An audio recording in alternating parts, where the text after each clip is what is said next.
Mami TV ki Manipur dialogue bi interview ma pun utara nokchere music kun butchere ngasi Mami TV na khan san nokchere ba special edition of Manipur dialogue ta miam gi dum thamjare judgment day hokiba February ki tang kun gi nipan amasung March ki tang manga da pangthokiba tangkat ani thokna pangthokiba Manipur gi Assembly constituency humpu da pangthokiba tara gi thuichuba Manipur Vidhan Sabha election asigi result day miam gi mandate pibunumit March ki tang tara jing asini ngasi ayuk ki pung nipan ki borkan da Manipur gi Assembly constituency humpu asigi vote machine thiba je hokre mapung oina tongan ba counting center tara ga di thoida counting hall nipuma thoi thamduna Manipur da haiba mikal asida vote lepi by election thingnari ba contest of video candidate mayam asigi marai bakse electronic voting machine gi manung da yauri hairi ba candidate mayam asina ba vote machine thiba gi thorang pun mak hojik loi khiba ga loina na honagre hojik phawda Thawal district ki oina counting center sing da amsu makoi gi counting hall sing da vote machine thi ba hogre ha gi paw ekoi ta jare aduga mari leina ba update mayam ama live commentary mayam ama live interview mayam ama vote ka horaba amsu mai thi horaba miyam gi harau ta yam ba mino aduga langtak na le ba miyam kaya gi wahang mayam ase pudun laksa bani aduga ngasi se aiko Mami TV gi studio sida Manipur gi masak na panelist mayam ama lengbirak tana parties single representative academician mayam ama journalist mayam ama aduga socio political commentator mayam ama lengbirak kanda ngasi gi election asigi live update mayam ase khanana bi gidam Mami TV na sinjaba judgment day gi special edition of Manipur dialogue ta mayam bu kana taram nokchari ahan ba inaugural dialogue asi ida sarga bina bi gidam Manipur gi masak na panelist ani aiko Mami TV gi studio da leire I taram nokche ge amsi ga kun bocha ge miam da saktak se ge aham da taram nokchari Sir Dr. Singlen Misnam Associate Professor Department of Economics Manipur University koi Sir Singlen taram nokchari kai kun bochari Thank you ani shubada Manipur gi masak na investigative journalist the frontier Manipur gi executive editor wir bai koi tamo pauchul chaw su taram nokchari ikai kun bochari aham jai Sir Singlen da lak sage sir Handa ki election sida yam chawna nei na ba ya ba je election gi turn out che 89.3% ne ado si Manipur gi electoral politics ki history da masi record ne adu ka hojum jik lai India gi electoral politics ki context am yeng kan de maka handak si UP da lai ba je it's below 60 ne so ida Manipur 89 Europe aduga UP da na India gi prime minister poi be union minister mayam poi ba India ki government ama sema madam da khwai de ki chawn influence over mafam aswai asinya mandhabagi maram je sakari gi oi aduga sida yam hen interesting oi basina assembly constituency kuntra ga taruk tadi 90 plus poll tawi aduga khare hena swatha ba haitare mapangal khara wacha bada disability kangu aduga sahi 80 plus ki senior citizens sing se 90 gi mathakta disability ne botha dai aduga 80 plus in 95% ki mathakta botha dai sa kama yembe Miras manglam chate gi homa hai tare Manipur da ko gi electoral gi participation se masi wanga dum la e hariba di state manga gi the election tawri se masi mamang gi ko 2017 da to ki bidasu Manipur na dum hele haidi ko gi voter turn out se Manipur na dum hele ana Uttar Pradesh tagi su Manipur na hen basi adum mamang gi koina trend yang matam da sum hele Punjab ti kitang adum wangjabani masagi do Goa hairo adagi Uttarakhand tawri da se mayam se masi adum Manipur na dum helaga adum laki adu ziki hari si Miras 99% hari si adum almost 80-90% adum yawni ni khale yes minus plus tawrakan adum dokani ni khale adu aide adum masi aspect of handak se magi election si daida pandemic manung da su pangtho pa election ojaraga su miyam khumna yaw election amadi oina khale aduna event khudimaki manung da kwaidagi miyamna masing yamna thokna su yabasi election ne Manipur gi oina election ne koina phiran jing kapma matamda rally to matamda koina uriba miyam party khudimaki ndokondong yam khre aduna haiba masing je masina koina magi political consciousness adi mana magi amorom onthora agadi tasengna Manipur sidi hojik leiriba film sidagi ohom poropada masai rocket tigi hen jang kapa dog jane matam changoi ba Manipur se election gi sigi थोड़ीब मियाम जेसिना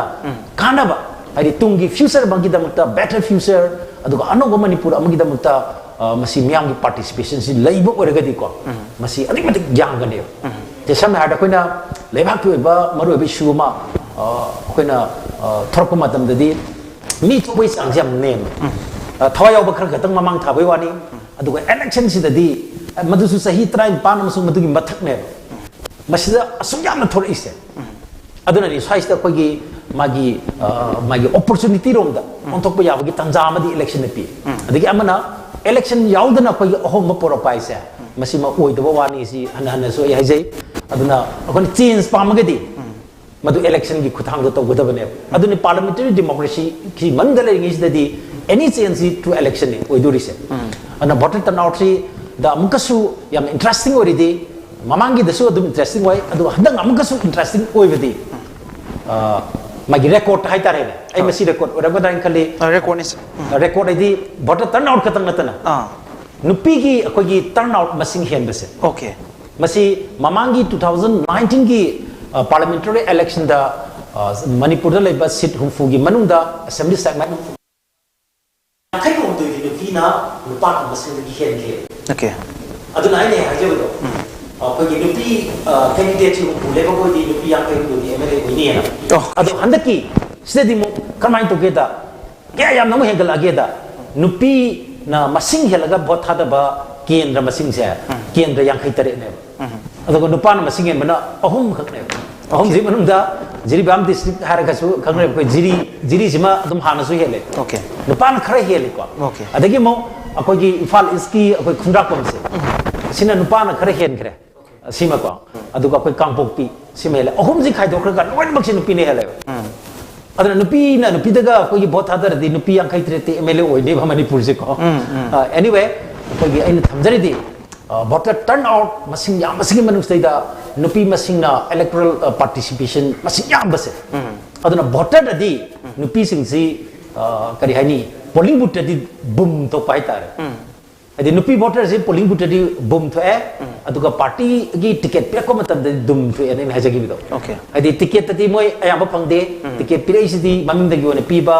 adagi hoje ko ngasi election gi result si da khangni masidagi ko gi lakado be kar kadori si ko gi winnability की chance ले बसी मसिंग यामदे अनि मा उम और पे आए अदुना missing women दि अतै दगी नतबा नुपी मांग बसी या मांगी को तुमने खबर से मांगी दगी या मांगे हाइ तारे मामा की पुंग दगी बुंग नुपी मांगी ने लेडी से को अदो अतै अतै द मांगबदि मतुदा डिसीजन मेकिंग की लॉ मेकर की ngसागी मफम ओरिबा असेंबली दगी नुपी मांगी बसिदि सिदि याम माइतनिंगा ओइबा मसा अमनेबा एनीवे voter वन थोक दे मिसिंग यामे अदो कैंडिडेट वन थोक ददि समना हाते नुपी सिंग वर्कर ओइना याम थोना फबी वर्कर थोना फबो वर्कर अदोम ददि लेरे अदुगा तसिन डिसीजन मेकिंग दे याव चाक दे नेम बसे सि यामरु बा मनी अदुगा आई लुसिन जगे साके क्वेश्चन नम मार्क हंगजोगे साना ममांग जो याम तो हाइबी बा हंतकी इलेक्शन से इशू याउदबे इलेक्शन नि हाइदना साना पनबी इशू याउदबे इलेक्शन से दा असुक याम मियाम जिना क्यू दा पुंग अनि होम सांग लेपकान बोट बेजिगे मरम जे करी रुसिन सा ngsa hajegi ba maram dum su yawre ko generally ko dum wang dum thadi election haidi election da yum da phamaga lairaga laibasi ai si mioi ba madong nataba da ai hak ka se mangjaraba kanam tan gai se kokthop haidi ai mamang su samjai ngai khidra la aroi da ba ma boina masagi ngai ri ne ne kanam tan habire draga di masi mathanda thorakane okay ko ying yang kani ko aduna masagi research ko ji ju dum amani anyway adun ojagre aduga nupi ga nupa ga hak mana basi madi right mana ba hak mana basi samna da nupa na vote ama thadabdu nupi na ama thadabdu chamane aduna nupi ga nupa ga sumai na uri equality se gender equality handaki 8 march ki dasu ai sum phagi one sum khanjabani ko nupi da ani nupa da ahum kaisu tawde nupa ahum nupi da ahum adagi nupa da taruk nupi da sub taruk tawai ko kaisu ko gi sida कोई veg की gap का दिया नहीं को gender gap ता India से 140 सुबह ले ने तो इलेक्शन की तरुक अनि अहुम का यम पानी देना कोई ना मदद निपिसु दम चांग माना नुपासु चांग माना अदम नहीं को सिसफाई दो माला को इक्वालिटी ले ने लोग एनीवे अदो नुपी मसिंग ने हेन बसी नुपा दगी हेन बसी 66709 हे लेवल नुपी मसिंग ना थादबा हेन बसी नुपा मसिंग दगी अदुना स्वाइस दा कोई ya maru belai adu elections de lepadadi candidate sinu pitra tat kaktane adu manung da khara haitare khara di hoi lakanin khali adu masindi am mandre aduga ai lusin jage masagi issue laitaba election dadi issue na web ai mahuta maslga manigana dum web wese koi dum khalle khange adu ni pitho chang candidate ga ji wala gese winnability gi se moida laite ne lawe aduna for the first time in the history of assembly election in Manipur kogi crorepati cham ga nifu hum doi thok pase masi amta oi gidre ba Manipur gi ityahas da crorepati cham ga nifu hum doi aduna handaki candidate ani ni amana karma candidate ne da AAY gi makha da leba candidate ama adu crorepati hekta aroi bi thaki crorepati Narendra Modi dagi saruk 10 times 20 times hen ba in terms of asset adu su yauri aduna handaki elections daida ai tampak tadi sekmai chu yawe sekmai da candidate amadi ma kai meiti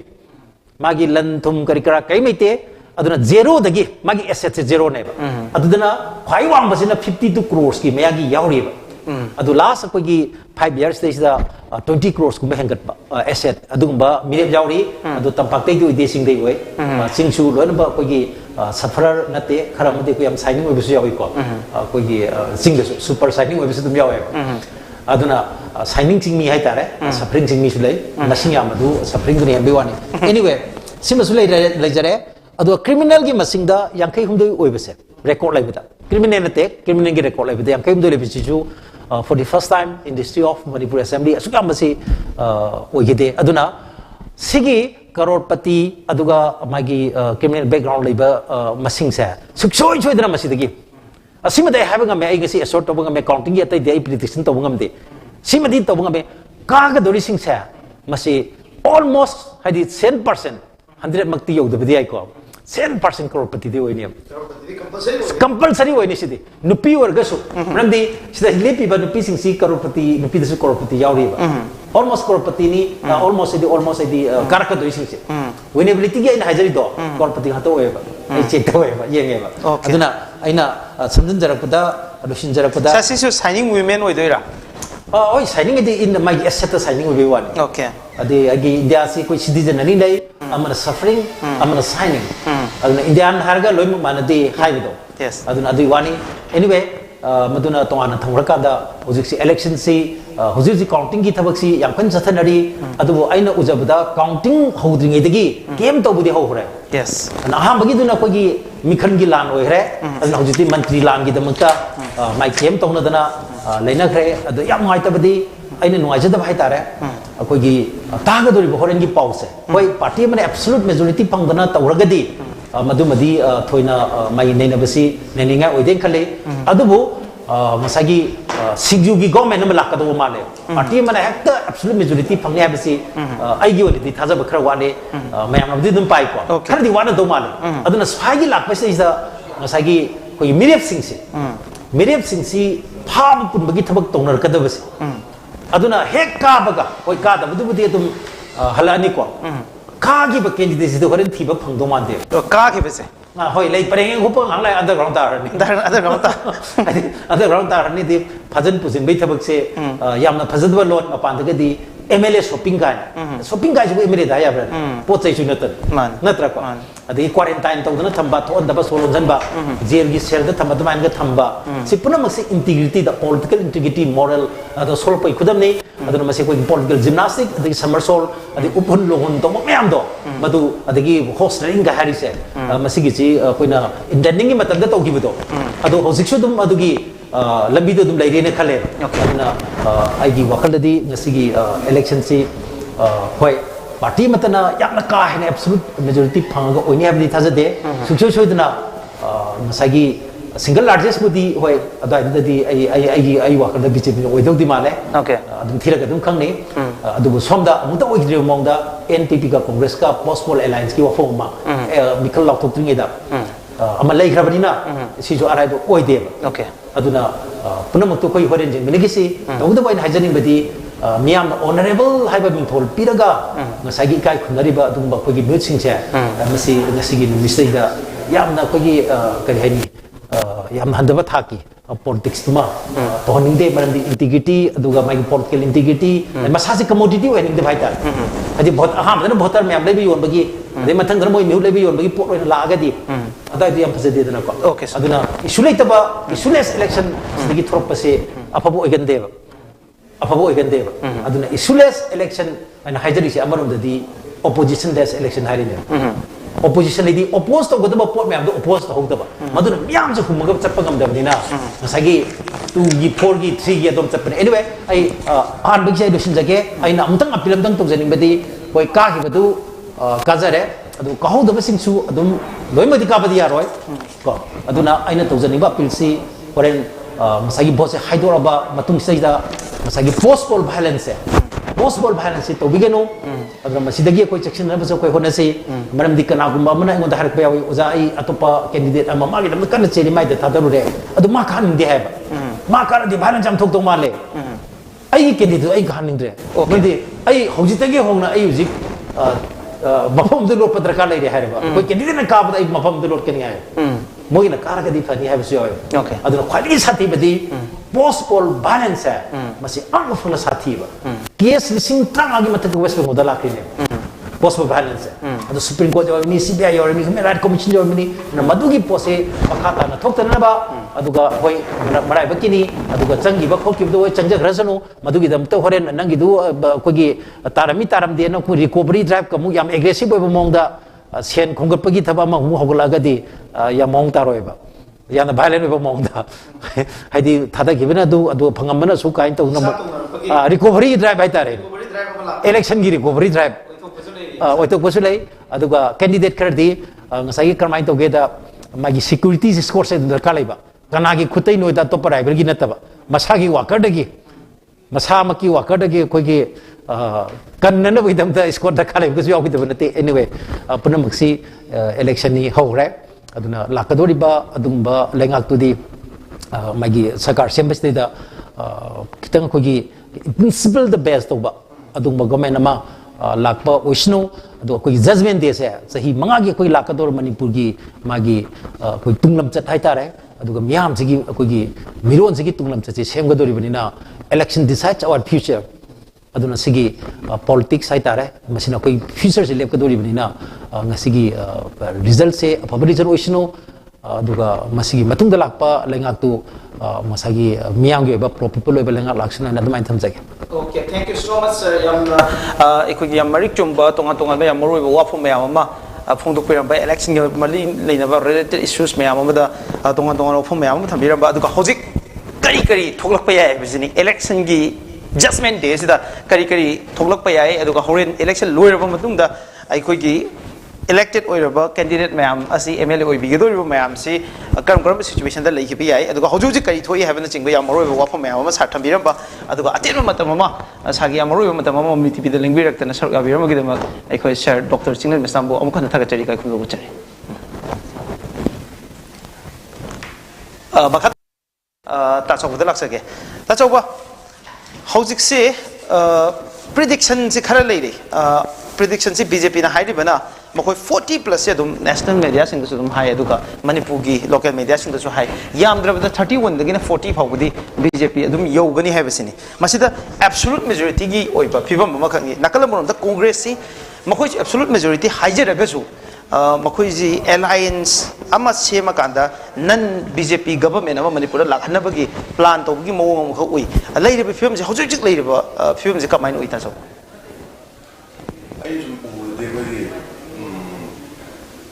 Mas tu eu sendiri aku, kalau wah lain kan. Okay. So, orang penting tu orang pun sudah kayak tuan laki untuk gini sih. Orang ni, generally, orang saya, usaha single saya bilang ni, single artist party ni BJP orang mana. Tapi nak tu ekor orang yang kan ada, more than not less than 27. Kalau kita tamu tu nak kan. 31 लोग जो है उसी play रोग को ये post दिखाई ये मुझे खांगे तो नेशनल मीडिया जो कोई रिपोर्ट होगा कि कांग्रेस के यहाँ है में अदुम रिपोर्ट तो ये तो मुझे यो तो माने 2025 पे है में कांग्रेस की ओके आई मुझे ꯃꯅꯤꯄꯨꯔꯗ ꯌꯧꯗꯧ ꯃꯥꯟꯗꯦ ꯑꯗꯨꯒ ꯑꯇꯣꯞꯄ ꯇꯣꯉꯥꯟ ꯄꯥꯔꯇꯤꯁꯤꯡ ꯍꯥꯏꯇꯥꯔꯦ NPP, NPF, BDU ꯂꯩꯔꯤꯕꯁꯤꯡ ꯇꯥꯔꯀꯥꯟꯗ ꯃꯣꯏꯒꯤ ꯁ꯭ꯇꯔꯦꯡ ꯈꯔ ꯂꯥꯛꯀꯅꯤ ꯑꯄꯨꯟꯕꯒꯤ ꯑꯗꯨꯕꯨ ꯃꯦꯖꯣꯔꯤꯇꯤꯅ ꯑꯆꯧꯕꯗꯨꯗꯤ ꯑꯩꯈꯣꯏꯒꯤ BJPꯅ ꯑꯗꯨꯝ ꯍꯟꯗꯛꯀꯤꯁꯦ ꯃꯦꯖꯣꯔꯤꯇꯤ ꯑꯣꯏꯗꯧ ꯃꯥꯜꯂꯦ BJPꯅ ꯑꯗꯨꯝ ꯃꯦꯖꯣꯔꯤꯇꯤ ꯑꯣꯏꯕ ꯌꯥꯏ ꯑꯗꯨꯒ ꯍꯧꯖꯤꯛꯁꯦ BJP ꯑꯦꯂꯥꯏꯟꯁꯀꯤ ꯋꯥꯐꯝꯁꯦ ꯏꯄꯟ ꯄꯟꯗꯕꯁꯦ ꯑꯁꯤꯗ BJPꯒꯤ ꯀꯣꯟꯐꯤꯗꯦꯟꯁꯁꯦ ꯀꯃꯥꯏꯅ ꯌꯦꯡꯕ ꯌꯥꯏ ꯅꯤꯐꯨ ꯀꯥꯅꯤ ꯍꯥꯏꯔꯤꯅ ꯑꯩꯈꯣꯏ ꯍꯥꯟꯅ ꯇꯥꯔꯒꯗꯤ ꯈꯟꯅ ꯆꯥꯕ ꯌꯥꯇꯥꯔꯒꯗꯤ ꯃꯌꯥꯝꯗ ꯑꯃꯨꯛ ꯀꯩꯗꯧꯕꯒꯤ ꯃꯦꯖꯣꯔꯤꯇꯤꯒꯤ ꯍꯥꯏꯕ ꯄꯣꯠ ꯑꯃ ꯂꯩ ꯑꯗꯨꯅ ꯑꯩꯅ ꯉꯝꯗꯧꯕ ꯊꯥꯡꯕ ꯉꯝꯗꯧ ꯇꯥꯔꯒꯗꯤ ꯑꯩꯗꯤ ꯏꯀꯣꯡ ꯀꯣꯡꯅ ꯊꯥꯡꯖꯕꯅ ꯐꯩ ꯃꯤꯗꯣ ꯑꯃꯨꯛ ꯍꯧꯕ ꯆꯣꯛꯄꯗꯤ ꯑꯗꯣ ꯍꯧꯖꯤꯛꯐꯥꯎ ꯃꯣꯏ ꯌꯦꯡꯉꯁꯦ ꯉꯥꯏꯍꯥꯛ ꯂꯩꯔꯒꯗꯤ ꯄꯨꯡ 4 ꯈꯪꯅꯔꯅꯤꯅ ꯃꯊꯟ ꯆꯠꯄ ꯌꯥꯒꯗ꯭ꯔꯥꯅ ꯏꯟꯗꯤꯄꯦꯟꯗꯦꯟ ꯑꯣꯏꯅ BJPꯅ ꯑꯩꯈꯣꯏ ꯍꯥꯏ ꯍꯨꯝꯅ ꯑꯩ ꯊꯣꯛꯄ ꯇꯧꯔꯦ ꯀꯅꯥꯝ ꯌꯧꯗ꯭ꯔꯁꯨ ꯌꯥꯏꯅ ꯕꯠ ꯖꯁ ꯏꯟ ꯀꯦꯁ ꯃꯣꯏꯅ ꯃꯦꯖꯤꯛ ꯐꯤꯒꯔꯗꯨ ꯅꯝꯕꯔꯗꯨ ꯌꯧꯕꯗ 2-3 ꯋꯥꯠꯂꯦꯅ ꯈꯜꯂꯁꯦ ꯑꯗꯨ ꯑꯣꯏꯇꯥꯔꯒꯗꯤ ꯃꯣꯏꯁꯨ ꯍꯥꯏꯖꯕ ꯅꯣꯟꯖꯕ ꯑꯗꯒꯤ ꯄꯣꯁꯄꯣꯜ ꯑꯩꯈꯣꯏꯒꯤ ꯑꯦꯂꯥꯏꯟꯁ ꯍꯥꯏꯇꯥꯔꯦ ꯑꯗꯨꯒꯤ ꯃꯌꯥꯝꯗꯨ ꯂꯥꯛꯀꯅꯦꯅ ꯈꯟꯖꯕꯗꯣ Okay. Tachauba hꯧꯖꯤꯛ ꯂꯩꯔꯤꯕ ꯐꯤꯕꯝꯁꯤꯗ ꯀꯣꯡꯒ꯭ꯔꯦꯁ ꯄꯥꯔꯇꯤꯒꯤ ꯄ꯭ꯔꯣꯁꯄꯦꯛꯁꯦ ꯀꯃꯥꯏꯅ ꯌꯦꯡꯕ ꯌꯥꯏ? ꯒ꯭ꯂꯤꯝ ꯑꯣꯏ ꯑꯣꯄꯣꯖꯤꯁꯟ ꯑꯩꯈꯣꯏꯒꯤ ꯀꯔꯤ ꯍꯥꯏꯇꯥꯔꯦ ꯅꯝꯕꯔ ꯌꯦꯡꯕ ꯀꯥꯟꯗꯗꯤ ꯀꯣꯡꯒ꯭ꯔꯦꯁꯀꯤ ꯀꯥꯕꯁꯦ ꯁꯨꯝ ꯑꯦꯛꯖꯤꯠ ꯄꯣꯜꯁ ꯌꯦꯡꯕ ꯀꯥꯟꯗ 11, 12, 13 ꯁ꯭ꯋꯥꯏꯒꯤ ꯅꯝꯕꯔꯁꯤ ꯁ꯭ꯋꯥꯏ ꯁꯨꯝ ꯂꯩꯕ ꯍꯥꯏꯇꯥꯔꯦ ꯑꯗꯨꯅ ꯃꯣꯏꯅ ꯍꯌꯦꯡ ꯀꯩ ꯇꯧꯕ ꯌꯥꯕꯒꯦ ꯍꯥꯏꯗꯤ ꯑꯣꯄꯣꯖꯤꯁꯟ ꯑꯀꯟꯕ ꯑꯃ ꯑꯣꯏꯅ ꯂꯩꯕ ꯌꯥꯕ꯭ꯔꯥ ꯑꯗꯨꯒꯤ ꯐꯤꯕꯝꯗ ꯂꯩꯗꯧ ꯃꯥꯜꯂꯦ ꯈꯟꯕ Okay. Tachauba ꯌꯥꯝ ꯏꯟꯇꯔꯦꯁꯇꯤꯡ ꯑꯣꯏꯔꯤꯁꯦ ꯅꯥꯒꯥ ꯄꯤꯄꯜꯁ ꯐ꯭ꯔꯟꯠꯀꯤ ꯋꯥꯐꯝꯁꯤꯗꯤ ꯅꯥꯒꯥ ꯄꯤꯄꯜꯁ ꯐ꯭ꯔꯟꯠꯁꯤ ꯇꯤꯀꯦꯠ ꯂꯧꯊꯣꯛꯄ ꯅꯨꯃꯤꯠꯁꯤꯗꯒꯤ ꯍꯧꯅ ꯑꯩꯈꯣꯏꯒꯤ NPF ꯁꯦꯟꯇ꯭ꯔꯦꯜ ꯀꯣꯍꯤꯃꯥꯗ ꯂꯩꯔꯤꯕꯁꯤꯗꯒꯤ ꯇꯤꯀꯦꯠ ꯂꯧꯊꯣꯛꯄ ꯀꯥꯟꯗ ꯃꯣꯏꯒꯤ ꯁꯦꯟꯇ꯭ꯔꯦल ꯖꯦꯅꯔꯦꯜ ꯁꯦꯀ꯭ꯔꯦꯇꯔꯤꯁꯤꯅ ꯍꯥꯏꯕꯁꯤ BJPꯒ ꯑꯣꯟ ꯁꯔꯇꯦꯟ ꯒ꯭ꯔꯥꯎꯟꯗ ꯁꯔꯀꯥꯔ ꯁꯦꯝꯃꯤꯟꯅꯒꯅꯤ ꯍꯥꯏꯕ ꯋꯥꯐꯝ ꯑꯃ ꯍꯥꯏꯈ꯭ꯔꯦ ꯃꯁꯤꯒꯤ ꯃꯈꯥ ꯇꯥꯔꯛꯄꯗꯁꯨ NPFꯀꯤ ꯑꯣꯏꯅꯗꯤ BJPꯒ ꯁꯔꯀꯥꯔ ꯁꯦꯝꯃꯤꯟꯅꯒꯅꯤ ꯍꯥꯏꯕꯁꯤ ꯇꯣꯉꯥꯟ ꯇꯣꯉꯥꯟꯕ ꯄ꯭ꯂꯦꯠꯐꯣꯝ 3-4ꯗ ꯂꯥꯎꯊꯣꯛꯈ꯭ꯔꯦ ꯇꯧꯕꯇꯕꯨ BJPꯅꯗꯤ BJP ꯃꯊꯟꯇ ꯂꯩꯉꯥꯛ ꯁꯦꯝꯕꯒꯤ ꯋꯥꯐꯝ ꯑꯃꯗꯨꯃꯛ ꯄꯜꯂꯦ ꯁ꯭ꯋꯥꯏꯗ ꯀꯃꯥꯏꯅ ꯂꯩ ꯀꯃꯥꯏꯅ ꯀꯟꯇ꯭ꯔꯗꯤꯛꯁꯟꯁꯦ ꯃꯣꯏꯅ ꯍꯥꯏꯔꯤꯁꯦ ꯑꯩꯈꯣꯏꯒꯤ ꯆꯤꯡꯒꯤ ꯄꯣꯂꯤꯇꯤꯛꯁ ꯑꯃ BJPꯒꯤ ꯂꯩꯔꯤꯕ ꯑꯩꯈꯣꯏꯒꯤ ꯃꯤꯠꯌꯦꯡ ꯑꯃ ꯃꯔꯝꯗꯤ ꯆꯤꯡꯗ ꯑꯩꯈꯣꯏꯒꯤ ꯃꯣꯏ ꯏꯔꯥꯡ ꯊꯣꯛꯍꯟꯅꯤꯡꯗꯦ ꯑꯗꯒꯤ ꯑꯩꯈꯣꯏ ꯇꯣꯉꯥꯟ ꯇꯣꯉꯥꯟꯕ ꯁꯤꯚꯤꯜ ꯑꯣꯔꯒꯅꯥꯏꯖꯦꯁꯟꯁ ꯃꯌꯥꯝꯅꯁꯨ ꯍꯥꯏꯈ꯭ꯔꯕꯗꯨꯅꯤ ꯑꯩꯈꯣꯏꯒꯤ ꯆꯤꯡꯗ ꯏꯔꯥꯡ ꯊꯣꯛꯇꯅꯕ ꯑꯩꯈꯣꯏ ꯌꯥꯝ ꯀꯟꯅ ꯇꯧ ꯑꯗꯨꯅ ꯑꯩꯈꯣꯏ BJPꯒ ꯆꯠꯃꯤꯟꯅꯔꯤꯁꯦ ꯑꯗꯨꯒꯤꯅꯤ ꯅꯠꯇ꯭ꯔꯒ ꯑꯩꯈꯣꯏ BJPꯒ ꯄꯨꯜꯂꯤꯕ ꯈꯣꯠꯂꯤꯕꯁꯦ ꯑꯗꯨꯒꯤꯅꯤ ꯍꯥꯏꯕꯒꯤ ꯇꯣꯉꯥꯟ ꯇꯣꯉꯥꯟꯕ ꯑꯣꯔꯒꯅꯥꯏꯖꯦꯁꯟꯁꯤꯡꯗꯩꯁꯨ ꯂꯥꯛꯑꯦꯕ ꯕꯟ ꯇꯧꯍꯟꯗ꯭ꯔꯤꯕ ꯑꯗꯒꯤ ꯃꯩ ꯊꯥꯗ꯭ꯔꯤꯕ ꯏꯀꯣꯅꯣꯃꯤꯛ ꯕ꯭ꯂꯣꯀꯦꯠ ꯇꯧꯗ꯭ꯔꯤꯕ ꯃꯌꯥꯝ ꯑꯃꯒꯤ ꯄꯣꯠ ꯃꯌꯥꯝ ꯑꯃ ꯍꯥꯏꯔꯦ ꯑꯗꯣ ꯂꯥꯁ ꯂꯥꯛꯇꯣꯏꯁꯤꯗꯤ ꯑꯩꯈꯣꯏꯒꯤ ꯑꯦꯗꯚꯥꯟꯇꯦꯖꯁꯦ ꯑꯩꯈꯣꯏꯒꯤ ꯈꯨꯗꯣꯡꯆꯥꯕꯁꯦ ꯀꯅꯥꯗ ꯂꯩꯒꯗꯒꯦ ꯍꯥꯏꯕ ꯀꯥꯟꯁꯤꯗ ꯑꯩꯈꯣꯏꯒꯤ ꯃꯁꯤꯡ ꯋꯥꯠꯂꯛ ꯇꯥꯔꯒꯗꯤ ꯃꯦꯟꯗꯕ ꯌꯥꯔꯣꯏ BJPꯒ NPFꯀ ꯈꯠꯅꯕ ꯖꯒꯥ ꯌꯥꯝ ꯂꯩ ꯆꯤꯡꯗꯁꯨ ꯚꯣꯠ ꯃꯅꯨꯡꯗꯗꯤ ꯑꯩꯈꯣꯏꯒꯤ ꯑꯉꯝ ꯃꯨꯟꯅꯕ ꯑꯉꯝ ꯆꯥꯟꯅꯕꯗꯤ ꯋꯥꯔꯤꯅꯤ ꯑꯗꯨꯒ ꯍꯧꯖꯤꯛ ꯂꯩꯔꯤꯕ ꯐꯤꯕꯝꯁꯤꯗꯗꯤ ꯑꯩꯈꯣꯏꯒꯤ ꯍꯌꯦꯡ 27ꯒꯨꯝꯕ ꯂꯥꯛꯇꯥꯔꯒꯗꯤ NPFꯀꯤ 3-4ꯒ ꯂꯩꯔꯛ ꯇꯥꯔꯒꯗꯤ ꯑꯩꯈꯣꯏꯒꯤ ꯌꯥꯝ लाइन सेम सरकार है बीजेपी की NPF को चमीनगनी मेरियज of convenience तौदे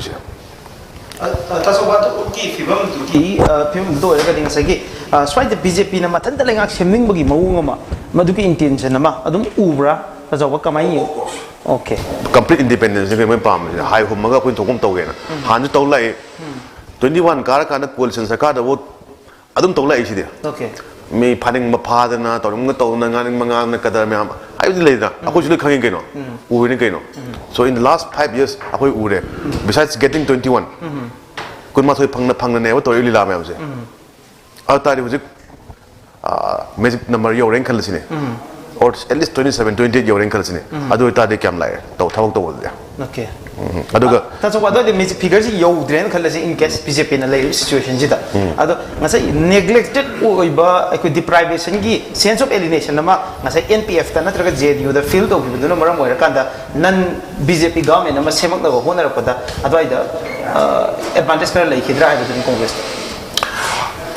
adu gido mamang na kunipan ka bane mo 2017 da 2017 da BJP kun mathoi ne ba kai je huzik akhoi kilo cham thangat pang mon pa do 2017 da manga maudre ba ma huzik akhoi masa ju ka chondare ba kilo cham no kwai thang du no ba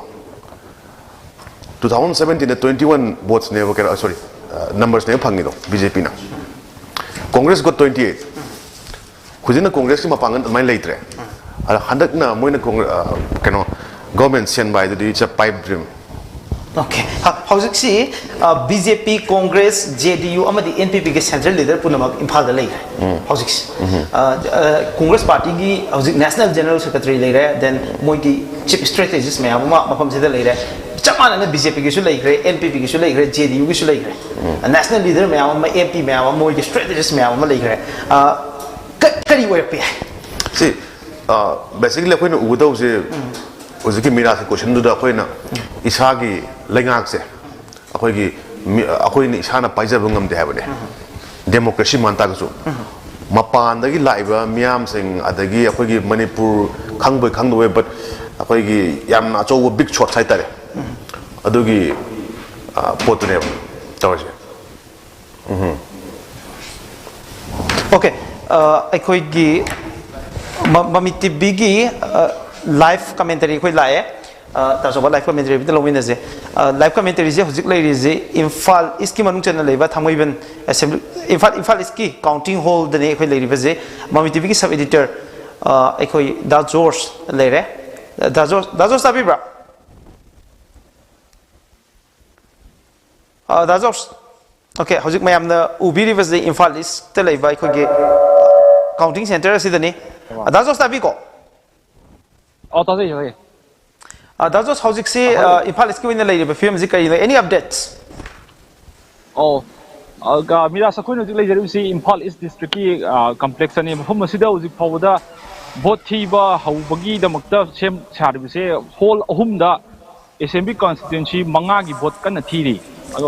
Tiri constituency to the Ahan Buddha, Kundrak, AC, Anishu Buddha, Hangang AC, Humsuda, Kedrigao AC. Mari subada ya school AC amasung kairao AC ni ado uji pawgidi bot se pung tareta strong hangdoga pung nipan dagi thiba hawe ahan han boina postal bureau thiri ado uji pawgidi kano update oina kasu laktu ba haitare sumaina ka sathari bot thibadi hawre ko hoji se Imphal iski aduga Imphal iski hoji counting gi oina update anoba aikhogi kayam bot share fangnagre habagi wafam se hoji pawa amta leitribra dazors Oh, Zipawidi Pung Nipan, the Giti Hobus, Zipawidi updates at the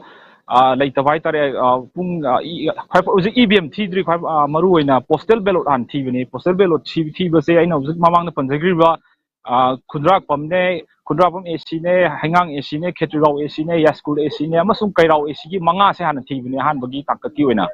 Although Zipsia Hanbagi updates. Ako sum kano ka media sel dagi amasung sida mamang da kano gi wina lady sida hangjabada pung of makai tara mukta tado male han bagi first round gi update se ado makata ba han boin influence pizza bani makata ba update lai ga di pizza ke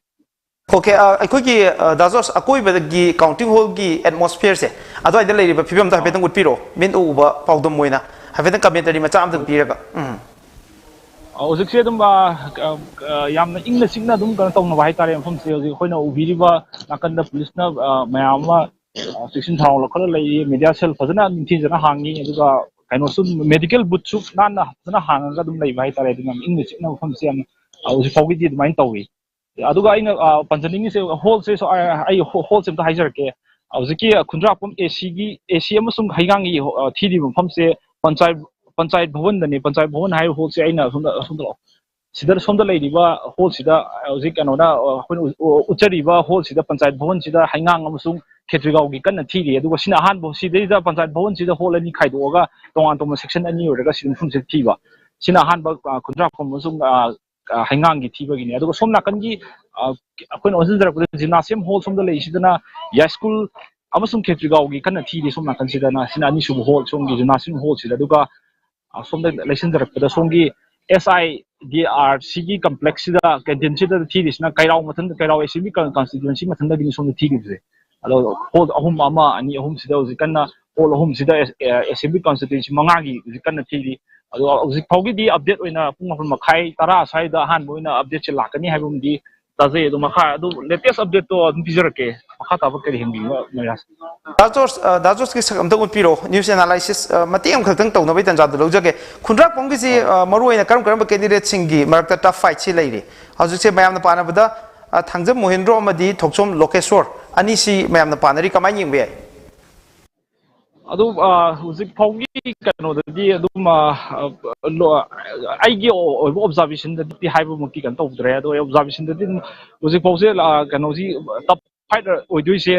INC ki TS Lokeshwar amasung BJP ki candidate TS Mohindro siga ni se yamna nakna inarak pagi phibam mo lakado bo malega sigi phibam si udu lai tiki kan candidate ani ji karam ba identify to we aduma kidi usi bogidi aina hana sitting MLA su oimina ai mot de Lokeshwar sina kitang kano oido male du bi tamde do BJP ki su yam strong force am leivina BJP ki su yam nakna inarak pagi phibam lakado bo ki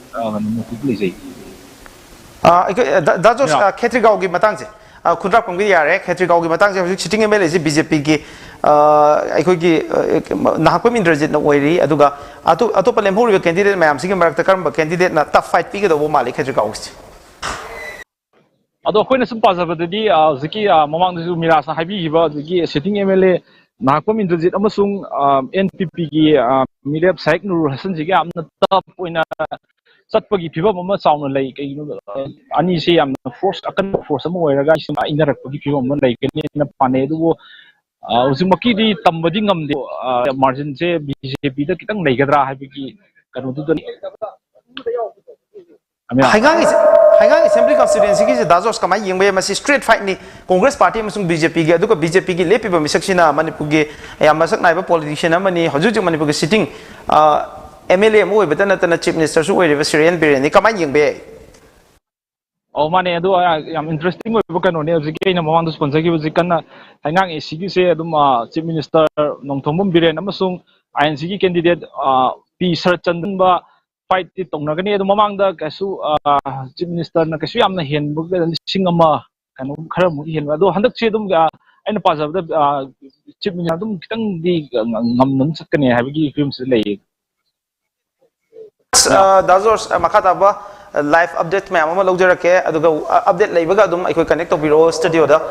okay thank you so much thank you loidana ai taram nokche ge Manipur gi masak naiba social activist ni lokshal gi president obiriba ai koi tamo mutum churamani taram nokche kai khunu bochari thank you tamo hadak election ji kamai yengbe ai tamo gi bi yengda as a civil society leader moina अखोई election से हंदक किसी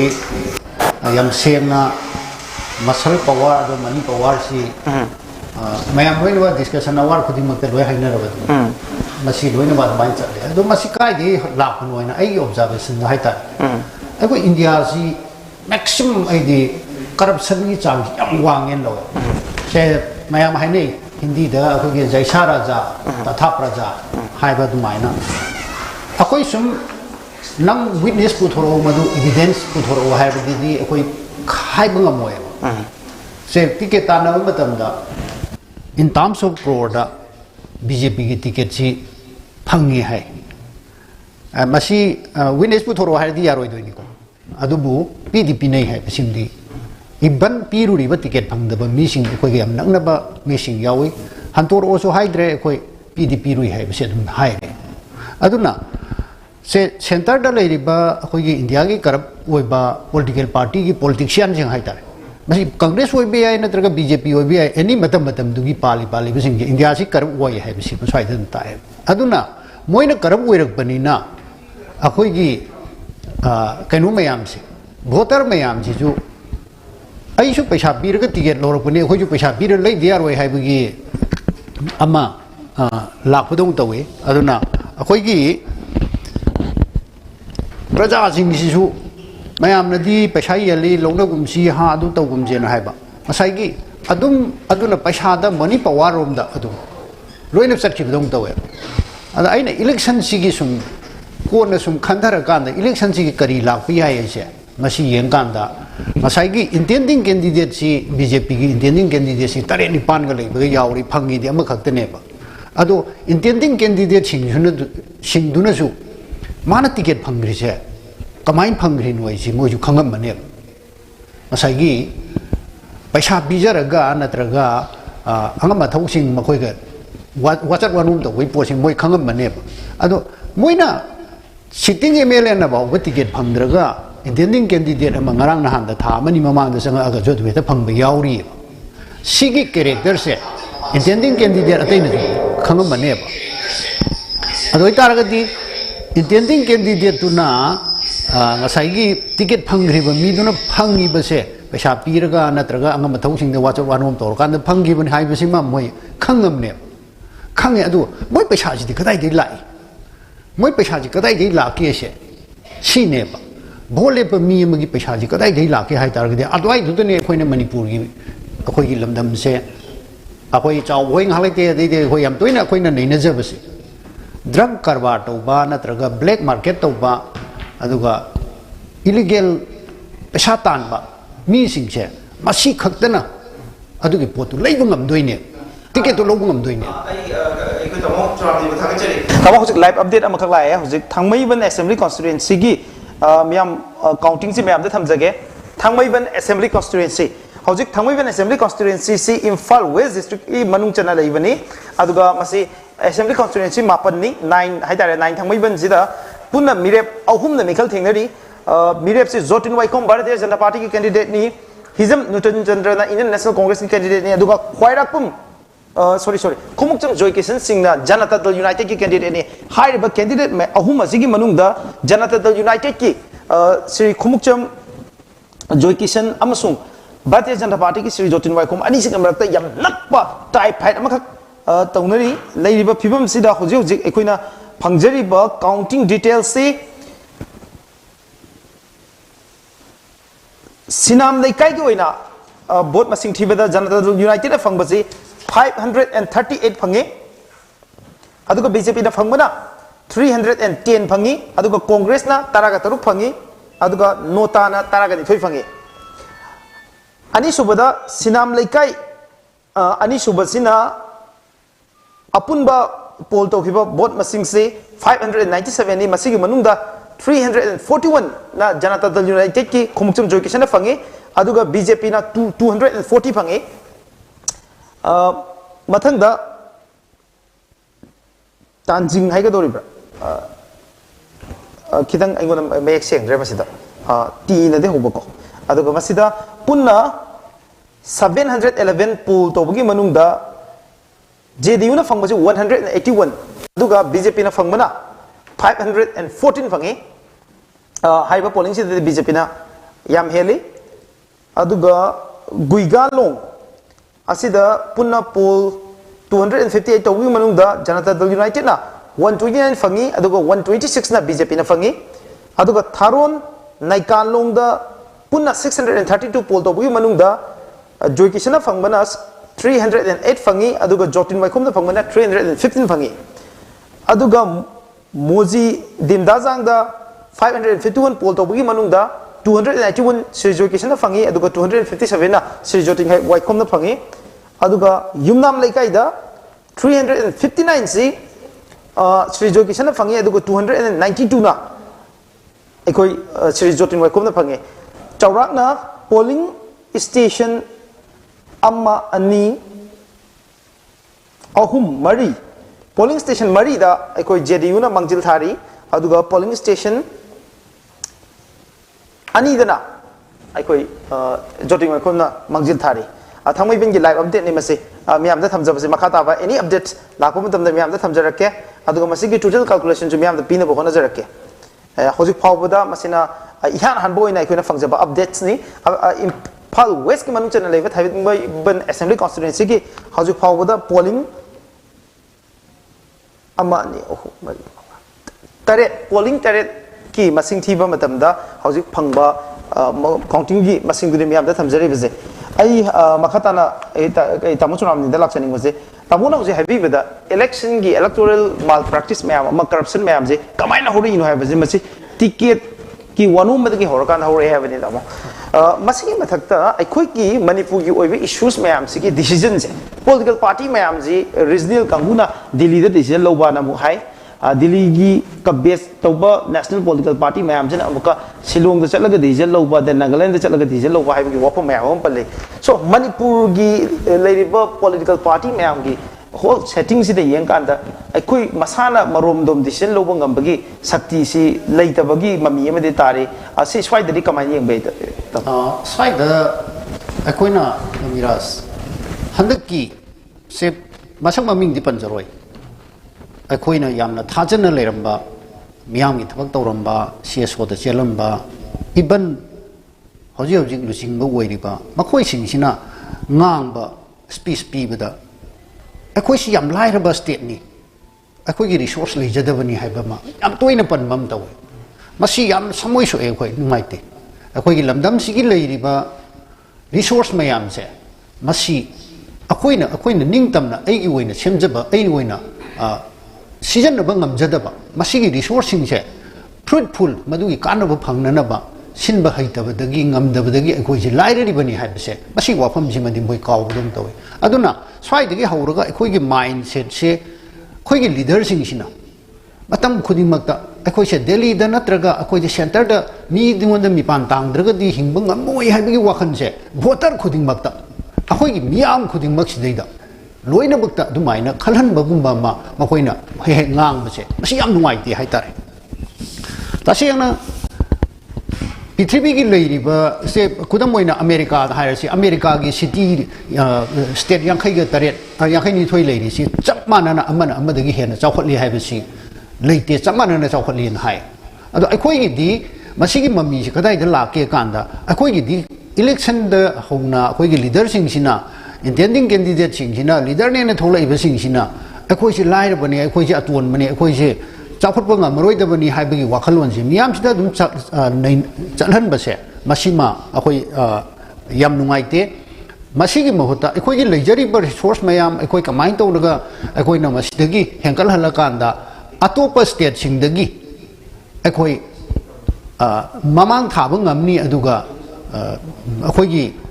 sufficient oiba mipan tang da ba ma oiba ngamna bo honani ese masidi amta pan da ba haitar अखोई resource ma'am से अदुना अखोई politician Singh से मसी याम सेंगना मसाइगी अदाइदनी अखोई सुम लाइर हल्लगा अदुना खेसे for example heart of the city Yaiskul assembly constituency दा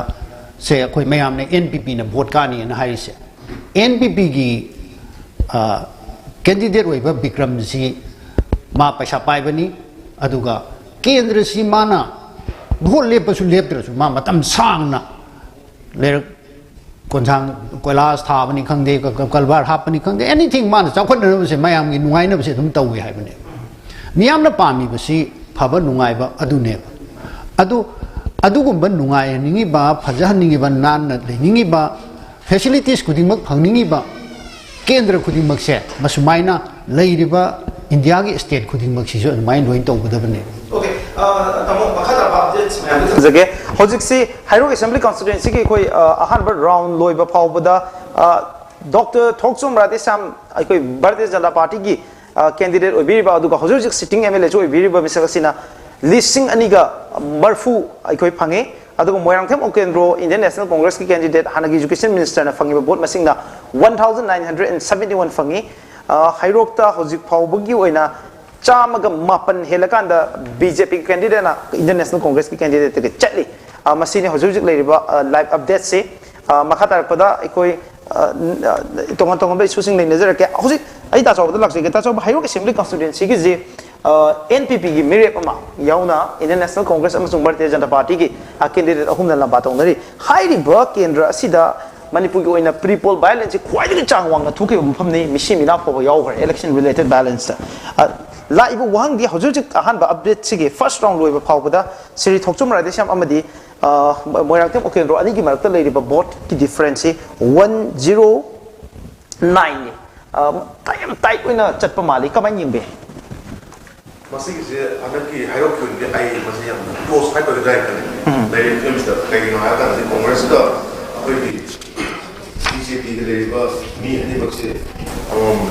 दा मसाई दुम करी हाय तारे मागी वोट पुल आमदी पॉलिटिकल पार्टी असौ सौ सिंगी मियमसु ओरे अदुना हाइरोक किसे खेनता दसु याम का हन खेना रोय अखोइना हन उरिसे हाइरोक त ख्वाइदगी violent ओइबा mi si khot pa da gi yum mai thadok pugumba mayam ugre se ana masigi tongan factors mayam akhoi gi mi gi oina chatpa khara ma dai party go chatpa khara ma but akon jum ubu kan de hairo ki se yamna akhoi gi vote thawai yaw ba keno we assembly constituency mdi we ana fight se yamna tough boy fight amadi oina khale khena tar ga su yam ka hani khena dong madre hairo ki hojik another update am mayam dam thamjage Thawal district ki manung chana laiba Lerong assembly constituency gi ekoi ground report si counting hall dagi ekoi counting hall dagi piri ibaze ekoi MAMI ki staff reporter Sajur Maibun piri report ta Lerong assembly constituency ki si Bharatiya Janata Party ki candidate Y Raskan hujur sitting MLA oi bazina 2897 fangi aduga Janata Dal United ki Muhammad Abdul Nasir na hanagi ex minister sina 2474 fangi ai ta chawa Lerong assembly constituency ki kamai yeng be ai hojik si masi candidate pun manga di subani adu mapung aina thengari bese Janata Dal ga BJP gani lady film chida hojik Janata Dal United ki Abdul Nasir fangi bo chena lising ani ga chamri ga humdra ga mari adu ga windas kana fangi bo sing sina 2897 adu khare heli BJP na JDU dagi kamai yeng be INC di kya panga INC ki se update lakte do INCC hai ba type fight da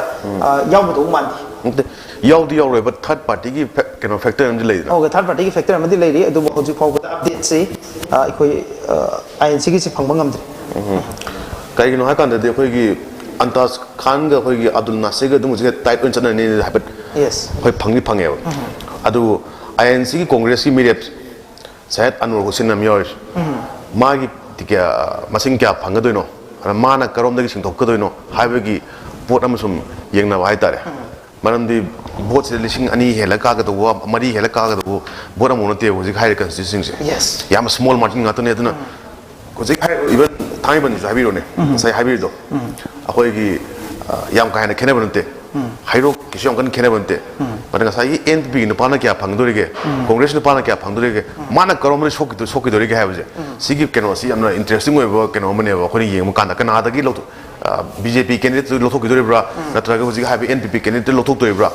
for example hairo ta ha ge NPP habiro NPP ni chim thok je akoi gi BJP de chim thok dori bra natra congress ni chim thok dori bra lilongi hoji ha ba INC gi akoi gi side an chim thok dori je antas khan da gi lo thok dori bra natraga Abdul Nasir de lo thok dori ra haibagi magi yamna tight ba khoi yam kun khenau su nate no aduna masi jam chaw factor rain khale ba khan bada okay the mathangi live updates lak sage ai daung suram ni lak sage tamo hojik si thangmoi ben assembly constituency gi oina BJP na phangi ba vote masing ja pun ba masing si first round gi matung 2054 aduga Janata Dal United na phangi ba masing sina 2137 Cham Pani Hindi, Hojik Indian National Congress na shop lagi 69 ki phangi thangmoi ban assembly constituency the Indian National Congress ki MLA leirame mamang the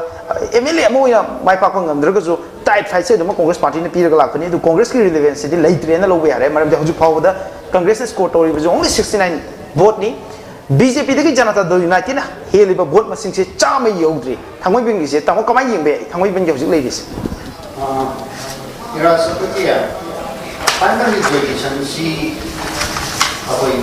mayamna sum khara MLA hoina leibada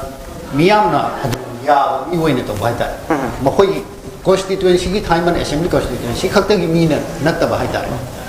se assembly da phangga su kana bu MLA ma si adum silent spectator hoina adum hearing patient hoina adum leiba adum mai to si adum yawe adu hojiki joikisan sidi any assembly session khudi makta Manipur ge mari leina ba natraga government to ibasigi oiraga su adum issue khudi makta adum masi adum ipu da pukhat pa yaw de yaw boina tawi masi mayam na adum masakhang ba adum ba magoi loina na handak akoi gi electronics media gi akoi impact tv gi aduga tongan ba media personality singna akoi gi miyam marakta chatlaga leiriba election si matang da hangba matam da thawai ban gi oina matam da akoi di joication si mana party honga su dol hongi hongoi to mangon da dum thadani mana khwai de hena le ꯑꯩꯈꯣꯏ ꯃꯤꯌꯥꯝꯒꯤ ꯊꯕꯛ ꯇꯧꯏ ꯍꯥꯏꯕꯁꯤ ꯑꯗꯨꯝ ꯍꯥꯏ ꯂꯩ ꯑꯗꯨꯒꯤ ꯃꯊꯛꯇ ꯃꯥꯁꯤ ꯊꯥꯡꯃꯩꯕꯟꯒꯤ ꯑꯩꯈꯣꯏꯒꯤ ꯌꯥꯝꯅ ꯑꯆꯧꯕ ꯀ꯭ꯂꯕ ꯑꯃ ꯑꯗꯨꯒ ꯊꯥꯡꯃꯩꯕꯟ ꯌꯨꯅꯥꯏꯇꯦꯗꯀꯤ ꯀꯔꯤꯒꯤ ꯃꯁꯤꯒꯤ ꯀꯥꯁꯤꯡꯒꯤ ꯃꯥꯁꯤ ꯃꯇꯝ ꯁꯥꯡꯅ ꯑꯗꯨꯝ ꯊꯕꯛꯁꯤ ꯇꯧꯔꯒ ꯂꯥꯛꯄꯒꯤ ꯑꯗꯨꯒ ꯃꯥꯒꯤ ꯗꯦꯗꯤꯀꯦꯁꯟꯁꯤ ꯑꯗꯨꯃꯥꯏꯅ ꯃꯌꯥꯝꯒ ꯂꯣꯏꯅꯔꯛꯄꯒꯤ ꯄꯣꯠ ꯑꯃ ꯑꯗꯨꯝ ꯂꯩ ꯑꯗꯨꯅ ꯊꯥꯡꯃꯩꯕꯟꯒꯤ ꯑꯣꯏꯅ ꯌꯦꯡꯕ ꯃꯇꯝꯗ ꯖꯣꯏ ꯀꯤꯁꯟꯁꯤ ꯑꯗꯨم ꯍꯥꯟꯅꯗꯒꯤꯁꯨ ꯃꯤ ꯈꯨꯗꯤꯡꯃꯛꯅ ꯑꯗꯨꯝ ꯋꯥꯡꯅ ꯄꯥꯔꯒ ꯂꯩꯕꯅꯤ ꯑꯗꯨꯕꯨ ꯖꯣꯏ ꯀꯤꯁꯟ ꯁꯣꯔꯤ ꯍꯧꯖꯤꯛ ꯖꯣꯇꯤꯟ ꯋꯥꯏꯈꯣꯝꯁꯤꯁꯨ ꯍꯧꯖꯤꯛ ꯌꯥꯝ ꯀꯟꯅ BJPꯒꯤ ꯍꯥꯟꯅ ꯃꯥꯅ ꯇꯤꯀꯦꯠ ꯍꯟꯗꯛꯀꯤ BJPꯒꯤ ꯂꯥꯛꯏꯕ ꯋꯦꯕꯁꯤꯗꯩꯗ ꯊꯥꯡꯃꯩꯕꯟꯒꯤ ꯁꯤꯗꯩꯗ ꯀꯗꯥꯏ ꯐꯥꯎꯕ ꯌꯧꯅ ꯄꯤꯕ ꯉꯝꯒꯗꯒꯦ BJPꯒꯤ ꯋꯦꯕꯁꯤ ꯄꯤꯕ ꯉꯝꯒꯗꯒꯦ ꯍꯥꯏꯕꯗꯨꯅꯤ ꯑꯗꯨꯕꯨ ꯑꯩꯈꯣꯏꯅ ꯑꯀꯣꯏꯕꯗ ꯌꯦꯡꯕ ꯃꯇꯝꯗ ꯍꯥꯔꯠ ꯑꯣꯐ ꯗ ꯁꯤꯇꯤ ꯏꯝꯐꯥꯜꯒꯤ ꯁꯤꯇꯤ ꯃꯅꯨꯡꯗ ꯂꯩꯔꯤꯕ ꯀꯟꯁꯇꯤꯇꯨꯋꯦꯟꯁꯤꯁꯤꯡꯁꯦ ꯃꯁꯤꯗ BJPꯅ kaya yamna lead to bunga ngudage kaya yamna influence to bunga migese maswai de yengbu matamda ke city manung haitare se BJP gi si ekoi yam yamna ka bangam gadu bu man da ba haitare akoi na sum pa bu matamda se for example se thamai ban adagi sagon ban aduga kasham thong adagi ya school hai ba adagi se even 하이버싱시 하이버싱시 예무마담다 BJP기 캔디데이트싱시 이까까고 남거도 만다 하이따레 아두는 마름 거라간다 가사기 탕웨이번기 어셈블리 컨스티튜언시다 저기 선기체 하나득이 수마시 아둔 파르가 왕아가 라이 마 아두가 아코이버기 싱시 인플루언시 예무마담다 임팔 마능기 오이니 예무 오케이 예스 저기 선다 좀 왕. 오케이 혹시 현바수 Janata united ने हेली अदुगा लेरिबा film सिददी Shri Jokishan advantage लैगरा हाइबगी question जेनी हौजिक लेरिबा फाउबसिदा अपडेट मैम अम लाई अदुगा अटेंबा ब्रेक अमतंग लोगे for just 5 minutes okay break सि मतुंग याम थुना हंजरके मैम इंग तादुन लेबि याम इंटरेस्टिंग ओइबा लाइव कमेंटरी मैम गो लोइना लाइव इंटरव्यू मैम अम लेगनी अदुगा लाइव डायलॉग सु लेगनी मैम थका चरी याम थुना हंजरके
amana sa sida tharo na amadi thari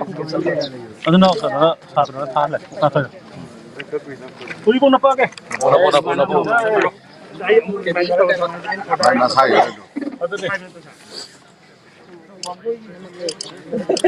mami mayam tam tam diu mami ko khini asuda la piu abo abo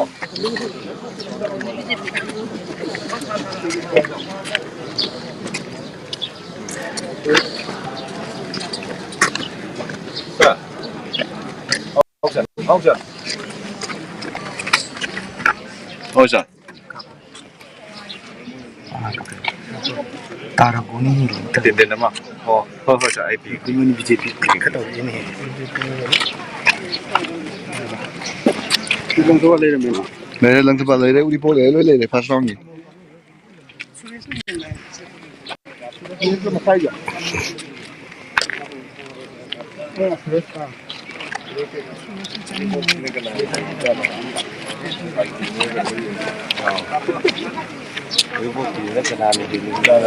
Riposi sulle sempre capi, ma.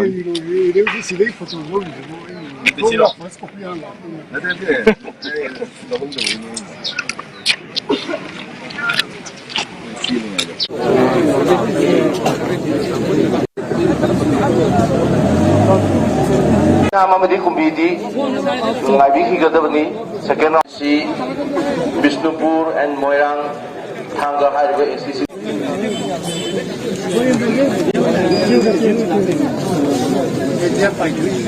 26 Bisnupur and 27 Moirang and 28 Thanga.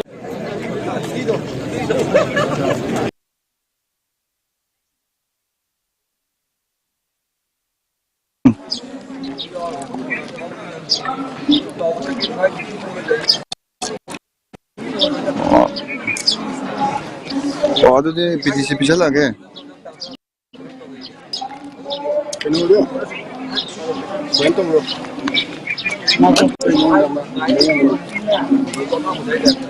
Boy, me ahí se le me dijo que le me Aduh live tidak ada apa. Ayo itu change tahu apa phone dan buy apa change tahu apa picture itu.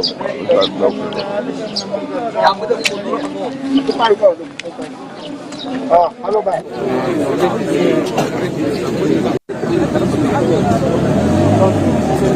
Mamadi kumbidi ngabi higadabani second si Bisnupur and Moirang Thanga Highway ACC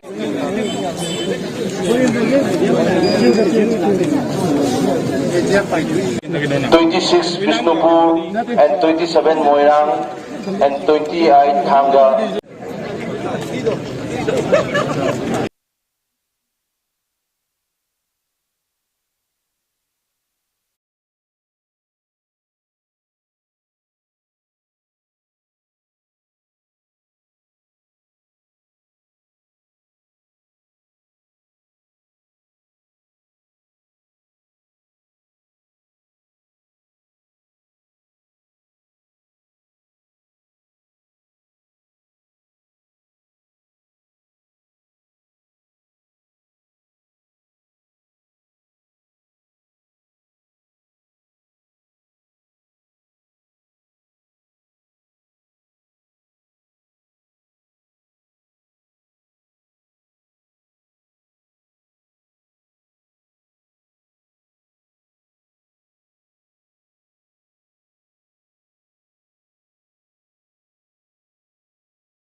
to special edition of Manipur Dialogue Judgment Day. Miyamgi mandate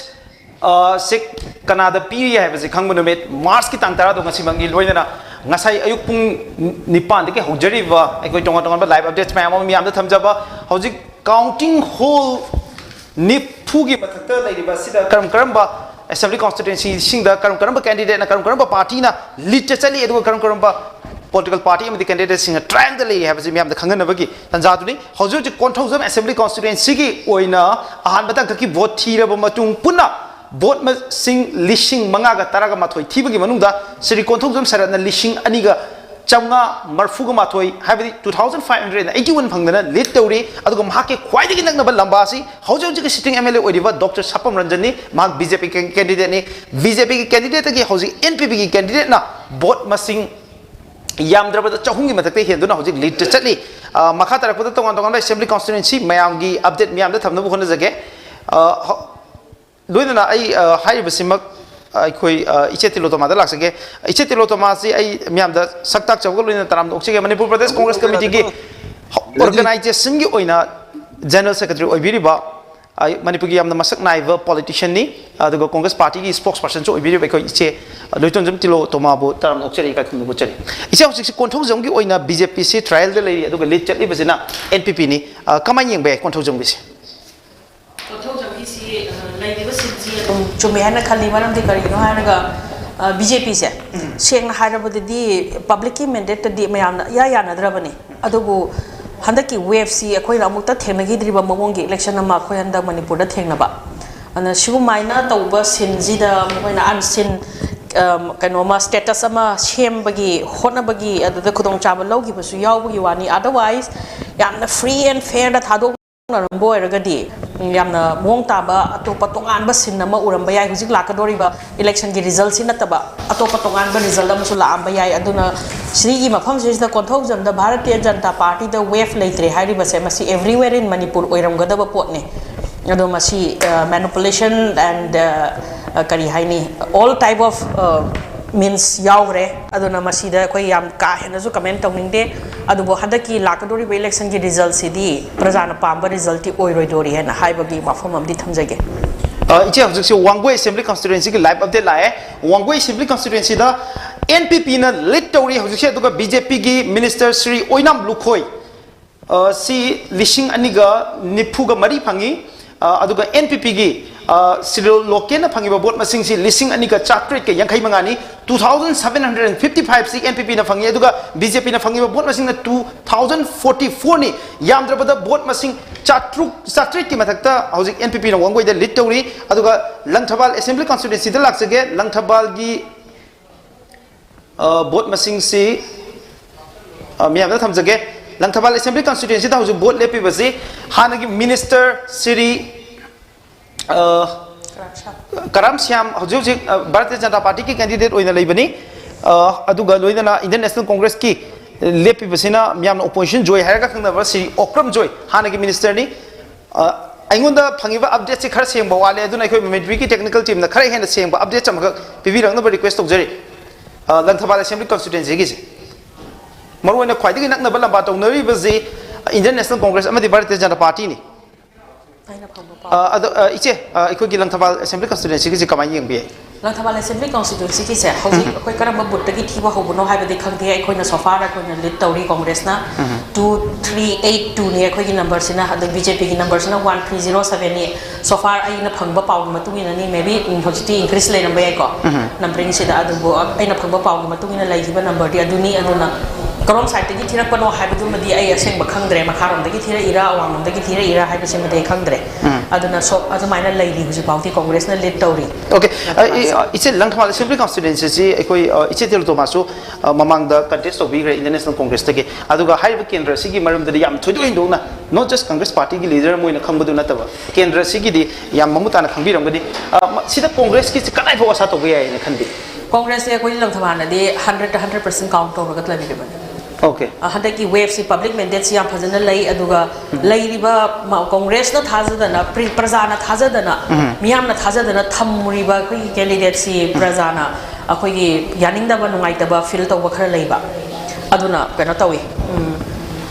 Langthabal da Congress lakpa haibasimadhi shoi इसे Langthabal assembly constitution the Indian national Congress की ticket तानब केंद्र मैम issue मैम थोखेबले Langthabal assembly constituency की issue थोक्तना मंगजौना है टिकेट तानबसी लेपख्रकान मरुना कांग्रेस पार्टी की मसक लीडर सेक्रीफाइस तौख्रकान हजिक अहल लीजेंडरी पॉलिटिकल फिगर ओक्रम जोइद सपोर्ट तौखिबजिना कांग्रेस की स्ट्रेटेजी से कमाई लाखिबनो हाइबदुनी कांग्रेस की मसी वारीसिदी याम इंटरेस्टिंग ओइबा टॉपिक ने मनमदि कइगिनो हाबदा हंदकी सिनजे हंदकी पॉलिटिकल सिनजी मोंग तारोय हाइबसी अखोय हौबदगी हौना खंगेबा याम हाइबदी मणिपुर नो मत थेनगिरिबा पॉलिटिकल एटमॉस्फियर अखोय उबा फंगेबा अदगी डेमोक्रेसी बु काउनबा अदुगा कइनोनी खोगी लीगल प्रोसीजर सिंजे कइनो खोगी यामना लाइना सिजनरकबा अदुगुम पोट खरा उबा सिगुमबसे even in the assembly session assembly की मनुंग दिसदा करी रूल्स एंड रेगुलेशन करी इम्प्लाई तौनी कमाइन चथगनी गान हाइबा थबक सिंजी मवोंग चाना तौथोरक्तबा so far ngasi 5 years laiba sidesda niyom chumdri august ki tang kano da 2021 gi august tha da ise live ikoi commentary imkhak leire marak sidam thachake ikoi live commentary si Imphal west ki manung chana leiba DM college education teachers education gi campus tani ikoi hoji mami tv sub editor ikoi dati ku leire dari ku tabibra Dari ku Mami TV ke live news desk ni dari ku tabi bra.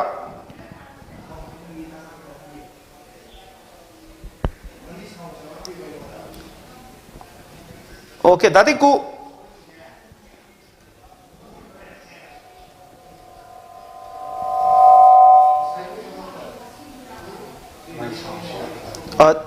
okay.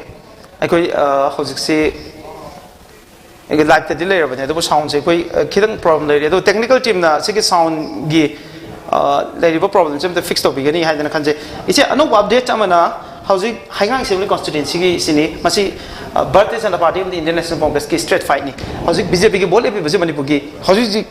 Chief minister ओबीर Shri N बिरेनी अदु हौजिक फंगिबा vote मसिंग सी अहनबा round फावबदा श्रीएन बिरेन फंगिबा vote मसिंग सी लिसिंग अहुंगा चामगा मरफुगा हुंदोय अदुगा कांग्रेस पार्टी की पी सरना फंगिबा वोट मसिंग सिना चंगागा मरफुगा मंगानी अदुना डिजिट अहुम द लेरी कांग्रेस पार्टी की से लिसिंग म यौद्री अदुगा श्रीएन बिरेन यामने हेना मंजिन थाना लिट तौरगा चली कमा येंबे मसीने अखोइना सिगी मणिपुर की पॉलिटिकल सिंदा फेयर एंड कनो ओय हिदे हाइबसे असेंगबा फ्री एंड फेयर ओय हिदे हाइबसे सिदा दुम स्टैंडिंग एग्जांपल निमसे कहिनोदा बुट तरा मरी मुक्ता खोगी एजेंट सखन की दबा अदुगा वाट कनो वोकल ना खोगी मी लेतबा इदा मुते संगबा फamba ngom की दबा निगाइना अदुंदा थोकिबा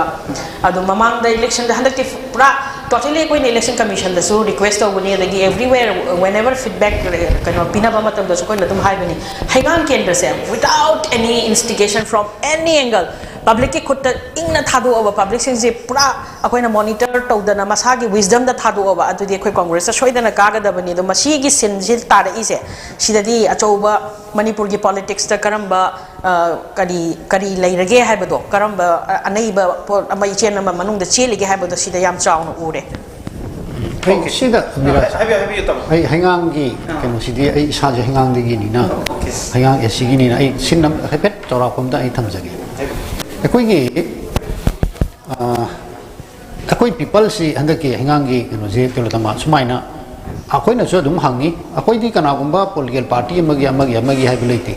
अदुबु मैक्सिमम अखोइ काइरंग मुस्लिम फैक्टर सी ना हे अखोइ मतम खुदिंग मक्ता हाइगांग असेंबली कॉन्स्टिट्यूएंसी द वोट काबा इसे मुस्लिम सिंह डिसाइडिंग फैक्टर सी ओय डिसाइडिंग फैक्टर ओइरगसु ममांगी 2017 गिदा अखोइ हाइगांग असेंबली कॉन्स्टिट्यूएंसी दा श्री बीरेन हजिक ऑनरेबल सीएम सिना फंगबा मैतै की वोट मसिंगदगी दि सरतना मैतै मसिंगदगी फंगबसिन हेल अदुगा पांगनने अदुगा हाइगांग असेंबली कॉन्स्टिट्यूएंसी दा लेबा अखोइ ट्राइबल इसिलिनाउ सिंह हाइतारे मसिगी वोट सिना बीरेन हेन फंगे मीन्स मैतै ददी सरतना हेन फंगे अदुबु तमा हजिक पांगन वोटर जी हाइगांग गोइना कयम लेगे नियरली हजिक से 3000 मया अदाइना लेरमन अदु नन मैतै वोट हाइगांग कयम लेगे around 7 7,000 ꯑꯗꯨꯃꯥꯏꯅ ꯂꯩꯔꯕ 7,000ꯒꯤ ꯃꯌꯥꯗ ꯂꯩ ꯍꯣꯏ ꯍꯣꯏ ꯑꯗꯨꯅ ꯁꯤꯒꯤ ꯄꯣꯠꯁꯤꯅꯤ ꯍꯧꯖꯤꯛ ꯂꯥꯛꯏꯁꯦ ꯑꯗꯣ ꯄꯥꯡꯒꯟꯁꯤꯡꯗ ꯑꯩ ꯁꯨꯃꯥꯏꯅ ꯍꯪꯉꯤ ꯑꯩꯅ ꯁꯦ ꯃꯔꯨꯞ ꯃꯄꯥꯡꯁꯤ ꯑꯩꯈꯣꯏ ꯑꯗꯨꯝ ꯑꯩ ꯇꯨꯔꯦꯟ ꯃꯥꯌꯣꯛꯅꯕꯅꯤ ꯑꯩꯈꯣꯏ ꯂꯩꯃꯤꯟꯅꯕꯅꯤ ꯏꯂꯦꯛꯁꯟꯒꯤ ꯀꯔꯤꯒꯤ ꯁꯨꯝ ꯅꯩꯅꯃꯤꯟꯅꯕꯗ ꯍꯥꯏꯇꯥꯔꯦ ꯅꯈꯣꯏ BJPꯒꯤ ꯚꯣꯠ ꯑꯣꯏꯅ ꯊꯥꯗꯗꯣꯏꯔꯥ ꯆꯤꯐ ꯃꯤꯅꯤꯁꯇꯔ ꯑꯣꯏꯅ ꯊꯥꯗꯗꯣꯏꯔꯥ ꯅꯠꯇ꯭ꯔꯒ ꯁꯤꯔꯤ ꯕꯤꯔꯦꯟ ꯑꯣꯏꯅ ꯊꯥꯗꯗꯣꯏꯔꯥ ꯍꯥꯏꯅ ꯍꯪꯕꯗ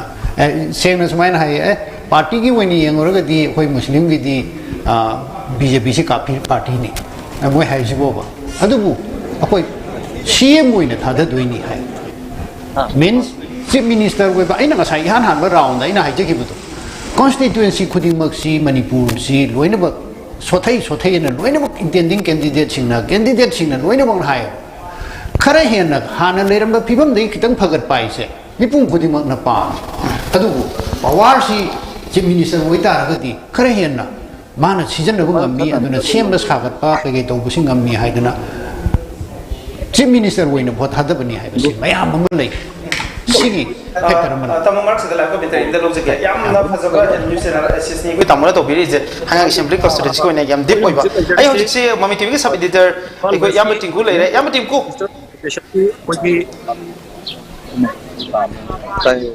taye yam team ko tabi ko mami tv ki live news dex ne hojik se hojik counting hall da leiba situation ji karba leiri aduga update sing ji kari kai no habido kitang thambi Miras, akoi hujik se akoi hujik lai jai se Imphal West ki DM College of Teachers Education ki counting center dani mapam masjid counting hall ani hangi amana indoor sports hall dani aduga amana teachers education hall dani hujik indoor sports hall da hangi ba akoi counting centers dagi counting hall dagi akoi na famgoda hujik uripo ki akoi hujik phangi uripo ki first round table taret ki first round thi gi bagi table taret ki phangi result se masida कोई नोजिक फंगिसी JDU की candidate KS सुरेशना भोट 1611 फंगी अदुगा महाकी ख्वाइदगी नेक टू नेक चलिसी कोई BJP की कैंडिडेट KS रघुमनी दगी BJP कैंडिडेट KS रघुमनी न वोट 1480 फंगी उजिकसी JDU की कैंडिडेट KS सुरेशना वोट 131 लीटर रोगा चली अदुगा टोटल वोट मसिंग हुजिबोक थीग्रिसी उरिपोक एसिगिसी 4742 नि मसिदा अखोगी हुजिक मसिदा अखोगी कोई हुजिक कनु ओइबा अखोगी डिप्यूटी चीफ मिनिस्टर ओइबा NPP की अखोगी युमनाम जोय कुमार ना वोट मसिंग 1412 हेलगा चली मिरास हुजिबोक की ओइनदे नेशनल कांग्रेस के मानंद से वोट मसिंग क्या मुक्त लेरे INC की कैंडिडेट नुंगलेपा महानंद की वोट मसिंग सी उजिबोक्ता 203 फंगी मासी उजिबोक्ता अदुगा कनोदा अदुगा अमना नोटादा हुजिक लागिसी नोटादा 36 वोट चली हुजिबोक्ता मिरास दातिंगो उरी पोंगना तबा तो केंद्र सिंह की अपडेट सिंह हौजिक इम्फाल वेस्ट की होइना इम्फाल वेस्ट की होइना हौजिक लेरिसी लंगथबाल की लेरी मिरास लंगथबाल दा कोई INC की कैंडिडेट कोई वेटरन पॉलिटिशियन ओक्रम जोइना वोट मा की ख्वाइदगी नकनबा लंबा कोई BJP की कराम श्याम दगी वोट मसिंग 1081 हेली हुजिबोक्ता INC की कैंडिडेट ओक्रम जोइना फंगिबा वोट मसिंग से 2402 नि अदुगा BJP की कैंडिडेट कराम श्याम न फंगिसना 1321 वोट मसिंग फंगी हुजिबोक्ता मिरास अदुगा ngsaigi third kanona INC na lit tawrisi 1081 vote masing ni husik lit taroga chalise first round gini masi table taret ni first round da thirisi masida akoigi postal ballot ka adagi EVM gi vote masing ka pullap combine oina tholopani miras masi aduga hauja atopa kendra di langthabal amati uripok na taba atopa kendra karam ba leiri atopa da thangmaiban leiri thangmaiban si miras min apngai biu thangmaiban si mamang da last year gi vote tawgiba general election da tawgiba adumaina masagi Jotin Waikonga Joy Kisan ga si hujibawti dum neck to neck chali JDU gi candidate Jotin Waikom na hujibawta fangiba vote masing si 2137 vote masing phangi aduga BJP gi ke Jotin Waikom na vote man for vote masing ni masida JDU gi candidate koi gi khumukcham joy kisana lead taroga chaliba vote masing si 83 ni aduga hujibawta total vote masing thigrisina 4305 ni masi first round gi ni table tarite gi thirakuni miras masida koi gi masisu koi gi postal ballot ka aduga EVM gi pulap combine taroga thirakpa vote masing ni miras. Okay, Imphal iski manung chana leiba uripok lang thabal amadi thangmai ban ahum maksida ꯑꯩꯈꯣꯏꯒꯤ ꯁꯔꯀꯥꯔ ꯄꯥꯏꯔꯤꯕ ꯕꯤꯖꯦꯄꯤꯅ ꯑꯃꯠꯇ lead ꯇꯧꯕ ꯉꯝꯗꯕꯒꯤ ꯐꯤꯕꯝ ꯑꯃꯗ ꯂꯩꯔꯤ ꯍꯧꯖꯤꯛ ꯐꯥꯎꯕꯒꯤꯗꯤ ꯑꯗꯣ ꯍꯧꯖꯤꯛ ꯕꯤꯖꯦꯄꯤꯅ ꯂꯤꯗ ꯇꯧꯕ ꯀꯦꯟꯗ꯭ꯔꯁꯤ ꯀꯔꯝ ꯀꯔꯝꯕ ꯂꯩꯔꯤ ꯏꯝꯐꯥꯜ ꯋꯦꯁ ꯃꯤꯔꯥꯖ ꯍꯧꯖꯤꯛꯐꯥꯎꯒꯤ ꯑꯣꯏꯅꯗꯤ ꯑꯩꯈꯣꯏꯅ ꯁꯤꯗ ꯂꯩꯔꯤꯁꯤꯗ ꯕꯤꯖꯦꯄꯤꯅ ꯂꯤꯗ ꯇꯧꯕꯁꯦ ꯑꯝꯐꯥꯎ ꯐꯥꯔꯁ ꯔꯥꯎꯟꯒꯤ ꯑꯣꯏꯅꯗꯤ ꯃꯤꯔꯥꯖ ꯃꯁꯤꯗ ꯑꯩꯈꯣꯏꯅ ꯍꯧꯖꯤꯛ ꯁꯤꯒꯤ ꯀꯥꯎꯟꯇꯤꯡ ꯍꯣꯜ ꯁꯤꯒꯤ ꯀꯥꯎꯟꯇꯤꯡ ꯁꯦꯟꯇꯔꯗ ꯊꯤꯔꯤꯁꯤ ꯍꯧꯖꯤꯛꯐꯥꯎꯒꯤꯗꯤ ꯀꯦꯟꯗ꯭ꯔ ꯑꯍꯨꯝꯁꯤꯒꯤꯅꯤ ꯀꯦꯟꯗ꯭ꯔ ꯑꯍꯨꯝꯁꯤꯒꯤꯁꯤꯗ ꯕꯤꯖꯦꯄꯤꯅ ꯂꯤꯗ ꯇꯧꯕꯗꯤ ꯑꯝꯐꯥꯎ ꯌꯥꯎꯗ꯭ꯔꯤ ꯍꯧꯖꯤꯛ ꯂꯩꯔꯤꯁꯤ ꯂꯪꯊꯕꯥꯜꯗ INCꯅ ꯂꯤꯗ ꯇꯧꯔꯤ ꯊꯥꯡꯃꯩꯕꯟꯗ JDUꯅ ꯂꯤꯗ ꯇꯧꯔꯤ उरीपोक्तसु JDUꯅ ꯂꯤꯗ ꯇꯧꯔꯤ ꯃꯤꯔꯥꯖ ꯑꯗꯨꯒ ꯍꯧꯖꯤꯛꯐꯥꯎꯗꯗꯤ ꯐꯥꯔꯁ ꯔꯥꯎꯟꯗꯗꯤ ꯉꯁꯥꯏꯒꯤ BJPꯅ ꯂꯤꯗ ꯇꯧꯕ ꯑꯃꯠꯇ ꯌꯥꯎꯗ꯭ꯔꯤ ꯑꯗꯨꯕꯨ ꯁꯦꯀꯦꯟ ꯔꯥꯎꯟꯒꯤ ꯊꯣꯛꯂꯛꯄꯗꯤ ꯍꯧꯅꯔꯦ ꯃꯤꯔꯥꯖ ꯁꯦꯀꯦꯟ ꯔꯥꯎꯟꯒꯤꯁꯤ ꯂꯧꯔꯀꯥꯟꯗ ꯑꯩꯈꯣꯏ ꯑꯃꯨꯛ ꯑꯞꯗꯦꯠ ꯄꯤꯖꯔꯛꯀꯦ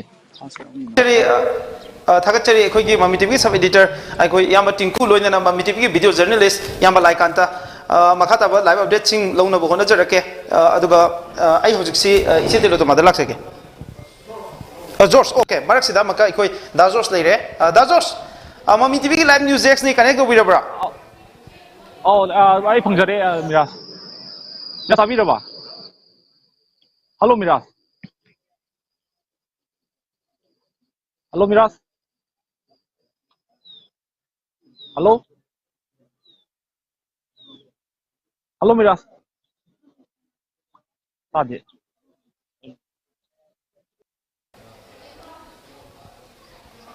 दाजोस ताबिरबरा ताजरे हेलो मिराज ताबिरबा अखोई साउंड से कनेक्ट तौब ngam daba ma नमनि सिंजरी oh ताबिर मिराज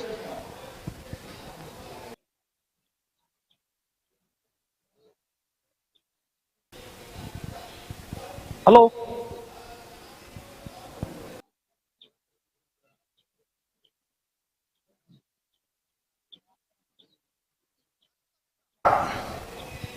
दाजोस ताबिरबा मिराज हेलो मिराज तादब्रो ओके ताबि इसे हुजिक से लंथबाल सी याम हेली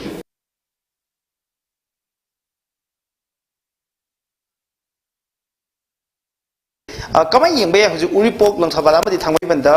लीड तौरिबसे JDU ना मफम अनिदा लीड तौवे अदो कांग्रेस पार्टी ना मफम अमदा लीड तौरे सीनियर ngसाइना पजरियन तौदो की करे अपडेट याम अमा लेबना कोइ जो कनो फ्लो लाइना दुम डिस्कस तौबसु कितन कनो तौरे अदो ngसाइ की अखोइना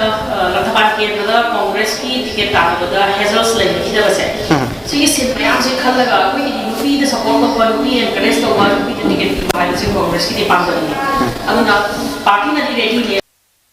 तौबसे अदबु मसी पुनमा गसी हेंगा मणिपुर की पॉलिटिकल सिनेरियो से हेंगा अवनबा मदि थमदबे याद्रे हाइदना मसी इसागी सेल्फ इंटरेस्ट इसाना कैंडिडेट ओइरगा इसाना थोगा मसी थेंगदबे यादे हाइबगी प्रिंसिपल से तोंगाना थमगा मजुबु थेंगनबा ngमगदबा सिचुएशन दुबु कंट्रोल तौबा ngमगदबा मी खरा थमदबा याद्रे हाइदना अखोइना काका जोइसी आना Moina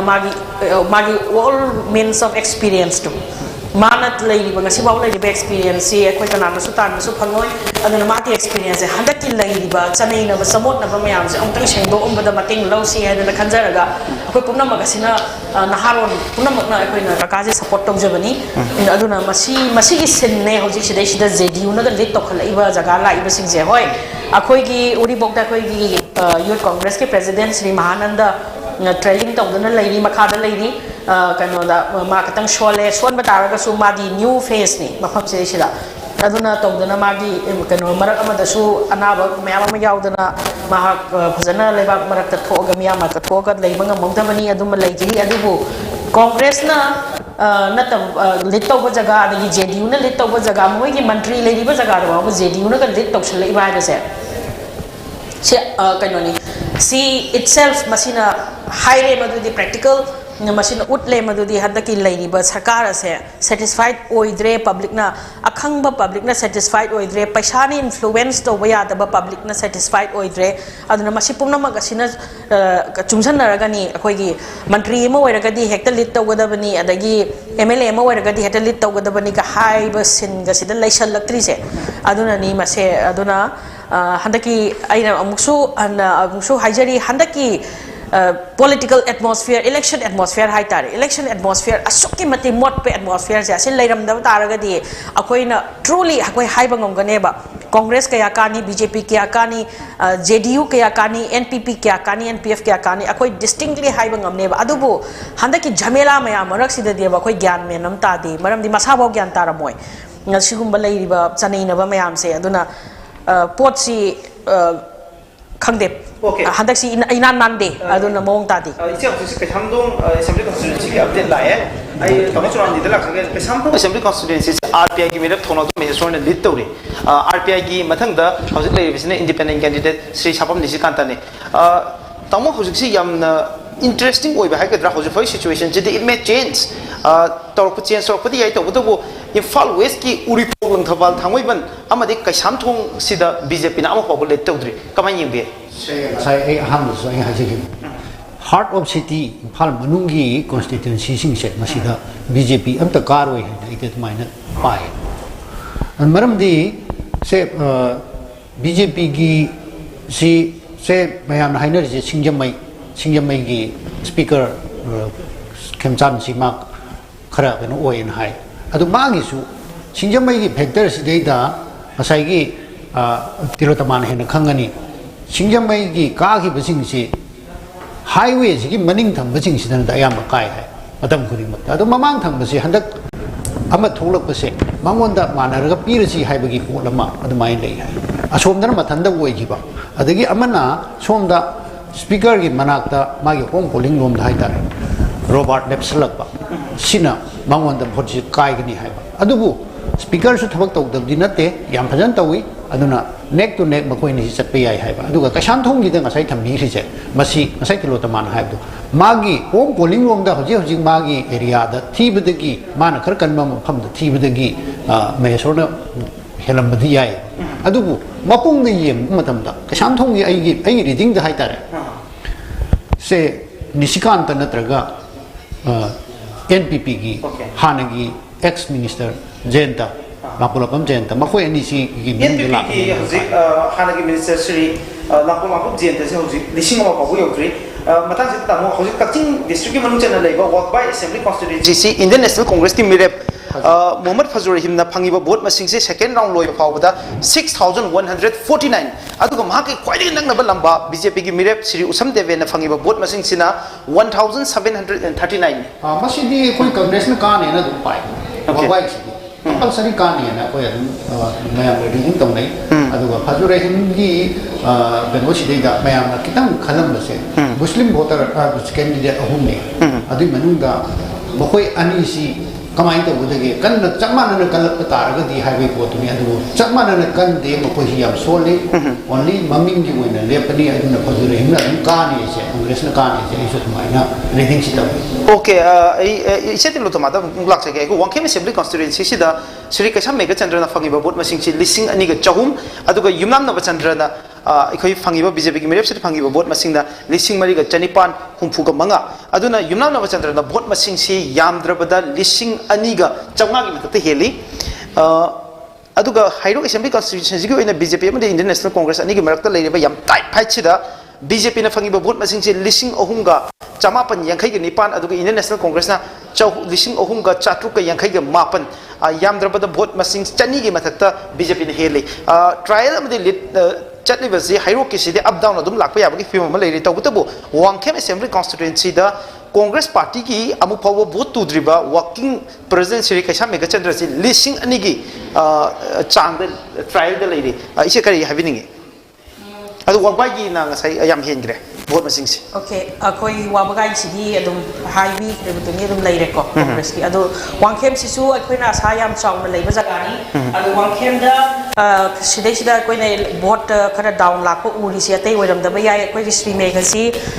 matam punamak ta election mai thi da batara ga su mahak na akoi ki ruling da leija batara ga su ma mla moina leibani ma so far ju bhawba mantri moina leidana party ki tarap tagi maximum contribution pi dana myam gi akoi ge da thabak tawna tawba matam da ma adugumba khara mangonda hen kano sotha hoba leijaram bayai adunu masi ahum la kasala abanina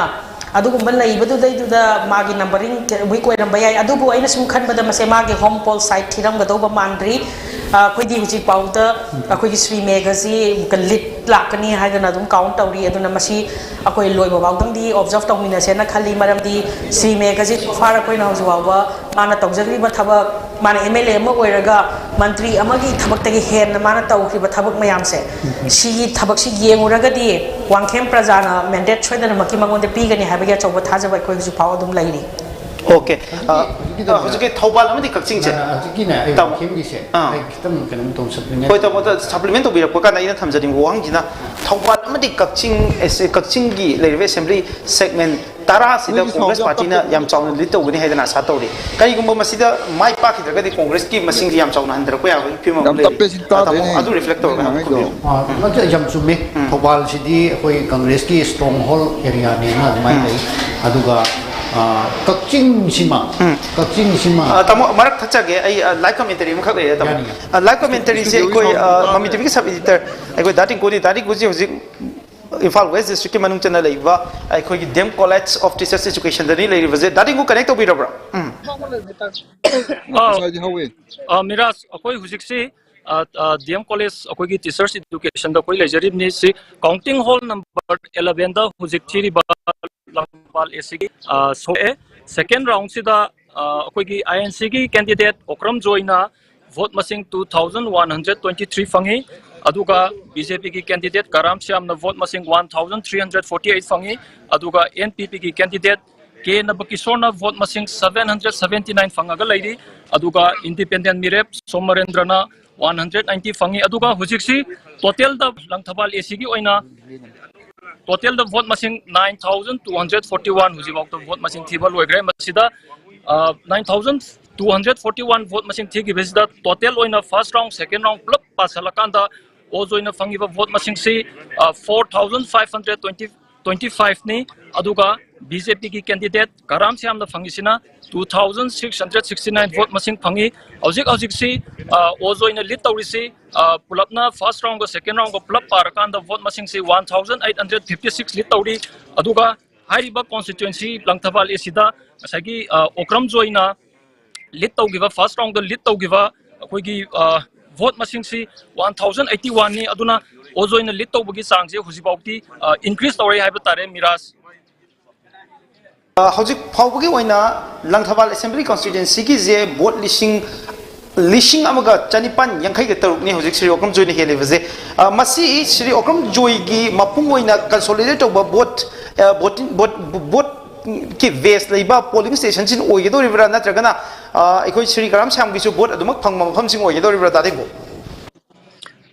miras masi huji baukiti makoina tholopasida ngasagi polling booth team maming ji tharaga akoigi polling station maming je thadaba aduna akoida su kitang chamang leba ngasagi magi leiriba polling ngasagi polling station gi maming je tharagadi maming je yauragadi akoina area ngasagi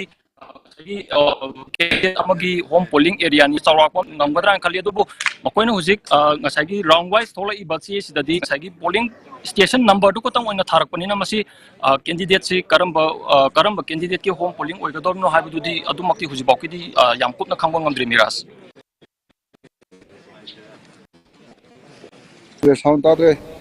second round gi oina hojik se mayam no ubiri base Imphal West district ki manung channel leiba ekoi Imphal West district ki counting hall da leiba live updates mayam se mayam da thamjari base hojik Imphal West ki oina leiba tongan ba assembly segment mayam asida vote thibagi thabak si yam kana chathari aduga yam interesting oina hairiba phom asida hojik sarkar pairiba BJP ki candidate mayam se trial da ayamba leiri aduga lead chat pase ayamba yaudri aduga Langthapal assembly constituency da BJP ne yam chauna sa toba BJP ki candidate hanagi minister Sri Karam Syam si dagi Congress ki candidate Sri O join heli ba vote masing si 1856 ikoi tamu suram ni makata bi saya ki thobal sini sorry thobal district ki wina ta re to sing yaw ka state ka Congress na ka ne na pa ta re ai ni hing dani asi koi taret si manung da ani si yang ji khana ni ngai boy 50-50 ki chang le kari gi no har kan da BJP na tau hi ba makoi gi se mi chaman da ba de good capturing lo gi na traga mapanda adugi jamna phajada ba atmosphere ma sagat ki ba madu mayam du dagi tau hi bani masik khudam oina megana report to bi oina hai hi mafam adum yawi adagi hemantana report to bi oina hai bi yawi aduna hemanta ga hojik megha ga se masi kitang khana ningai oi aduga se sugnu ranjit compulsory karakani na dum leire adi phaju rahim kani adagi se koi kanoda suras ibobi oken se adum halakani compulsory aina khanja badhai tare aduna taret kani na leire mado hojik makoina tauhiba BJP na tauhiba masal power sing dagi mayam si kitang ning makai brai na khali report to bidana ajana free and fair vote to giram magati ekoi Congress ki sidi Thopal district di yam saw na mai pa kani na dumai na ai di khanjaram adu sumai dai hoji okay tamo hojik se vote masing thi baje ikoi gi Mau Assembly constituency gi hojik leiriba update si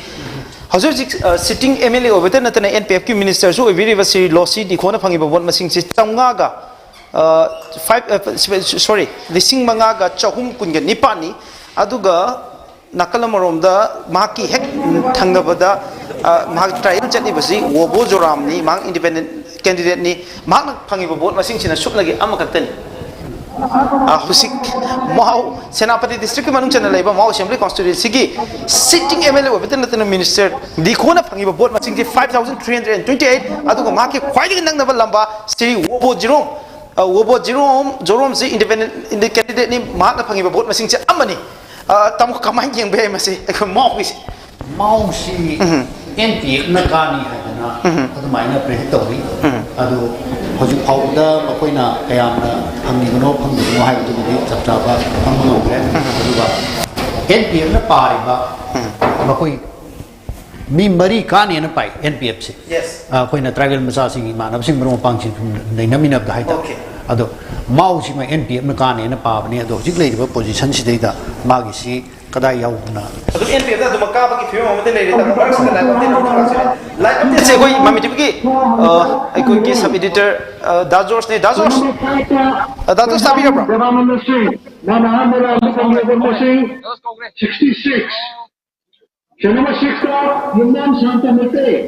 Dazos update lak piyo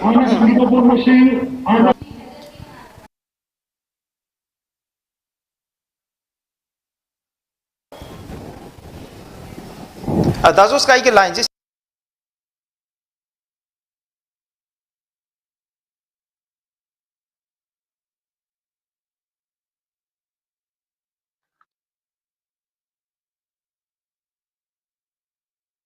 Falis district ki tonga tonga assembly constituency mayam gi update mayam ama pirak na bagi da sen sadun le Dazos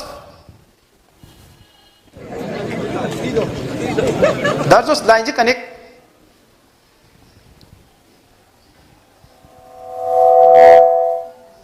okay I audible wo jadre ngonda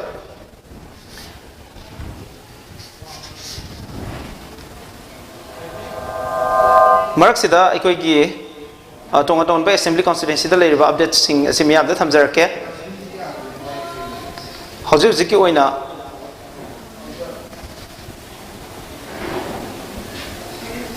Dazos sabi bra Dazos aikoi lilong assembly constituency gi oina hojur jik leiriba vote phangbagi masing si Wayantas Khan hojik sitting MLA Varte Janapati ki candidate asina vote masing 2897 fangi aduga Mohammad Abdul Nasir Janata Dal United candidate asina vote masing 2474 fangi yam nakna innai vote masing si chahungi changda aikoi khetna bagi mami tari aduga BJP na lead tawri Thawal district ki manung chana leiba lilong assembly constituency da aduga makasi Chandel hojik leiba update si Wangoi assembly constituency ki oina leiriba vote masing sida sida aikogi National People's Party NPP gi khurajim local little lady aduga trial da chali bisina Bharatiya Janata Party gi hauji sitting MLA obeda na Mr. Su oiriba Sri Lukoina aikogi trial da chali punna polling station mapan gi oina counting to bo matam da Indian National Congress okay hauji phawgi oina little lady base Bharatiya Janata Party na Kendra Mapan Assembly Constituency Mapan the Littori Indian National Congress na Kendra Mari the Littori Aduka Janata Dal United na Kendra the Littori Naga People's Front Kendra the Littori Aduka Independent na Kendra the Littori Aduka National People's Party NPP Kendra the Littori Republican Party of India Athauli na Kendra the Littori Aduka Kuki People's Alliance Kendra the Littori Mayamda Mukana Thamzage Hauji Ki na Manipur gi Judgment Day asida Lady Ba Manipur Assembly Constituency Humpu gi oina leiriba data si miyam na thamjage Bharatiya Janata Party na Kendra Assembly Constituency mapan da Littori Indian National Congress na Assembly Constituency mari da Littori aduga Janata Dal United na ahum subada Kendra ahum da Littori Naga People's Front Kendra ahum da Littori Independent Kendra da Littori ai ise da laksage ise hujik Indian National Congress ki sit mari da Littori Indian National Congress na BJP is must ahead BJP na sit mapan da Littori ise kamay yengbe aduga Manipur gi tampak ta yam chaw difference ama create togani haidra mayam na panaba NPP si hojik subna gi sit ama khaktani Littori ba ise kamay yengbe She is in the Palaga Sakana Mokoina, Labajada, Masabasani stronghold, packed on the Honaba, Mianda, Kitan convinced of Bogi level 1 behind the scene, Shedum, Honasani, Aduna, opposition, so Hataki opposition, CD, opposition, Yam Kanotoba, democratic, Oibamong, Daikoina opposition, Oibasu, Pangan Kitaba, Adugum, wave ni Aduna Koina. Achoba struggle like the candidate mayam si mari daga lit tori ba kholi ba tori ba mayam si am appreciate tawning na khali madam they have a very strong moral lainari ba amna degrade tawra political atmosphere si am energetic oina makoi na thok tana ngasi kendra yang khai ma thoi yang khai da khoi election thengna da naga tawri ba mawong se khoi party gi every candidate each and every candidate moibu moigi energy gi damakta I moi appreciation adagi mohibu thagat pai phongdoi aduga ngasi lainari ba sin na sidi khoina thok kani hana khanba tasengna leiraba adugum laba sin nate adu masiri puenoni masi adum mong kano ta oidaba masi khut yauraba sin ni haibadi adu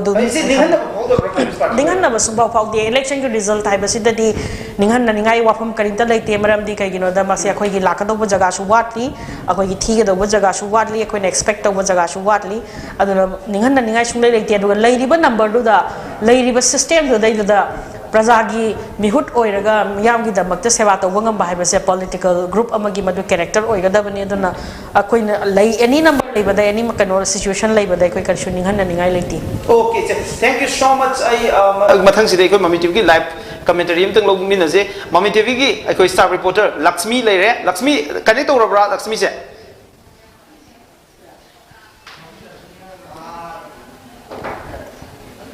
okay Lakshmi si yadre anyway I assembly constituency Churachandpur gi laksage Churachandpur si akhoi gi second town hairaga khangna ba after Imphal Manipur gi oina hairiba assembly constituency asida V Hankhalian BJP gi one of the top leader ni aduga tribal sing gi oina di khwaidigi maroi ba BJP gi leader mo iribani mahakna phangi vote masing ji 1628 aduga mahaki khwaidigi nakna ba lamba si M Mangsi Kupaite aduga mahakna phangi ba vote masing asina Chatruka Marfuga Nipan Kaktani Mahana Jipo the Pangi Bot Masingsi, Adogamaki Matang the Pangi Bot Masingsi, Kugi, LM Kokte Manipugi, Hunted retired Tokiba, Mamangi, the Director General of Police, the Pangi Boti, 588. Aduna Hojik Litori, Vatia Jana Party, Vian Kale and Litori, Choshambu District, Makata updating Miam the Lagnam Kondazake. Masigi mataka samthong assembly constituency ki oina di maheswa thonawjum na litori mahaka khwaidi naknagat lambasi asiri nisikanta sapam na hojik phawda leiri hojik phawda ekoi gi khundrakom assembly constituency ki oina phangibasi ekoi gi sri Thongam Mohindro na fangiba vote masing si listing amaga chani maudraga mari 1294 aduga Congress Party ki Sri Thoksom location na fangiba vote masing na 1655 aduna Congress Party na lead tori Congress ki yam chawi stronghold amoina Imphal East ki Khundrapam si number 1 da mayam na expect tong na bani masina Khundrapam Assembly constituency ki leiba update ni update ching ekogi CEO of Manipur ki office ki Mami TV ki staff reporter Saidur Maibam na update mayam am lai hai update ching asi mayam da thamjage hauji ekoi Mami TV ki live commentary se connect to bira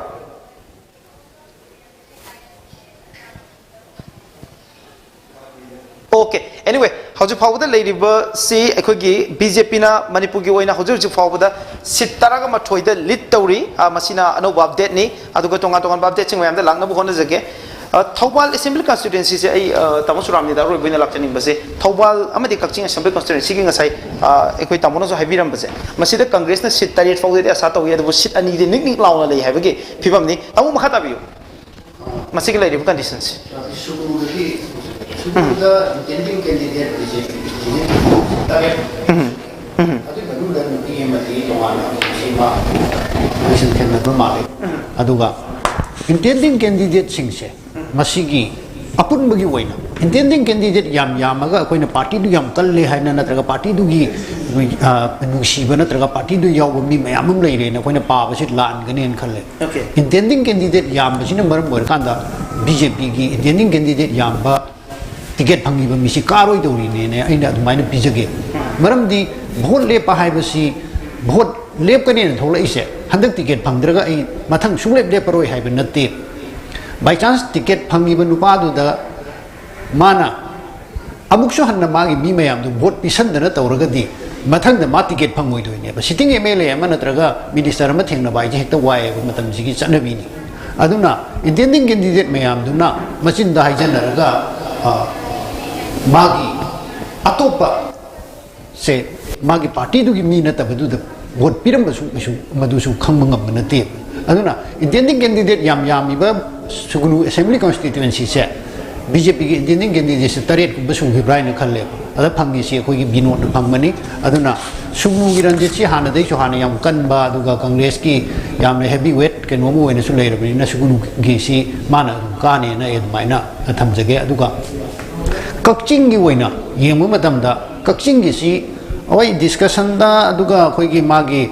personal talk to bu matam da di yam phajagi ajigi ai masak su khang de ma kanu obani Kennedy haibra eno ma Congress ki se adubu Congress ka adum de yeng na bana ta BJP gi ticket khupi du da Rameshwar ga hanagi MLA ex kanu Surchandra ga ani si gi da Rameshwar na BJP gi ne na leijaraga somda Surchandra da ticket pi hi base yam na akanta aduna Kaching gi miyam sina khatang saung ba aduga makoi to pen da ma leibadau na tawi aduna Rameshwar na Kaching da khara chance wang na leina dwain tong de ka Kaching gi wina aduga ate se masai gi wangjing ten tha gi kari gi sida masai gi thokriba violent mayam aduga thokriba mayam dun maram mor kan da Congress ki pa ka ne na pajaram ba Hemanta si kitang down chat prai na khali Hemanta ka ne na pa badi aina borjen na thabuk taw da gi adu mi wafam na te handak si CPI ga ekoi Congress ka yam chaw na alliance ama leiraga party sem ga tawba adaida Dr. Naragi yam chaw ba block ama wangjing ten tha si da leibani na koi tamon Naragi CPI gi mayam du support tawraga di Hemanta gi si yam na kangkhalakani na adumaina khanjaram bani adubu election da mamang da adu numitu du bawa thokriba thodok sing duna kari tholaka da gi haibdu de koi tam ngamdri aduga sumai lai aduga somda khabu ki si khoi suras so honorable hanagi Home Minister Chief Minister Ibo bigi macha surasi adum nahawaina ma assembly da su adum question hangba khotpa adum yamna khara kanu oina phayena khalli aduga BJP gi oina thengnari ba hojiki khangabu ki ojam menjor masu intending candidacy mathangi tanar kadori miduna menjor da piram godrai se masi khoi question to biyai aduna somda yengurkanda hojiki thawal assembly thawal district ki oina di congress yam chawna mai pakani haina ayen maina adum thamjage okay tamo yam no waje hojik pawgi ne miyam da update oina lakchar kanda manipur gi assembly segment khungphu sigi manungda hojik bot thiba hokiba mafam singda ayamba kendra sing bot thiba honar abadina hojik pawda le riba update se bjp na sit kun manga da litawri hojik manipur gi oina aduga congress party na sit taraga mari da litawri aduga national people's party npp na sit taraga mathoi da litawri aduga npf na sit mari da litawri hojik pawda le riba update se masini aduna bjp is leading in 25 seats aduna BJP na high absolute majority ki marks yogadra haibagi singnaba lei film jeta do congress party si so yamdrabada sitara ga mari fawde hojik litawri adu it can change over time hojik mami tv ki live commentary ma kai khoi lere live commentary se lona bhona jage loina na ikoi ngasigi mami tv ki special edition of manipur dialogue si da saruk ya biramba ikoi manipur ki masak naiba social activist ikoi yamba mutum churamani bo thagachere musu kai khunu buchere yamna issues tab yumpham oiba amasung tonga tonga assembly segment asigi yam detail oiba analysis sabiramba ki da tamusram di butha gachari aikoi hojik mami tv ki video journalist like anta aikoi mami tv ka connect ore dakanda tabi bra hojik dakanda tay miras tay miras ta anu update sing thambiyo hello miras ta bro taze makha tabiyo miras ta bro koisa okay miras music se koi lamthabal ac ki third round ki koi ki result thole e masida koi ki inc ki candidate ojoina ma ki khwaide ki naknaba lamba bjp ki karam syam dagi vote masing 1911 helaga chatli hairiba ojoina ngasai ki first round su first round second round third round inc ki candidate ojoina lead taroga chatpa masing che khara khara ti dum increase tawrai usi bawta total ojoina fangiba vote masing se 6227 fangi aduga bjp ki candidate karam syam na fangiba vote masing se na 4316 ni aduga npp ki candidate karam na bakishor na fangiba vote masing se na 2799 ni aduga independent merit somorendro na fangi se na 348 ni aduga third round ki thigi basida third round ki aina husik thamjari duna pulap first round second round third round ki total ni aduga third round ki oina inc ki candidate okram joina fangiba vote masing si 1702 ni aduga bjp ki candidate karam syam da fangiba vote masing china 1647 ni aduga npp ki candidate karam da bakishor na fangiba vote masing china 1213 ni aduga independent merit somorendro na fangi china 56 ni adubu huji bauta ngasai ki inc ki candidate akoi ki okram joy na vote lead tawriba vote masing si nearly 2000 yosale 1911 ni aduga hairiba vote masing si second round bauta okram joy na lead tawriba vote masing si 1856 give ni which is 100 plus something advaita lead tawbagi lai biras uji langthap sigi sigi update sini aduga thangwaiban sigi su akoi ki second round gi haki mamang da akoi ki chia tholakre masida JDU ki candidate akoi ki joy kisanna second round hok da fangi vote masing si 4529 vote masing fangi aduga BJP ki candidate Jotin Waikom da fangi basina 3730 fangi INC ki candidate Izam Tanjana fangi vote masing 135 ni aduga nota da for masing chat ki nota none of the above the vote masing 114 lai usibau second round thangwai ki second round we give about JDU ki muksham joy kisanna ma ki khwaide ki naknaba lamba BJP ki candidate in wakhom dagi heli vote masing si 779 masing heli aduga miras uripok AC gi su akoi hujik haki mamang da second round gi akoi gi result out we gre masida first round da koi gi kano tom miras umtang ai view Nambol Assembly constituency ki oina miyam da hojik ani super round fawda fangi vote masing si miyam da thamjage TH% na fangi vote masing si 2790 aduga Congress party ki Manipur Pradesh Congress committee ki president obiriwa Sri Loke na fangi vote masing na 1846 hojik chawrak na vote masing si lising ama gi mathakta aikoi 38% na heli Nambol Assembly constituency ki oina aduga thang assembly constituency gi oina di Bharatiya Janata Party na gi T Rovindro na phangiba vote masing chi 2833 ni aduga Indian National Congress ki Hezbollah na phangiba vote masing 2060 ni ayam darbada vote masing chani pan gi mathakta ekoi Bharatiya Janata Party na hele masing mathakta Moirang assembly constituency ki oina masing candidate na hungi marakta yam tight fight oina mayam na lawda bani National People's Party ki TH Santi na phangiba vote masing si 2155 phangakanda hojik phawgi oina अखोई NPP की candidate टे सांती ना lead तौरी अदुग महाका ख्वाइदगी नंगनबा लंबासी भारतीय Janata party की M Prithviraj ना vote मसिंग से लिसिंग अनि यौगदोबा सुपनगी हुमफुगा मरी वाली 1936 नी अदुगा पी शरदचंद्र ना फंगिबा वोट मसिंग ना sitting MLA Indian national Congress की 1484 नी हौजु जिक्सी मार्क सिदा लाइव कमेंटरी बा लाइव कमेंटरी सी आई कनेक्ट होजगे मखाता बियो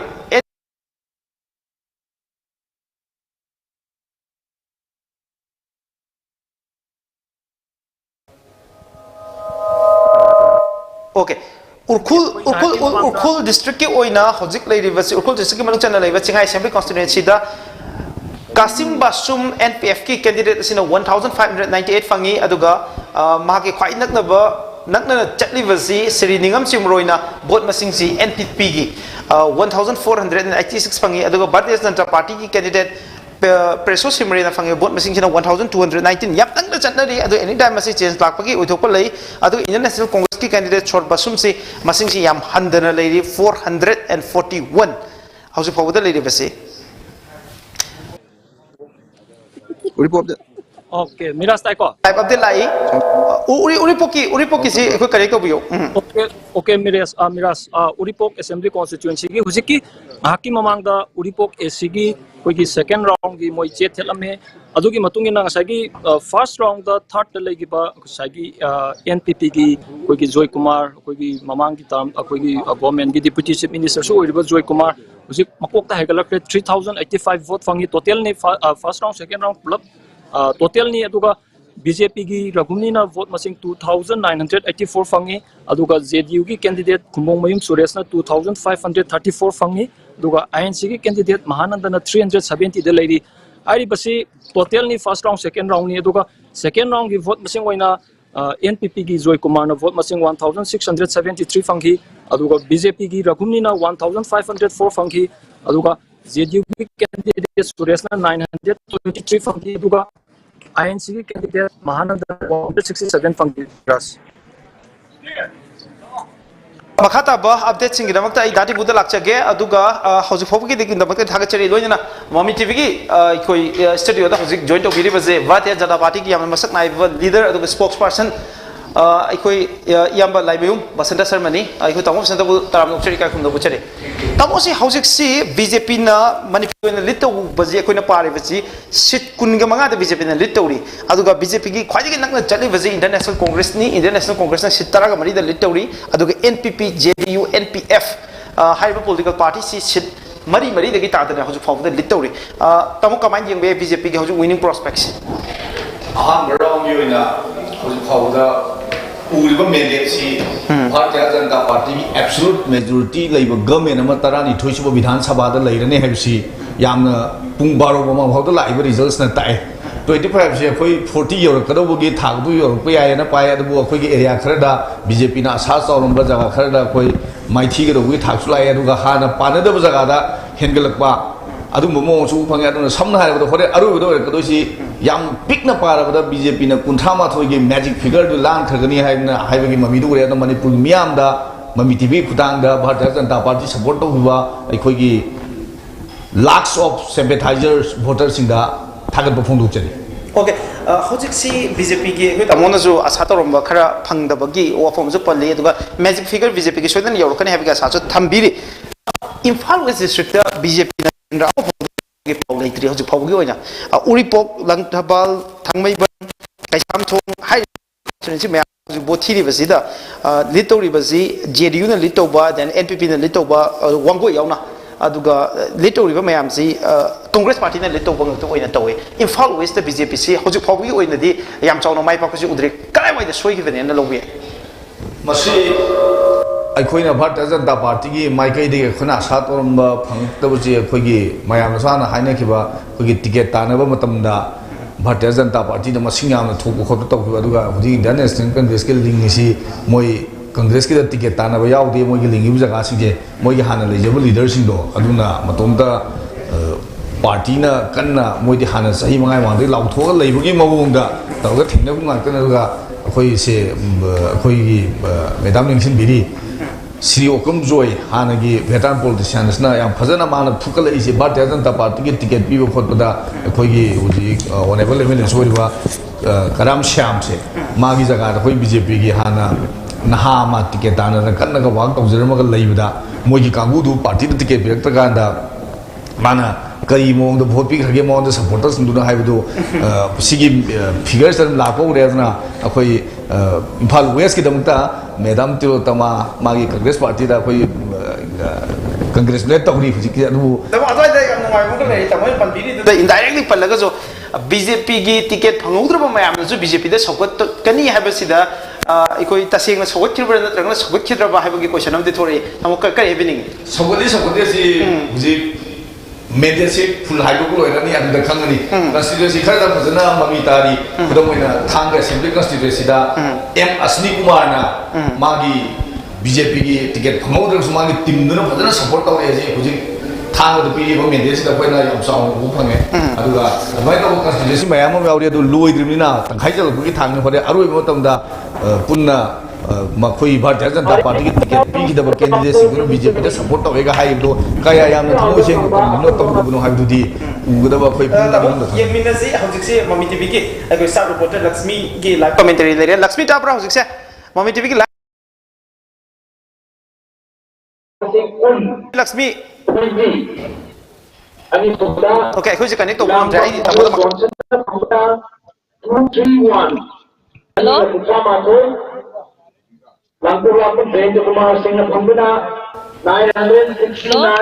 ओके अखोई कनेक्ट तौबा ngam ai tamoda dum lak sage tamoda hojik pandiri ba Bishnupur district ki oina assembly segment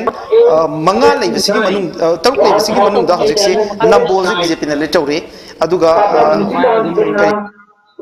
BJP na lit tawre aduga lehoriba constituency se BJP na hojik fogu yone de lit tawgi pau se khoi leite aduna moirang assembly constituency si NPP na lit tawre kamai yengbe haiba Bishnupur da kendra kaya sa tawri ꯑꯩꯈꯣꯏ ꯍꯥꯟꯅ ꯀꯦꯟꯗ꯭ꯔ ꯃꯔꯤꯗ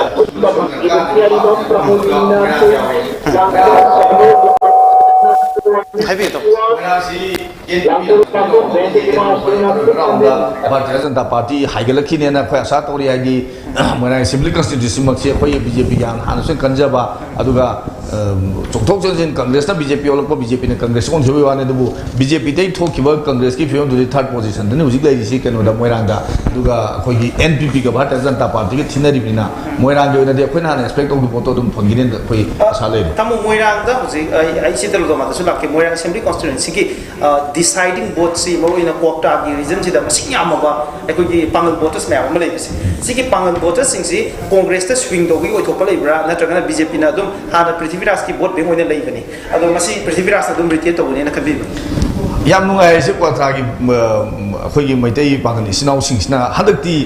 NPP दसु vote पिरपि mummy म उयेबा हदकिसा मसि आइनि सुम खजबदा peoples ना मागी political party में लेंद्र सुम हंजन हंजन लेरगा वैल्यू बेस्ड पॉलिटिक्स तौनबा मी भांगेरम फरोइदा एनपीपी की लेप्सै मिना हंजन हंजन सुम पुइना पार्टी की वाक तौजरपा अदुम बदग पिरपि मोम मोइरांदो उफंगे मरंदी बीजेपी सु कांग्रेस अनिमक्सी स्विच तौनगिमनि भारतीय जनता पार्टी की एमएलए ओरंबा कोई कैंडिडेट ना कांग्रेस लेखिमनि कांग्रेस की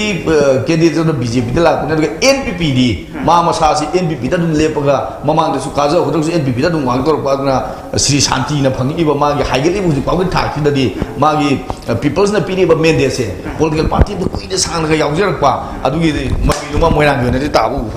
ओके आई इचे तेरो द मदला सके इचे मोइरांग असेंबली कन्स्टिट्यूएंसी की ओइना मोगी डिसाइडिंग सी अदुमक अखोगी कोक्टा की रीजन से अदुम ओइबने कोक्टा की वोट सी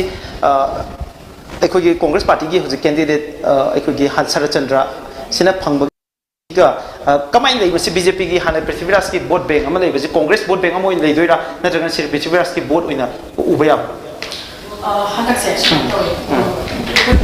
की पॉलिसी की कांग्रेस के कैंडिडेट था को जो लेना बेस सेमब नत्रगना कांग्रेस निथीना मोल तौरब कांग्रेस निथीना सेमब बेस थमकान मधुगी पोतु अतोप ग्रुप क्रॉप तौब मैम यादबसु नतेबको अदुना मसी सेम केस मसी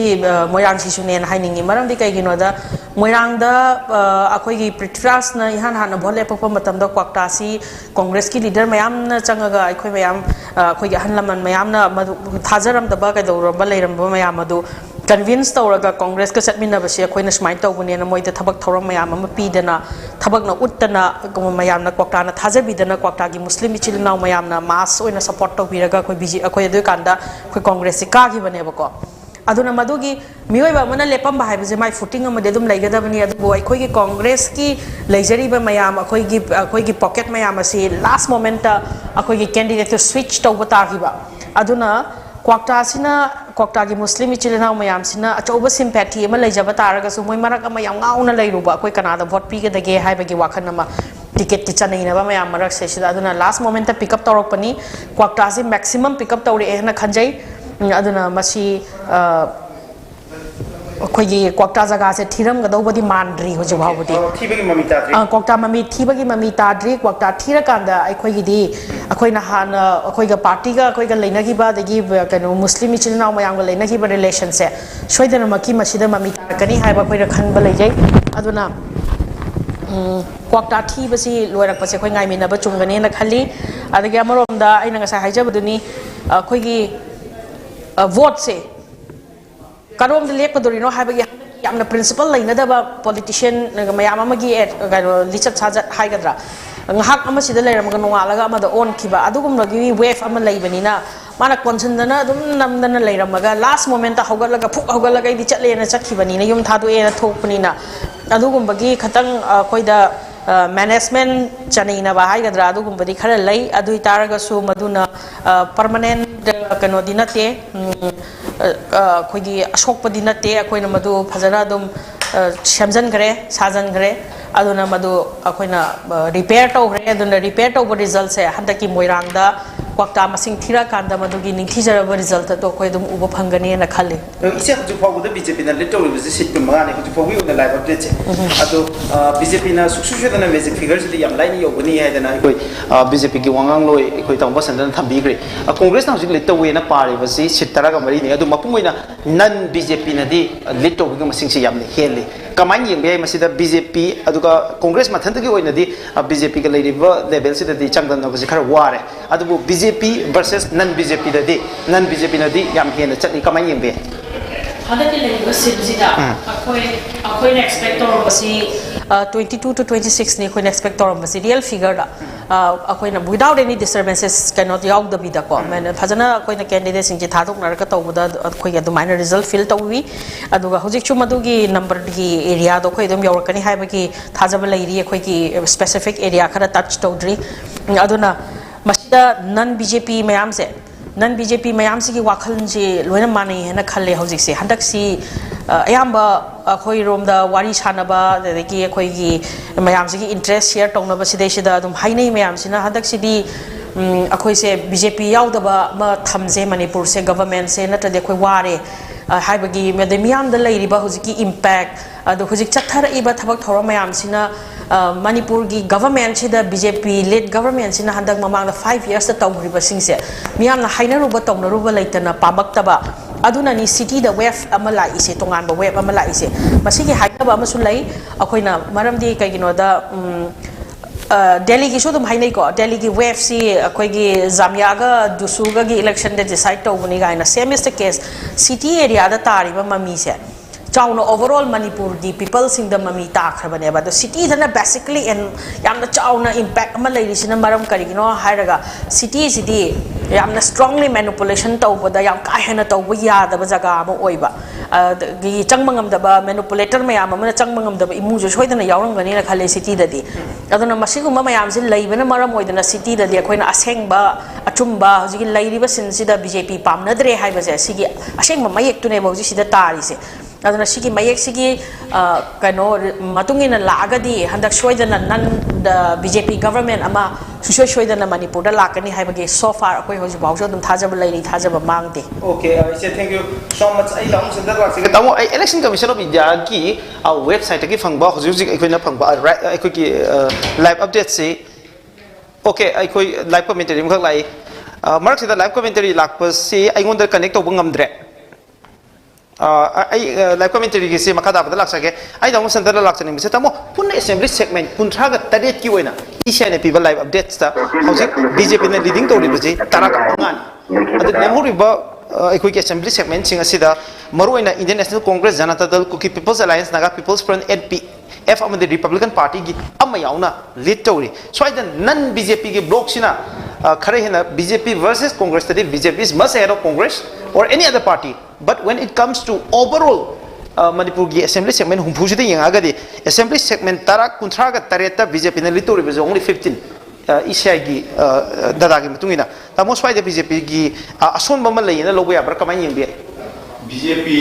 सोले ने लोबो याबो मरदी 37 दा 15 फंगा ची याम वांग यु फिगर अदुगा लेमहुरिबा सीट कुनगा हुंदोय अदा भारतीय जनता पार्टी नमन लिंग लाकरब याव थी दे याव जोजि कनो सिंगम मई लमसांग कनो दे फाल वेस कदा हाइगलखि दोइनी अखोगी अदगी थवाल माइखैदा हाइगलखिनी उखुलदा मा लाखिनी अदगी कनोदा टेक्नोकॉल चांदेल अनिमक लाकदोइनी अदगी अतोप अदुगा अखोइना ngasai हौबदगी ngasiगी कनोसिदा डिस्कशन्स दा सुगा हाइजबा बीजेपी ना 31 प्लस की फंगफम तोपो यौबुम तोपो मैजिक फिगर दु सुंसोय सोयना योरने अबदि हुजि फाउदा 37 दा पीरी बाय एशिया ने पिरपा मोगी वेब पोर्टल थोइबा 15 से आउट ऑफ 37 दा सिना सोदम उ फंगे अखोय हाइगलकदा बीजेपी एरिया में वाली सुंसोय सोयना अखोय 31 प्लस तो लाल एब्सोल्यूट मेजॉरिटी भारतीय जनता पार्टी ना मणिपुर तरानी थोइसुबा विधानसभा से लेगने तब यम इंटरेस्टिंग होइबा एक फिगर मखक थोलै बजे जनता दल यूनाइटेड से इवन कांग्रेस का मानना सीट मंगा दा होजिक से लेरी लीड ईसाई की फिगर सी होरगदी ngasai जनता दल यूनाइटेड से नाकल मरोम दा बीजेपी की टीम बी नि हाइना बस यावरी मसिगी मथक जनता दल यूनाइटेड ता लेपिबा कैंडिडेट आयामबदी बीजेपी की टिकट तानरम बसिंग आयाम ओइना तवे अस्वाइदा जनता दल यूनाइटेड ना कारेइबो वोट मसिंग से सिगी वोट मसिंग करिगुंबा जनता दल यूनाइटेड की फिगर वांखलैबसी बीजेपी की कोस्ट लाख ओइना खनबिब्रा तामो कमाई खनबी मसिगी बीजेपी जनता दल यूनाइटेड के मंगा कारपदा बीजेपी की सीट मंगा मांगे लो याब्रा कमाई यंबे तामो मीडिया नि तोगान तोगाले अदुमाइना लव अदुम दे येंगा लव कछु काइदे अदु भारतीय जनता पार्टी माइ कई दे को 60 द थेंगबनिना अखोइना 60 बीजेपी न त एनपीपी खोद टिकेट तानर मन कारक कांदा पीपल्स न उज मियंग गुदी अदु मोगी मियंग सु मेरु अखोइ ओइना दे अखोइ मांग केस लैते भारतीय जनता पार्टी न अखोइ हाइ 40 की टारगेट तो अदु योगद्राव अदु मया कारक अनि हेलक पसु याइ हाइदो को लोइदिना यमिनगी जिगामिनगी तमो टिकेट पीबद सोइबा यावरे न लव याब्रा आइदि सोमदा जनता यूनाइटेड की सीट मंगा द ट्रायल लापजे आउट ऑफ 37 याम ग्रोबल नंबर नि अदु लेमहुरि में आम दम हेगल मसु यारी सो जनता दल यूनाइटेड की एकोइ की बीजेपी की टिकेट तानर मसिंग सिना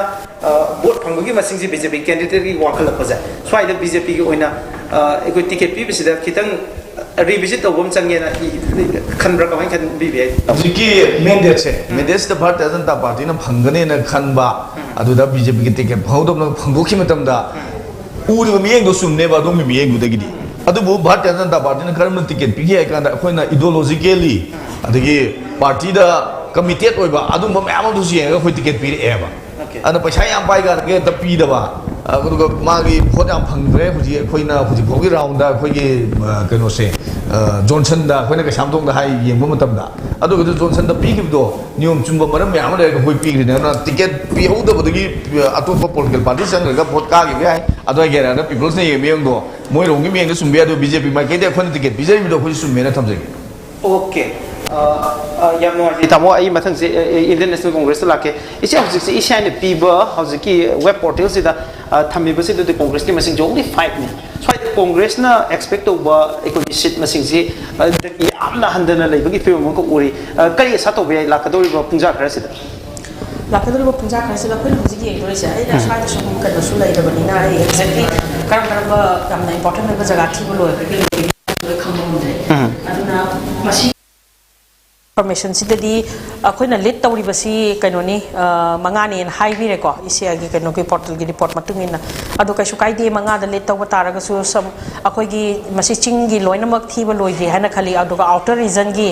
almost सोकदौब जगह खरा सोक्ट्रिब्रा हाइना खली थवाल साइड की अखोई ताबा पामी अदुगा कनोनी अतोपा चिंगी एरिया खरा दसु अखोइना अखोइगी लाकदौब पोट खरा लेरी अदुना मसि पुनमसे विदाउट डिस्टर्बेंसेस लेबा तारगदि ngasai aina haigiba number do aduda dum laigani aduna ngasi sida ulaiba number si hujik loinadri aduna loinadri banina akhoi khatang ngaiminaba ma daka leibra haina khali okay che hujik phawbada BJP ki oinadi yam chauna BJP ko inadi am chauna BJP ma thandana lengak semgani habagi thajaba je dum thambi congress ki oina aikogi congress ki ICC ki senior leader mayam ma hujik aikogi imphal da leire ado hujik strategy mayam thamangani na khale hujik nan BJP government ama ka form tawna gi strategy kamai de congress party da adudi सरकार सेमना बगी position दे खो यामुन लई अदुबु मदुगी strategy दुदी आइसिदा हाइदो रोय मरमदी मदु कनोनी अखोई the कनोनी नारोन the लुमगा लापगा दौबगी अदुम even vote फाव ला लौरिसिना हदकसा अन सुगुमगी मतंग यामन लई अदुना मदु अखोई कर अखोई स्ट्रेटजी असेंगबदु दे अखोई थमरोय अदुगा नन BJP गवर्नमेंट अमा फॉर्म तौनबगी दी सीरियसली अखोई चंगजले हाइबसिमदी अदुमदी आई थमगे okay matang sida I tamu center la ke tamu hojik si congress party ki oina asama uri buse BJP na hojik si political party amata ka pulaga sarkar simbi ki wasi sungang ngang de but BJP se hojik yamna self esteem high gadra ego high gadra soidana 31 jidi yogani haiba ki asam da leibani na NPF hawa NPF se hanjin nanjin ticket law punna mi take horaga NPF se BJP ki punna sarkar simbi na gani je public forum ma amada hanjin nanjin political party mani ado NPF हाउबगा पुलगा सरकार सिंगने है BJP ना हौजिक पौदा हाइद्री स्वाइदा कांग्रेस पार्टी ना BJP ना तब पॉलिटिकल पार्टी में आम जो पुलग पुंजलगा सरकार सेमगी उठोपजे ममांग BJP ना सेमगे वो दुमाइना लेगेदरा है बिसने करिए बिनिंग इहाना बदा इंडिया नेशनल कांग्रेस ना कुनमा पनकार सरकार सेमगा मोय अदुम हाना थमजगे कुनमा पनकार पौदा औ INC ना कुनमा पनकाबा अनि खपाट पौ लौंग मोय मोय ग चमेना बया अब पॉलिटिकल पार्टी हम त लैरोय हुजे अखोइना भारतीय जनता पार्टी ना अखोइ अतोप पोलिटिकल पार्टी अब चमीन सेमने है नंबर लेबगी कुंथ्रामाथोई प्लस तो भारतीय जनता पार्टी सुंग सोना लेगनी इंडिया नेशनल कांग्रेस कुमापन कार अब सेम मोय थमजगे मरमदी मोय अतोप पोलिटिकल पार्टी चमीनदे खुद JDU याम कारे खलो JDU सी बिहार भारतीय जनता पार्टी 74 कार मोय कुंथ्रा मई सपोर्ट कर चीफ मिनिस्टर हापग थमीनेबा मधु कांग्रेस गमोएबा अदुम थाकुदा अदु भारतीय जनता पार्टी गमेबु हुजिजा बिहार जनता दल यूनाइटेड ना चीफ मिनिस्टर सरकार से BJP ना मोय डबल टाइम कार थमीरीनेबा अखोइदि चीफ मिनिस्टर ओइदब गमेबा प्राइम मिनिस्टर ओइदब गमेबा BJP दी अदुगी गस्तो कांग्रेस ता लैतेबा महाराष्ट्र द तमो कांग्रेस ना हुजे शिवसेना की दम सैक्रिफाइस तौरिस मधुदी BJP हाल बुदो मने तौगिलो अदुगी फिगर सोंग कांग्रेस ता मणिपुर सुंदोक थोएबा कांग्रेस होय तमो heavy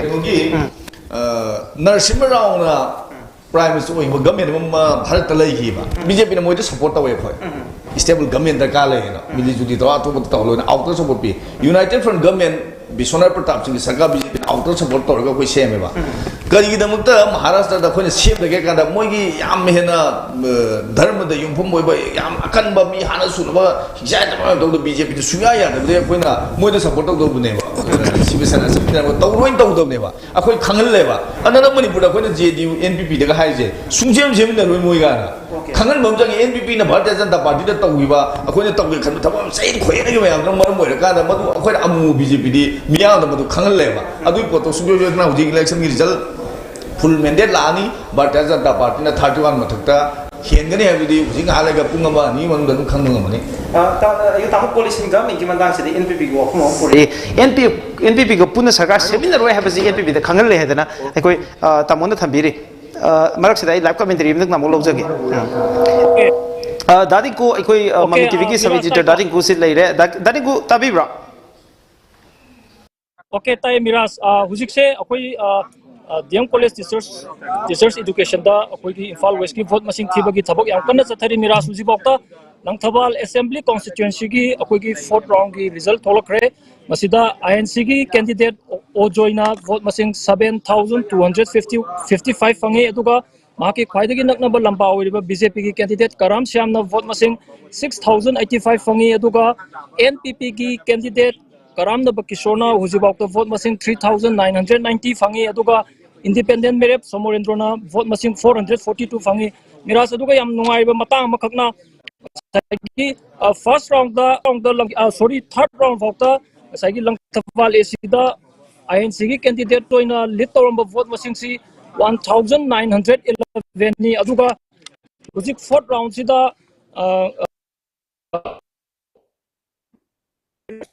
sorry masing 1020 fourth round gi vote masing thi gi basida ngasagi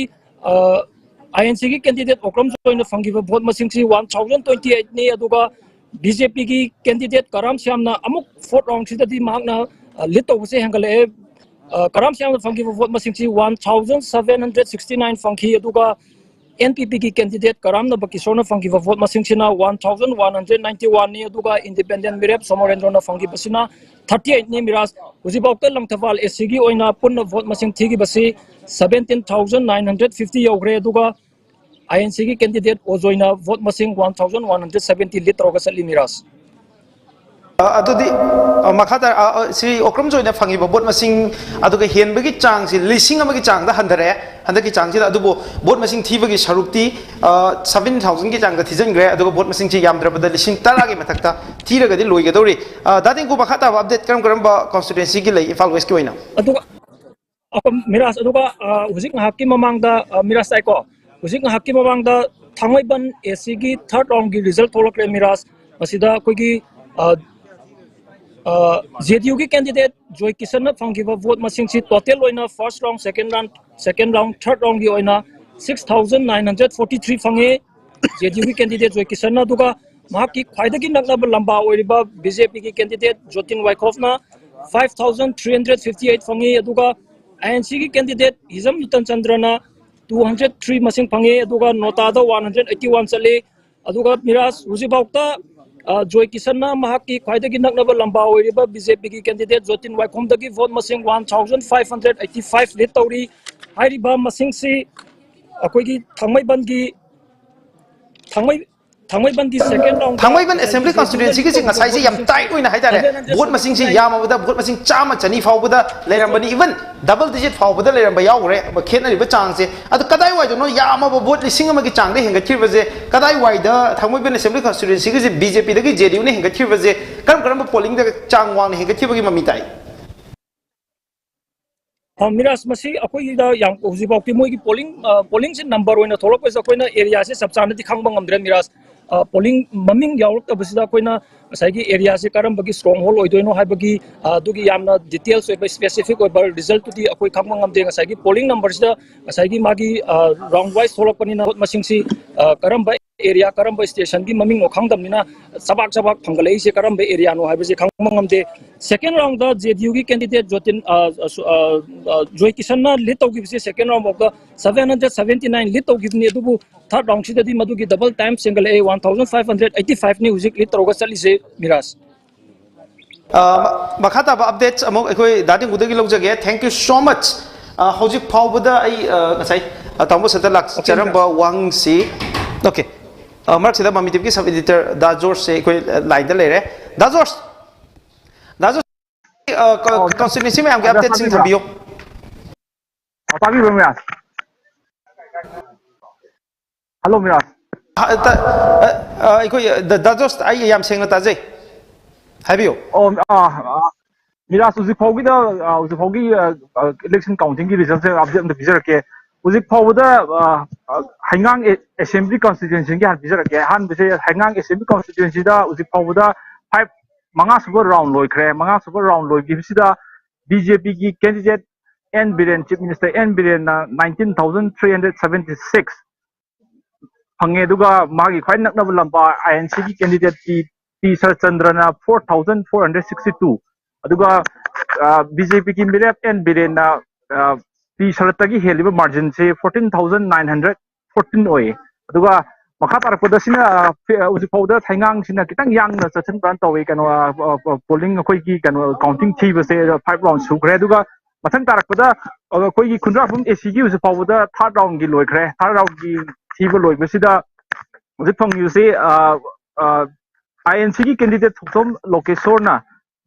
location na phangi base 5653 amka hajar ke 5653 phange aduga magi khwaiding naknaba nearest rival hai tare sida BJP ki candidate TS Mohindro na phangi base 5320 phangbai tare aduga margin sina thokchom location na helibu margin je 333 khak hele auji phawda aduga makha tar sina khundra pum AC gi ne aduga Kitrigaw Assembly Constitution si khat tapo male sin ahan round no dui ni phone latest lady se latest for the lady se sigi Assembly Constitution si da BJP ki candidate na kom Indrajit lit toroga man first tari se for the man phangi se 2130 phange ma in Indrajit phangi se duga ma gi khwai nakna lamba se JDU ki candidate Wahengbam Rojit sina 1720 phangaga second lai bahai tare duga mana nearest kanuna nahakwa Rojit ki heliba margin sina 410 hele duga makha tarak sina Khetrigaw gine duga makha tarak du ya school Assembly constituency ke oina ojik fawda second round ki thiba loikre sigi ojik fawda second round ki thiba loiki bisida ojik phangiba kano sep ta hajar ke sida NPP ki candidate Huidrom Brikamjit na first tari 3109 phange aduga wagi nearest rival oriba thoksom Saidabartana BJP ki candidate sina 3076 phange aduga yam nakpa fight oiba chadi margin jen 33 gadang lei bai sibo thomjage dati ko hauju phawda Imphal is ki oi Imphal is aiko gi Bharatiya Janata Party ki stronghold oina mayam na dawna bani adu Imphal is da BJP na kendra ka da lit tawri hauju phawgi oina okay marida audible oi okay marida okay marak sida koi Lakshmi laire Lakshmi di live commentary yamta damin ase Lakshmi mami TV ki live news X ni tarabra Tai Lakshmi laire baje karam mafam dano aduga karam assembly constituency ki update lai bire ta thambiyo Namiras kina usik lai se Imphal West DC office complex tane aduga masida assembly constituency nipan ki board masing thi kadabane usik pawgi oina assembly constituency mari board masing thi aduga assembly constituency nipan dana samthong assembly constituency singtamai segmai lamsang konthozam patsoi wangoi Imphal aduga usik pawda board masing thi ba assembly constituency segmai konthozam aduga wangoi 7255 Hello, Damiras Tabra. Damiras Tabra. 3990. Hello. Karam Sabina, Ronda 1769. Damiras Tabra. 6085. Hijam Samarendra. Ronda 38. Apunda 442. Hello, Damiras Tabra. 7255 Panguna leading story hai na samjage. Fight number 1 Karam Cham BJP 60. Okay, I hojik phawda leiriba I update se election commission of India ki khoina phangba sida 41 seats hojik thiba hogre Manipur gi oina hari 41 seats sida BJP si ngasai taraga manga leiram badiki hojik phawda taraga tare ta hengalai aduga independent gi amma International Congress ki manga Janata Dal United ki ahum mari dagi ahum da handagre aduga Kuki People's Alliance ki amma Naga People's Front ki mari aduga National People's Party ki mapan ni aduga National People's Party si Congress Party dagi yam hengalai aduga Republican Party of India na seat amma aina kaida ichetiru to ma da laksage ichetiru to ma hojiksi Hangang Assembly constituency gi je Manipur ki hojiki ki sitting chief minister sin phangi ba vote masing sin 19000 ki mathak ta phangre aduga mahna Congress ki candidate P Sarachandra dagi hele ba vote masing si lising tara madini aduna lemhori ba vote masing si thiraga jo dumak ikoi Sri Nongthoma Birena vote si kare na law pa ya bagi fiwa madalai kari comment obini Honorable Chief Minister ama oibani adugi mathakta mana sarkar shasan tawribani any type of a power magi makta lairibani aduga handak hangang da thokriba election gi niyom da shu mayam loina mak tanari ba ngaktani report tawse na haina ki basu adum taw ki daba yawkhrabani aduna masi sida thiri basida adum yawkhraba pot ama ꯀꯥꯔꯦ ꯍꯥꯏꯗꯅ ꯂꯥꯎꯊꯣꯛꯄꯗꯗꯤ ꯃꯁꯤ ꯀꯔꯤ ꯍꯥꯏꯔꯨꯅꯤ ꯑꯅꯧꯕ ꯀꯃꯦꯟ ꯑꯅꯧꯕ ꯀꯩꯁꯨ ꯊꯣꯏꯗꯣꯛꯄ ꯀꯃꯦꯟ ꯂꯩꯇꯦ ꯑꯗꯨꯕꯨ ꯃꯃꯥꯡꯗ ꯊꯣꯛꯈꯤꯕ ꯁꯤꯟꯗꯨꯒꯤ ꯃꯇꯨꯡ ꯏꯟꯅꯗꯤ ꯃꯁꯦ ꯐꯦꯌꯔ ꯖꯁꯇꯤꯁꯅꯤꯅ ꯍꯥꯏꯕꯗꯤ ꯑꯩ ꯉꯝꯃꯣꯏ ꯃꯔꯝꯗꯤ ꯃꯁꯤꯒꯤ ꯃꯐꯝꯁꯤꯗꯩꯁꯤꯗ ꯀꯅꯥꯝꯇꯒꯤ ꯃꯦꯅꯤꯄꯨꯂꯦꯁꯟ ꯌꯥꯎꯗꯅ ꯁ꯭ꯇ꯭ꯔꯦꯠ ꯑꯣꯏꯅ ꯀꯔꯤꯝꯇ ꯏꯟꯁꯇꯤꯒꯦꯁꯟ ꯑꯗꯒꯤ ꯄ꯭ꯔꯦꯁꯔ ꯑꯃꯠꯇ ꯂꯩꯇꯅ ꯂꯦꯞꯅꯕ ꯇꯥꯔꯒꯗꯤ ꯑꯁꯦꯡꯕ ꯔꯤꯖꯜꯇꯨ ꯑꯩꯈꯣꯏꯅ ꯁꯤꯅꯤ ꯍꯥꯏꯅ ꯑꯩꯈꯣꯏꯅ ꯑꯌꯥꯕ ꯄꯤꯔꯝꯕ ꯌꯥꯏ ꯑꯗꯨꯕꯨ ꯉꯁꯤꯒꯤ ꯔꯤꯖꯜꯠꯁꯤꯗꯤ ꯀꯥꯈ꯭ꯔꯕꯁꯨ ꯀꯩꯁꯨ ꯀꯥꯏꯗꯦ ꯑꯗꯨꯕꯨ ꯑꯁꯦꯡꯕ ꯄꯕ꯭ꯂꯤꯛꯀꯤ ꯃꯦꯟꯗꯦꯠꯅꯦꯗꯤ ꯑꯩ ꯍꯥꯏꯅꯤꯡꯗꯦ Okay, thank you so much. Ngasi Mami TV ki special edition of Manipur Dialogue sida saruk abiramba aduga Congress party ki oiba tongan ba point mayam ama assert obiramba loinana ikoi ki Congress ki position mayam ama defend toramba aduga hopefully Congress party na jo non BJP ki oiba lenga ama semgani habagi thajaba amadi yam chauna pirami adu how far masi kayam yam noi thokpa yagada ge habatu madi public mandate seeking achi aroiba sarukta soidina khangminarani adu isebo amukha thagachari ga khumnu muchari loina ai tamo makha tajar ke hangang assembly constituency asida BJP na force voting tawkiba aduga agent mayam ama changhan ki dabagi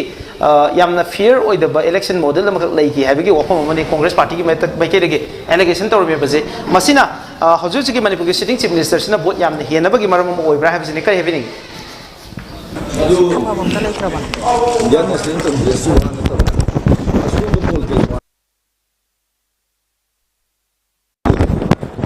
view moina fear with the tawgir and fear is nagre adu tawre EVM lae khana zaina botoi haibda hanbi rekta ba yaw aduna election commission of India se autonomous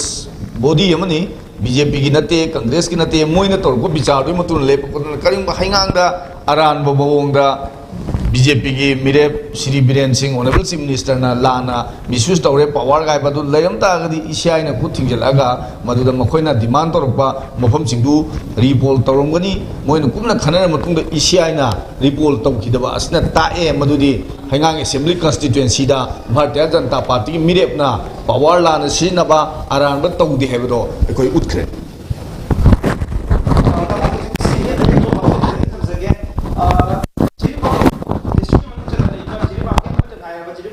constituency 40 sida aikoi gi phangnari ba vote si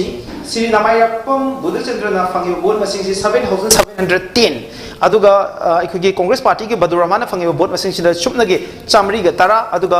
National People's Party gi makak mayum awas kana phangi vote masing na chatruk mari aduga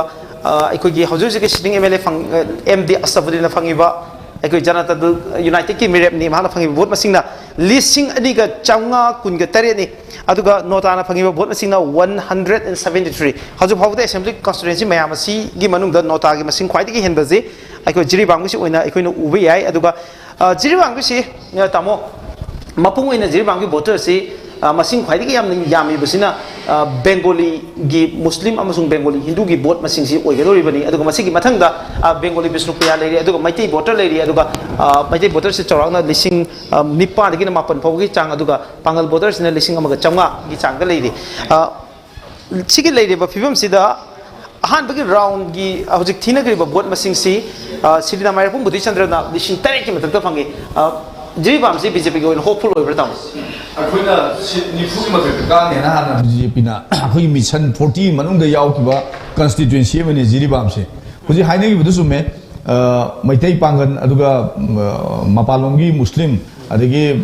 maitai sing aduga maitai sing mapalongi maitai ki sawi gi somda silchar rom dagi la aga voter somda ga challaba aduga mu nan Manipuri haibitare akhoi sokol mayang haina bodo madugi vote Bengali adagi atopa community Bengali na tabsu mayam yawi barwari masing Bengali na masing yam Hindu da adu haibo vote sing du punsal kanda khaido ga division no na masi adugi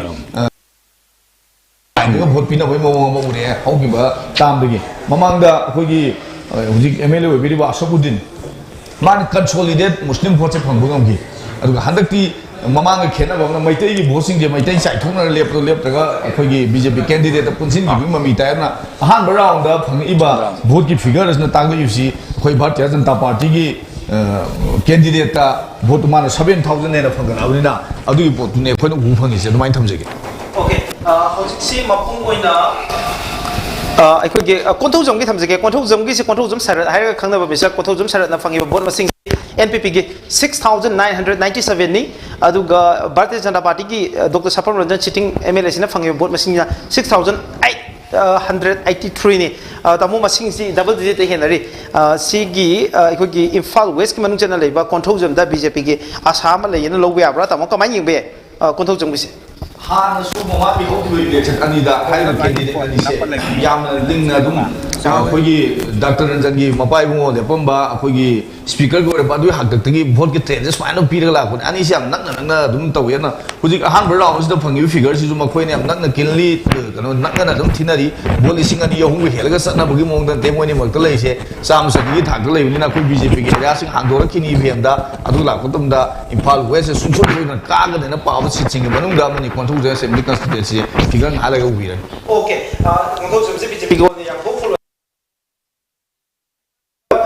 Manipur ki masak naiva a socio political commentator a well experienced amasung Manipur ki socio political issues mayam da tatana comment obiriba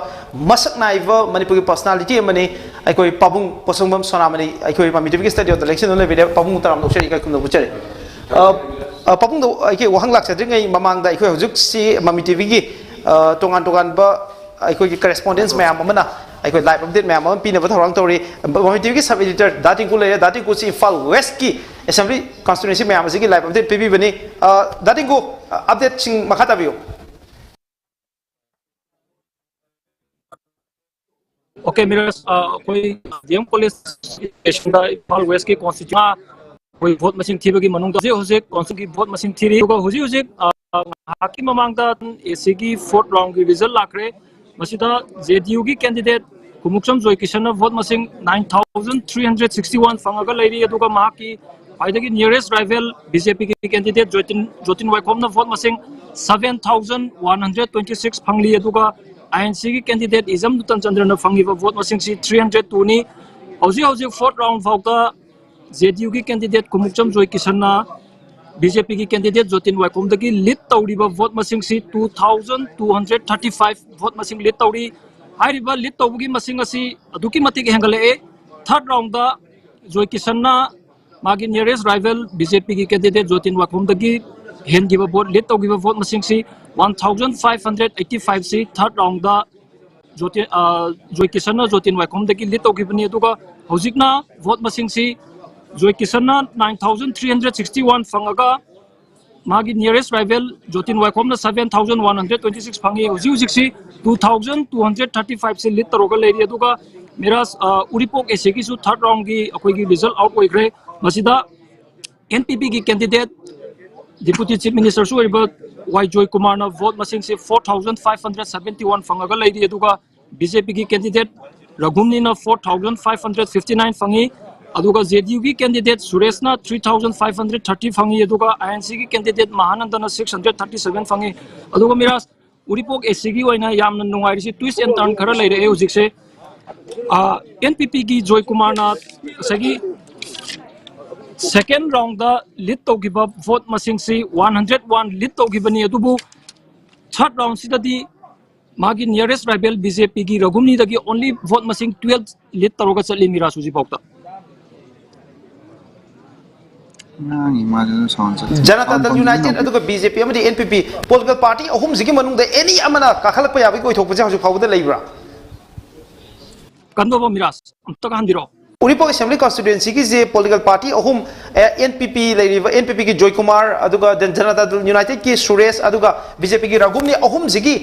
vote si amana amadagi hengalapagi chang si anytime oi thokpagi phibam amada leiba male kari happening idatigo okay मेरा सौक्ति कनो से अखोई की NPP की candidate Joy Kumar का अदुगा BJP की candidate रघुमनी का से नेक टू नेक अदुम चली मसागी थर्ड राउंड की वोट मसिंग थी की बिजदा मसागी बीजेपी की कैंडिडेट जॉय बीजेपी की कैंडिडेट रघुमनी ना वोट मसिंग से 1575 फंगी अदुगा एनपीपी की कैंडिडेट वाई जॉय कुमार ना वोट मसिंग से 1486 फंगी अदुगा सुरेश ना वोट मसिंग से 996 फंगी अदुगा आईएनसी की कैंडिडेट महानंदना वोट मसिंग की 370 फंगी अदुगा थर्ड राउंड सिददी मसागी बीजेपी की कैंडिडेट रघुमनी ना लीड अमुक तौरे अदु हुजिक पाउतदी लैरिबा ट्रेन सिददी बीजेपी का एनपीपी का से नेक टू नेक चटनरी ना अखोइना अदुगी मीटिंग दुदी येंबा याय मिरास अच्छा दादी को आई मथन जे Mami TV की सब एडिटर दास जॉर्ज इम्फाल ईस्ट की काउंटिंग हॉल द लई अदुगा इम्फाल ईस्ट की काउंटिंग हॉल के कोई दास जॉर्ज से कनेक्ट हो जगे दास That's Mami TV ki live news desk ni tapi bra. That's how you follow the info is update sing thambiyo. Uzik Pawuda, Miras, Uzik say, Hangan, if constituency, 6 round, counting to addressing round, BJP candidate, in this Nopun Bay and the Pangis, 22,498. Aduga Mike fighting the nearest tribal pieces and 5,985. Chief Minister NB and Yellow Margin, 16,513 by Taresina, 6 round, all the way, round 7 round, the poverty Chief Minister says 16,513 Hill. Athang karak pada je kita tahu SMB constituency second round hogi udah tahu loh kaya masih ada lagi bah kan saya udah BJP ki nahakam interest tahu betul nahakam interest panggiba kan saya vote saya 4,871 juga mark fighting nearest tribal hai betul ada Salah satu United di Wahengkom Project 2,581 juga Nahakot Indonesia project lagi head masing 2,290 way baik tadi juga masih kita SME constituency ni juga kaya SME constituency ni way na second round mau hai na what people way second round mau sudah way se BJP ki candidate Ramesh Maitai na second round mau sudah 5,160 fange aduga kwai nang na lamba hai tare national people party NPP ki Muhammad Nasiruddin Khan na 2,576 fange aduga Loremam Ramesona Nasiruddin ki heli 2,584 heli aduga awda of 3 ba constituency manga da BJP na ahum ditarwa sani aduga yan national congress ama aduga NPP ama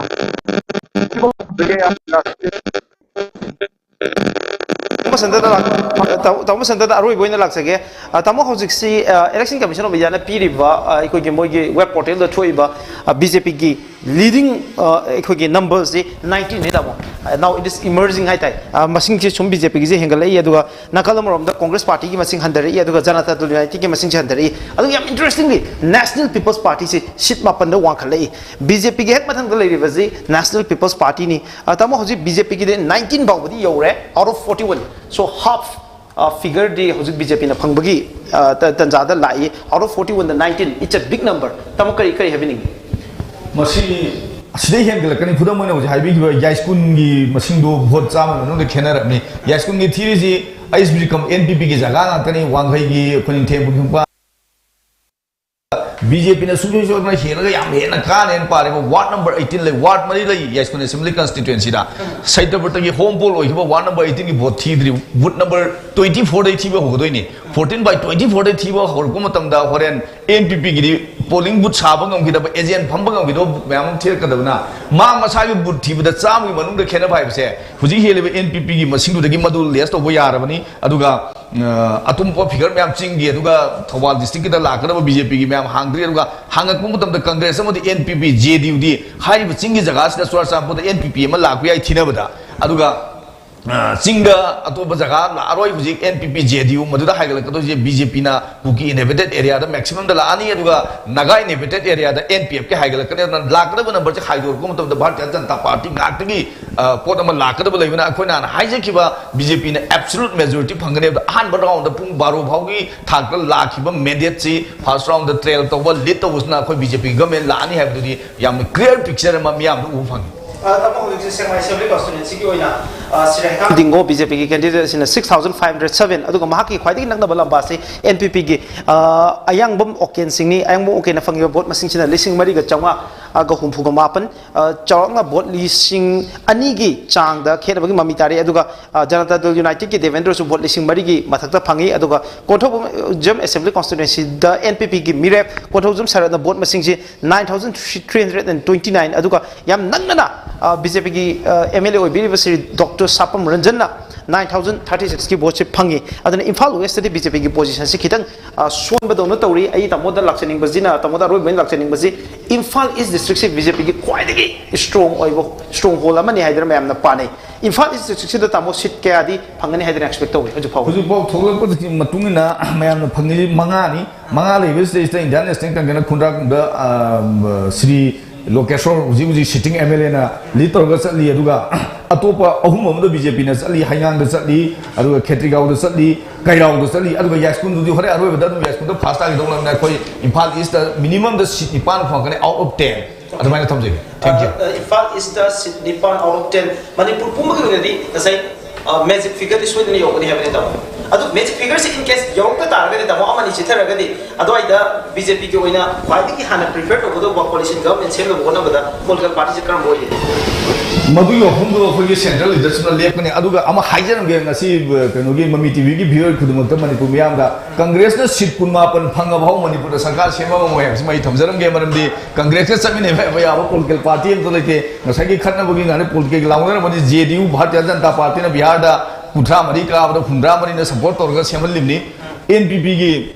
कोनाक्सन मागी मेघालय भारतीय Janata party चमिने नेता याउमिनरी अन लाखदो अरोय figure Bharat की election UP BJP हुजी फगली खनब याउदो stage मैम BJP UP टूने टूर बीजेपी लानी उत्तराखंड लानी पंजाब तक हाना पारम काने पंजाब तदी तरीफ पाव का थागला अहम पीब ट्रेल से भारतीय जनता पार्टी भारत की पांथोब मिखल भारत के मैम थाजब लोन बीजेपी पीरप मेंडेट से उरे मणिपुर अखोन 40+ तो मधु कारक के आशासु लेरी हंधरफाउद एब्सोल्यूट मेजोरिटी फंगनी बीजेपी कनामत याउन बीजेपी मतों की सरकार लेगने मिराज थमजरी ओके तमो एब्सोल्यूट मेजोरिटी फंगने है बीजेपी की कॉन्फिडेंस ने हजि तमोना पुखलेब वफम मैम से खननिंग एरिया मैम यावरी आई मरक सिदा तमो गतंग होल तो भी यारगदी मिनट 5-10 लौ यारे तमो ओके अरोय बोइना तमो लाक्चनिंग क्वेश्चन अनि ने तमोना दुम पकुमजे हम तेना खुम्पिरो चीफ मिनिस्टर की लान बीजेपी मनुंगदा कमाई लेरी अखोइन दाजबददी केम से दिल्ली दा मदि गुवाहाटी दा केम तौवे है मीडिया रिपोर्ट फाउ लेरे मसिगी क्वेश्चन अमा अतोप अमना एनपीपी से हजि कांग्रेस की मथकता सीट 9 नि एनपीपी की हजि लेरी यामरब मसिंगनि सीट 9 हाइरिजे अदुना हजि लेरी फिल्म से एनपीपी के बीजेपी के चटमिनबगी ओइथोकपजे हजि मेघालय ददी हाना बीजेपी अमदि एनपीपी की अपुनब सरकार से हजि कांग्रेस की एमएलए 5 अमा यावरे अदो एनपीपी ना हाइनिंग इजे करिनो सिने मेघालय की गवर्नमेंट कांग्रेस की एमएलए 5 की सपोर्ट लौखिबसिदा एनपीपी ना बीजेपी दा पीरिबा मेसेज से बीजेपी ना कमाइन इंटरप्रेट तौगे हाइबा वहंगनी से एनपीपी ने कई खंगे बीजेपी दा हाइदो खोई खंग ngमजदे मदु एनपीपी के एरिया उसनु भारतीय जनता पार्टी ने मणिपुर की कंटेक्स्ट आई थमजगे अखोई एनपीपी याउदब सरकार अम सुंसोय सोइदन लेगनी नंबर 1 एनपीपी याउदब सरकार अम लेगनी मणिपुर दा मोइना खोइदा आउटर सपोर्ट तौजरके हाइबदि खोई लौगनी अतोप से कांग्रेस जो तुनगा याउरगा खोई बीजेपी याउरपुदा खोई दुम याय मदु जी चथरीब इलेक्शन नॉमिनेशन फाइल तौर कैंडिडेट लाथोग्रब कांग्रेस की कैंडिडेट सलाम जोई भारतीय जनता पार्टी की कैंपेन का तौब मैम उग्रीदुनी होरें भोल जेडीयू खंदे एनपीपी खंदे कारीब एमएलए से क्या फाब गमगे क्वेश्चन थमजगे हजिक मथंग यावराग बीजेपी सपोर्ट तौरपद तराम नोकने बीजेपी मसिंग सूद्रगे स्टेट क्लेम तब अखोई सुंदौ तौजरोय अखोने बीजेपी मसिंग सूद्र लेम तब अखोई ओपोजिशन फमजगनी अदुगा हजिक कनामदग चमिनब वफम अमत भारतीय जनता पार्टी की माइकेदगे लेते एब्सोल्यूट मेजोरिटी फंगनी दैट्स ऑल नाउ सीएम की मतंग से भारतीय जनता पार्टी लीडरशिप की चयन अमत लेते बीजेपी दा मसिंग यामगा एमएलए लेरगा सरकार सेब कांग्रेस तक तौनबदो बीजेपी दा लेते मन वारी अमतंग आई थमजरंगे हौखिबा हजिक चथरिबा मणिपुर की 13 विधानसभा लोखिबा स्टेज मसिंगी नंबर गेम सिरिबी सोजिन मसिंग हेली एमएलए माउंड सपोर्ट तौने एमएलए मैम गवर्नमेंट सेम हाइबद दिल्ली ने यारखिदे सिरिबी मसिंग सुदब दुम सेमही अना हुजिकी ओइनदी भारतीय जनता पार्टी दा लीडरशिप क्राइसिस लेते कनाओबा पार्टी ना हाई कमान यारक मिहुत अमेता एमएलए होइबो होइदबो एता कोई चीफ मिनिस्टर हाप याय मधु भारतीय जनता पार्टी ना अतोब स्टेट ने सनग्रे बीजेपी ने डिसिप्लिन लेबो पार्टी ने लीडरशिप ना दिल्ली दे पिरक हाई कमान पिरक वाफम मधु खय यागनी लीडरशिप क्राइसिस लेते okay now thank you so much भारतीय जनता पार्टी की मसक नाइव स्पोक्स पर्सन मो बेतना बीजेपी की मतम सांगना अखोई लीडर मोइन लाखबो तमो लाइमिंग बसत शर्मा ममी टीवी की स्टूडियो द लेंबी रखतुना जजमेंट डे सिदा याम चाउना बीजेपी की ओइबा पॉइंट मैम मदे सेट टोबिरम की दमकता अखोई तमु थागचरी अमसिका खुनु पुचरी थैंक यू लोइना हौजिक फावबदा लेरिबा तोंगा तोंगा अपडेट सिंग सिमी याम थमजगे अखोई कांगपोक असेंबली कॉन्स्टिट्यूएंसी की ओइना लमतिन थांग हौकिफ से इंडियन नेशनल कांग्रेस की कैंडिडेट नि मांग फंगिबा वोट मसिंग से 3,352 हाइतारे अदुगा Indian National Congress ki candidate sina aduga NPP ki candidate L ke lohum na phangi ba vote masing sina lising mari gi mathak ta phangi nakala morom da Chuchanpur district ki update lak sage miyam da hauji Chuchanpur district ko ina Bharatiya Janata Party na phangi ba vote masing si list 4889 ni V Hankhalian BJP ki one of the top leader ni aduga ma ki khwai tin nang da lamba si Indian National Congress ki highest mangchi ku paite ni 3014 aduga Janata Dal United ki hanagi DJP LM khauti na phangi ba vote masing na 3395 aduna BJP Indian National Congress amasung JDU ki maikai da yamna akanba lana makak Chuchanpur district ki oina di leide marak sida ekoi Mami TV ki studio sida Manipur ki masak naiva academician Manipur University ki assistant professor Department of Manipuri ekoi sir Naurem Sanatomba lecture no levire sa Dr. Naurem Sanatomba utaram doctor ikai khundu buchari ai ekoi pong sonam di lak se pong singa side ki phambiri pabung hojik si BJP na lead tawi haidara pari ba Election Commission of India ki portal de loko chage aduga masina taba atong antong national media sing da yang wang na thamme ado khwai ki authentic oi hai jane koina panari bazi Election Commission of India da sit nifuga mathoi je hujik Manipur vote masing thiba hore babung hujik phawda leiri bazi Bharatiya Janata Party na sitara ni pan de littori aduga Indian National Congress na sit mari da littori adu yamna ngaiba hen interesting oi bade NPP na sit ma pan de littori babung hujik BJP gi si hapwe ma yo godaba khije sit amani gaktani wali base out of 41 18 seat BJP na lead away aduga NPP na lead away base 9 seat pau kamani jengyu BJP na party gi contest over deserve it mad moi claim ni adu poll decide to the by the peoples by the voters adu moi absolute majority 40-41 ka haibade that is out of questions ai haijige at the most moine phangabadi 24-25 moine phangabadi comfortably mohai with the help of other my alliance or the allied parties single should the more from togani government adu hojik NPP gi laibase 7+2 9 laibase secret fluctuation khar lakani NPP say within the 2 digit to the 10 or 9 gi manung da laigidabu ka summa the very unfortunate situations hajik Indian National Congress the oldest political party in India asina hajibo ulliba figures siga only kari hain ahum khatma leading toba haibase this is a really very sorry figure for the entire country as a whole Manipur the natana adune BJP gi yes it will go up but 24-25 doida masiga karmani kadon chekani chalo haibase madu matang go lepam matam mama lakhigane aduga BJP na moi kanagumati party amtigi mating lodana BJP herself BJP candidate Karam Syamna government form togani khokani haiba te amte NPP gi mating loroi khole haibase basida BJP ki candidate Karam Syamna vote masing 9084 fangi aduga INC ki candidate Okram joina fangi vote masing se 8021 ni aduga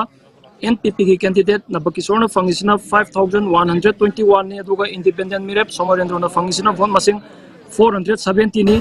dadi ko tabi bra round sida BJP ki candidate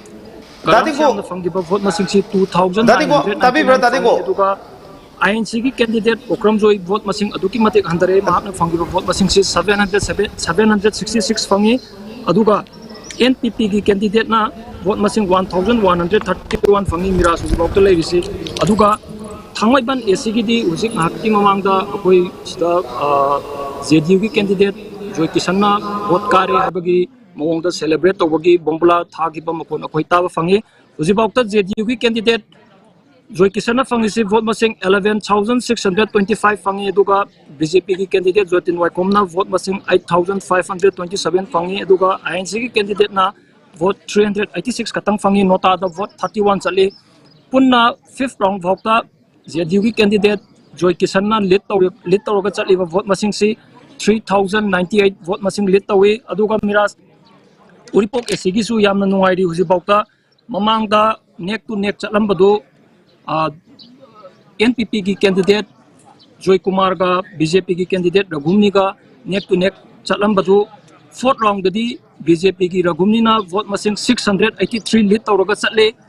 punna vote fourth round the BJP fourth round the pangiba vote masing si BJP ki Ragumnina 6524 fangi NPP ki candidate Joy Kumar na 5841 fangi ZU ki candidate Suresh na vote masing 4761 fangaga lay aduga ANC ki candidate Mahanandana 1240 fangi hariba Uripok Assembly constituency da third round phauta NPP ki candidate Joy Kumar na vote masing se 12 lead tawrambani adubu fourth round di uzik BJP ki candidate KS Ragumni na vote masing se 683 lead tawraga lay mira suji phauta खतर को update सिंग दमक दादी good lakh सके अदुगा हौजिक फावदा लेरिबा update सिंग सी आई ma'am दा थमजगे खेट्रिगांव assembly constituency की ओइना मोहम्मद अमीन साना फंगिबा boat मसिंग जी 296 नि अदुगा leading तौरिबा जे BJP की sitting MLA नाहकोम इंद्रजिना फंगिबा boat मसिंग जे 4871 अदुगा महाका ख्वाइजि की नकना चलिबा लंबा सी श्री वाहिंगबम रोजित ना 2581 नि अदुगा शेख नुरुल हसन फंगिबा बोट मसिंग ना 2389 नि खेट्रिगांव असेंबली कॉन्स्टिट्यूएंसी की जे सरकार लाक्सके सर खेट्रिगांव के हजि वोट थीरिबा मसिंग जी अखोई बीजेपी ना मसिंग यावना फंगिबा जे मैतै वोट सी ओइरमगदबो माले मपुंगैना थीरिबा जे मरमदी कईगुंबा पांगल की एरिया से वोट से थीबा ओइरगदि अमीन शाह अमचुंग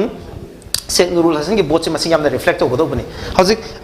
मपुंगैना मैतै की वोट एरिया से थीबा की मवोंग माली how far it's true is the I verify to bangam de to butu sida lady basi Sri Rojit amasung Sri Indrajini adu ani sigi marak gap chidi yam chawna leikre kama yeng be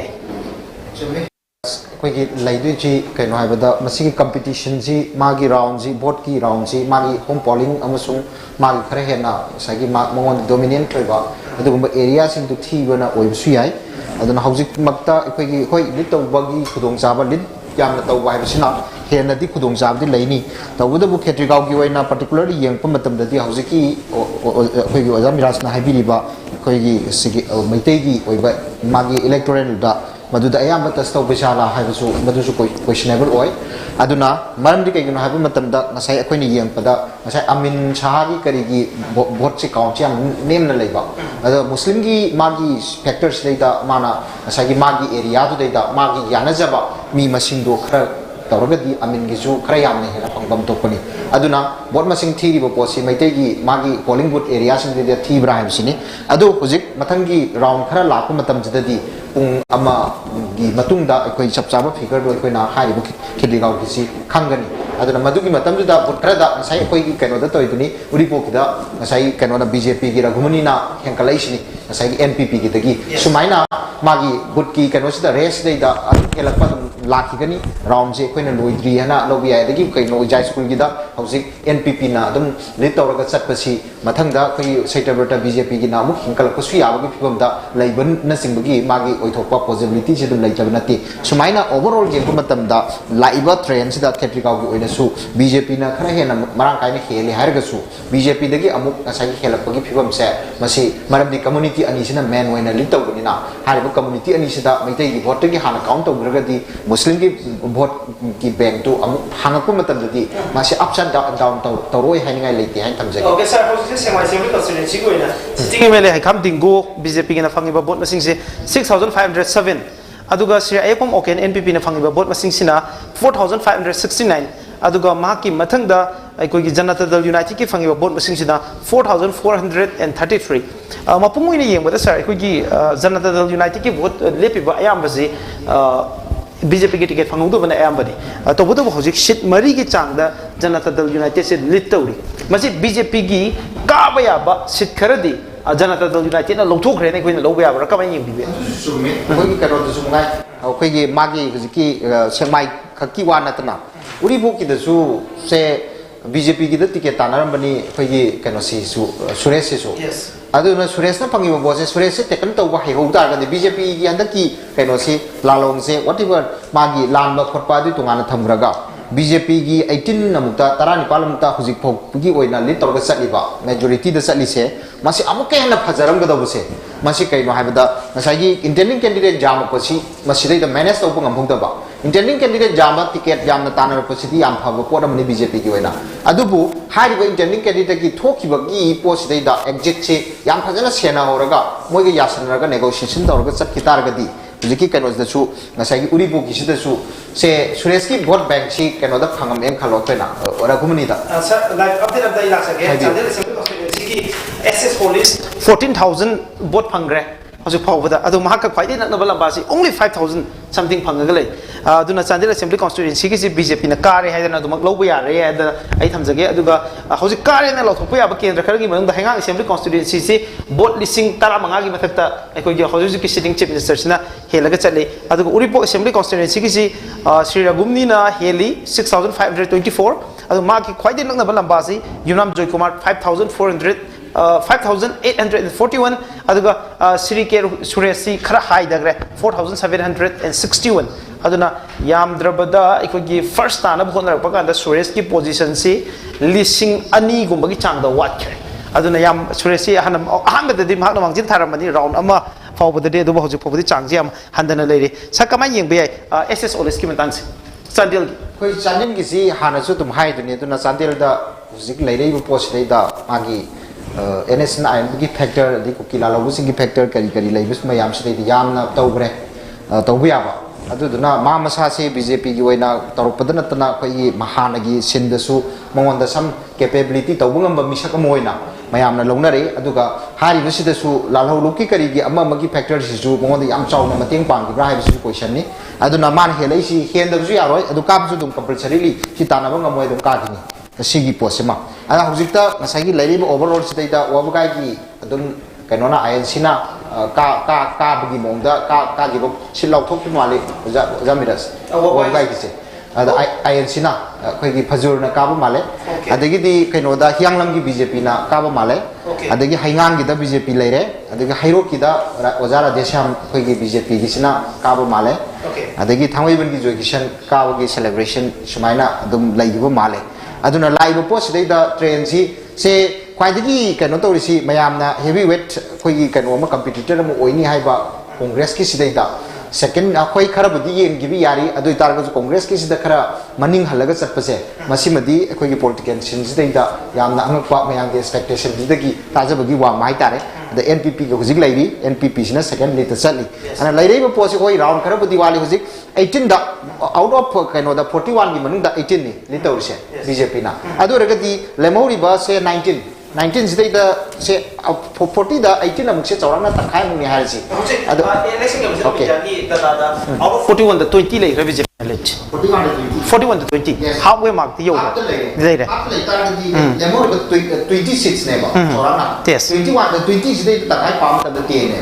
adu 10 ji ko punjala kan 30 ne adu duna ai 31 numbers ki photo adu ki tu yam nakna 20 ga 7 8 size sidai da laga apoi partner ba ji some 20 to 25 ki samdi BJP ji laga na hai adu hojik ma 20 ga 7 8 size sidai ka khala ga thi ga do ai ko sir matang sida wangoi assembly constituency ki Sri Lokena fangi vote masing lising tarago humdoi ga chama ni fuga mapan adu Sri Oinam Lokhoina fangi vote masing lising taraga chatrukka kuntra ka taret ai ko wangoi se sir mayam na panara pasi mamang da wangoi gi how ko election ani se de heli vote masing chama chani na ranga double digit ni ado lairi base handak si Sri Salam Joy si International Congress ki hanagi MLA fabu erame Sri Joy jina Sri Lukhoi de support tawkhibane ado madu ki Lukhoi de support tawkhibagi reflection do disita sunta tadre ado eragadi Sri Joy gi masing yama balising ni pan vote masi karai chakrage si aduga hojik si lising ahum gi changda Sri kari Sri Lukhoi de Lokhen ni heli ba masing cha sina takpadi Sri Joy gi vote si Sri Lokhen da pi khra ba hai ba gi question ni kari habini sa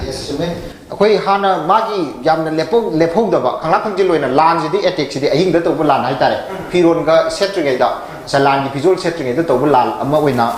khoi hai ri ba salam Joy si BJP da support tore na tok law thore adu थिंदना Congress की सु मोइदी याम थुना मोइसु नसाई हारिबा सलाम जोइसे ताथोएना ताथोबनिना केदो ताय हाबिदा खरा मोइगा mammary फानना सागर चलेइबा NPP ji Congress का अनिसी याम कन्ना कांग्रेस ना जु अदगी एनपीपी मसाना जु हजि बीजेपी ना जु मसाना अदुम हाई एनपीपी दी एकोइ सु तिन तिनना रोय हादना अदुइ पोतो लापनिना असी अखोइगी सलाम जोइना तोखरबनिना मागी वोट बैंक छे मसीसी एकोइ माना तोबनिना कनोदा अखोइगी हजि लेरिबा Loken सिदैदा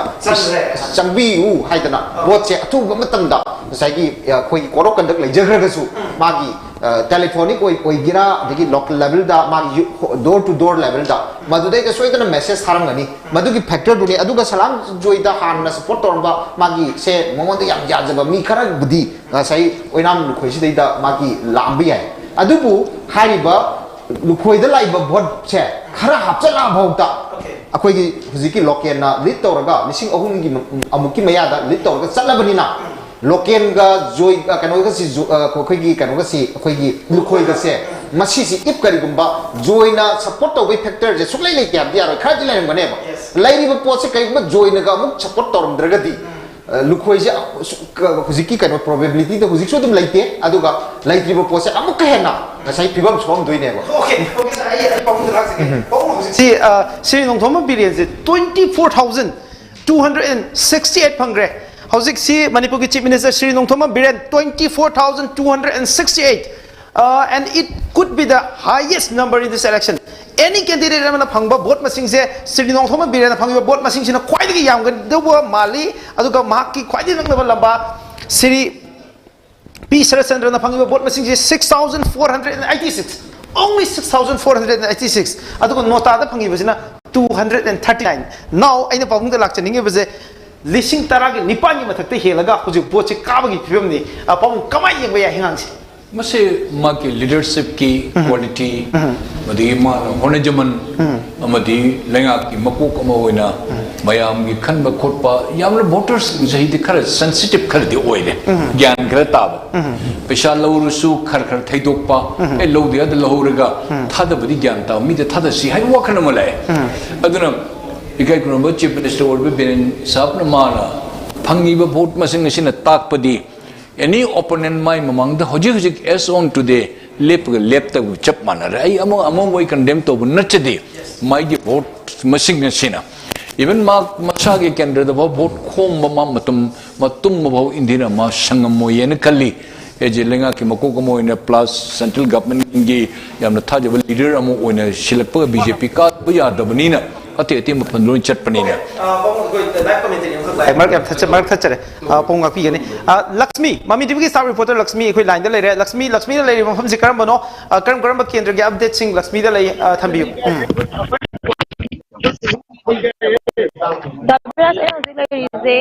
Imphal West District Office Complex manungda aduga performance assembly constituency ni pan ki masing tigani adu assembly constituency ni pan sege manungda hauju fawbada assembly constituency masing Oriba constituency mi amuk lak sege pong lak se pong khata bi on program haingam gi dale myo shinchu constituency da kanana piraga kanada piraga chaput thorang dale pa ki tamukta phagani makoi area ge phagani kanana achum manu ha bi soidan moy am khalaram ngani si chama chatu lising amani hen banate this landslide haido landslide na hajiri ba maso tsunami haido tsunami da ta bujani adu second da leriba lepiriba ai marup candidate kai khonor akasho koi ma kari haini go thomoi nuai tabam kashu leite maramdi man lenga su pairi bonina adi man as on today pari kanangri chi mangai matung da tare matung change sama sulak pasujai the second that tabi hagudir by anyone kanangri cm ju second tar pasujai jibo kangdri adi hajiu ju library sibo didi tamai nuai taba to be second chance is also there hai ju batai okay pong hojik se BJP cross halfway mark se out of 41 gi manung da 21 BJP na lead tawre aduga ngasai at the cost of National People's Party ni NPP ki seat ani dandare seat ani handara kan da NPP se 7 da lady aduga Congress Party se just leading in only 3 seat nakan singi matang sida ikoi ngasai BJP ki wangang loi ikoi tamol lai meng basentan hairam bazi if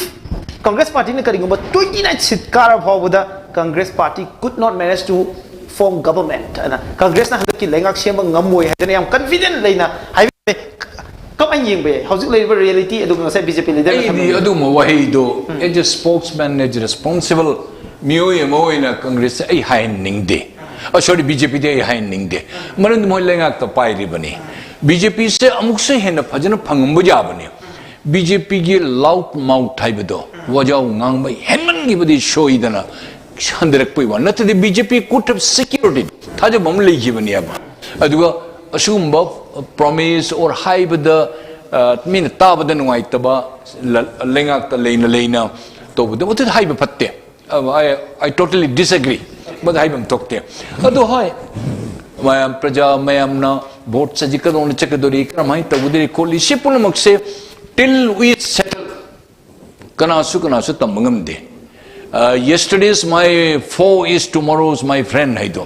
enemy's enemy is my friend haido adu ngakthani amana kanasu mase aina ngang loi chumbanate mana ngang chuloi chumbanate loina party samam dai tanjada loin makut pai loi jam even NPF yadrabasu party the moisho the chang nabat togani BJP na khare hena phangabasu maram de moisho kan interest lady te chang dang thamjage aki uripok se uripok amadi kai samthong high assembly constituency kharaji candidate ahum dagi ta dana ahum mari phaw ba yam cricket nakna chen ba ikoi constituency win ui sumai to dana ikoi chingi assembly constituency singi manungda urkhul gi chingai assembly constituency sida hoji NPF ki khasum basum na phangiba vote masing si 6539 aduga siri ningam chimroi NPP gi phangiba masing si 5540 yam nangna na chatle aduga pesro simre haidana ikoi gi BJP gi masak naiba political leaders in phangiba vote masing sina 6166 now NPF ki mathang da BJP ki mathang da NPP henari ba vote masing si lising ama yong ne hena ba mata nate not even 500 phau gi chang de henadri kamai yeng ba yai ikoi chingai gi se NPP, NPF, and BJP. Hi. Aman ente karap gi utopol. Hi. NPP ga BJP ga mainly fight se koi NPF ga NPP ga BJP ne ji ta ga dori se. Asi hojik the latest kaya no haji dono tapi budo moigi hojik hawda di koi NPF te heli NPF mathang da BJP gi mathang da NPP le. Hi. I issue a personal opinion the NPF say manga the top kind of the top if not they will confine within the 5 within the 5 within the 5 aduna mari dagina manga set so na mai karakani okay mari de manga sa kagani hai bisima ai special ai ishagi ai speculation ni aduga manga dile pong hen di hen du mande maram di BJP jaba kambu switching the about BJP jaba kambu khar lepa hore even the Chandil dum itself example of a landslide victory in Haibatai kari man kar declare tor matung da manabu support torus underground overground the support torus intimidation jawdana torudi adu support makhala mo lai yari adu kon lalen lo su yadde aji jukta du ngaktani the intimidations and threat toruko tan jarang ngaktani koina condemn to we are happy underground na lago overground na to bu nongmei to pai raga laktraga support to redi khom ke am pharang mudam na to okay now I am coming to sir hojik se BJP gi numbers it is increasing again and again now 22 yogre so BJP na high level absolute majority si yogadra ha bisini saranga sa ai gi ba out of 40 the 20 yogda raga di lemhori ba 20 sida muka 10 dang BJP gi laka da 30 de dum yogadra ha bisini sir BJP na 22 hengala ka de NPFC mari da dum lai aduga NPP di namapal le ramadi tare ta handagre Congress party gi mari manga le ramba ja hum da handagre JDU se sir manga pa ko le ramba ni hoje ani da handagre sa kamai yeng be BJP na tam tam sa sala pui mo ma lai ai koi gi BJP gi je dum hai ri ni koi gi mang election gi sindu da ado BJP gi ju adum fajarai maram di kai nai do fajarai si gi factors ji zamiras atai gi nate mamangi hojiki leiriba election gi sinduda saigi EVM machine mangba mongalaga thilakpa khoppa singba mayam chu leigi nira moi masing ji handaki election deida ado fair oigera unfair oigera ado hojiki haugi de haugare machine mang de repair to botha bane adune pass repair to da aduna sum hoi yengba tari momentum ji hojik haigi kano dagi congress dagi hadagi basaru aduga JDU dagi hadharai basaru अदे NPP दगी हजरेब सरुक्सी BJP ना सुम तप तपना अखोगी लाक्सिलपगी मौंगने अदुमंगनसु ngसाइगी हारिबा मोइना थादनगिबा मोइगी मसल पावर मनी पावर अमसुम अनफेयर मीन्स की मागी चांगदुगी मतुंगिना मोइ मसा मसानसु हाइबा पॉलिटिकल पार्टी सिंगसे अखोई असु कारकनिना क्लेम तौबो माले अदुगी पोतुगी फोल्दो अखोइना ngसाइगी इंटेलेक्चुअल सर्कल सिंगसिदगी एदगी प्रजा मियाम सिंगदगी पाबा view dudi kai no haiba matamda moina kai mugona afaba mongda thabak tawraga kai ai bu karak pa yage haiba duni people ki mandate se handi ki matang chitati akhoi ki senga haiba paisa gi sak kadagi akhoi ki muscle power ki kari ki adum bada factor se kara ta bani na adom nakanduda hoji khara khara henkalak pasu yari natraga na akhoi round se pura loira akan state da di sab saba la bushe nai ta sir if you mangu wo ko musu ban bi sir interesting oi be ya mana urkhul district channel leba urkhul assembly constituency da yam naha oiba congress ki leader sri alfred atherji adum soidana karakadra na mayam predict tawna bani adubu haitai masi handaki autonomous district council bill gi architect amu oiba natana akhoi gi tribal gi leader amu oina across the party line mazi emerge tawpani handakse aduga mahakna phangiba vote masing 6701 adubu ramui by npf ki hanagi bureaucrat officer Ramubana Fangiba vote missing 7,631. So Ramubana vote listing Amagi Changa to Chamapan Gisang, the Heli Vese. I could give Siri Alfred Athergi. Adana vote missing listing Amagi Changa Heli. Masidi Masimadi, may am predict another area Amaka when the Wishakamay. Adubu Ramu Basu, Yam Season Toba, bureaucrat officer Amani, Yamna Mayam Yaba, Ukulgi Prasas in Yaba, Aduna Baraga, Masi Magi, what Hombagi pattern, Amasumana, Yam, the Pidiba messages, Adigi Monda, even Quigi, Yam transparency like now. Sagis Harry was the free and period of what said them Pami, Kayumba Pam, Mazi, Tagat Piga, Tagapiro, Haita, the Aduzuka Sutu, Kai Diana, Mayamna, Mesur, or Badum politician, Amani. Aduna, Madam Weraga, Masideta, Magi, Canosisu, Ukuli Prazam, Yam Namasi, intellectually supporter of Mali, a Wakanda. Aduduna, Sagi Alpha, a third mana, kind of little issue to one to press. Now the question is I had a question. See, I'm thinking about video live commentary. Sir, Hill Areas Autonomous District Council Bill 2021 said issue Wikidraba have a issue the Wigani issue the Wigani Marabika NPM now. Kanosina Congress ki sinaina Alfred Ather na pukhatsa oiragasu madugi architect am oijargasu ngasai hariba akhoi ramui bhagi site gi su hayeng adu moi punsinna kan sida hariba ADC ki bill sidi ADC ki bill ga political party du ga thoidona connection le do mangde e wakhanda habi singi sidi leiba sing se moi gi oiba ADC bill se singi area da pibani aduna maram waraga BJP na karagasu natragana Congress na karagasu natragana ngasai gi atopa NPP gumna karagasu hariba ADC ki bill sidi moi gi oiba collective oiba decision amagi makha pona adum mathangi assembly da adum puthora kadra haise adum khalli aduna moi da sidida oi magi kano da akoi manifesto da kai da hap na tra hap ba maduna to ngan ko shilamani haptra bauta moi gi oiba potu di hayang adum akoi gi mathangi tam sidida adum puthora kadra haise ai wa khanje. Okay sir, thank you so much. Marak se dekho committee ki sub reporter Lakshmi koi line de le rahe Lakshmi tabi bra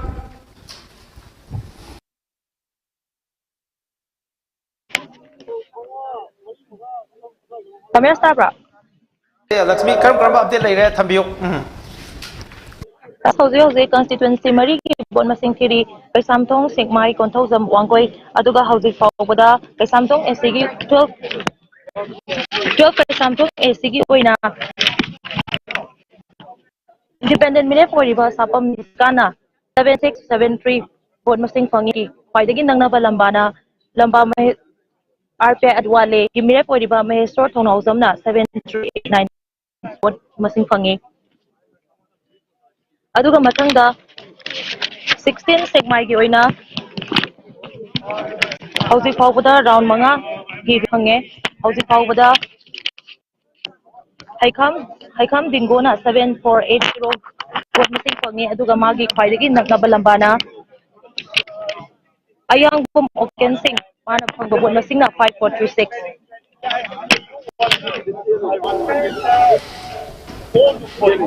ado damira sabibra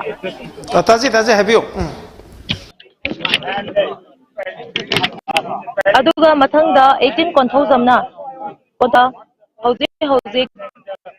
khwaidagi vote missing yamna phangba NPP gi mire poidiba konthozam sarat aduga magi khwaidagi nangna boiribana Dr. Sapam Ranjan BJP ki immediate ni aduga mana phangba vote masingna 11,131 aduga mathangda 22 wangoi SC ki oina hausi fagbada NPP ki miref oiriba Khuraizam Loken Singna 13,149 vote masing phangduna khwaidagi vote masing yamna phangba candidate oiri aduga magi khwaidagi nangna balambana BJP ki miref oiriba oinam lukoi mana phangba vote masingna 10,638 ada tamiras si round manga pawbagi result phange. Okay, okay, Lakshmi, thank you so much. I makata update sing Lakshmi the long no jage. Lakshmi bu thaga chari. Hauji Kangpokpi Assembly Constituency ki update lae. Kangpokpi Assembly Constituency ki Kangpokpi District ki manung channel leba Cycle Assembly Constituency da hauji leading moine chali base Kuki People's Alliance. Yam interesting ni. Manipur gi anu political development ni Kuki People's Alliance ki kimniyo hauki hangsing na fangi ba vote masing se 5,773. Mahaka khwaidagi nangna ba lamba si GH Azang Khongsai na fangiba vote masing si JDU ki candidate ni 3,224 aduga Yumthang Haukip na fangiba vote masing na BJP ki hanagi MLA 2,775 khangtang ni Kuki People's Alliance amadi soidana karadra haibagi wafam ni marabdi yam nakna chanari ba sungkhungkai dongwel fawbasi na fangiba vote masing si lising ohum ni so lising ani ga chatre ki changde hega kira vote masing si adu ergadi Kuki People's Alliance ki khongda mama hadak तारा के फिर मणिपुर विधान सभा दा लई rain लोग या बता अच्छा मखोई cookie people सिंगी ओइबा मोगी representative अमा थाद्रगदी कुकी सिंगी सु सॉल्यूशन मागी प्रॉब्लम मैम लैरी अदुगुम प्रॉब्लम सिंदो मसी असेंबली योनो पुखत्पिबो ngमगदबा अमा सीएमसी हाइदना ngसाइगी हुजिक एनपीएफ की नागागी दा एनपीएफ की सेमग्रे अदुमाइना कोई कुकी जो अमा सेमदबि यादि हाइदना अंदक सेमगिबनी मधुगी पोतु दैदनी ngसाइगी हारिबसि कुकी पीपल सिंग कुकी ना खुंदाबा मफम सिंगजिददी कुकी गी लैरेबा कुकी गी ओइना रिप्रेजेंट तोलिबा पॉलिटिकल पार्टी ममिंग दजु कुकी पीपल अलायंस ना थोलगा थोलैबसे मसिसिना दम काहन बता होय मोगी पीपल द जेडीयू द लेफ्ट पीआई बीजेपी द लेफ्ट पीआई तबुदबु मोगी ममिंग अमगी बैनर अमगी मखादा एनपीएफ ता खोगी थादोखिबगी मतौगुमना मोगी हारिबा असेंबली सिदैदा मोगी ओइबा वॉइस अमा पीबा ngamnanabagi damta che कुकी लेन ताली तोंगानबा कुकी गी तोंगानबा मखलगी मागी एजेंडा खर खर लेरी हारिबा सिंगसे मसी जिगी दमकता सुचोय सोयदना हारिबा असेंबली सिदा पुखटपो ngamnanabagi damta मोय इंखटपनेना लवु याय अदुना सिसु पॉलिटिकल गी अनोबा मायोल मनेना एखोइना हारिबा कैनो सिदा थाबि याय अचुम यान अदुना सिगी याम एखोइगी सुचोय सोयदना सिददी हारिबा कांगपोकपीगी लेरी सिददी कुकी पीपल अलायंस की मागी रिप्रेजेंटेटिव से सुचोय सोयदना मसी हाइदि लिसिंग अनि अमुकी मयादा हेलगा सटलबनिना सुचोय सोयदना कारकनी अमसुं कुकी वॉइस अमा एखोइगी लेरिबा सिदैदा हंदकी सिदैदा असेंबली सिदा उबा फंगगनी अदुना मिराज कैनोगी सिदै कोइनि याम नुंगाइरिसि कैनो हाबदा हंदकी सिदैदा से कुकी सु रिप्रेजेंटेटिव लेरे अदगिदी एखोइगी एनपीएफ किसु मागी नागासिंग किसु रिप्रेजेंटेटिव लेरे सर आई अपडेट याम इंटरेस्टिंग तारे हाइंगांग दिगे हेदा नुंगाइबा अपडेट ने हौजिक से यंग ताबिरिबा मयाम जस्ट फोकस ऑन दिस हौजिक सेनापति डिस्ट्रिक्ट के मनुंग चना लेबा माउ असेंबली कॉन्स्टिट्यूएंसी की ओइना हौजिक सिटिंग एमएलए ओइरिबा नागा पीपल्स फ्रंट की एनपीएफ की कैंडिडेट श्री लोसी दिखोन फंगिबा वोट मसिंग से 10,840 अदुगो मागी ख्वाइदगी नक्नबा लंबा बीजेपी के कैंडिडेट साइनी अलेक्जेंडर न फंगिबा वोट मसिंग से only 2 Siri Rosi di ko NPF fangibा vote masing se 10,840 adugo maki khwaidagi nangba lamba na fangibा vote masing se 2 ne ba adugo nota na fangibा vote masing na 3 adu nota na third second ta dori sa kamai yengba yai ai sar gi su comment pi yo pamung du sulap se si kai no hakto tamda zamiras laiba posi magi area da mana kan pangan bai du ada swagi maugi sidadi BJP gi jina handaki tawriba sinje mau di sangma ngamdaba male aduna NPF ki kangbu jing jina se suppose NSN ki factor da haire talaubugi tongan ba factor sing sida haire masi se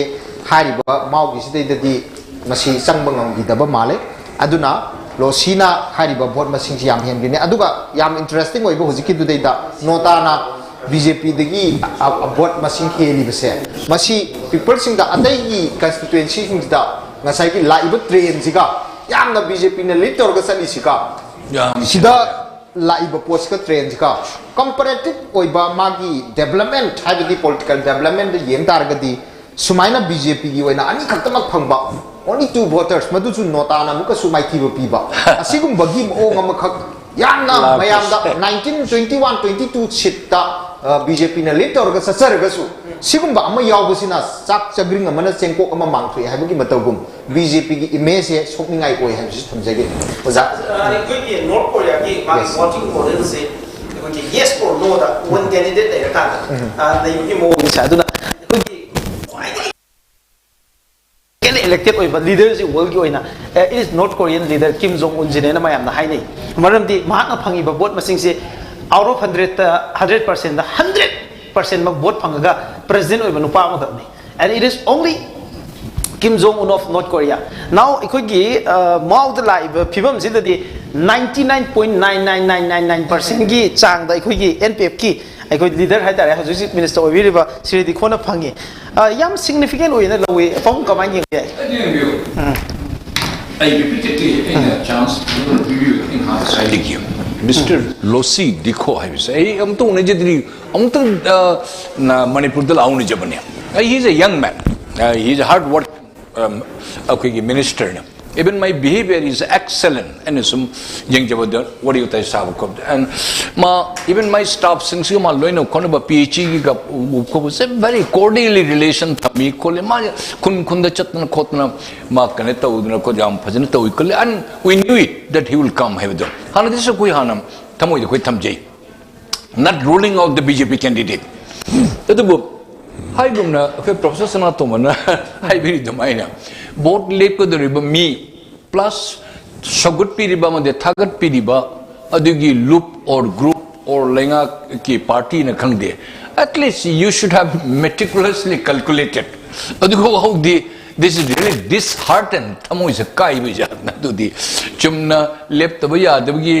level engine bagi bhap to ne to ba yam adu di to hondo di pai yamna hone biu du tung di masu muthuk danaba national ki party sub chawro party magi vote le bata only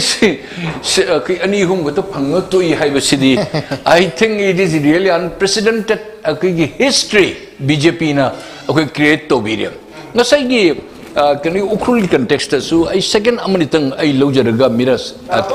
live commentary malak oh carry on okay live commentary yung khakta ilak chage ai Mami TV ki staff reporter no Mami TV ki sub editor ai da George hojik leire da George na tongan ba Imphal East district ki oiba updates mayam ama ai pai ka leire da George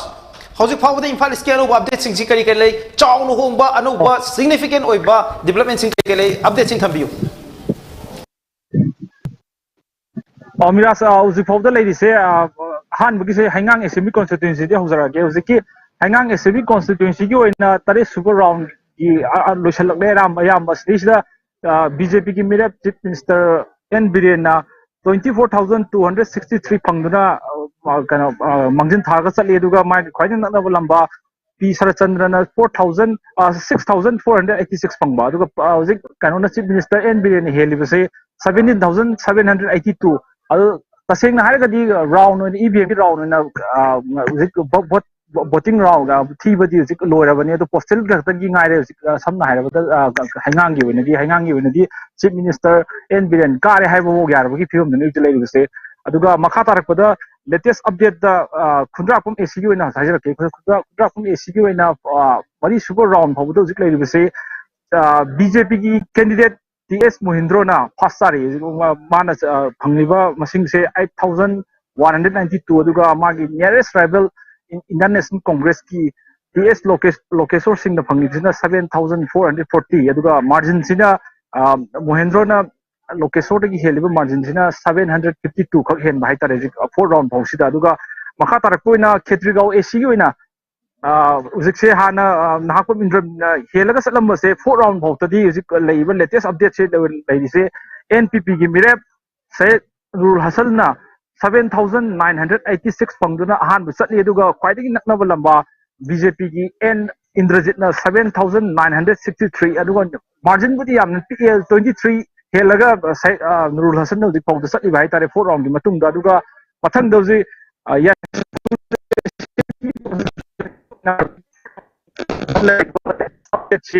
BJP ki ke saita bertana han cheri han phangiba masing se 6,816 aduga mahaki nearest rival NPP ki candidate I hangiba sina 666 aduga magi margin sina 500 bai tare saita bertana become the heli 554 on book aduga अरोइबदा कइराव एसेमी constituency के ओइना third round से फाउदा है उसी फाउदा liver कनो से पोल की update से कमाई तो गए बतो जी बीजे सिटिंग एमएलए में सकेना हान के माना फंगिबा वोट मसिंगना 7028 फंगबाय तरुगा मागी पार्टी नियरेस्ट ट्राइबल एनपीपी की कैंडिडेट एमडी नसीरुद्दीन खान फंगिसिना 5138 अदुगा मार्जिन लॉरेम रामेश्वर मैते नि हेली 1490 आणि हेली सिना कइराव एसेंबली कॉन्स्टिट्यूंसी की थर्ड रन फोगी ने अदुगा उजी एसेंबली कॉन्स्टिट्यूशन मंगा उजी कखोइना मसिंग थी बिसिदा बीजेपी ने लीड तौरबसे मरी ने अदुगा एनपीपी ने अमा अपडेट सिसिबो ले हेलो मेरा ताजवा लाखगे हैबसिनी हौजिक फावबद खुंद्राकपम असेंबली कॉन्स्टिट्यूंसी कांग्रेस ना सोइदना कागनी हैदना प्रिडिक्ट तौजबने अदुबो खुंद्राकपम दा बीजेपी की मिरेप थांजम मोहेंद्रो ने हेंगलकपगी पाउतारी मसिगी मथकता खेत्रगाव असेंबली कॉन्स्टिट्यूंसी दा बीजेपी ने याम चावना लिटरमबसे हौजिक एनपीपी की मिरेप श्री शेख नूरुल हसन ना याम नंगना लिटौरे अदुगा हेलिबा वोट मसिंगसी याम हेंदे सुपनगी जस्ट डबल डिजिट नि को हौजिक सी खेत्रगाव की हेनरीबा वोट डबल डिजिट हेनरीबरा कमाई तौबनो डबल डिजिट ने 23 का तंग हेन बाय तारे 23 हेले खेत्रगाव असेंबली कॉन्स्टिट्यूंसी की जेना याम इंटरेस्टिंग ओइरी अदुगा या स्कूल असेंबली कॉन्स्टिट्यूंसी दा हाने एनपीपी ने हेलंबसी हौजे बीजेपी ने हेंगलकपगी ममी तारी वोट मसिंग कया मुकी चांगदा बीजेपी ने हेली दाजोर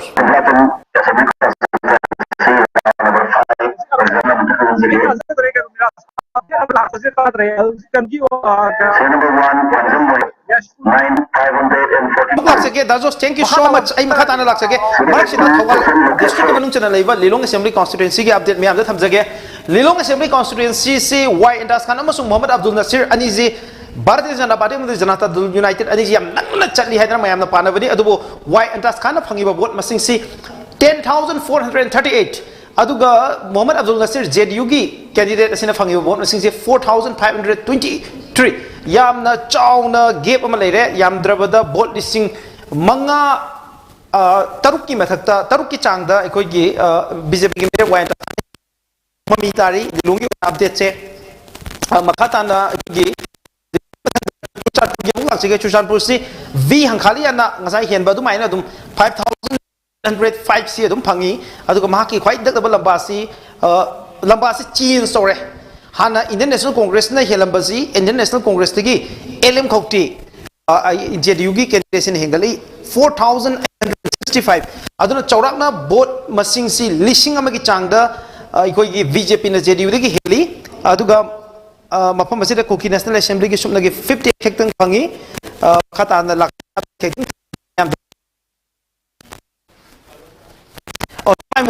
तिपाइमुक की कांग्रेस की साल्टोलेन आमो से हजिक बीजेपी मेरे 3301 फंगी जेडीयू की कैंडिडेट अखोई एन सनात ना फंगी वोट मसिंग 3702 जेडीयू ने लीड तौरी चुचानपुर की हाइबसिंग हजिक फाउद अखोई लेटेस्ट अपडेट नि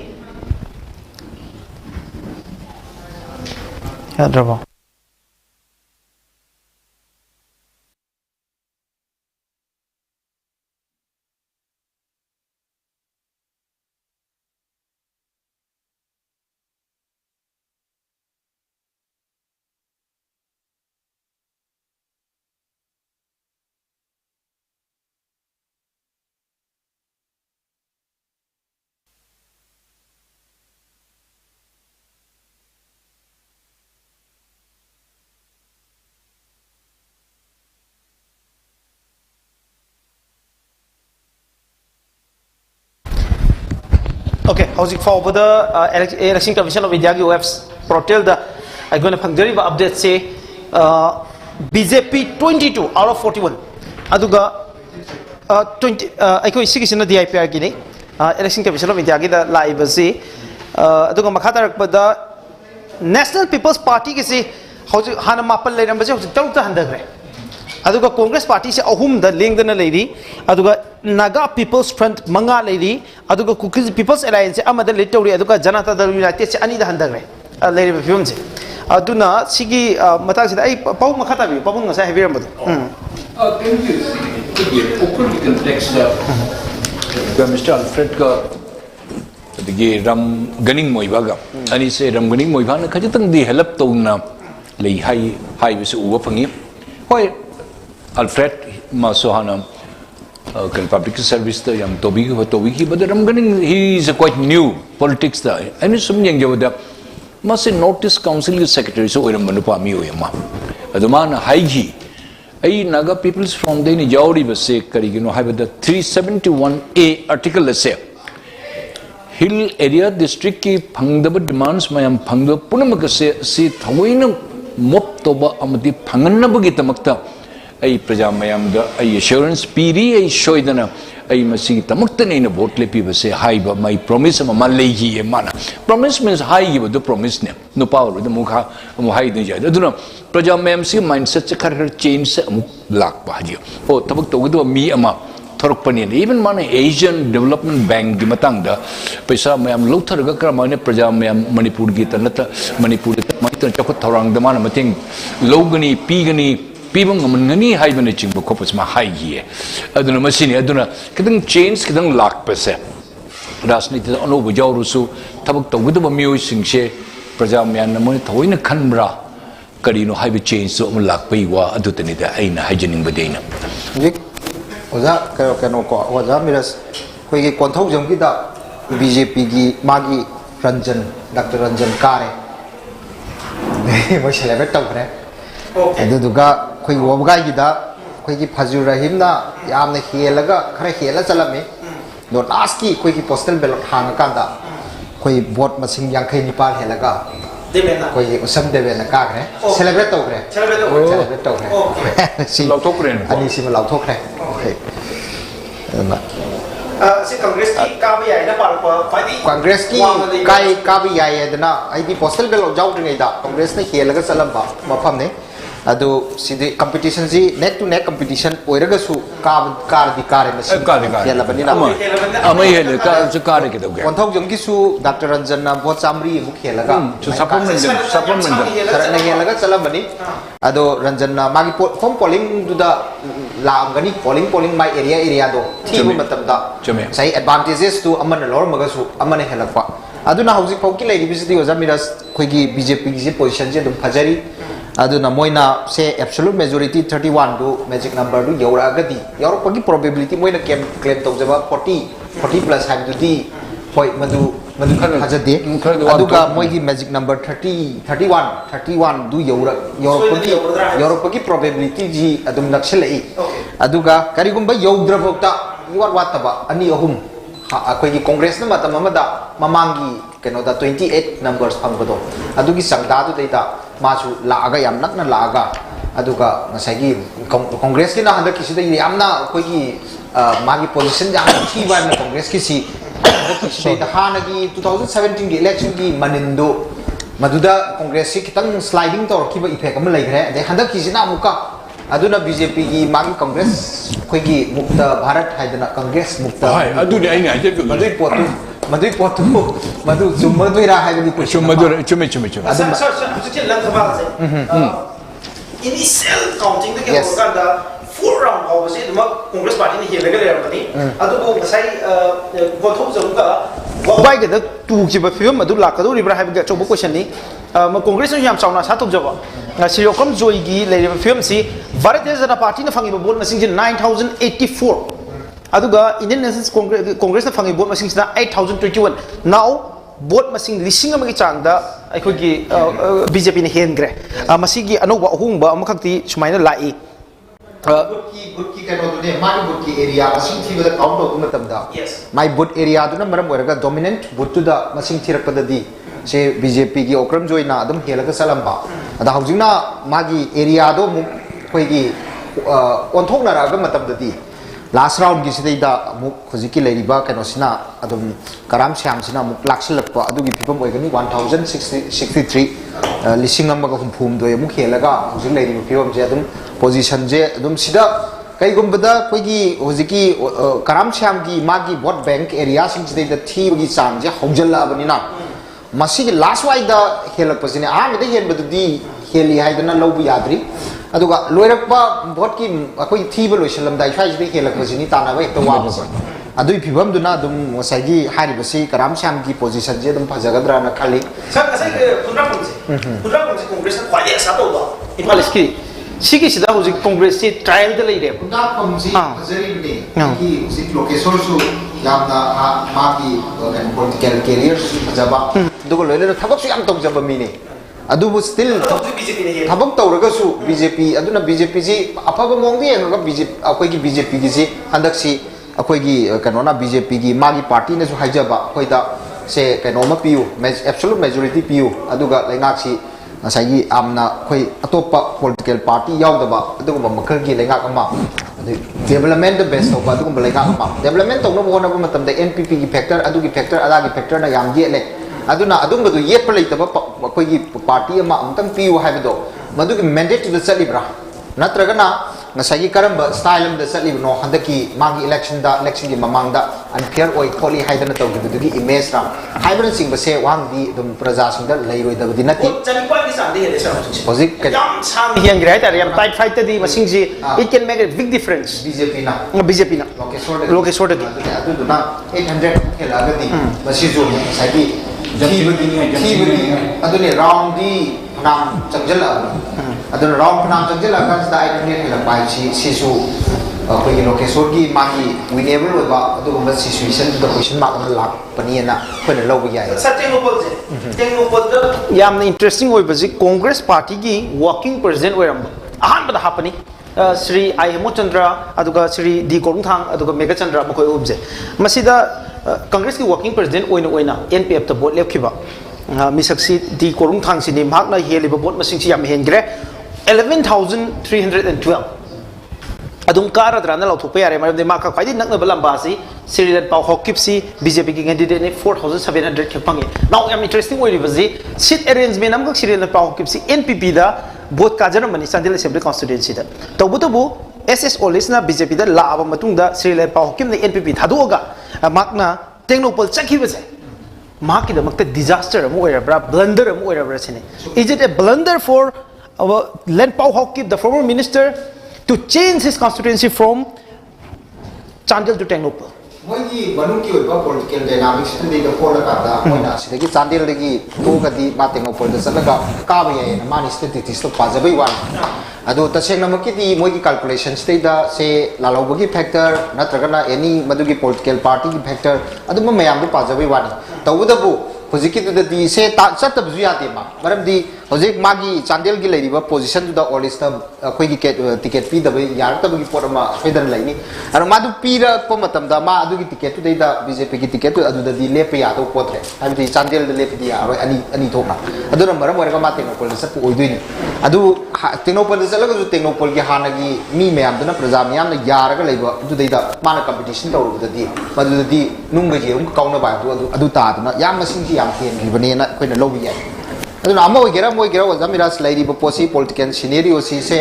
absolute majority phangdana kana go political party amna semaroi BJP na sarkar si amna mara sepa sagi koi gi nom da sarkar ma yam stagnant choy sarkar ma sema agadi yam phabani people singi damak ta to still BJP gi manung da power block ani hum thokna thukai dana sagi se koi gi mamang to gi bugumna delhi da kem tawi kana si hainari ba adegi di Guwahati da kem tawi ka hainari ba within BJP manungi magi koi gi leadership se masi ki ta khana bagi wapam je adom da chief minister gi badang si soida di yora ni ka BJP na koi gi magic figure se yo ro ga di ado ai la ke sa hojik si di update me am ma'am da adum tham jage ai pabung du lak jage pabung du lak ai koi Alfred Arthur se hojik 7,600 ta leiri aduga Ramuiba NPF ni heli masing si vote masing si chawang na chamapan gi maya heli now Congress ki ka ba ya position yam strong oiba position mayam da yam nakna na haidare akhoi just triple digit na jagana double digit da turok pagi phibam ho yam chawn leiri sina Congress party ki asasi yam chawn na nemak pagi phibam amadi sir lei hojik makha taram na aina updating laksage Tamengung district ki manung chana leiba Tamai assembly constituency ki oina hojik sitting MLA ji awangbu nyumai ni Awangbu nyumai si minister su oibane aduga NPF ki Manipur ki president ni adu sri awangbu nyumai na phangiba vote masing ji 5,331 interestingly NPP ki candidate Sri Z ki konpung nyumai na phangiba nyumai masin ni mahna phangiba vote masing sina it is 5,312 howjik vote masing heli base sir chaurakna vote masing si kun phan hende sir only 19 votes hojik tamai di heli bakta si swaida NPF ki yamna phajaba masing ama handarakadra natraga NPP gi masing ama handarakadra haibagi area ma khakti prediction ma di lai makha tarak pada hojik urkhul assembly constituency gi Alfred Arthur gi phibam yamna lui aduga Ramuibana karakpaki oithokpasi yam lei so Alfred Arthur sini hadak Manipur gi oina richest candidate oiribasi out of hadak vote epiba candidate mayam sigi manungda aduga makha ta update sing mayam da pina wona jage okay Singai assembly constituency da sir hojik lei basi Khasim Basum na phangi basi vote masing si 7,585 aduga akhoi gi NPP gi mediap sin phangi basi 6,436 aduga BJP gi Besosrem na phangi vote masing na 6,741 yam Singai sini nga sa ine so sa haijaba akhoi gi candidate ahum si yam nakna inaba haitai yam nakna inaba difference si 1,000 ki difference lati lei base adon Singai gi sir NPF is likely to come with flying color kaman ying ba sir NPF ki lei position si hada kisi da amira syam wai si NPF si hana di NSC na support tawrame koi na mayam na uba miyang da ado handak ti koi gi hari ba kano su NSC si su BJP da dum phong na dum support ayam ba tawe NPF leina ado na marab waraga ngasai lei ba political dynamics si se BJP di center da rule ju pairi aduga state ki jupairi aduna maram weraga khoi hujik question laidi sigi handa ki political sinji da question nama laidi kai no habi matam da atai kem ta nati ngasai lairi ba posi hujik lairi ba yamna awang ba thak tai kai khumnari ba ngasai gi NSN si da hangai ba wahang che NSN si paisana chatpa commercial oiba masagi leipak ki lamdam gi masagi miyam gi khanba adugumba masagi non state actor amoina miyam na longner bse masi yamna commercial oiba lupam organization amo oirabra habi ki question ama adagi atopa mana hari bu posi makoi ki oiba political dialogue india government ge su zik tawnari masidai da moi gi ningai si phangnana bu gi damakta hari bu si thawaina makki magi strategy moina BJP si de support tawraga sakni bra maram di kai na habda moi bagi ju masa ngam dabagi phibam no mano magi sokchal ei simba mayam jina moi ba lai ngai matam si da phangau na bagi damakta whatever tawro haibado BJP na tawro haibado handak matang si da tawra ra habi question su lai simba sir now hojik kuki phungyer sir na ironically yamna satire ni thabiri base ase NSN ayam ju koi ki sarjana to gi wafam ta gadi yam munna deep down koi maitai lon da tin yo tharaga wakhal khan bai do adu khan bagi tanja ama lobya yan thamjage aduga sir ukhul district ki manung chana leba phungyar se sida so BJP ki makhutta NPP ka ba yana NPF se ka ba yana tu ba mafam bayam le ba sir just at the cause of BJP ki makhutta adu sir ukhul district sida di BJP ki base yam nimani maruina mayam na satong nabaji chuchanpur amusung kangpokpi gi apun ma kendra mapan sida BJP na sitau ti pur la gadra na khanbani somda ukhul gi le assembly constituency ahum sida BJP na karakpo yabagi fium si yam wang le resa except urkhul natana fungyar ma chingai da now fungyar le BJP 6,955 adu second tari bisi NPF leisho kaising hilera committee gi chairman oiba misatuni NPF ki 6,184 sir ek pamung da lakse si question पाबुंग हौजिक C BJP की मखुत्ता NPF से नागा ताब मफम दा याम चावनो पुदौरी कमान Ying बियाय मोय objective अमतन objective अमतन है कि ना तो मुझे तापी NSN IMD मोदी गेनर नागन पुनः Naga framework agreement as on today the full swing da natrasu leiri shoidana continue tawdaba yaroi BJP shogulaga makoi gi sukani adegi makoi su moina apam saruko do legally or illegally mone tawu puna moi madu yari BJP government mami usalga leigani aduna BJP kanona NSN am na politically mone sogotpa phai kaide adusa phai मरमदी Naga peace talks में solution में दे फई अदु वानी अदुगा machine कशु करी हाइने कोई the मोइसे हमने very meticulously calculation तरुगा process ना तो मोइसे गवर्नमेंट ऑफ इंडिया मतेंग तो चुमना नते मोय रई पतरा पिरगा आई मंगुदि लुपा चाम आई फंगदबो जादि हाइबदो असी कैलकुलेशन से वेरी वेल मेटिकुलसली मोय कैलकुलेट तो ये अदन मोइने तो पुनु से या मतम दमसे मंगोलोई हाइबरतदि फजन यामना वखंड खंदरगा कोलगा तौद खोतना तौबनीना अदन मोने बीजेपी दा आइदर अंडर कवर और ओवरटली और कवर्टली शगुटपा खोगटपा अखोइनु उद्रसु दम खंगी अदु मसे यामना ओथोकप यादरबा थबक याम तोयेबा हंदकी इलेक्शन सिगा अदन एनएसएनआईएम न मोने तौरियुसे पीस टॉक लेशन बसु होनबो चुमी अदिगी मिस्टर मोइबागी जामने 84-5 सुजलबनी मसा जामने नुआई तदन हेब्रोन निंगरा नामतेसु हेलीकॉप्टर पूरे चतना येंग खोतना तौरनी माइ मतन लोशन सी हाइदना मोइ कानब सरुक मोइ टारगेट से ngasi ai 5% target se 100 tan bada phangudra basu 2% phangur se still I have achieved okay pang hoji updates kara thamjage hoji ki oina yeng tabi mayam gi damak thawbal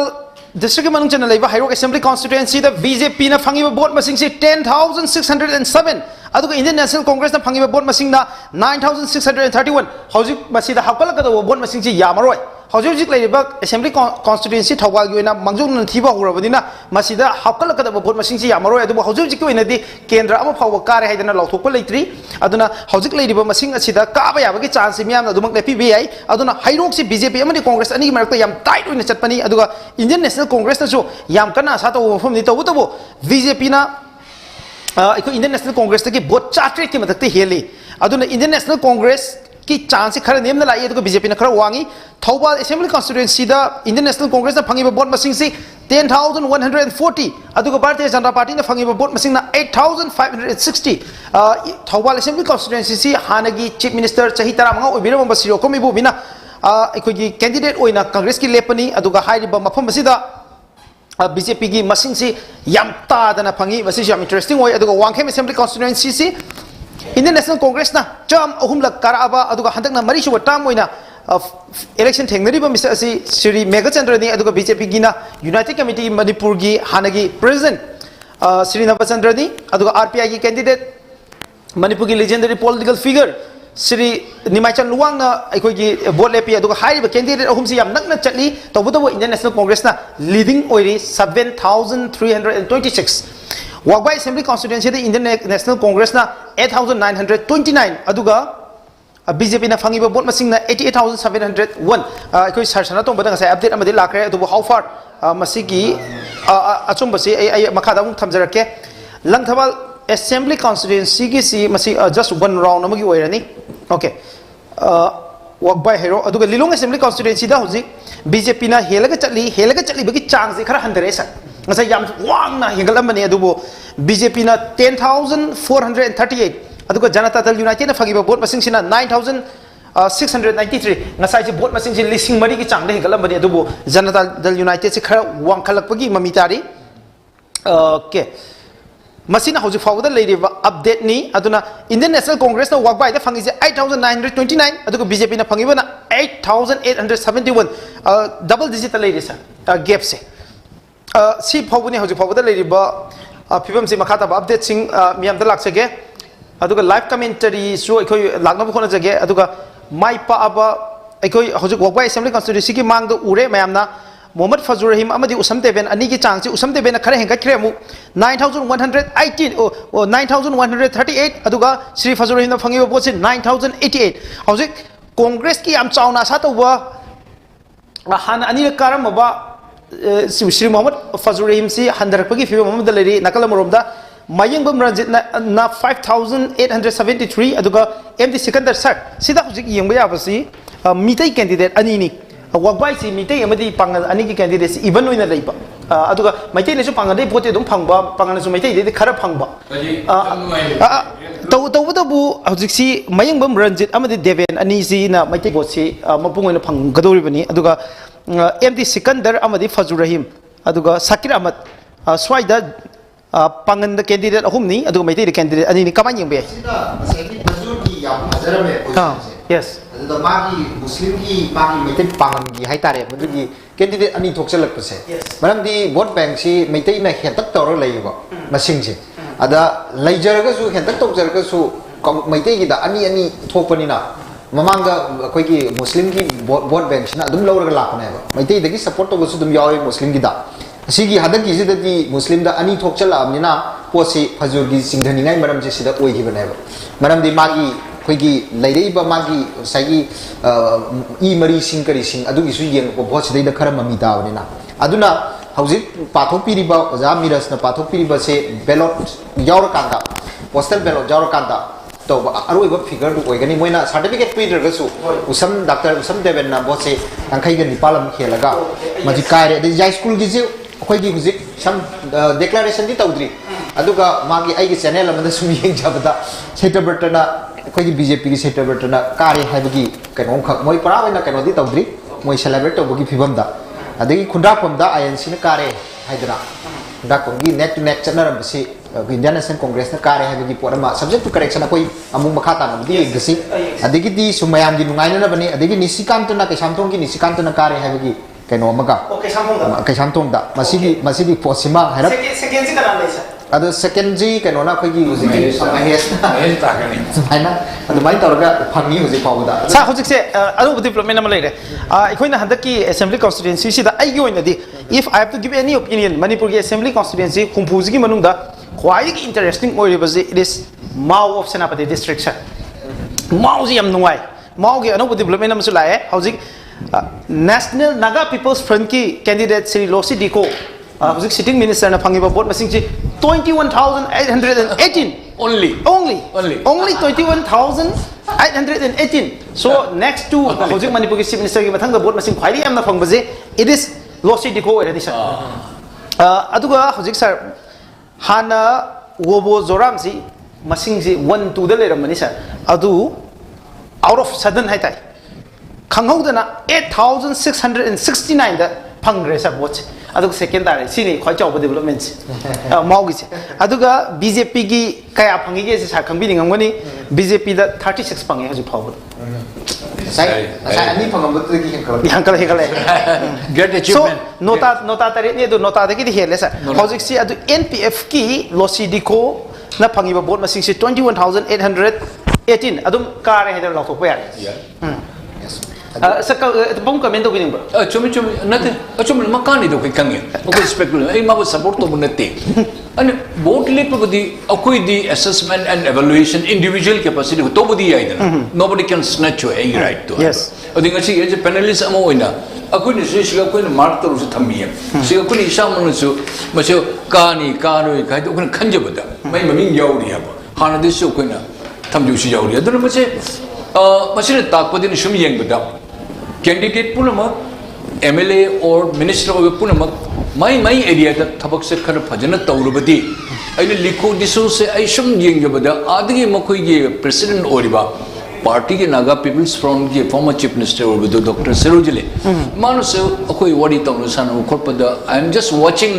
my candidates how they are performing in Manipur ai mana haya ba akoi wadi sana kona bada adra ma thok taw se ko uba phangya mai makundri chalude madu maya mana taw bada ko video akari hani ko ye ko WhatsApp ta ga taropa ko mi ngang na kona ba taw ko ga se ma thok taw ui taw dabni taw madu ngashi wo sumunda amana aina thagan ngde mak kari na bada NPF की policy से Manipur दगी तोखाई तावगी भाव की अदुगुम policy ले रहे बसु लिखो दिसो नसी बहुसु मनुदा ऐना as on till date माना acai वही महाइब खोप से इथोल तता गिद्रिये अपमु अनु अपडेट से जिरीबाम assembly constituency की Srina Mayapur Mudachandra first tari 9,510 aduga second tari bazi MD Asabudin JDU gi 8,627 Janata Dal United na yamna sato ba kendra singi manungda jiribam so amani hauji jiribam si masigi mathata hablakada bo masing chip ka hena laigado mandre maram di hauji 20,000 gi chang da vote masing che thigre aduna lemhori ba 10,000 gum gi chang da vote che hapsala gadi maduda karai wadi sanar kadagi habisi su yengba yari aduga jiribam gi mathang da hauji la iba anu update se anu update sing lak chage khundrakom AC da ngasai BJP ne helam baji Congress party ne hen ni re Congress party na 9,597 aduga BJP na phangiba na 9,542 double digit ne sa yam jiribam gi leiri se sa ade se makhata na I lak chage khundrakom gi oina hojik leiri baje ne la paje ozamiras adum ayamba hojik lit tor pusri da se net to net manga tara hena ba bona tabjidi yamba probability si heli ba khare yam hen gi buduna adum ka adum hen maram di loisale matam se wangoi gi da wangoi lu khoi ji khoi gi aina sum kaino tok jab ji matungi na ko ma ji ka hudre pore na hai bi poram su phangi wangoi lu is sa interesting way is na how ke election ani se by election to submitting election se da henari gi chance chama chani aduga double digit ani bum da reise aduna hadak ki sida de amaka ngasai Sri lokene hen gi ba masing yam chaw ni hen gre adu nakalam da pol violence su khara thoki mam phom moi wangoi se sakari kari oithor pagi ya balai marandi Sri salam joy gi commitment ja whether it fail or not everything adu basic factors de da ki localize di se khara chawba party mane laiba maybe kadra ga su parties ki ma ki vote ki phangni ba ki percentage to da koi congress ki ju yeng ko matam da poll percentage da di overall yeng ko matam da ma ki support koi voter sharing do adu du phang bani khal adu yeng ko matam da se local da loi pisan ba asima de ki mo koi ki kano ki su koi ki kano su ma gi su khara kano da Facebook ta kari da negative viral chatpa yam yaw re ba ma gi post de da mana minister oina bo honar ko matam da sijina ba unfair means adagi demo adagi taktam kai da bi haba matam da mana sai ni thabak se pa ta hapani kol mi ka da miyam na nungna gi ba kare na gi ba Manipur people sina asig mo gi post se mo da sai ni overall je ka da bo gi ke gi miyam jing sina praja sing sina asi lai hi ta ba adagi di gyan kitang wat ba asig basing se masi ko na thak la di soi bu tare ka khang ba adum bai factor su dum le ngani khali aduna sim basi overall je ka kan state da lukoi gi ke no se tan handa ki state da next to next da yang khai cha mi he na ka sana ra do da ki state di khari yang su he ki ma adu ko mai thyo hung na gi maram mo oi maram di ma di se BJP da am khana ri pol to matam da ma ka ri ni adagi di akoi gi am ko su ke do ha matam da ma minister so phang ni adu advantage to adum na ka di yen ka di akoi kendra gi di am kha ni kai khala ga pirak kadra na khan du pirak ti mandate se kai gi no ha matam da mana oi di ba ngasai gi phibam do angoi goi ni pada atai kendra gi di tongan perspektif lai ni anda ki si di sama na ala ba mi ga mani praja je loina mag gyan ka wa di ta di non de ji mau gi to yi mau gi da NPF ki da sam minister khoi gi kasir minister Viren gi mathang da ma ka ki highest scorer madu oi ri sine ba mau gi da khoi je ku matam da asa update amala hai hojik se site 2 assembly constituency ki je Dr Lamtin tang hokip na phangi ba vote masing se 5,947 aduga ke khau bum na phangi ba vote masing sina 6,242 aduga ngamthang hokip BJP gi sitting minister sina phangi ba vote masing se 7,849 sina second da lady aduga independent candidate how khelek kip gen na 10,000 phangi sa masi kangpokpi gi site 2 assembly constituency jini aduga hojik phawbada aikoi gi marak sida live commentary imkhak leire live commentary sida laknam khona jage MAMI TV gi sub editor da George tabi ra hojik cha tabi ra ba hello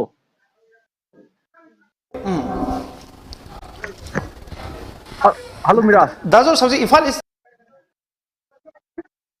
district hojik both kare na law ya candidate sing leira bra any update sound set noise dre Miras hello Miras Dazos have you? Miras Tabira. Does it have you? Oh, Miras.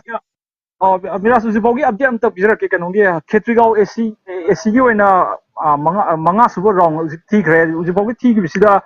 NPP, Seg Nur Hasana, the Sing Tarama Twiga, Chama Kuntret, 11,127, Pangduna had the Chile, Anishubuda, BJP candidate, and Nahakpum Indrajit Singna 8,417 Panga second labor Tareduga margin Jino Ziga Seg Nur Hasana Nahakpum Indrajit Tagi Liver Masing say 2,710 the lady was sitting MLS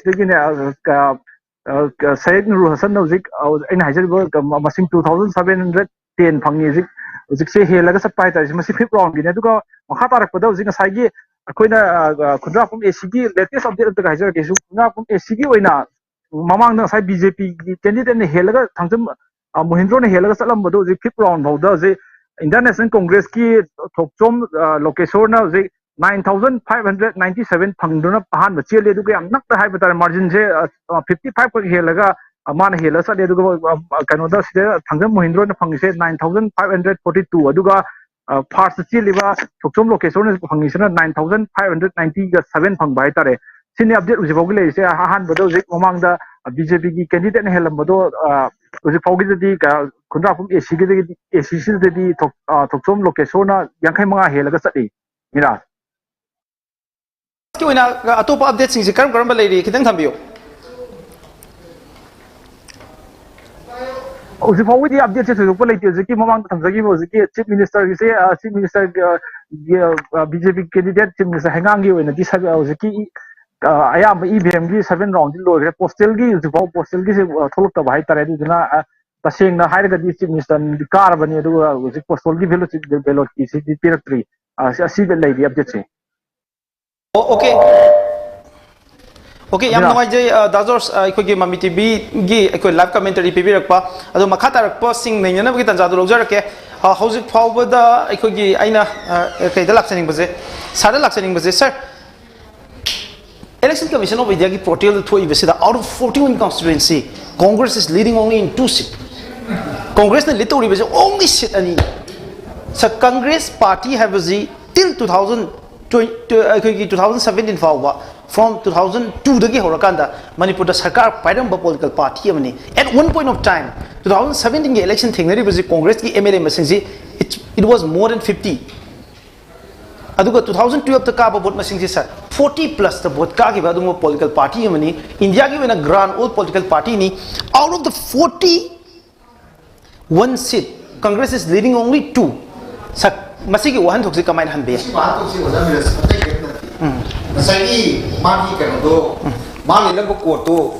ama on thoga sillaga loi lila loi sakre center da koi gi nong sura ko koi sai satin tu ko de aduna congress ki leirami ba mla sing som from chief minister de gi horaga si sing je loi na dum bjp da loi pai thong na grabni na leiri ba post dai da sigi congress ki element se le hogda ba aduna sigi magi kano da vote bank ko riba magi voter sing aduga loina na worker sing to su plug sagi lain matung ngain ba loi chat panina akoi sida ti kai do ke hapun tam da political ideology ki kari gi adum bagi ki akoi di kai dawi akoi gi di manipur gi sidi only sum da ki center da kana na power pai am sum paisa khadar ko khotar pa khara madu de nungai ba adum basing do loi thi ba ngak ni worker sing su adu da thi adagi praja sing su voter sing su adu da thi aduga candidate masa su kai do ke hapun tam da opposition ki sidai da phammaga opposition da leibu budi akoi minister ma pai minister pai da bokta opposition mla budi akoi ruling ki mla oibna hena phai ada ruling ki mla du dai da even ruling ki party ki bjp ki oina natraga na any political party am ki forum da natraga bokta support to group ki adugumba mla oina leiraga madai da akoi khara madugi thikan ga khar tawdra khotna mathang election ki rehearsal to hobna hena phai ena khanna bagi man wakhalon du da chatpanina akoi di kai doge da sigi ojam mira slaidi ba pose majo zik center da kano atop party mana ula hanse ba nungan ba numit tara ni pharoi ba hafta pharoi ba sa launa loina mong sipse paradigm je loi sip tor kane ba aduna sigi factors ni quite number 1 sigi factors ni aduna center dagi next mathang factor oina ngasagi power power gadi center power power ba dagi state power power gadi ꯑꯩꯈꯣꯏꯒꯤ ꯇꯧꯅꯤꯡꯕ ꯃꯑꯣꯡꯗ ꯑꯗꯨꯝ ꯑꯩꯈꯣꯏꯒꯤ ꯈꯔ ꯃꯈꯩ unfair means ꯐꯣ ꯍꯥꯏꯒꯗ꯭ꯔꯥ fair means ꯐꯣ ꯍꯥꯏꯒꯗ꯭ꯔꯥ ꯑꯗꯨꯝꯕ ꯇꯧꯅꯤꯡꯕ ꯃꯑꯣꯡꯗ ꯑꯗꯨꯝ ꯇꯧꯔꯛꯄ ꯁꯤꯒꯨꯝꯕ ꯐꯦꯛꯇꯔ ꯃꯌꯥꯝꯁꯤꯅꯁꯨ ꯉꯁꯥꯏꯒꯤ ꯄ꯭ꯔꯖꯥꯁꯤꯡꯒꯤ ꯑꯗꯒꯤ ꯑꯇꯣꯞꯄ ꯑꯍꯨꯝꯁꯨꯕ ꯐꯦꯛꯇꯔ ꯑꯃꯅ ꯄ꯭ꯔꯖꯥꯁꯤꯡꯁꯦ ꯁꯦ ꯗꯣꯜꯒꯤ ꯀꯔꯤꯒꯤ ꯑꯃꯒꯤ ꯑꯝꯇ ꯅꯠꯇꯅ ꯂꯩꯔꯤꯕ MLA ꯑꯣꯏꯔꯒꯗꯤ ꯑꯩꯈꯣꯏꯒꯤ ꯂꯣꯀꯦꯜ ꯑꯦꯔꯤꯌꯥ ꯗꯦꯕꯂꯞꯃꯦꯟ ꯐꯟ ꯊꯥꯗꯔꯛꯏꯕ ꯈꯣꯠꯂꯛꯏꯕ ꯁꯤ ꯅꯤꯌꯣꯝ ꯆꯨꯝꯅ ꯁꯦꯝꯃꯒ ꯑꯩꯈꯣꯏ ꯀꯦꯟꯗ꯭ꯔꯁꯦ ꯆꯥꯎꯈꯠꯍꯟꯕ ꯌꯥꯏ ꯑꯗꯨꯅ ꯃꯥꯁꯦ ꯍꯥꯏꯔꯤꯕ ꯃꯤꯑꯣꯏꯁꯦ ꯁꯦ ꯃꯤꯅꯤꯁꯇꯔ ꯑꯣꯏꯔꯦꯅ ꯀꯦꯕꯤꯅꯦꯠ ꯑꯣꯏꯔꯤꯕ ꯃꯤꯗꯨꯒ ꯁꯦ ꯀꯦꯕꯤꯅꯦꯠ ꯑꯣꯏꯔꯤꯕꯗꯨꯅ ꯀꯥꯟꯅꯗꯣꯏꯁꯤ ꯑꯣꯖꯥ si karino habi matamda magi kendra duki masa manau mari mata khara thabak ngba hap ko pa adum bagida wanom khonomba ama masa tok chasin hangtuang jinda adu da kana ba mangai ne adu natna karibu kana ro ni mana sab mane MLA oibaga adi camp minister oibuduga ani je thoidok na khena ba yam kan laite khoi sidadi adu na maram di kai gina da magi ideology yaw da bagi ne ba simba mong si laibani na akoi sidadi BJP na paire hai haibaga Congress na paire hai haibaga natraga atoppa political party amna center da paire haibaga adum mathangi dadi adu dunani mamang da BJP jibo koi Manipur sida kramai le ram position BJP je masak uram baming taram pote mut khrabani ado haujiam lae maram di center da paire bani na adu gi potoni hojik lai ri pose adu namasidi masagi yamna stand lai da maram di BJP da le Congress da le ram mi sing je loi BJP sakim ne hojik Congress na center da paire si ado BJP da le ram mi sing natna atoppa party political party da le mi sing je loi na Congress na traga paire ibo ruling du da loi lakani halakani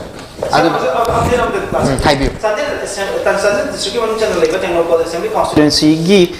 hoji board masing thiba gi sarukta di korong thang FPF na phangi ba board masing si 13999 14000 phangena lobo yare aduga han hoji minister oiba BJP ki candidate Sri Pao Hokip na phangi ba board masing sina 7869 aduna sir gap si yam chaw na legre dumak si NPF na kara dra haibagi wafam do madi leire maramdi henari ba bot masing si chawrak na bot missing lising taruk ki mathakta hele Chandel Assembly constituency gi hojus phawda leiri baje aduga hoji election commission of India gi portal da leiri baje BJP na hoji 21 seat mangjil thari aduga Indian National Congress ahum ani de ga mengale aduga independent da ani aduga Naga People's Front si mayamna mari manga da legedra have taruk yori aduga National People's Party is taruk yori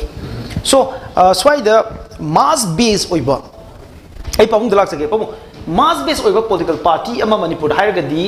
BJP amdi Congress aduga atopa Naga People's Front bu oiro NPP bu oiro JDU bu oiro hairiba moigi moigi sympathizer leiba aduga moigi following leiba si yam limited oiba constituency sing oidoi adu mass base leiba ikogi BJP budi yam fazana perform tawre Congress party na ahum daga high degree bazi single digit high degree bazi kamai bebo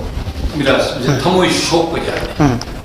I Congress ke supporter BJP supporter nahi I am simply a voter though I am admirer Congress se time and again akoi appeal tawjabani adubu akoi di kasuli taba small friend ko haida tabi da su jai kasu kaide but ultimate result ngasi akoi uba phangi thawai nuaite Congress se torbise hajik laichat mahamari haidu amani torbise not only in Manipur the natte entire country da ashok kuiraba party national gi jam na foundation se bhajan leikhaba party amani Indian National Congress haibise madu mase kadai de shoigi haibida makok ta maru de shoiba hoje Congress ta leibise masigi safu se state ta laibise kadung sin improve to sungam ngamoi unless or otherwise makok to bhajane sengdok trinwa ngasagi double engine kain haidana Congress su akhi phagi to busi jauri prime minister na haibidu double engine na chingani en haria engine de makok se rail se makok se Delhi de lei haba Delhi de lei se group ani ni amane G3 group 3 this is the Kanagi Sonia Gandhi Rahul Gandhi Priyanka Gandhi group amane G23 group 23 se na se Ram akoi Ramesh akoi ye Jairam Ramesh kumba adigi kana ko mayam akoi ye AK Antony kumba mayam sinulu be mayam sing se group ani sa amana maut manadri heba amana ngang ta dre Sonia Gandhi na hai machanu pana ta de hin tai so adigi Rahul Gandhi na hai mana tordu mama na mugi ade hai adigi amana mas mui masin de busumang manade ngasi Punjab ki election de yengbiu asini ngasi thoi bese jamna loyal oiba Congress ki worker jamna Manipur de jamna lei ai thagat li adu unfortunately moini jamna loyal do oina आदि blessing दो Moina मुहैना नुंसीबीबा सरुक अमदि होनबीबा सरुक मसी येंबद मयाम पुल अखोय ngasiदी मणिपुर दि दिल्ली से थाप नत्रे updates से केंद्र खरदी boat मसिंग थीबा लोइसलपगी फिबम दुनी official ओइबा कॉपी दे कोई फंगद्री ऑफिशियल ओइबा कॉपी फंगद्रगसो सब्जेक्ट टू करेक्शन हौजु फावबदा हाईली रिलायबल ओइबा सोर्सेस सिंगदगी होइना फंगिबसी वकबाई असेंबली कॉन्स्टिट्यूएंसी थौबाल डिस्ट्रिक्ट की मनुंग चन लेबा कक्चिंग डिस्ट्रिक्ट ओइदोइने कक्चिंग डिस्ट्रिक्ट की मनुंग चन लेबा वकबाई असेंबली कॉन्स्टिट्यूएंसी दा भारतीय जनता पार्टी की मिरेप हानगी एमएलए अखोगी डॉक्टर उसम देवेन महाके ख्वाइदगी नंगनबा लंबा श्री मोहम्मद फजल रहीम इंडियन नेशनल कांग्रेस की मेरे पास माइथी बपीरमे अदुना हुजिक वकबाई की सी बीजेपी की डॉक्टर उसम देवेन कारे अदुगा वांगखेम असेंबली कॉन्स्टिट्यूएंसी की ओइना सिटिंग एमएलए हौखिब टाम अहुमलक माइ पाख्रबा श्री कैसाम मेघचंद्रना माइ पाख्रे अदुगा हियामलंग असेंबली कॉन्स्टिट्यूएंसी की ओइना भारतीय जनता पार्टी की सिटिंग एमएलए डॉक्टर युमनाम राधेश्यामना वोट ची काग्रे अदुगा हाइरो असेंबली कॉन्स्टिट्यूएंसी की ओइना सिटिंग एमएलए हानगी education minister Shri doctor Thokchom राधेश्यामना वोट ची कारे हाइरो की ओइना यामना टफ फाइट नि अदुगा प्रीपोल वायलेंस मैम अमा लेखि अदुगा हाइरो असेंबली कॉन्स्टिट्यूएंसी सिदा अखोगी फॉर्मर मिनिस्टर अखोगी union minister sorry former education minister Anil लंबा तौनबनी मसिदा बीजेपी ना कांग्रेस की हानगी एमपीसीसी के प्रेसिडेंट अदुगा हानगी एजुकेशन मिनिस्टर श्री मोइरांगथेम ओकेनजी माइथी बपीरमकादा श्री थोक्चुम राधेश्यामना काग्रे अदुगा अखोगी हियांगलम एसी की ओइना एमएलए डॉक्टर युमनाम राधेश्यामना कारे अदुगा वांगखेम असेंबली कॉन्स्टिट्यूएंसी की ओइना सिटिंग एमएलए कांग्रेस की श्री मेघचंद्रना कारे मसीमदी कारे हाइदना लाथोप यारे मसीमा मियामदा थमजगे हौजिक लाइब अपडेट से सर कमाय येंबे गारे हेबसिंग सारना बुदि खसाय मांगजौना हाइबिग्रे हौजिक सिगिसे कोइनि सुम आइना सुम कनोनि होरेन येंजि मथंग मथंग अदो कनोगिदा कोइनि तिपाय मुकिदा चार्टोलियन अमोजि तुरे अदुदुगा कोइ जेडीयू न कारेना हाइबगी कनोम ख मोइगी सेलिब्रेट तौबगी मोंग अम ख उल्ली कोइ होरेन अमु ओजा मिरस की कोइगी ममी टीवी दम येंगसी कांगपोपगी नेपचागी किमजेन जी कारेना हाइबगी पोरमा नंबोलगी बसंतना लिसिंग अनिगा चनिपान निफु तरुक हेलगा कारे हाइबगी पोर लिसिंग अनिगा चनिपान गा निफु गा तरुक 2846 हेलगा मागी लंबा कोइगी आईएनसी की दगी नंबोलगी दा सो नंबोल से सर नतु होतो नंबोल सी होखिबा हाइदारे 2015 की 17 की इलेक्शन से सिगी सिदा कोस्ट तौरी बसी हाइदे नंबोल द माइथी की बसी माइ पापा द माइथी की बसिंग सिगी वारी सिनि सा याम नुवाय से 2017 दा श्री थोनागुन चावबना ओतन काबदा सीएमसी कोम कोम नो ओइबे या अनडिस्प्यूटेड ओइर दबो मतमदुदा 14,000 की अब तक बोचे फंगा माइकी हो गए विद पॉपुलर वोट ऑफ 14,000 इन अब मणिपुर का मतलब तो 2017 की इलेक्टोरल पॉलिटिक्स दा है वोट मसिंग फाइनली यामना फंगा माइकी बसे वेरस वोट मसिंग स्वाइदा इम्फाल वेस्ट की सरुक सिंदा लिसिंग दो फंगा कारी बसे अदो लिसिंग तरा मई फंगा माइकी होबा अदो चीफ मिनिस्टर ओयौदबा नाउ मणिपुर प्रदेश कांग्रेस कमिटी की president ओइबा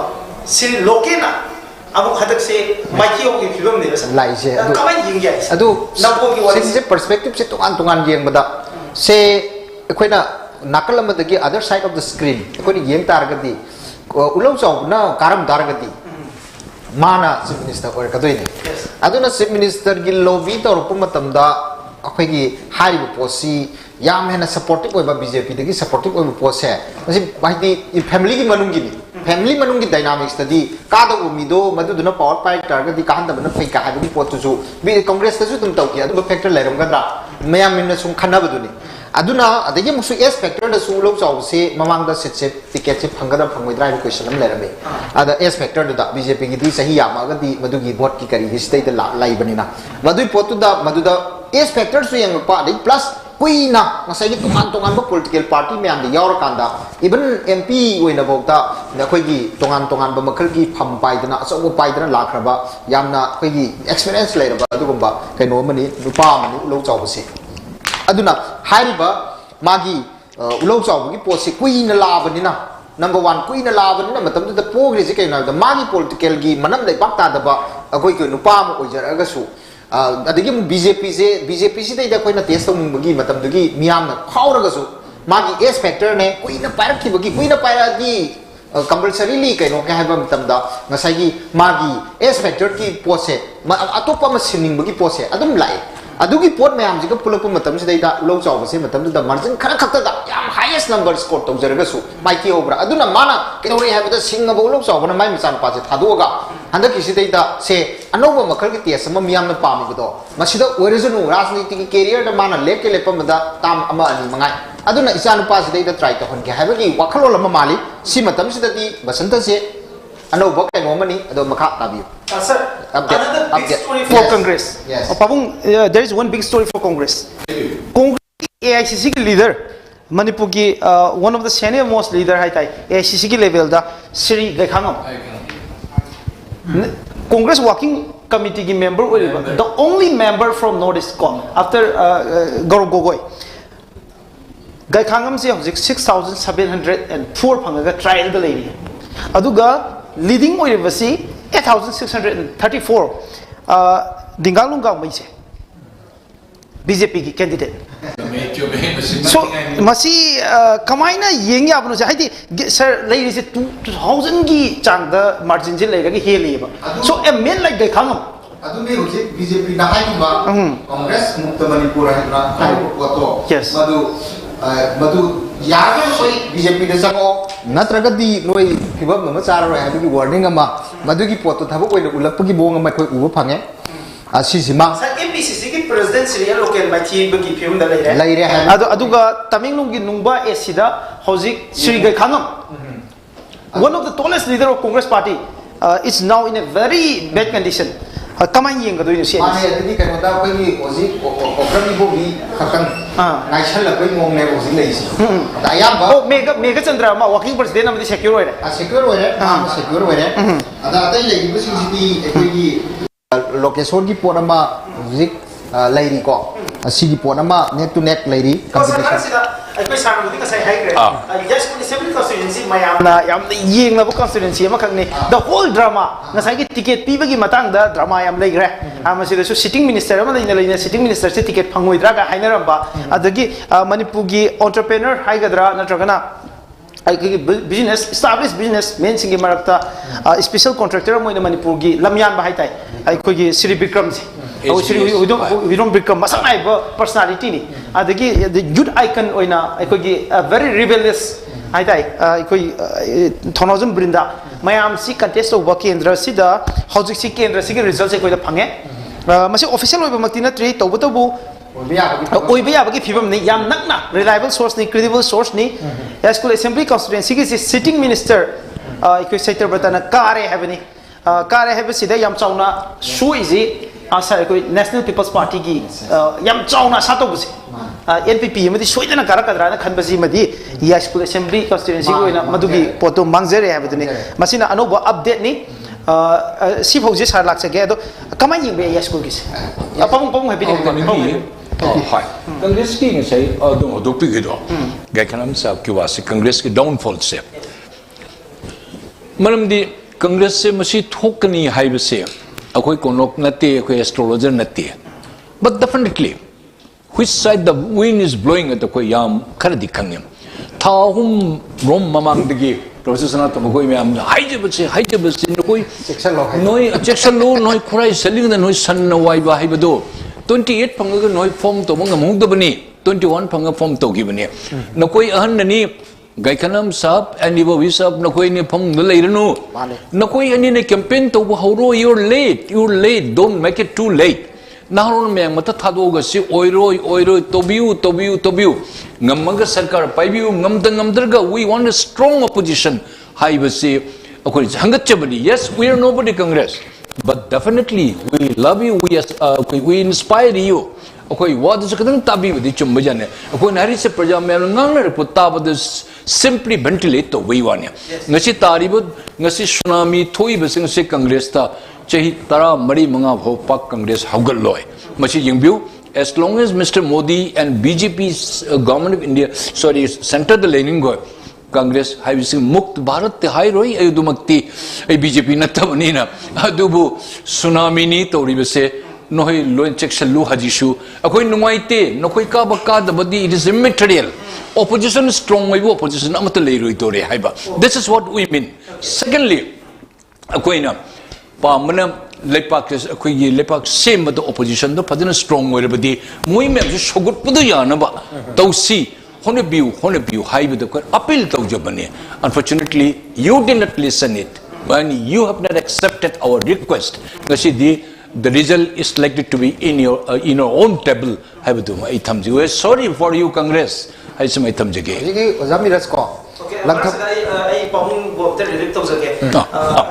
Manipur ki masak na iba social political commentator. Ikoi ki well experienced. Hai tare over the globe. Ikoi ki tongan ba maling yo pun mayam amada official capacity the experience like about India ki yamna masak na iba institution sing PMO aduga Northeastern Council yauna mafam kaya dagi experience like about aduga Manipur ki thoi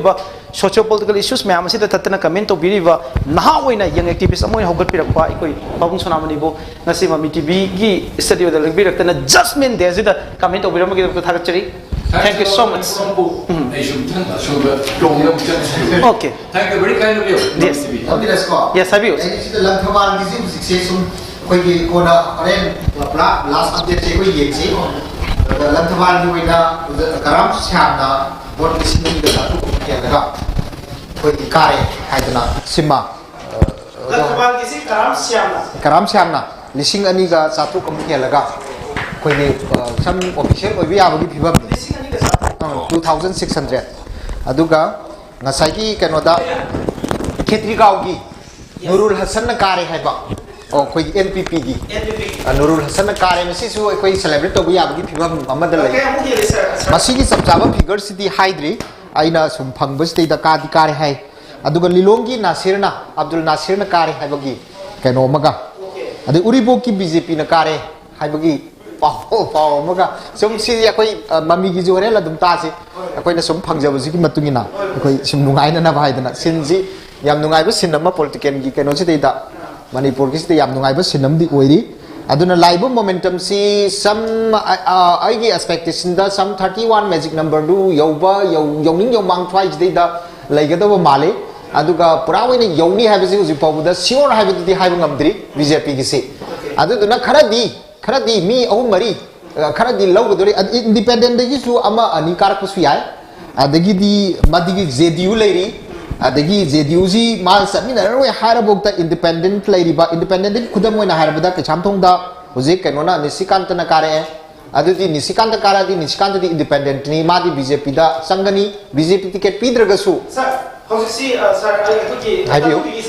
How's it? MAMI TV screen to Uri to biggie. Okay, more the lacre 14,000 Congress are Kaisina. See the NPP Yamalay and Low Arab. Yare, NPP is compulsory Amalai. At the NPP Catrigon there, Adukatu bigger than any later. Okay. Aduna, NPP is to machine to be the Parakani. Was it today we highlight or even today the young but the BJP Hana 20 to 23 letter, but Kitan Amani, Nandar Kumale, and Aka Komikitan High out of 41 Jimanunda. Aduna, see young but the inner Iba was the inner Iba say 20 go 1 to 3 Gisanda, BJP in a little share. Masidaki Yen Henkala. I was interestingly, started predicting universe. Massimo Capsule. Yes. I 21 year 22 was a Kakunda Ama is the higher and go. Yamzu Kundare, Yamzu Kakalatre. Yes, and Pangre. As she said, little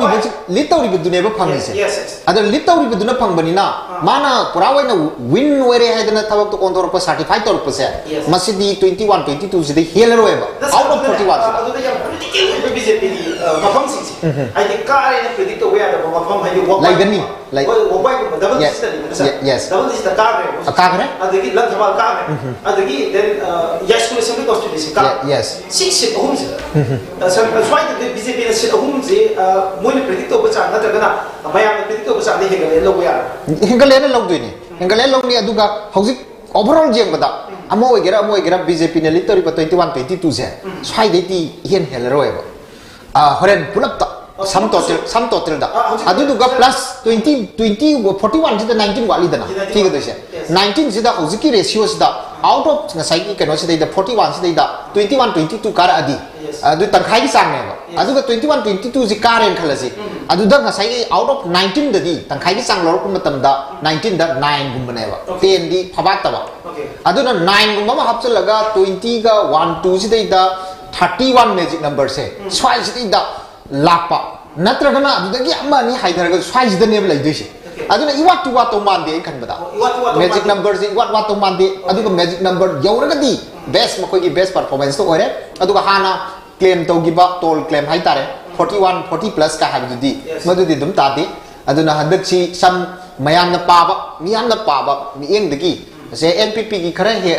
tore hairaga su npp gi je koina sam khare he na ten gumba gi sangda si da paja bane adu su taruk tan dare adagi amuk ama diga to slide to makha kumdar adi aduna sam mari manga sai ji da chang da let to ribra ani question ada npp gumba se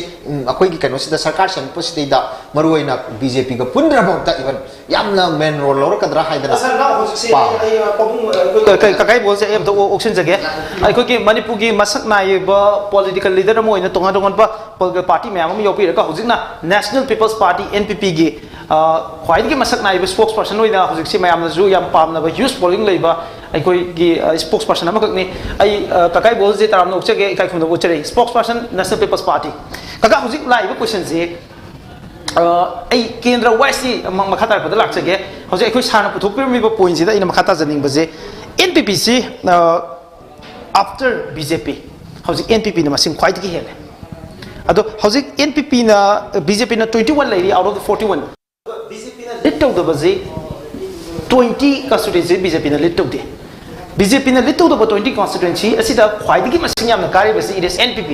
congress party di hojik sit ahum da lead to lay film se di npp na leadership role je lofam thok pra haidana khalle aduna if npp na kari gumba non bjp government na sem na bagi plan je hojik phawda asa to ba yari bra habisini kari habini मेरा समय उजकी line पोछिदा कोई NPP कोई ये ममान से तुम शेंग हाइजर है को मसे कोई स्टेट से यामना responsible government अमा यामना responsible leader अमना लुशिंग लगा लाइन वा ऐसे मैं आम स्वार्थ से थावक तौनो भी दंगता NPP target तौगेरी इसे कोई election ममान दे जो हाइरी हुजिक जो हाइरी कोई ना मसे big role अमा दिए कोई सोई लौरनी lawum to maram kharasul leire aduna lawgo dori ba big role si da koi na npp se mase koi power mungar political party amadi natte aduna koi na huzul akadori ba poti koi leijeri ba manipur state se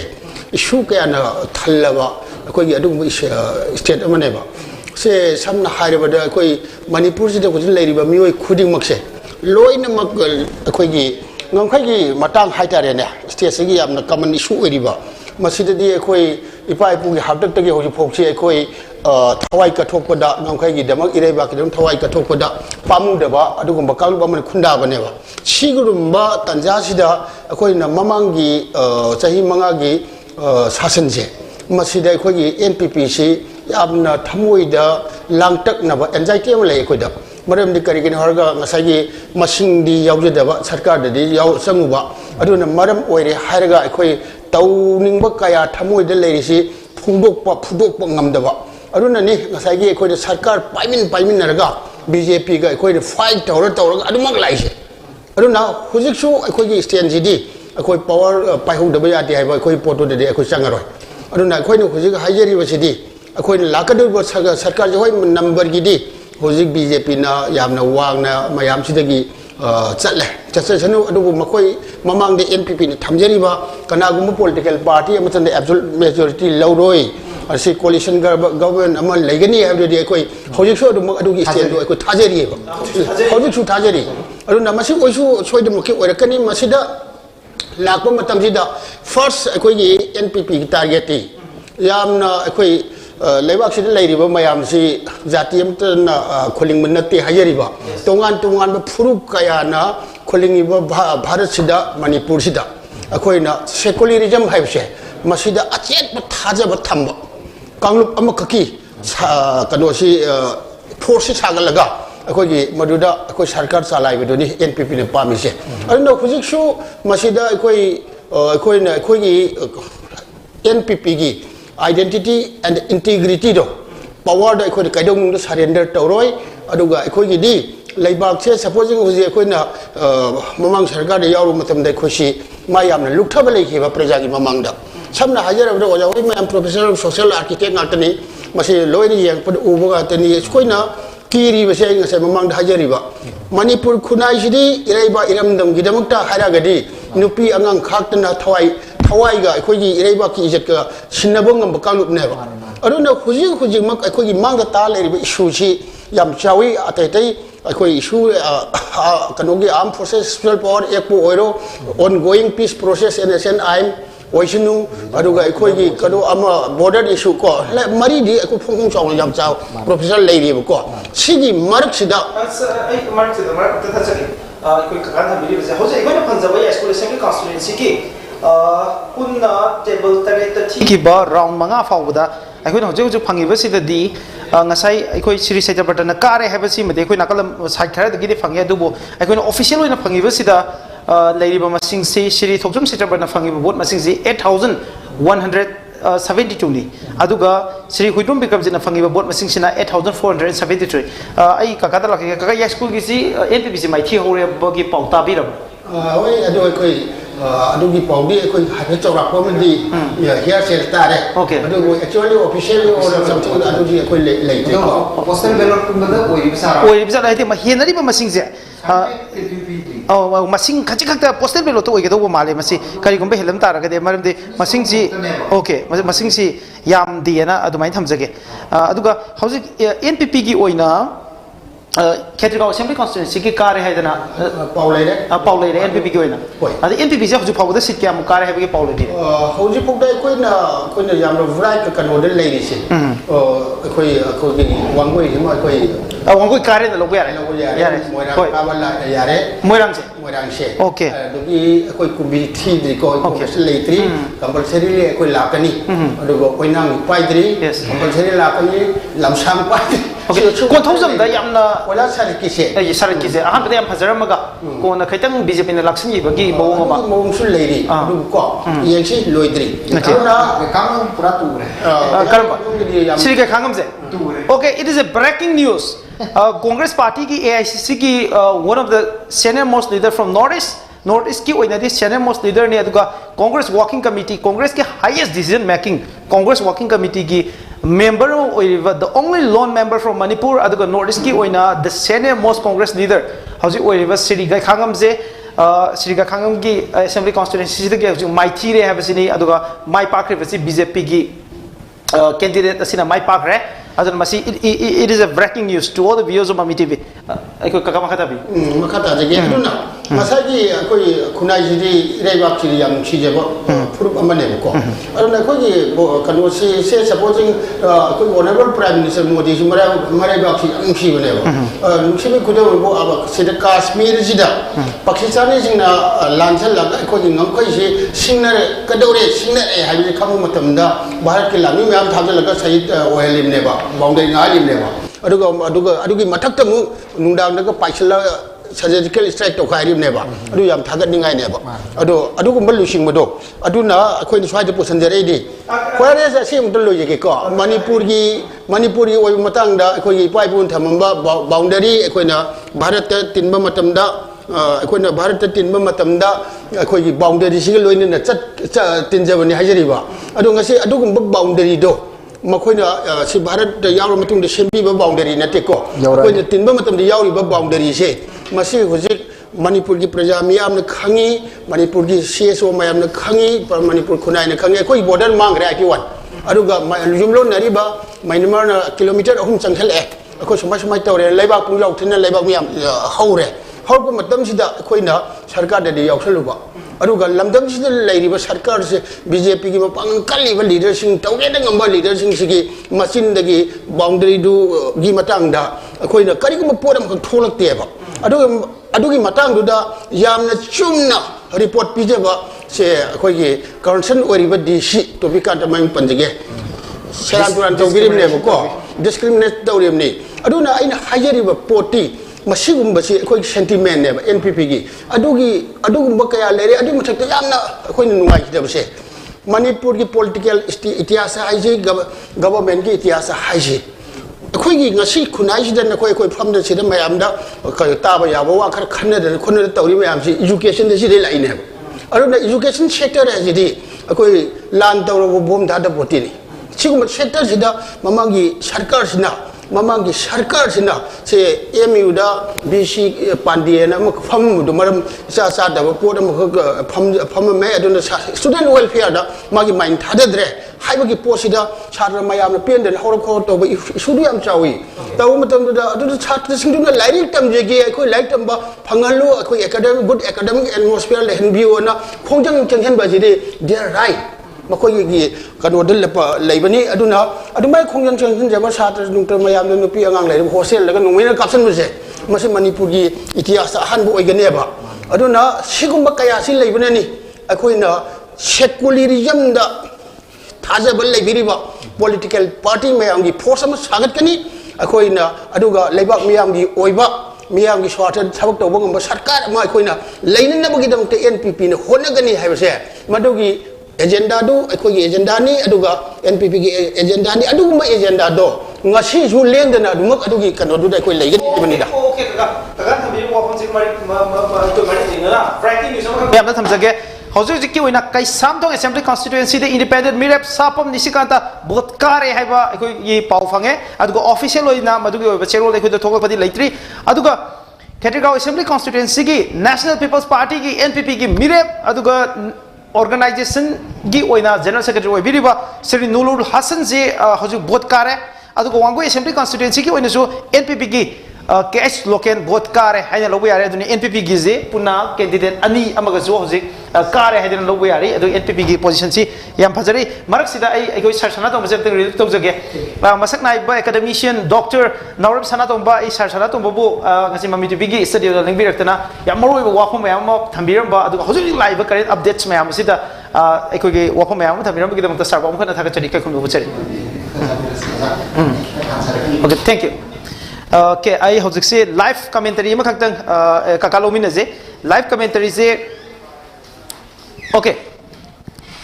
mark sida ai technical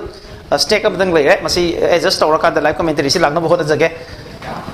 so ai kakada laksaning buje hojik Wangoi amadi Khatirgaon NPP kare kaka kari faubi अखोई party की candidate car को सिदा फाउरी नुंगाई सिदी अखोई न करी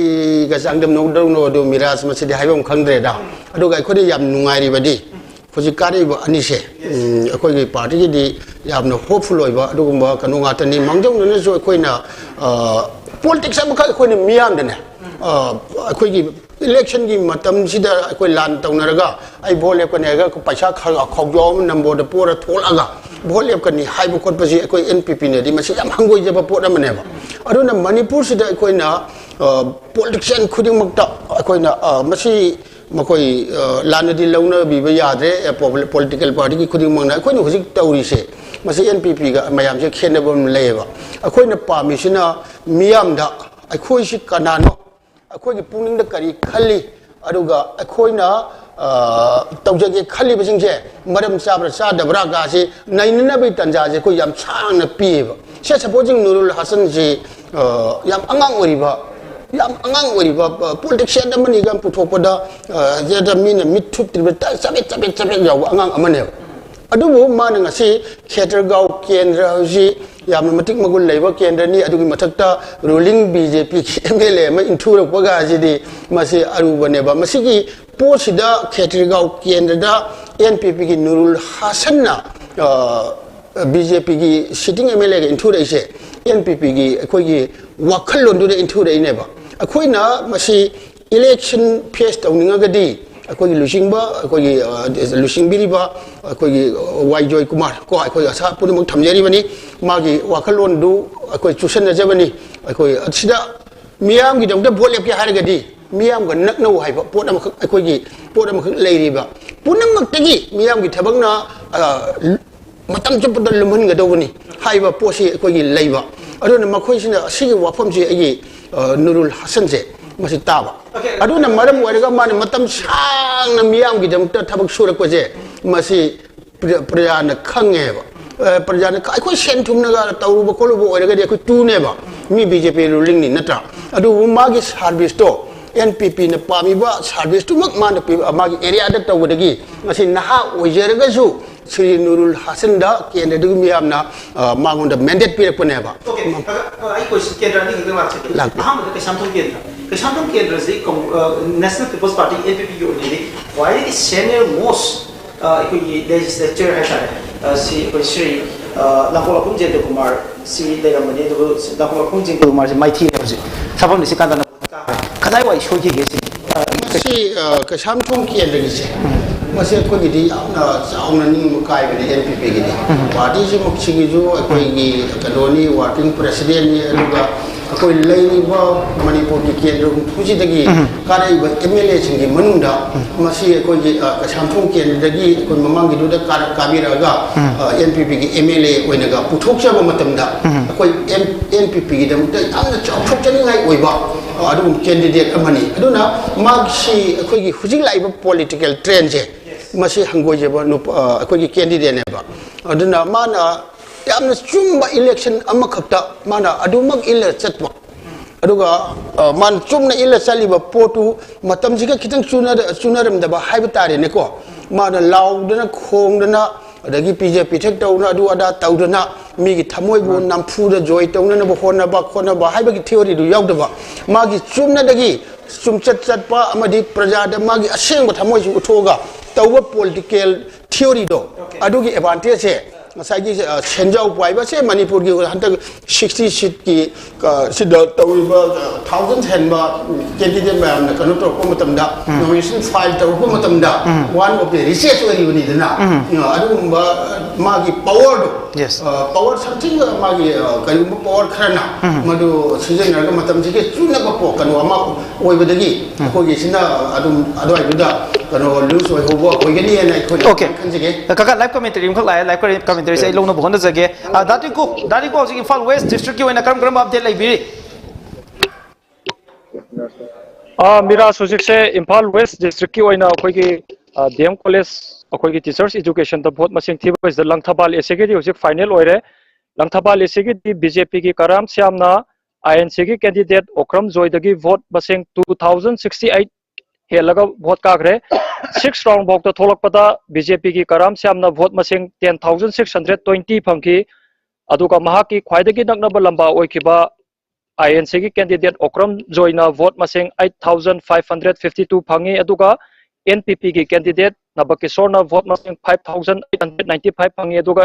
independent candidate ओइना थोइबा समोरेंद्रोना 499 फंगी हाइरिबा सिंगसिगी मथक्ता पोस्टल बैलोटा इंडियन नेशनल कांग्रेस की कैंडिडेट ओक्रम जोइना 185 फंगी अदुगा NPP की कैंडिडेट ना 46 फंगी अदुगा BJP की कैंडिडेट कराम श्याम 118 फंगी अदुगा इंडिपेंडेंट मेरिट वोट मसिंग अनि फंग अदुगा ETBPS ता INC की कैंडिडेट ना वोट मसिंग 25 फंगी अदुगा NPP की कैंडिडेट ना वोट मसिंग 9 फंगी अदुगा BJP की कैंडिडेट ना वोट मसिंग 77 फंगी अदुगा इंडिपेंडेंट मेरिट ना वोट मसिंग अहुम फंगी अदुगा हुजि भावकी ओइनदी अखोगी लंगथाबाल एसीगी दी पूरा कंप्लीट ओइरे मसिदा BJP की कैंडिडेट सिटिंग MLA सु ओइरिबा कराम श्यामना महाकी ख्वाइदगी नकनबा लंबा वेटरन पॉलिटिशियन ओक्रम जोइदगी वोट मसिंग 2068 हेलगा मान वोट का BJP कराम श्यामना दातिंग को मखाता अपडेट सिंग लेबिब्रा Imphal West की ओइना हुजि भावकी अखोगी सिगी काउंटिंग सेंटर्स दगी दी मखाता अपडेट लाइट्री ओके कनोगी थोलखे मिराज हाकी ममांगदा थांगमैबन एसीगी अखोगी 6 राउंड थोलखरे थांगमैबन एसिया अखोगी जनता दल यूनाइटेड की कैंडिडेट खुमुकजो किसनना टोटल वोट मसिंग 6 राउंड लोइबा फाउक्ता माना फंगिसी 13208 फंगी अदुगा BJP की कैंडिडेट जोतिन वाइखोमना फंगिबा वोट मसिंग सिना 9633 फंगागा लैरी अदुगा INC की candidate Hijam Nutan चंद्रना vote मसिंग 449 fungi अदुगा नोटादा vote मसिंग 356 सले अदुगा हुजि भावपकी ओइना JDU की कैंडिडेट खुमुकचम जोय किशन सिटिंग MLA सु ओइरिबा खुमुकचम जोय किशन ना महाकी ख्वाइदगी नकनबा लंबा ओइरिबा BJP की कैंडिडेट जोतिन वाइखोमदगी वोट मसिंग 3575 हेलगा चली अदुगा थांगमैबन एसीगी ओइना लास्ट राउंड अमदी लास्ट मथंगी राउंड थोलपददी हाइरिबा थांगमैबन एसीगी सिसु फाइनल ओइरनी न खले मिराज से कैसामथोंग असेंबली कॉन्स्टिट्यूएंसी सापम निशिकांतना कारे है पाव अमक अखोइना ताई मसी कदाइफाव चुम्मेना लौबे याई okay मिरास अदुगी पाउदो अकोई सिदासु चपचाना fungi vote मसिंग कैसामथोंग एसिदा independent candidate ओरिबा Sapam Nishika महाकी ख्वाइदगी नकनबा लंबा ओरिबा अखोइगी आरपीआई अथवालेगी कैंडिडेट अखोइगी महेश थंगनौजमदगी वोट मसिंग 187 हेलगा कारे हाइबा सिमा अखोइ सिगी काउंटिंग सेंटर सिदासु अदुगी पाउदुमक फंगजे दुबो ऑफिशियल ओइबा अखोइ अदुगी चे सांगुंबदी अखोइ से थेंगनबदी लेते अदुगा सेलिब्रेशन सु तौखरे महाकी Sangai express office ममांगदा महाकी supporter ma'am Sapam Nishikant की सपोर्टर मैम ना साइगी बॉम्बुला थादना फजनदी उसे मिरास फाउबदा ऑफिशियल ओइद्रगसु कारे हाइदना ताबा पाउसी करम करम मफम सिंगदा इम्फाल वेस्ट की हौजिक कोंथौजम ngसाइसी याम कन्ना एनपीपी अमदी बीजेपी की मरकता टाइट फाइट अमखक लेखिबनी कोंथौजम की कमाइन लेबिरी अदुगा करम करम कॉन्स्टिट्यूएंसी सिंगदा ऑफिशियल ओइद्रगसु आइखोइ कारे याम सेंग्रे मिरास किदो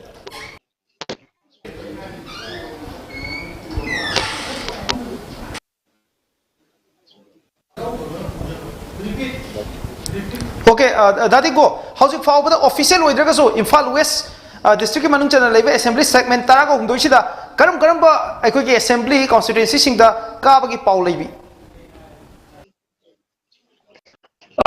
बाकी ओइना मिरास अखोइना इम्फाल वेस्ट की मनुंग द फंग्रिसी वांगोइदा कैंडिडेट लोकेल कारे हाइबगी पाउ अमा फंगे अदुगा कोंथौजम एसिदा कोइगी डॉक्टर सापम रंजन काई हाइबगी पाउसु फंगे अदुगा अखोइना सिदा ऑफिशियल ओइबा अखोइगी अदुगी आई मक्तदी अदुगी चे चांगदो फंगदमिना अखोइ सिगी आइगी काउंटिंग सेंटर सिगी ओइनदी आई चप चाबा रिपोर्ट तो पिजा बंगमनी अदुगा साइगी अतोप काउंटिंग सेंटर की दुदी इंगोन चप चाबा ऑफिशियल रिकॉर्ड तो फंगदमिना आई मदुमक्ति कना कना ना अदो हियर से दुबुदी लेरगसु चप चाबा ऑफिशियल रिकॉर्ड तो फंगदमिना आई चप चाबा कनो तुदी पिजा बंगमरे को मखा ताबा लाइव अपडेट सिंगी दमक्ता लाक्चगे आई अखोइ ककाई बोलदा लाक्चगे कका हौजिक से कोंथौजम अदुगा लोइना याई स्कूल अमसु कैसामथोंग अखोइगी एनपीपी गी याम स्ट्रॉन्ग होल अखोइ मफम सिंग सिदा एनपीपी माइथिरपगे पाउतारी अदुना मसिदा अखोइ कमाइन यिंबे मसि मसि थुनुनारे आइना अतेते हाइररोइदा अखोइगी अखोइना थादोइबा कैंडिडेट सिंगसे क्रिमिनल कैंडिडेट अमत नते मखोइ जकागी दु क्रिमिनल ने आइबा नतेको अखोइ सिदी यामना साइलेंट ओइबा यामना साइलेंट ओइबा अखोइ डेमोक्रेसी ने पीरिबा अखोइ मचत से सिदा बेस तौरगा इलेक्शन जी अखोइ मणिपुर मसल पावर जी नाकंद थमगा अखोइ चुमना डेमोक्रेसी ने पीरिबा मचत सिदा चुमलिंग चलगा मियांग मैंडेट थीजबा अदुगुम्बा कैंडिडेट सिंगनी अदुना मरम ओइरगा मसिगी अखोइ याम होपफुली कोंथौजमदा ओजा सरतका जे अखोइ मसिंग खुथेगा थाबदा अदुम यावजेरिबा पोट अमनेबा अदु मसि मराइबा थियहोरिसे मसि अखोइ सुम यांगपो मतमदा अखोइ इलेक्शन की अप्रोच तो खितंग मतम सिग चुनदब हाइतारेने को अदुगुम्बदा अखोइ माइथि होबने लौजगे सेम टू दैट अखोइ सिदा हुइद्रोम अखोइ असार विक्रमजीत को मसि याम चमजबा अदुगा लौथुल लेकोइ लेतबा अदुगा पॉलिटिशियन अमनेबा अदु मखमा से अहान थोलकपगी अखोइ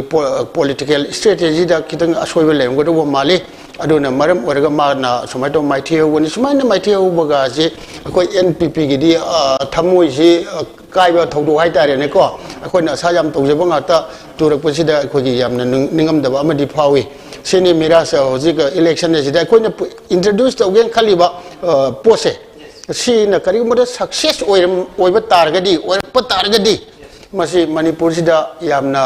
मियामना पांबा पॉलिटिक्स अमदि सोइदन लेगनी हैबदुनि आइन थमजनिंगि ओके ककादा मखाना लाक्सनि इलेक्शन कमीशन ऑफ इंडिया के पोर्टल दा अखोइना फंगिबसि बीजेपी सिंग साइ कुनगा निथोइ कुनगा हुमदोइ फावबा यौररे अदुदगी हौजिकसि सीट अहुम दा हाइदग्रे अदु बोट थीबसि चावंगना अखोइगी सीट 94 गी ओइना बोट थीबगी करिसि लोइसलपगी तंजादुनि हौजिक लेरिबसि अदि केंद्र खरददि कारे हाइदना लाउनबा मयाम याउनरे अदुना हौजिकसि आउट ऑफ 41 गी मनुंगदा बीजेपी न 20 कारे अदु नन बीजेपी न कारिबसि 21 ने हौजिकसि नन बीजेपी गवर्नमेंट अमा फॉर्म हंगासाई बीजेपी गुंगांग लोइन हाइगिबदा अतई दी खंगदी एनपीपी याउदबा गवर्नमेंट अमदि बीजेपी न सेमने ना लाउथोपिरम दैट मीन्स अखोइगी बीजेपी की गवर्नमेंट से सेम मतलब एनपीपी याउनबगी लंबी दि लेरोइदौरी स्वाइदा अखोइगी एनपीपी न लीड तौबा नन कांग्रेस गवर्नमेंट अमा लाखनबगी ओइथोपसि लेइब्रा कमाय यिंगदी मिराज ओइथोक्तबजे सुले लेती ममांगी सरकार द कुमा थोई खक काबा बीजेपी ने सरकार सेमिजदी कुनिपन काबा कांग्रेस सेम ngमौजिमनेबा अरुना राजनीति द ओइथोक्तबजे सुले लेते हुजि लाइब ट्रेन जिदा मखोइना फंगिबा पोसे मखोइ सरकार सेम याबगी नंबर अमा ओइद्रिएबा अरुना आइना मसी मखोइना हाइगनी एनपीपी से मखोइ याम चमिन निंगदबनेबा चमिन निंगदे अखोइना जु चमिन निंगदे चथबियो ओके मरक थचरे आई लाइक कमेंटरी को लाइव को लुजगे कोई mummy TV star reporter Lakshmi कोई लाइन दे ले लक्ष्मी हौजी फावदा करम करम अपडेट चिंग लई मेरा हौजी फावदा 12 कैसामथोंग एसी की ओइना अरोइबा राउंड 6 राउंड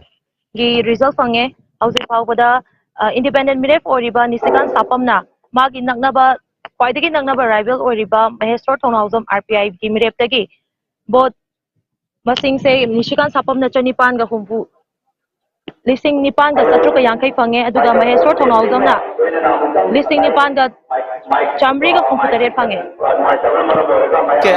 अखोगी कैसामथो असेंबली कॉन्स्टिट्यूएंसी की अपडेट छिना तबा तो करम करम असेंबली कॉन्स्टिट्यूएंसी की अपडेट सिंग लेबिरी अदुगा 16 सेगमाई एसी की ओइना मा एसीएससी की सो अरोइबा राउंड के रिजल्ट फंगे मसीदा बीजेपी की कैंडिडेट हैखाम दिंगोना 8859 वोट फंगे अदुगा अयांगबम ओकेन एनपीपी की मेरे पसिना 6229 फंगे हौजी फावला okay Lakshmi thank you so much मखा दब लाइव कमेंटरी की दमक लक्ष्मी दम लाक सके लक्ष्मी भी थागत चरी हौजी फावला चांदन डिस्ट्रिक्ट मनung चना लेबा टेक्नोपोल असेंबली कॉन्स्टिट्यूएंसी की ओइना एनपीएफ की मेरे दी कोरुंग थांगना 14039 फंगी अदुगा ngasai बीजेपी की कैंडिडेट लेट पाव हॉकी हौजी मिनिस्टर ओइरिबसि याम नेमना चलुबने अदुबो हंदक की राउंड अमता हौजी 14172 फंगा कांदा लेट पाव हॉकीना ngasai दी कोरुंग थांगदगी भोट मसिंग खरे हेंगलई हौजी से दुना एनपीएफ की दी कोरुंग थांगना काबगी खुदोंग चाबसे हौजी लेट पाव हॉकी अनि याम कन्ना टाइट फाइट ओइना चटनरी अदुना मसिदा अहोंग मयाम अमा लाकपगी फिबम दुदी मयाम द लई हैबदुनी मयाम द थमजरी बजे मसिना हौजी हौजी की ओइबा अखोगी टेक्नोपोल एसी की ओइबा मिदौबा पाउदम द मयाम द थमजबनी अदुगा नुंगबा असेंबली कॉन्स्टिट्यूएंसी द लाकसगे नुंगबा असेंबली कॉन्स्टिट्यूएंसी सी दिंगांगलुंग गांगमई बीजेपी की मिरेप असिना 8634 वोट फंगे अदु गैखागम की इंडियन नेशनल कांग्रेस की 6704 सो गैखागम जी हौजी फाउबददी अखोइना रिलायबल अदु क्रेडिबल सोर्स खरदगी फंगो पावगी मतुंगिना दिगांगलुंग गांगमई बीजेपी की मिरेप असिना नुंगबा असेंबली कॉन्स्टिट्यूएंसी दा माई पाखरे हाइबसिनी अखोइना हौजी फाउबदा फंगो पावजे अदुगा इलेक्शन कमीशन ऑफ इंडिया की वेबसाइट हाइतारे वेब पोर्टल दा लेरिबा सिदा अखोइना फंगजरिबा डाटा सि हौजी असेंबली कॉन्स्टिट्यूएंसी कुंदा बीजेपी ना लीड तौरी अदुगा इंडिपेंडेंट मिरेप अनिना हौजिक लीड तौरी इंडियन नेशनल कांग्रेस ने सीट अहुम द लीड तौरी अदुगा जनता दल यूनाइटेड सीट मरी द लीड तौरी अदुगा हौजिक थांगोइबन असेंबली कॉन्स्टिट्यूएंसी की हानगी एमएलए अखोइ श्री खुमुकचम जॉय किशन सी हौजिक वोट कारे हैदन लौथोग्रे जनता दल यूनाइटेड की मिरेपनी अदुगा लिलोंग असेंबली कॉन्स्टिट्यूएंसी की मिरेप हौजिक मिरेप ओइबिरिबा जनता दल यूनाइटेड की हानगी मिनिस्टर श्री अब्दुल नसीर सी हौजिक वोट कारे ना लौथोग्रे दना जनता दल यूनाइटेड दा कैंडिडेट अनि माइ पाए कुकी पीपल्स अलायंस दा सीट अमा नागा पीपल्स फ्रंट दा सीट 8 अदुगा नेशनल पीपल्स पार्टी दा सीट मरी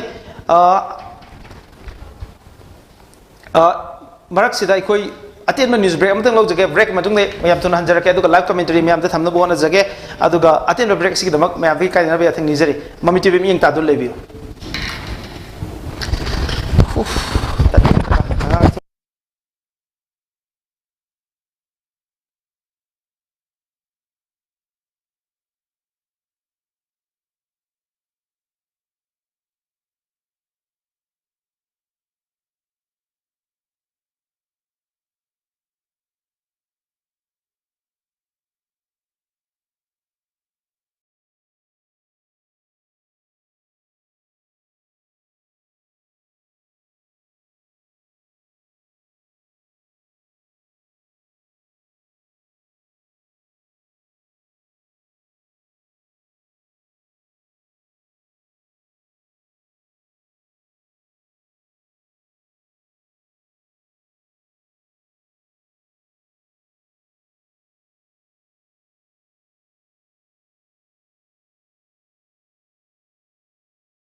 थमोई गे एपिन Huygens the लेरिबा बुगी condition sin एगा Kanden ngasi siamna keno harabun no ma ha tare ari anirik suna bogi leiriba bogi sema prasana musibiduna amona bogi state asibu seba tongina ba haidana tare pase ai haninga lekana ai thamoi di ai harawa bawe ba thachari ai naina ai hajin odo mena na marwe naina yamna ai thamoi ge epin ma hajin di leiriba bogi condition sin ai content sing hai tare ka contest tong jagi ba candidate sing soidna oi thamoi da noi ta khong mane na khalle masi miu bi chane bini ari amuk thoi ba amuk mai thi ba bi miu bi chane bini ani masida ko gi thoina khan noi ta ba to bidana ba hai dana ai maina hajani ni loina na kargumba ko gi sangmai kendra si ari ko gi state si chakon na ba khona ba da Lady Boki container sing mighty over container sing the Modi when a beginning was suggestion Aragi cannot on share on the idea ideology Mama what do I share on Miranda Lady Boki can say semi Kendra she developed on over Honaba the Mating Pambu with a plus of status when Haba and Chocolate State come and sell them in a city.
मसे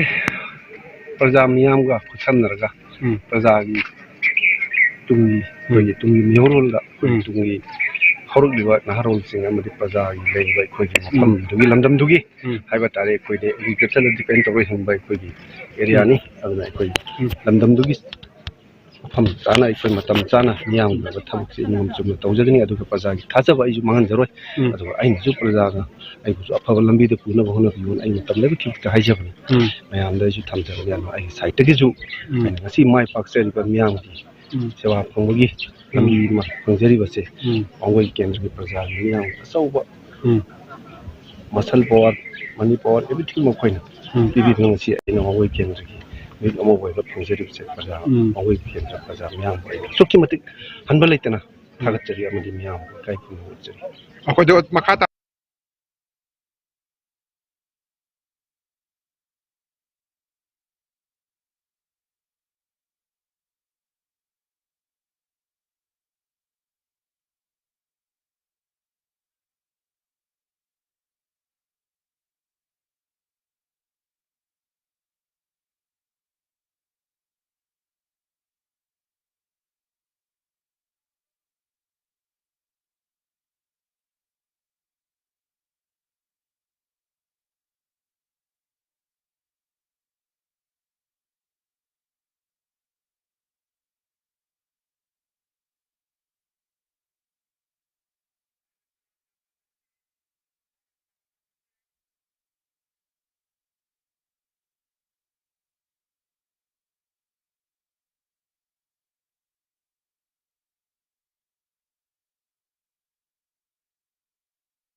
ꯑꯍꯥꯟꯕꯗ ꯑꯩ ꯃꯌꯥꯝ ꯄꯨꯟꯅ ꯈꯨꯔꯨꯝꯖꯔꯤ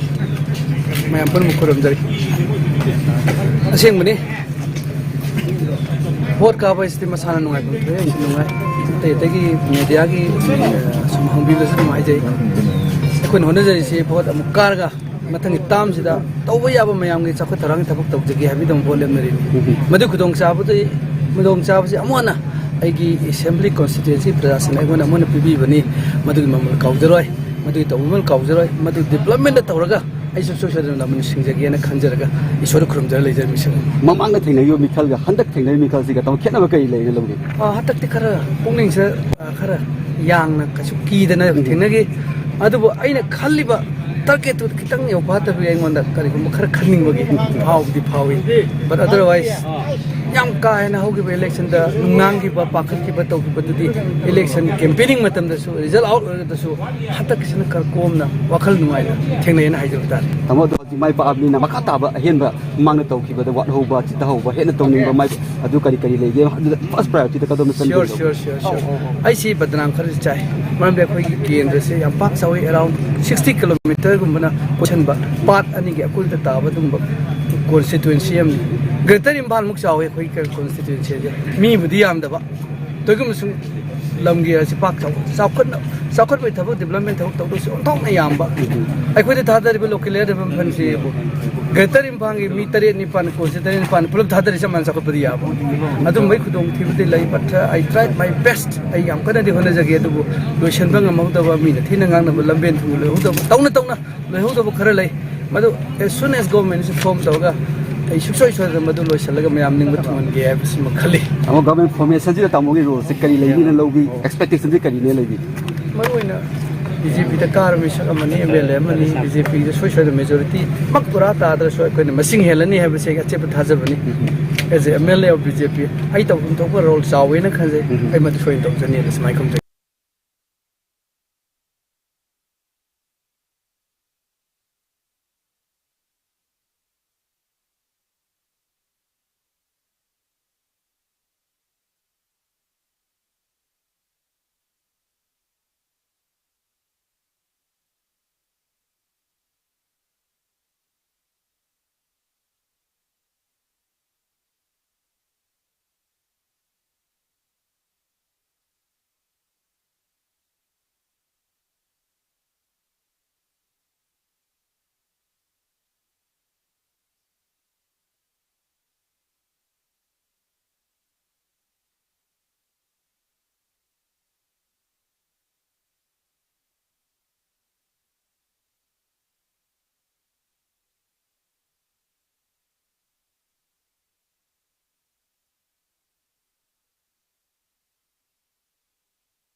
vote margin du yam wang na te dum ai yo kan di adaki election ji at least 3000 ni matakta margin helkan da kan ne sa to bude dubu koi contest si koi makhal koi gi wai ke ni manung da di koi result ani jina contest tong no bani ado kari bakra manung da lei bai ta da du dai na koi media da phung busin waite aduna koi ai na khanjabadi at least lising hung gi matakti helkan da ai bo si kan ne na sa to jam bani ado jikti koi ya kai ga matai thida margin pe helkan da ka re aduna koi wai ke ni mung da lei ba koi development hai bita re mase koi BJP la ka da ko men jida ai kan hona jar kan da koi BJP Bharatiya Janata Party ki adu koi Narendra Modi ji ki makha da le scheme sing ji koi kan hona kan da mai ben sing chata na ro ji da apply to kan ko sapon kan hona amo asigi ai ki ha pa di ai koi wogai ji lambi koi la chalak ji sei tara sure adu hatak ti hana pa ti ji koi wogai da le ba koi kapsing da le ba kai ta le ba lambi sing che ai thamari mai ben da loi no black topping ko koi la gi lambi loi bon ne amo ko maru oi na ki wakal on kari kari tawge na de plan tawge adu di am lai re ai na khajabada koi kharung part ka na koi historical keno dal lai mamin tholaga lai ba adu pasi mak ta su ai na tong bis ki mayam lai re adu ma sei pangthong no bona ni adu gogai ke ni manung da di koi gi agri gi koi gi thabuk se lo ba adu gi ngol koi ba chumgi koi gi adu gi fishery phang mi adu ki mati koi marang kai ni su lai kai ri marang kai ni lai ba pose ai na ngamjaba koi bar sakari makha da lakwa scheme ji apply su tong ni adu ai gi site ju ai koi jikti local development ji ju rum chaw bani na kai makha thadar kan kai ma tawr kan da koi adu lo wai ke ni mai bel ni koi pipe mai koi lo wi thabuk taw ba amati koi sata naru ji cha choi da maki kai ma khar di taw ni na le ne ai ka bada sai da se koi madu no koi khang ne da koi wogai da lambi koi na to pa koi gi diamond review gum ba lokta ri du jam gi yeng da su mai am na hang bi du ne akoi wogai da sali lambi si Manipur gi a ching ya tam ya ka chin ko ya da amu bok chatra ne koi wogai sali lambi si aduna maram war kan da public sing sina koi Bharatiya Janata Party bu nusi bi ba thaja bi pa aduna maram war kan da engon da nusi da vote bi as far as the experiencing in the last 15 years or so, adudayuda koi sumaina napu hapu ta usam ta thina ribujik su babu bazar da dukan loi mai tha gre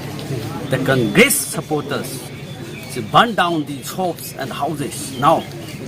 aduna masi asugum base tawai bi mai thai ta kana na thari BJP workers na ai gi Congress workers sin loina dukan de tu dekhe aduna sugum base ti ai koi yamna koi wang him ke da yamna peacefully highest vote se hojik se koi na kana na sarkar seng da ge se si da ne ro lai je kan kan ro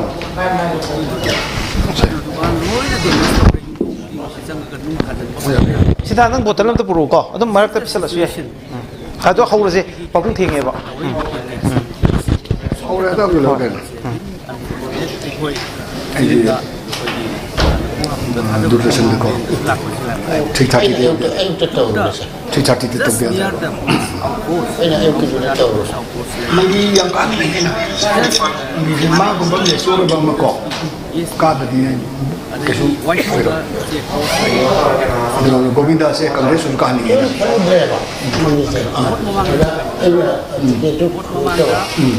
ai ai kan ni kon ba ai photo jadi mari kare si yang na laibu phire ai asun ba adagi lairaba mi adagi kano taw ba michang le jada ba sagai chaw do mi di pa da ba tai so bagi wa leitre aduna masidi apoi di violations of the political right adagi violations of this thing adagi law of the land adagi it is very unfortunate that the choice of political party, choice of candidate is not there in this BJP rule government. So, welcome back to special edition of Manipur Dialogue, the Judgment Day. Takak ani thokna pangthok kiba Manipur ge Assembly constituency humpugi vote tiba numit ngasi March ki tang tara je kon Judgment Day haraga thamba public mandate si khangbagi mikup ni hauju phawda leiriba si Election Commission of India na piba makoi gi data da yumpham oiraga assembly segment nipu ga nithoi hauju phawda thiba hore masigi manung da BJP na sit kunga mathoi da ka ba yauna lead tawri aduga independent ani ni Indian National Congress na seat ahum kaba yaw na lead tawri aduga Janata Dal United na seat manga da mari karaga lead tawri Kuki People's Alliance seat ani gi manung da ama lead tawri Naga People's Front seat nipan da lead tawri aduga National People's Party si seat mapan da lead tawrong bani aduga seat mari je kaba yaw na hoju phaw da masi lead tawri aduga marak sida Manipur dialogue ki aikoi gi special edition sida aikoi nation bereba Manipur gi masak naiba aikoi personality amakak ai miam da chaktak sage amasung taram nok sage Manipur gi yamna masak naiba political analyst amu oibata natana social political issues mayam da tatana comment to biriba Manipur gi student activism gi lamyan ba aikoi ikai khumna jeriba aikoi pabung lahau thom sarchandra bu taram nok seri ikai khumna bu chere ai pabung da lakchadring mamang da hoju phawbuda aikoi na kare haidana official oiba paper am phangdraga su credible amadi reliable source ta gi hoina kare na phangba constituency sing sim yam da thamjage kundrak pam AC da Indian National Congress ki thoksom location na kare hangang assembly constituency da Bharatiya Janata Party ki hoju ji Chief Minister obi Sri NB na kare Khetragaon assembly constituency da NPP ki Sheikh Nurul Hasan na kare Kairao assembly constituency da BJP ki Rameshwar na kare Yaskul assembly constituency da BJP ki hoju ji Minister oiba Saitrabatra na kare Thangmen assembly constituency da Janata Dal United ki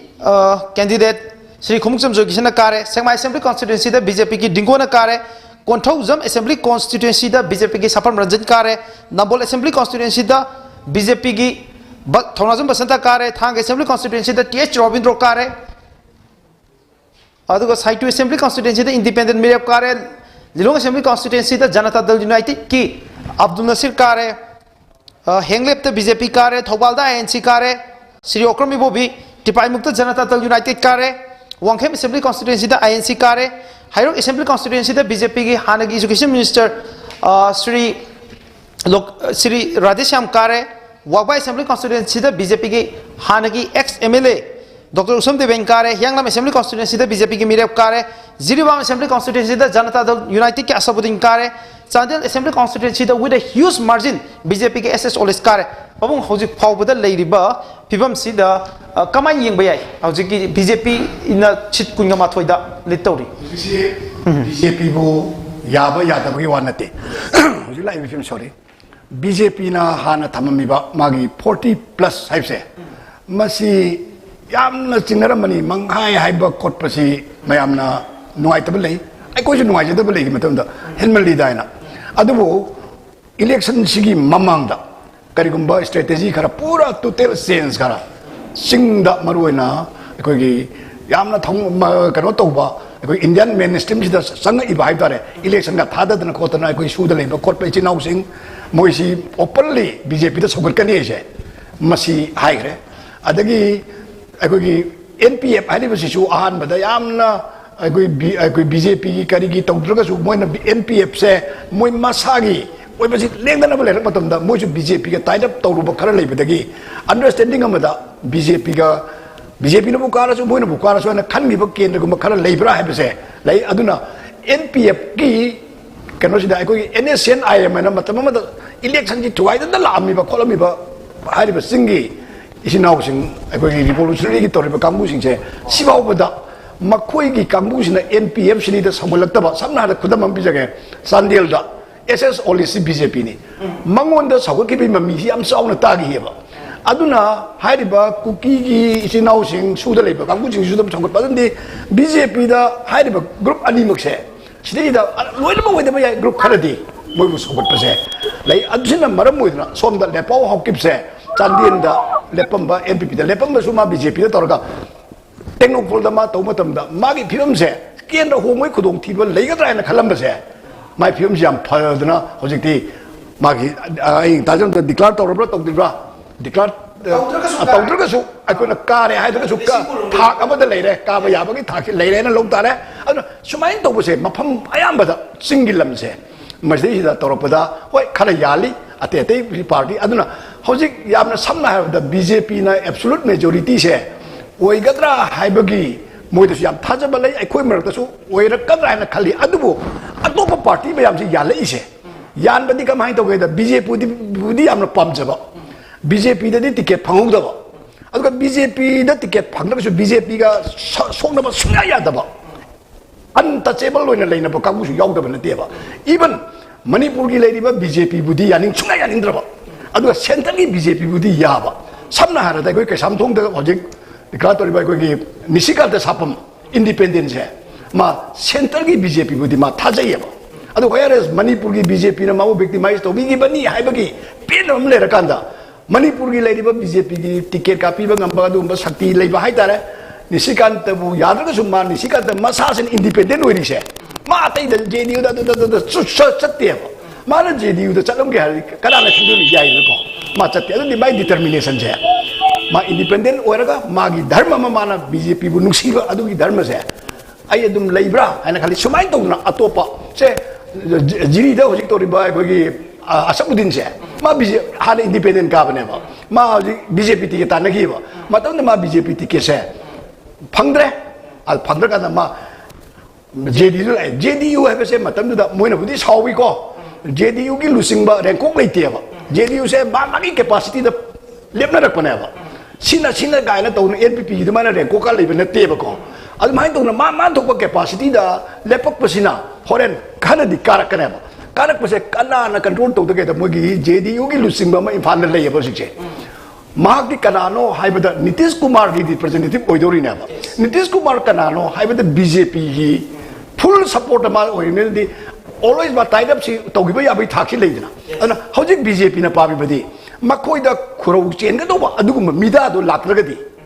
they may welcome maram di coalition do moina tawroi har ga su makoi da sainga pi ga do ba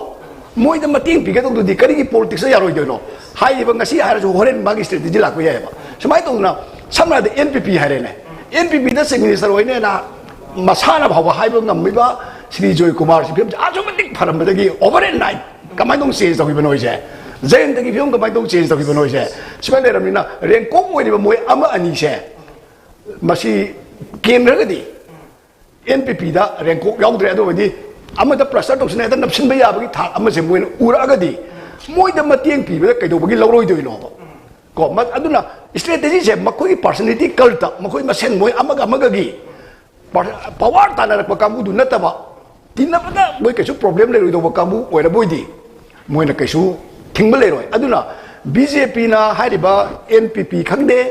NPF khangde NPF so hojik se maron se BJP da ai khoi kai na ba kai su leite BJP da ai khoi to kani ha su leite ai khoi yaw dra ga di Manipur gi leidi ba singilam da blockade na sing ba se masi da kari torok ba ya ge de su khanglu ga hai ba se Tretan chui ba yai ama achung chui ba yai ba aduna simu ma tam da BJP ga tainam to ba ya party se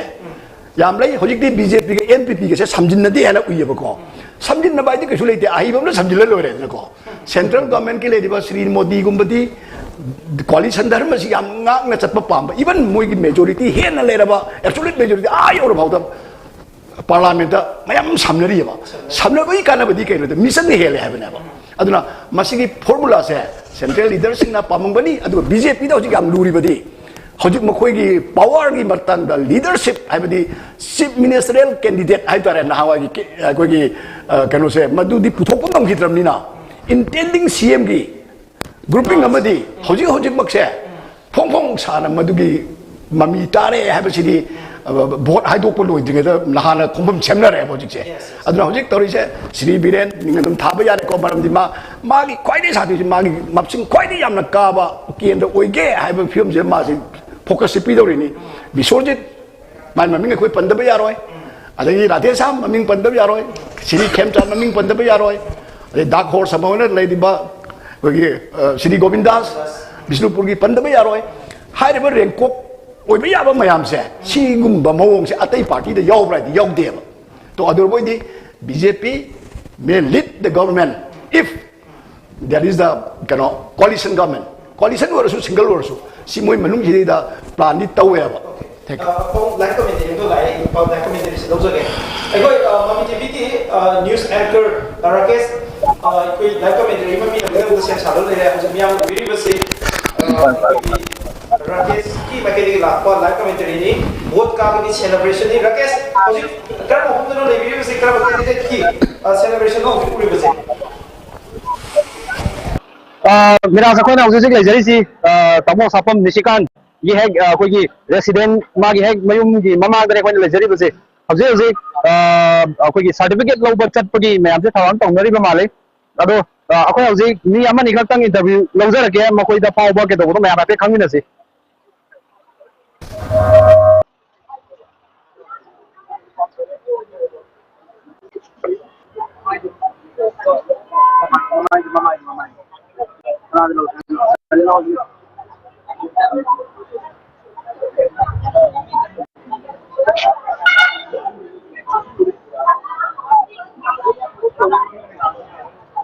interview मत तक लो यार ओ चलो चलो जी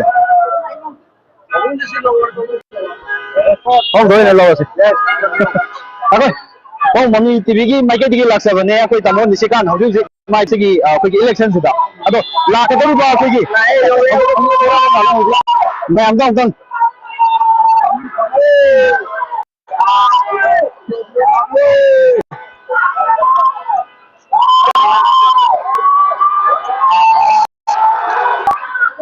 tari hoji kaga leirize koigi sapam nisikanta gi sanga express ni mamang da uba koigi min uba paudum dumang ni sapam nisikan ki supporter mayam ama koi masida harau na phungdok pagi mami de koigi mayam na ubiri beze rakesh mayam dugi marak ta kana kana wari sabai abasing kitang mogoi na kari phaubu ge ba hoji je vote ka ni nungai bagi moi da phauri ba pung da phauri ba pung gi oi ba warol mayam do thamna bagi tanjam ding lobiyo Okay, मेरा सोच रहा लफ्ज़ क्या था हमसे बंग दलाक चनिंग बजे पाओ lady situation सिदा मसक नाइबा पॉलिटिकल फिगर अनि मौइना हजि एनपीपी की चीफ मिनिस्टर कैंडिडेट अमनि हाइदना लाउथोक्त्रगसु ऑफिशियल ओइना लाउथोक्त्रगसु मयामना इगंग गंगनबा मिसकसे श्री युनाम जॉय कुमार इलेक्शन माइथिरे नकल मरोमदा कांग्रेस पार्टी की one of the senior most AICC की लीडर नॉर्थ ईस्ट तगी हाइतारे हजो जिकी ओइनदे कांग्रेस वर्किंग कमिटी की मेंबर ओइरिबा श्री खंगम भोट तुरे ani si pong kamay yeng be masi sini Joy Kumar de yam nauri bani politics ta magi service ta karida magi retire to ba khotna amani aduga hoji congress ki di siri ibobi natana aduga yam na maru oiba akoi gi Govindas kumbadi haidokre ko aduga Govindas is taruk kar abani aduga chief minister hana oibiram bai siri ibobi yam sankar abani gai khangam yam sankar abani gai khangam da hoji lai film se singi politics se koi siga khar khena ramane mangonda ot naiba kotpa election matam si da mangonda disturb to si yam tawram jani gai khangam uibagi hing mane handaki sidadi kamai to ge da straight fight la kan sidadi either yes no ani si matal la abani na aduga koina congress ki organization su mapangan kara son re madu congress na madu warobam thokte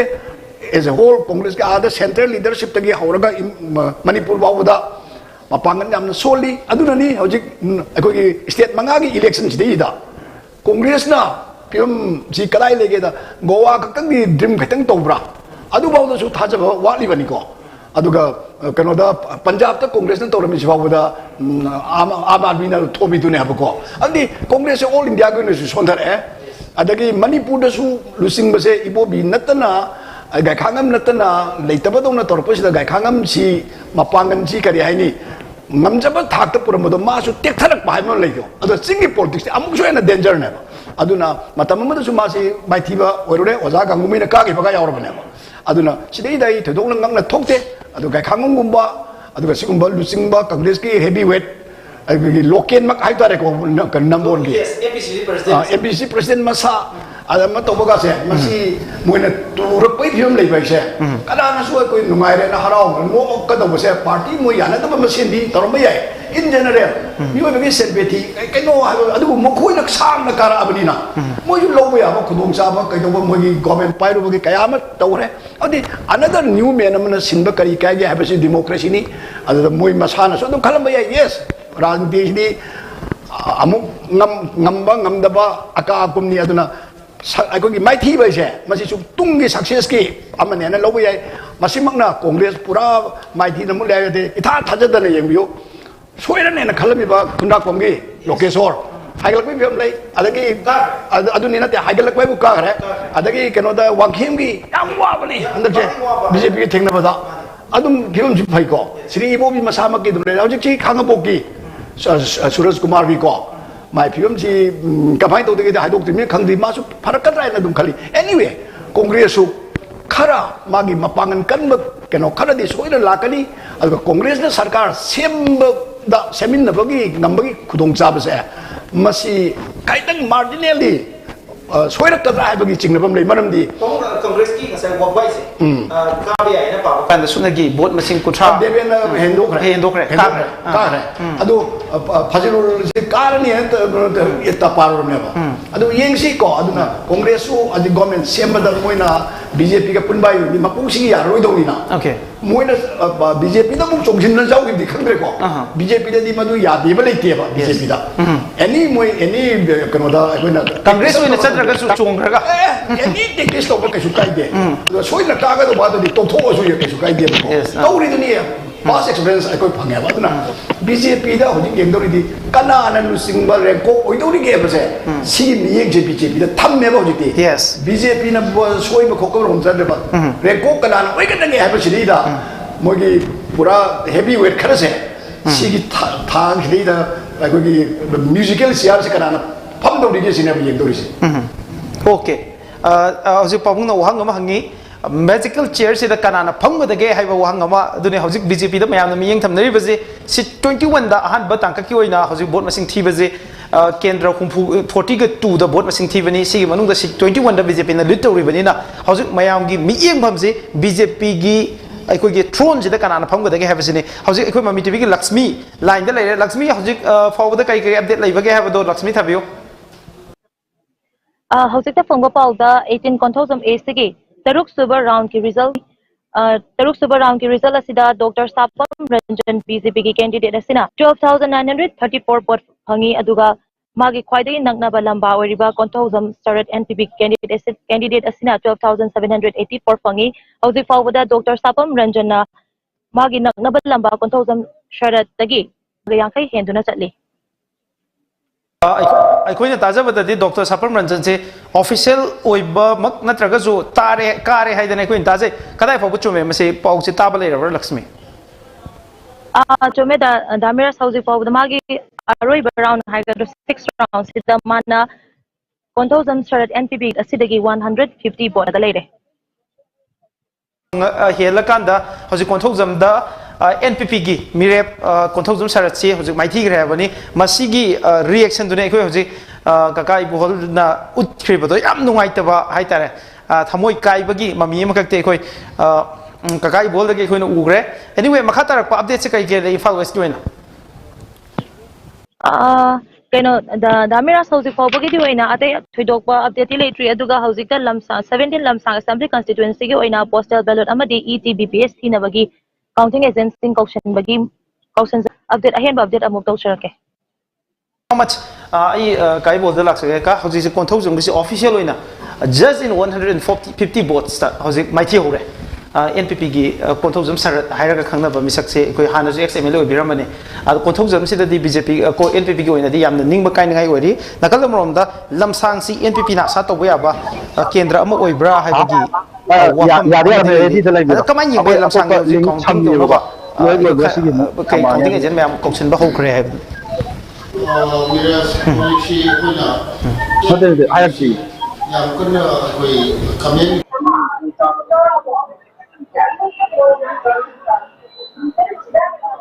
ngakpi gani Rakesh updates amasung Rakesh na hujik leiriba mafam aduda leiriba situation do thambiyo okay hojik se akoi tamoni sikan certificate loba thokre certificate loba thokri ngai manung sida akoi celebration me amama tawre akoi gi tamoni sikan ta gi hek yum mana ta haiba tare celebration se fasana tawre ado celebration sida yawi ba akoi gi ima sing amani kha akoi unazarake ima oida power feeling do kari karmane to gaya do kuma aham do mingong to haibiyo Sorry, Ombi Asalata Digo. Ma hojik independent mire kamo oina tamoni sikan ta mai paglak pasida kari phobi Koi asuki mati nungai ba pawi koi lekai siki su oina aduga koi di tarang koi suba Manipur Vidhan Sabha sta koi sikan kana mai pagat pasidi akoi ka samtung kendra se anok ba awon ba katuk pagal lonya na chemi rak pase koi hainingai le kena nungai di Okay, aduna ahan do ina ka samthung kendra da kari paikhalan ning balai as a imam oina lamdam sigi kendra sigi kari paikhalan ning badilai ahan da paikhalan ba thabo ya suki mate yape adu ko ko ka samthung kendra sigi matam na makai very season da ko isin thumi aduna ko wasan marina simba ba pa ka samthung kendra sigi ni tukan ta su masigi daga sida lai badina akoi isin tiram nala si han da lo na isin thum da ba kendra mai isin nuai ba kendra to hana koi hana ahamba priority se masido pisanini okay akogi kendra sida ising thumbagi awaba makak mayo nari basi masida hana yeng thamani bagi apa baduni akoi miras mathang akoi ada pizza ke hausi ki oina di akogi tamoni sikan certificate lo lakwa ngai boina kai makhon sida lak update adum tawjarake so much Rakesh yam nungai jai koi ki housing vote ka bagi nungai ba phongdok pa gi mami ado koi mami tv gi viewers sing dam to pirak pa ai housing koi kakai bol da thamjar ba famji makha tabi koi ki lam sang gi housing se koi ki npp ji se na hara da koi sar da hali ge ko ren ma ko si koi takki bagi mong de la ya akoi yam sa na sa tawjar ba koi heavyweight koi lusing biri ba sar joy kumar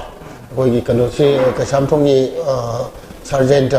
makoi turakwa sarbikam turakwa je koi ri amna upset ni adubu koi masi laibak ta tamane na lawrage adugo hujik koi kano se lamsam gi matam si jadi koi na amuk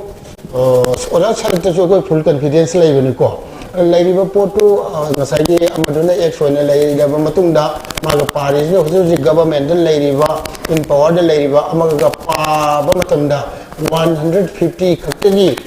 kano sida maithi ba je koi moral victory de koi npp ni lawre na dum khanjai do madugi koi sarkar pai bagi mapangan du the best ga koi kano si maithi hobani lawjege aduga lamsang gi matang se di koi si sayam wang chaw na leire maram di kari gino harga koi na puthoi ba candidate se nupi candidate se ado masi kano ni masi public platform da candidate oina puthokpagi di anobu oiba aduga candidate dugi miyam gi recognition di full recognition leba aduga like so well educated akogi lady candidate ni aduna mangonda antaki election jida mai pa na bagi aso maram se ani khaklei lady ba posi kamakai na lake da masagi akogi party si hojik akoina hana hajan ban number du da yawjada ba taraga so akoi party factor amana masi hana leiba position du gi calculation da lamsang peoples na magi kano si political web si ama sagat pibum leba ka bu karaga di masi akoi ladies ki kano well qualified oi bani soinar magi karigumba ministerial board amadi soidre haibagi port ama su public ta yam full confidence lenba adugi mathakta akoi da hojik phangiba kudong siapa se lamsangi matang da ma kogi candidate sigi hana kali haitare ma husband hajar ge ko hana abani ra kum karam bani lamsang ti da bra zabi du chi ma lai ki da mu puthok ne ba puthok ma tam si da ko candidate si da point adi ko plus phang ba han point karam point ola bra zabi du si politically yam propaganda ga tauna ko na masan power puthok na mani power puthok na rani tawba aduga misham oidaba development based tawba aduga people's ki value khana rajniti tawba aduna maram oyaga ma lai hida matung sida lai hori ba ma ga loina ma mayam sina makoi kano si oja si honor tawba haitare ko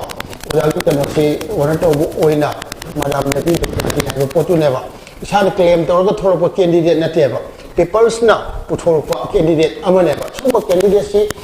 na phangi ba advantage se sai gi kano ma so ko gi kari haitare lai da ba matung da ma gi loina bi na vote le pa kwa se sympathy vote se yam chaw na lai manipur gi praja sing di masi minung shi hai ba ko se sympathy hai ba si yam pokan ba thamgan ba kam am oi bani na ma wonda adugi posting du point khar si gi kano si khurung sa si ko gi lamsang gi ko candidate sin phange ba adugi mathak sida hojik ma ko gi kano si bjp gi sinamra ba thi ba haitare ko yam election gi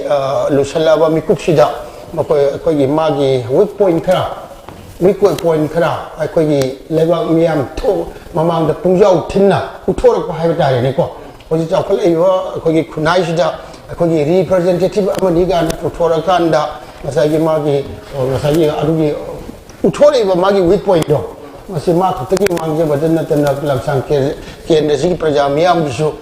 ꯁꯦ ꯏꯖꯠ ꯃꯥꯡꯕꯅꯤ ꯍꯥꯏꯕꯒꯤ ꯋꯥꯈꯜꯂꯣꯟꯁꯤ ꯑꯩꯈꯣꯏꯒꯤ ꯅꯍꯥ ꯑꯣꯏꯔꯤꯕ voters ꯃꯌꯥꯝꯁꯦ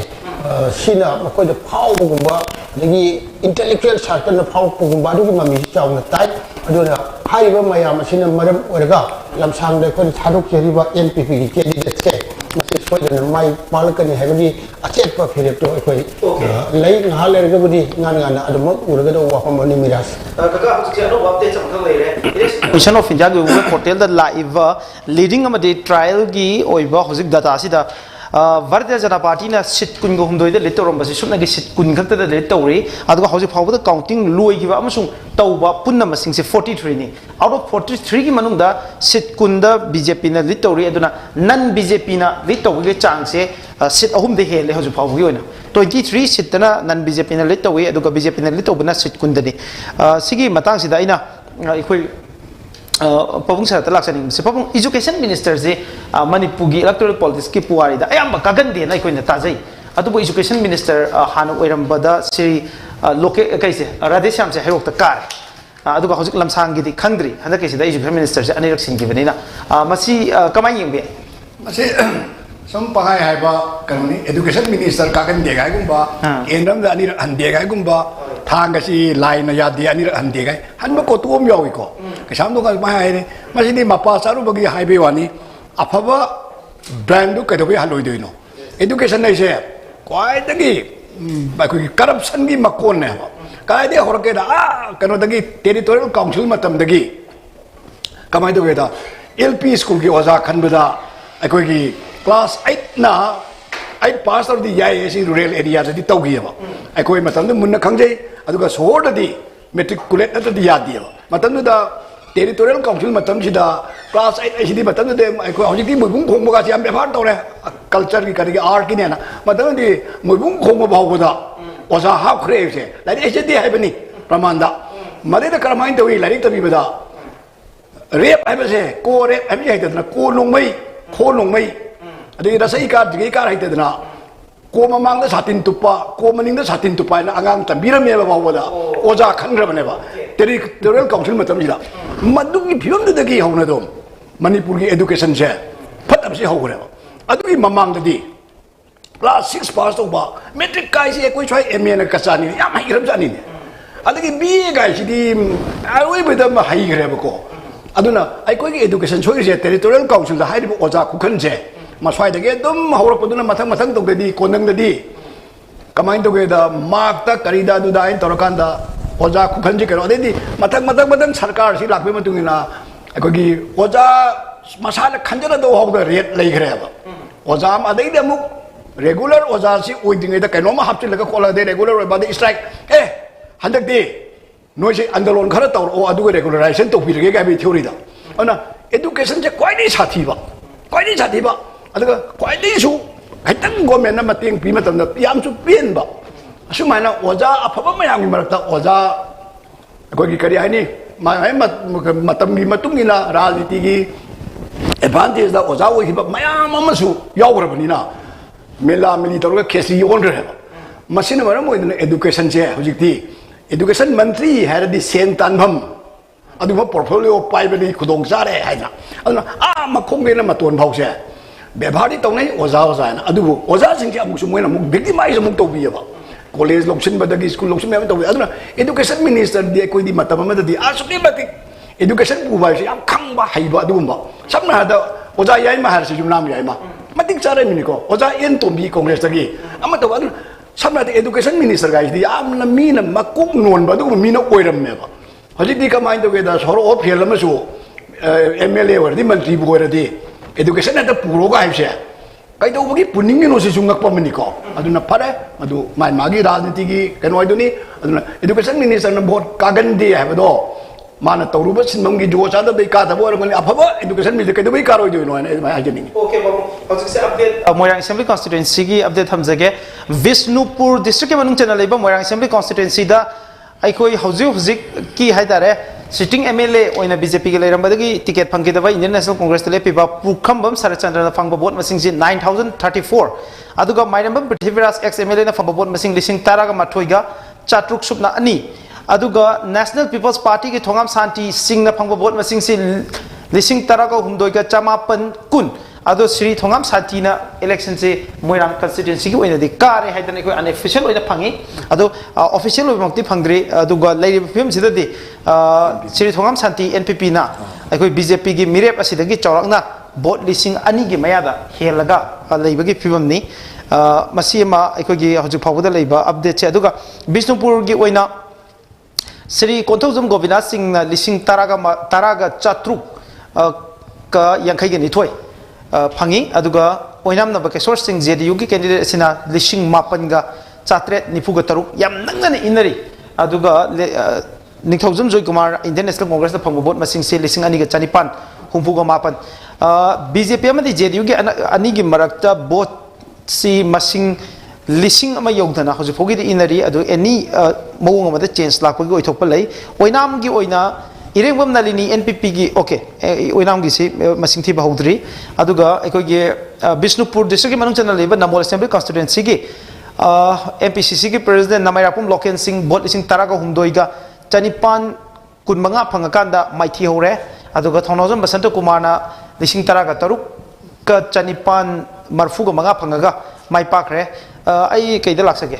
kaka bolda laksaning base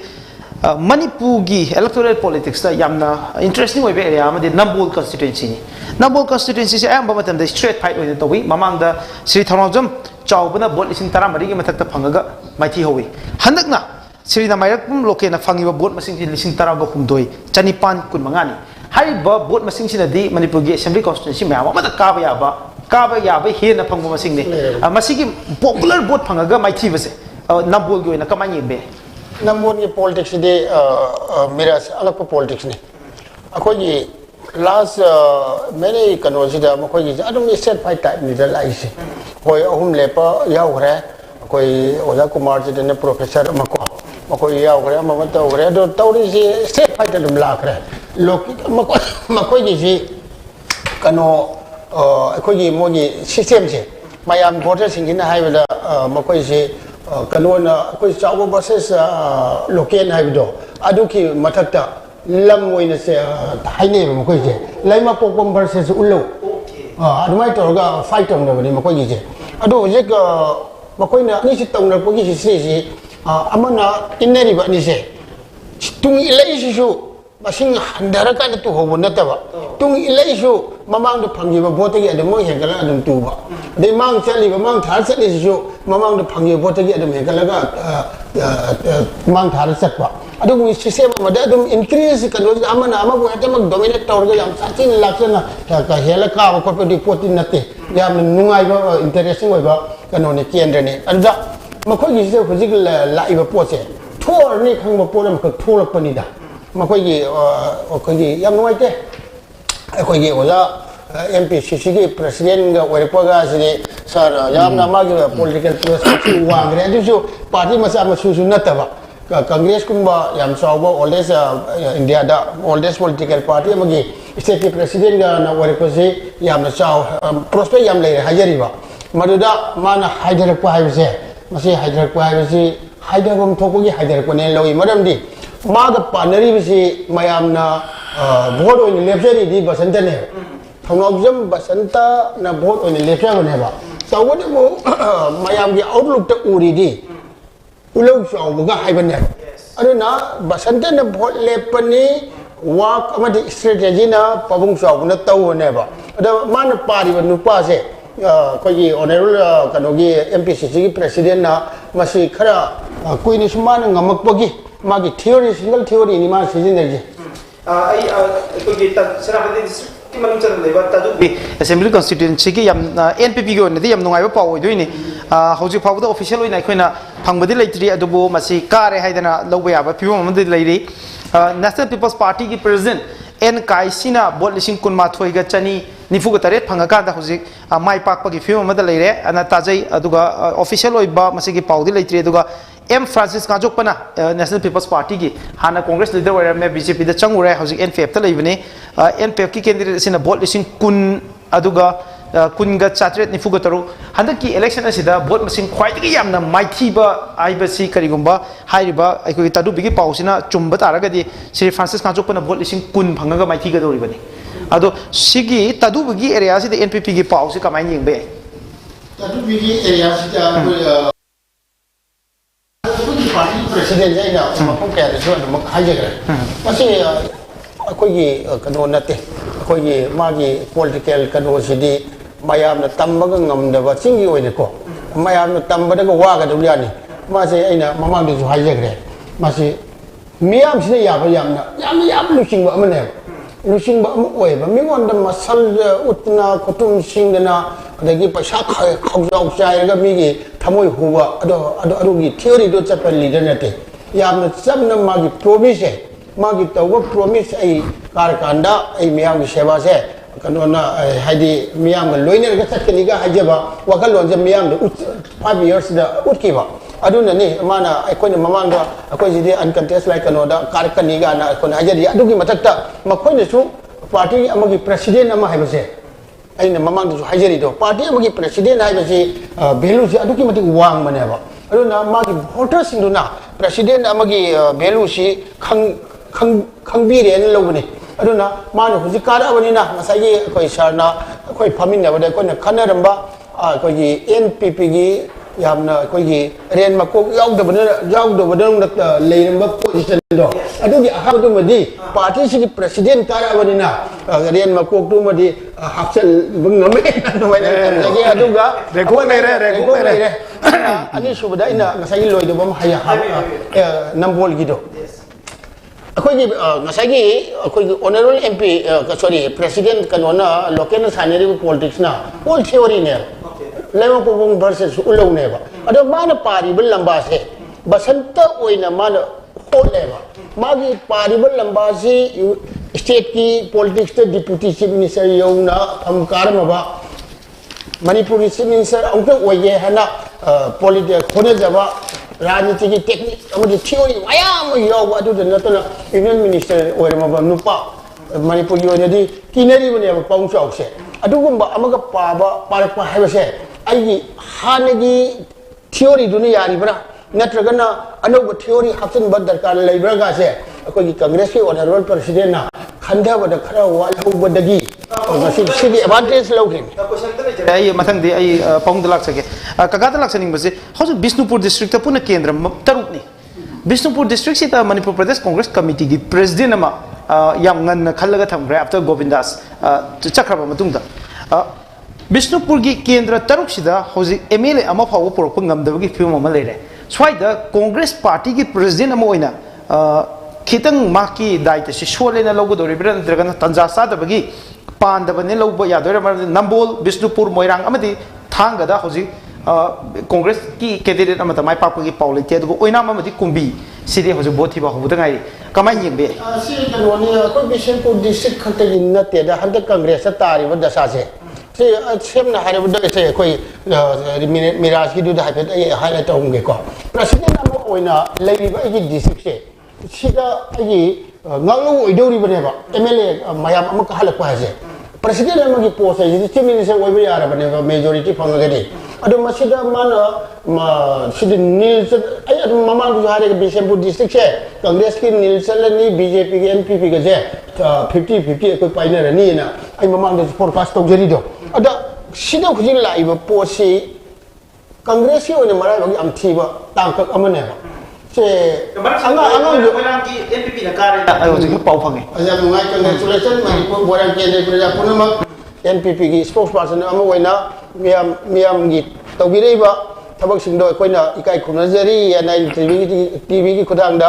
मियाम थागत फोमदोकचरी अदुना Congress की president हाइबसे मसी याम चाउराबनी चाउरे post मागी district निलचलने जे हान forecast होग्रे असे मा फम्मी पोटुगा Masai कनोसिगा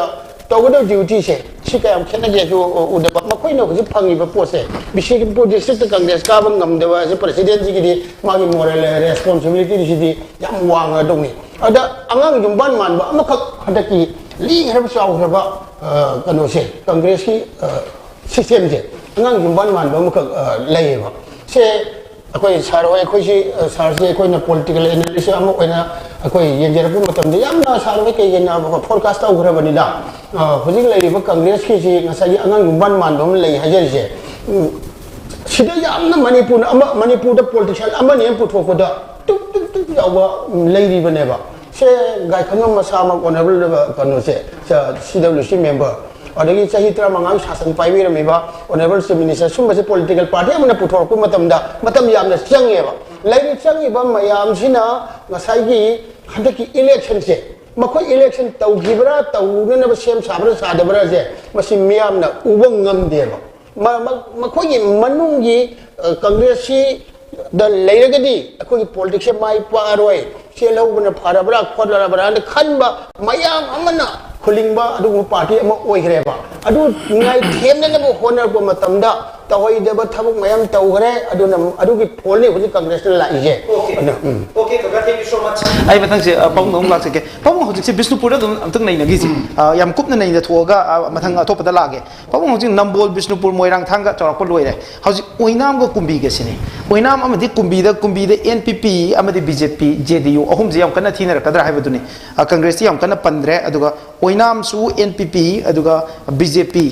si yam kana thina rakadra haidina mayam na pani kaman yengi oinam ji sengna harada hojiki Dr. Ibombi gi loinabi Dr. Ibombi leihidre adu sumagi loinabi NPP na thagali rebon ko hana akoi gi Radha Kishore na BJP na phangi ba phose hogi bagi election da 12,029 ne aduga hojik ki hojik NPP gi ibema kanosina phangi ba magi husband Ibombi na phangi sina 11,180 ga 6 ne ade dia makhane anu magi phose masi amuk phangidra natragana hariba anti incumbency factor da Radha Kishore hana ka na mabu pam da kamuna Ibombi gi magi loina bi shiri da boch lakadra ade amana NPP gi popularity hen ki yam leigi laibak timana choice bana amani shiri dai na ma jege lusing ba khara soiri se masi yam lui shri biren gumba haingangi mag de soidana magi sida phalana ku tum lamnina mana magi pun mu se sin to bonga me whereas kanoda Shri Joy Kumar gi uri bok sida di atri madik tap oiba candidate su yam ba aduna Joy Kumar na as a party leader magna magi punmak si chatna khotna torko matamda magi party organization bu kangadra magi candidate mayam ji bu kanna bo hona gadra masa kanna hona gadra ida atopa kari gum khara da man divert torabari na magi candidate aho ba khara ju lera bane ba just like Shri Jayendra Kumar kai samthongi si su sab bane ba ko sumai to aduna Nurul Hussain ju ajiki tori ba kheti ga se ma su ahan ba da leader ne na ma mi ngon da yam chat gu re ai ai Nurul do yamna kanna saladi mai kendra si am tap oi bani ma concentration khara to phai koi na ma bu sogat pa mi tane ko ai koi na hai ba TV da kai da yam kanna ngang na matam mang mai mo tane mai vote khomo bona bani ko TV da yam ngang ba je nuksi ba tak khayam nuksi da ba tak khayam yaw bani aduna ma concentrate khara to phai ma na ha su yam oi di ana party pu na som chalaga di honi ko som da yam bu jani ga se anyway mana taram ba yai taram da yai aduna Nurul gumba ma kanida to aduna na de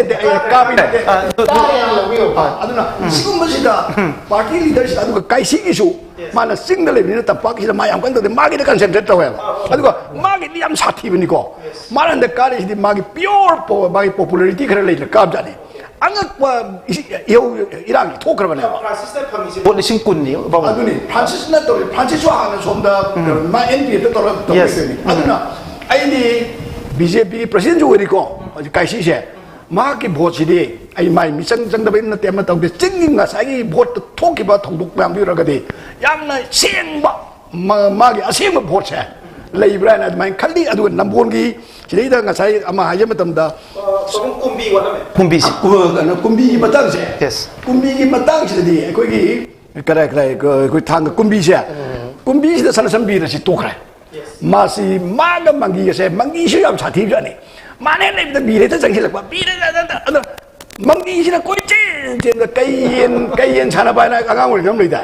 ada bire itu jangan silap bire mangi na candi besi popam jadi sah sah tapi kok masih yang mulai terjadi aduh handak mangi se matik saba candidate amadi oi adu ma yam sangna ai seng na ke ma ka ba ka da ba di son tam mani ko ma tong na me su roi ba yam la mapung phana politics ta sang na lak bane adu party gi NPP de no bani Manipur gi politics ta mai thong ya na kai dong na a sa ni tor ko mi se mangi gumba ama gak na ga vote ka soi bai si soi ning de adu matik saba kumbi gi si mayam na ngang na bada kumbi gi hojik panari bisi candidate ahum ni yam kana panari bisi NPP gi akhoi Sri Mangi aduga BJP gi oina Prem Chandra aduga akhoi gi ahan thep sanjoi sina JDU gi oidoi ni sida BJP gi Prem Chandra da laiba factor amana akhoi hanagi MLA Sri Bira no openly support tokibagi Bira gi factor ama aduga Sri Mangi da laiba factor amana akhoi nakan na pham akhoi kakai bol je kakai bol na openly support tokibagi kakai bol factor na akhoi kumbi gi oina ngang na base akhoi hanagi Sri Bira gi factor amasung Sri bol gi factor ani se kan han huang ga de ge se Sri Bira se ele oi ni na ma thai na gi akhoi gi Hanuman ne lo ta re thai ne Hanuman se ma pangan chola ba ado kasai bol gum basina mana party da yang law na tawjarak panina magi active oi ba na ha oi ba gi hai ta re ko Sri Bira gi di magi maming do na mana sabole hai ma ma sama yam chen jong na to budi ude ado anyway hojik aina khaja madam da BJP ne adagi NPP gi Sri Mangi ne aduga kanogi JDU gi se moi se sanjoi hoi se to madam da sanjoi hoi siga bi kanogi Mangi ge su khara politically nakna ramale ahan madadi aduna private secretary ga hojiki BJP da ticket pi di se masi Mangi sin phangam thoela kan khanja bada kari haini aiko gi bhakti therapy se sibang da Mangi si ka haitam ne to jog ram ne ba ticket pi de andi ticket pi da gi lalo ji da voter masen gi marakta anga ko phangol lalo ngam le mani adu Mangi ko manupa ma mapangan kalam gani aduga BJP ki candidate phangi bisu mapangan kalam gani ai di chap chana chap khangma ngam de ozai bol na magi kendra su ojabani ko on kendra dina mangon de khaitan tara di ko ma party ni misang di sangam gani sanga ga su mangon de khara actual figure objective oina thabiro kaka kumbi gi se ko sa na PV di ko photo ado mo ko na kanole point kan thambire ado hojik leiri si ko gi si kumbi kendra gi political picture se oli mamang de leiri si hana kabir mo Jabir Singh hana hojik kanoda lehori ba NPP candidate oibiri ba ta da Mangi amari ai sama ko hon ko gi political picture ni da kumbi de leiri mase arona hojik lai ba thiba de gi Jabir Singh na masai disqualify angkan na bo honari nge mama tawri nge kholi nge da magi kano si political kano si sagat pa si ngamuk da ba ai ni ticket tharo ka phangdau ni ko dom thi be da ai su kan to ko na ina mase ai ma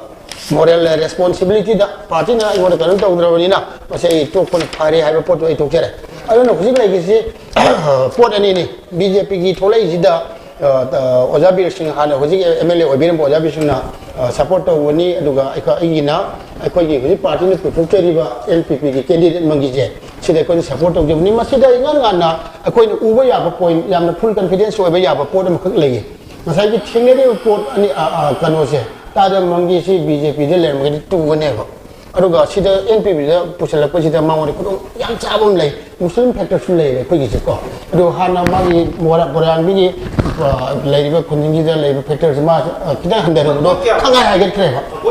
ba boran bi da 2000 ma am lei ra aduga laitan popi amadi saito long lai kai punsel la kan da 3000 something lei ko sigi factor am lei aduga hujing nungai di Jabir Singh na Prem Chandra BJP gi si mateng pang bo se masi akoi kari hai ta re BJP ki candidate sina jobi baku mapum ta ba do jobi ni khalak pun ba ma da gi position am lai gare ba masi krai ta ji no ha ga wajana ma lep kan ni haidana stand tawr ga magi kan worker man ji control tawr tham bagi position du su thamuk dire ba magi base du da sagan ai ni JDU gi ai nau sanjoi BJP gi Prem Chandra ani na sagalai se adu gi platform du da sagal la pane ba adu masi ojana su masi free am thado khaega free am thado pachina maram oire haraga masai gi man halakan da Prem Chandra da support taw ba hai ba se masai gi ai hajeri do jobi yauri bo ning na jobi makum do ꯈꯨꯟꯕꯒ ꯆꯞ ꯃꯥꯟꯅꯩꯕ ꯑꯗꯨꯅ ꯑꯩꯈꯣꯏꯒꯤꯅ ꯇꯥꯗꯃꯪꯒꯤꯒꯤꯅ ꯌꯥꯝ ꯐꯈ꯭ꯔꯤꯁꯦ ꯑꯩ ꯀꯩꯁꯨ ꯅꯠꯇꯦ ꯑꯩ ꯄꯥꯕꯨꯡ ꯀꯩꯁꯨ ꯂꯩꯖꯗꯦ ꯑꯗꯣ ꯂꯩꯇ꯭ꯔꯒꯁꯨ ꯃꯥꯒ ꯑꯩꯒꯁꯨ ꯍꯣꯝ ꯄꯣꯜ ꯄꯨꯜꯂꯦꯕ ꯀꯨꯝꯕꯤ ꯀꯦꯟꯗ꯭ꯔꯁꯤꯒꯤ ꯃꯅꯨꯡꯗ ꯀꯨꯝꯕꯤꯗ ꯂꯩꯔꯤꯁꯤ ꯋꯥꯔꯗ ꯑꯩꯈꯣꯏꯅꯤꯅ ꯂꯩꯔꯤꯁꯤ ꯃꯥꯅ ꯋꯥꯔꯗ ꯅꯝꯕꯔ ꯀꯨꯝꯕꯤ ꯃ꯭ꯌꯨꯅꯤꯁꯤꯄꯥꯜ ꯋꯥꯔꯗ ꯅꯝꯕꯔ 9ꯅꯤ ꯑꯩ 3ꯅꯦꯕ ꯁꯤꯗ ꯂꯩꯔꯤꯕ ꯚꯣꯇꯔꯁꯤ 7,000 ꯑꯕꯞꯅꯦꯕ ꯁꯤꯒꯤ ꯂꯩꯔꯤꯕ ꯚꯣꯇꯔꯁꯤꯒꯤ ꯃꯔꯛꯁꯤꯗ ꯑꯩꯈꯣꯏꯒꯤ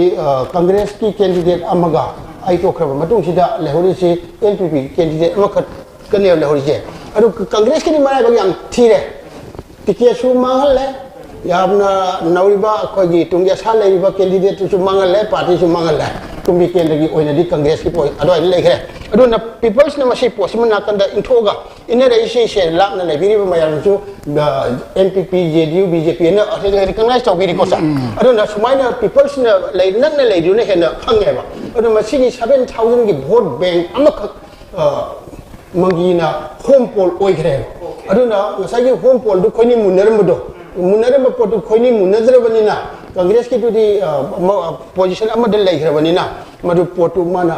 ꯃꯗꯨꯗ ꯄ꯭ꯂꯦ ꯇꯧꯔꯛꯄꯅꯤꯅ ꯑꯗꯨ ꯃꯁꯥꯅꯒ ꯍꯥꯟꯅ ꯀꯥꯖꯔꯒ 35 ꯄꯣꯂꯤꯡ ꯁ꯭ꯇꯦꯁꯟꯁꯤꯗ ꯃꯥꯒꯤ ꯂꯦꯡꯗꯕ ꯃꯤ ꯍꯥꯏꯕꯗꯣ ꯑꯗꯨ ꯀꯨꯏꯅ ꯌꯥꯝꯅ ꯂꯩꯔꯛꯄꯅꯤꯅ ꯃꯥꯒꯤ ꯑꯦꯗꯚꯥꯟꯇꯦꯖ ꯂꯩ ꯑꯗꯨꯒ ꯑꯅꯧꯕ ꯑꯅꯤ ꯊꯣꯛꯂꯛꯏꯕ ꯑꯩꯒꯤ ꯏꯆꯥ ꯄ꯭ꯔꯦꯝꯆꯟꯗ꯭ꯔ ꯑꯃꯗꯤ ꯏꯅꯥꯎ ꯁꯟꯖꯣꯏꯁꯤꯅ ꯑꯅꯧꯕ ꯅ꯭ꯌꯨ ꯑꯦꯄꯤꯌꯔꯦꯟꯁ ꯍꯥꯏꯁꯤꯗꯤ ꯈꯔ ꯗꯦꯟꯖꯔ ꯑꯣꯏꯌꯦꯕꯀꯣ ꯑꯗꯨꯅ ꯃꯁꯤꯒꯤ ꯑꯦꯗꯚꯥꯟꯇꯦꯖꯁꯦ ꯁꯥꯔ ꯃꯪꯒꯤꯅ ꯐꯪꯐꯝ ꯊꯣꯛꯏ NPPꯅ ꯁꯣꯏꯗꯅ ꯀꯥꯒꯅꯤ ꯍꯥꯏꯕ ꯄꯣꯠꯇꯨꯅꯤꯗ ꯑꯩꯅ ꯊꯝꯖꯔꯤꯁꯦ ꯈ꯭ꯋꯥꯏꯗꯒꯤ ꯅꯛꯅꯕ ꯂꯝꯕꯥꯁꯦ ꯀꯅꯥꯕꯨ ꯑꯣꯏꯒꯗꯧꯕ ꯃꯥꯜꯂꯤ ꯃꯁꯤ ꯈ꯭ꯋꯥꯏꯗꯒꯤ ꯅꯛꯅꯕ ꯂꯝꯕꯥꯁꯦ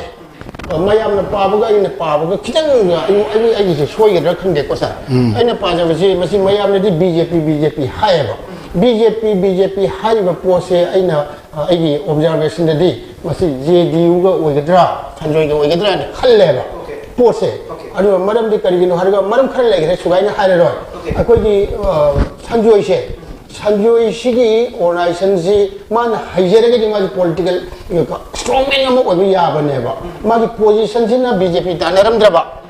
ꯃꯥꯅ ꯑꯇꯣꯞꯄ ꯄꯥꯔꯇꯤ ꯑꯃꯗ ꯐꯤꯛꯁ ꯇꯧꯔꯒ ꯂꯩꯔꯝꯃꯒꯗꯤ ꯉꯁꯥꯏꯒꯤ 13,000ꯒꯤ ꯚꯣꯠ ꯕꯦꯡꯛ ꯑꯃꯗ ꯁꯟꯖꯣꯏ JDUꯒꯤ ꯁꯟꯖꯣꯏꯅ ꯚꯣꯠꯁꯤ ꯊꯣꯛꯂꯛꯄꯅꯦꯕ ꯑꯣꯀꯦ ꯑꯗꯨꯅ 13,000ꯒꯤ ꯕꯦꯡꯛ ꯑꯃꯗ ꯁꯟꯖꯣꯏꯅ ꯊꯣꯛꯂꯛꯄꯅꯦꯕ ꯃꯁꯤꯗ ꯒ꯭ꯔꯥꯝ ꯄꯟꯆꯥꯌꯠ 3ꯅꯦꯕ ꯂꯩꯔꯤꯁꯦ ꯃꯥꯒꯤ ꯒ꯭ꯔꯥꯝ ꯄꯟꯆꯥꯌꯠ 5ꯒꯤ ꯃꯅꯨꯡꯗ ꯒ꯭ꯔꯥꯝ ꯄꯟꯆꯥꯌꯠ 3ꯅꯦꯕ ꯃꯥꯒꯤ ꯁꯥꯏꯠꯅꯦꯕ ꯑꯗꯣ ꯃꯥꯒꯤ ꯁꯥꯏꯠꯇ ꯂꯩꯕ ꯄꯣꯠꯁꯦ ꯃꯥꯅ ꯉꯁꯥꯏꯒꯤ 마주 핵 톨로포가 거기 파워시에 양 밤이도 사 라니 진짜 왜 거기 파워를 양 밤걸레바 아이네 그야 밤건데 아두나 마두다 베스토가 뭐거니 BJP 포세 사글루버네바 BJP 펑네나바 오케이 가가 업데이트 खरा लाइ आई पाबुंग मुनु कागा थमजगे मामी टीवी की व्यूअर्स की दमक कक्सिंग डिस्ट्रिक्ट की मनुंग चना लाइबा कक्सिंग असेंबली कॉन्स्टिट्यूएंसी की हाउसिंग बोर्ड मसिंग थीबगी थबक से कन्न चतरी थर्ड राउंड लोइरे थर्ड राउंड फावदा नेशनल पीपल्स पार्टी ना फंगिबा बोर्ड मसिंग से लिसिंग मरीगा चाट्रुक 98 नि लिसिंग मरीगा चाट्रुक का मौद्रागा निपानी अदुगा एनसीपी ना फंगिबा बोर्ड मसिंग चामापन कुनगा निपान सीपीआई ना फंगबा बोर्ड मसिंग ना चामरीगा निफुगा मंगा अदुगा बीजेपी ना फंगबा मसिंग लिसिंग मरीगा चंगा निफुगा निपान अदुना बीजेपी दगी एनपीपी ने हेलिबा बोर्ड मसिंग की सुपना के चामतंगनी अदुगा इंडियन नेशनल कांग्रेस ना फंगिबा बोर्ड मसिंग सी लिसिंग अनी का चाट्रुक अदुगा जनता दल यूनाइटेड ना फंगिबा बोर्ड मसिंग ना लिसिंग अमगा चहुम हुमद्रागा तरे हौजिक लेरिबसे कक्सिंग असेंबली कॉन्स्टिट्यूएंसी की ओइना लेबा बोर्ड मसिंग ने आई कक्सिंग द लाक्सगे कक्सिंग के हौजिक से पुना कैंडिडेट नि तरुक लेबने तरुक लेबा फावबदा हौजिक एनपीपी ने लीड तौरी अद एनपीपी की ने लीड तौरी बजे बीजेपी गदी याम नकना चनमिनरी पोलिंग सी हौजिक मखि दे खने खंग मंगम दे पाबो ओके अदुगा खंगबो असेंबली कॉन्स्टिट्यूएंसी दा याम पाबुन गसाय पनबी की बदो याम इंटरेस्टिंग ओइ रेबसी बीजेपी की केच मेंजोर मंगांगना फंगिबा बोची लिसिंग अहुंगा चनिपान यंखै के निपान अदुगा ओक्रम सुरेश कुमार ना फंगिबा बोर्ड मसिंग जी लिसिंग अनिगा चहुम हुमफुगा निथोय अदुगा जेडीयू की तेजादुंगनी ना फंगिबा बोर्ड मसिंग सी लिसिंग मरीगा सात्रेट का अनि आई पाउंग लाक्सगे पाउंग खंगबो असेंबली कॉन्स्टिट्यूएंसी दा श्री ओक्रम सुरेश कुमार आइखोय हानगी सीएम की मचानुपा सी थर्ड तारी आइने सुम खंजबदा प्रेडिक्ट तौजबदा आइखोगी फंगिबा श्री मेंजोर अमदि श्री जादुमनी ना फंगिबा बोर्ड की शेयर से याम वांगबदिना मसे खंगबो के एरिया ओइरमगदौबो माले थीरिबा सरुक्सी अदुना गसाइगी सिदा बीजेपी की टिकेट फंगौद्रबा तेज जादुमनी ना लिसिंग मरी फंजलपसे पौं कमा यंबे खंगबो की एरिया से ममांगदगी यंजमतमदा श्री बोबी गी सिदैदा अखोइना खंगबो खुलुंजे चंगमतमदा atop Congress ki phiran ga thet pa ya ba jaga oi de that means the whole punje pura koi jadumni gi as a man jadumni ai dare ma BJP ni la khaga bo se tu ba de jadumni gi vote bank na aduna hadak si yamna laibak thiba hai ga dra viral loi ba pot ma yawi khaga bo gi polling amada koi BJP gi candidate ka aduga JDU ki toroga Congress ki mapad da EVM da mejin len to wido masi open loina to du madu report ka to wi wadi ke yawi de ama bor so madam da Congress ki Suraj Kumar na madom da yam kanna mi yeng ki thamgi de adubu menjor mangang na di hai di se magi di da open loina number ya be bam le ra ba da man objection to gi je di ba adun ta ko di masi ki khudong sa ba se jadum ni da leiram gadra hai ba si hai di ba campaign to ri ba mong you know utli ko aduga taseng na Suraj Kumar dadi madumag na mangon da thodok na mangam gado man da bagi silent oibra nataga na sida update macha andang ga ahum super round loire loiba phawbuda BJP ki menjor mangang na lising manga ga chamnga maudra ga manga phanga kan da first tari aduga JDU ki jadumni na lising manga ga chani yankhai ga nipan phangi aduga INC ki Suraj Kumar na ahum ga chani maudraga mari phangi paungsida BJP amadi JDU ani si lising manga phangnagi baje masina khangabuki mafam si oitaragadi Suraj Kumar na man lemoriba athopa amadi sangai ubam thirak baganda mana advantage lakadra hai baje sangai ubam je sangai ubam dadi kara milami to okay khangok dadi taseng hada aina hanagi experience ni ko ayano bui khangjade jadumni gi pura strong hole ni do sangai ubam yora kandadi kara sainer ebako sainer I Suraj Kumar ki su amasu tore asmain to dna ko gi Suraj Kumar ki magi polling mana phangba ya ba akan ba polling se ai ko na substance de phangdram ni na khangdre adu sigi difference ti ko yam line polling amada kaida hengan rak ya ba gi dum lai haijeri ko polling amani da aduna ko yek si kum ba si de ko na neck to neck chat le dum logo tai aduna masde de ko na sinama pangan kan na soi na karani hai ba se hoji phogdi haiba khitang nan malli nei loji okay bamu ai kan popi ki with district ki manung channel laiba cycle assembly constituency ki update amta thamjage JDU gi ajang khongsai na phangi ba bot masing se lising mari ni aduga BJP na lising aniga chamri ni fumari phangi aduga first tari besina Kuki People's Alliance lising taruk ka chani 98 pabungi matam ju tenchale ai pabung da aroi ba question ni laksening bese pabung Kuki People's Alliance si nauna sem ke political party kangpokpi ki cycle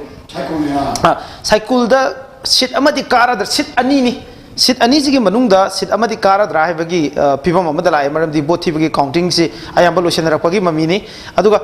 Kuki People's Alliance ki sit ani thadok pada amaka ba hai bese pabung masina masigi wahan thok se khoina kamai lobe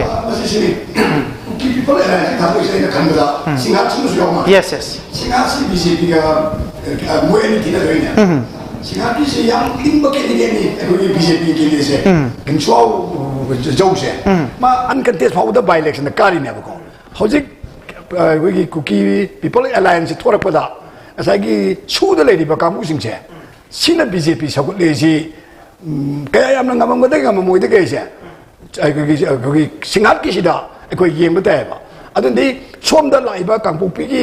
ko cycle ni se masi ko ki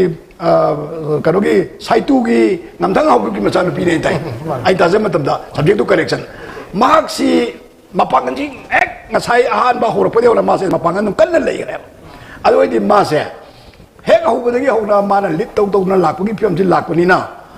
mark si ka ba ya ba oi thok pai se ai di am nak na le ra man khali ko ado ai chap chana khang daga su pani dang pibi raga pawung ji mathang tonga ba TV program yam ama leibani na ai khoi pawung gi ji makhatan chak do budi leiri pawung kangpuk pi gi oina punna assembly constituency ahum sida ji ahan ba constituency ma high grade ani suba kangpuk pi gi sidi BJP na 12,000 fangakan da yam mangjin thana chatli aduga second da trial da lei basi DSDU gi lising taruk ka chama pan da lei aduna masing si sorakna bot lising manga gi bathak te helaga chatli aduga kangpukpi district ki manung chana lei ba site to assembly constituency sida pam independent candidate haukhele kibgena lising trama thoi phangaga mahak ka khwaidi nak na balamba se BJP nge ngam thang haukhip ni bot lising nipan ga chatruk phangi aduna chauni hele haitare lising adum ahum mari gi chang de helaga chade aduna bot se dum saitu gi sidi independence na kara gadra haibagi wafam duni pabu kangpokpi district ta BJP ge hojik secure is only one kangpokpi assembly constituency dang ni aduna kangpokpi amadi churchanpur da BJP na sit taruk purokani haibasi da dikitang Saya aikoina pariba BJP na su pajariba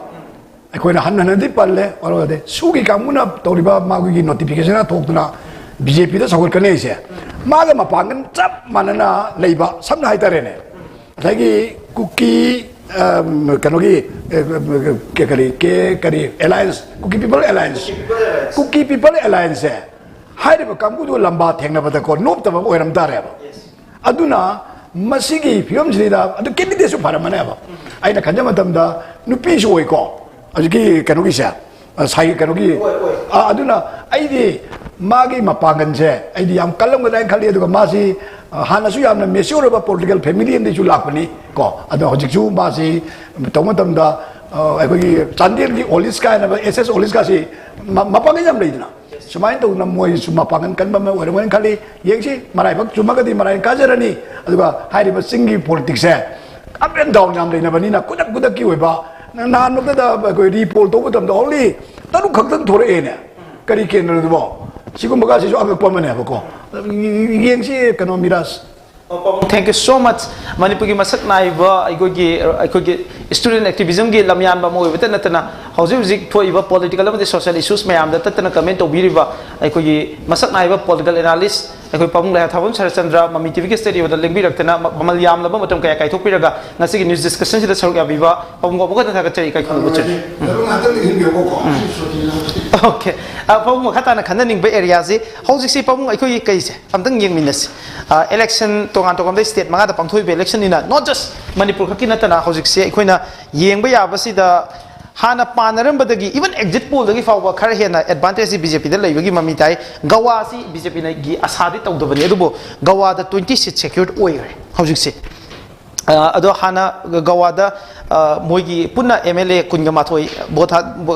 contest tawbani adugi manung da hojik kun kare INC taraga mathoi da lae INC si na sarkar sem ga drai da panabani aduga Aam Aadmi Party se seat ani kai aduga losing ho folero fawba lawgiba Trinamool Congress se seat ama fawba ka ngamdi aikoi hojik si gawa da aduga aikogi mathangda Punjab tadi Aam Aadmi Party ne yam chauna mai pakre Aam Aadmi Party ki na adumak haidare Punjab tadi absolute majority se phangba ngambagi film da leigre aduna Aam Aadmi Party na Punjab da sarkar semakani habagi thajaba lei adu Uttar Pradesh da BJP na absolute majority phangbagi film da yam chauna lei aduga seat chani ga nifu ga tarukta lead tawri aduga Uttarakhand ji aikogi chahi manga gi oina change we have any adubu that doesn't happen for this time hojiki oina Uttar Pradesh da BJP na 48 seat phawda try aikogi lead ta leiri aduga Congress na with only 18 seat ta trial da leiri kaka kamai yengbe state manga sida BJP na loy lead tawra except Punjab khakna tana masi ko sida koina nai ne udi am da ka ori akogi kalo play play ba BJP ni political strategy political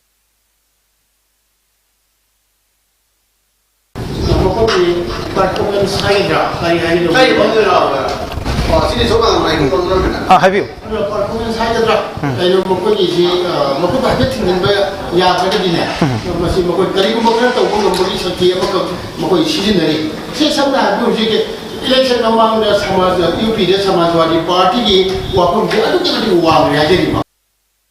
wang re adu ni matung tar pada election ji pangko ba matam post poll jine lakhe ba scenario ji miras kari hari ni se EBM ne scenario ka phone kun so ko ya da ba kana mo mi se mamna ya da ma ba ye mo ka malam cha da ya da ko ma ne ko adu ma se adu ga tada ma ko ho na ba balen te ni pha be po se ko ya nga u re de na aduna masigi posi makoi na practice to ba ya ba area khare dadi makoi posi public mandate la karino na traga makoi hai simbana kaino ja ke posi to ya jai ba ore ja in case of Punjab ji BJP ji kaya na tachi ge wo BJP gi koi prime minister oibiri ba Narendra Modi ji magi prime minister amana state amada chat visit awaji state wi kari ko kana ba khara phangado ne ba adugo prime minister amana Punjab hari state sida magi program sema visit taw matam da changandri ni dina aduna adugumba mafam da pangthokpa election ya dudi yamna fair election public mandate adu phangbang area dadi yamna koi election dugi achum mahau adum tholakpani lo thamjage aduga sigi leiriba goa guma state masa masu kari kai khal leiribo uttakhand kai koi leiri ge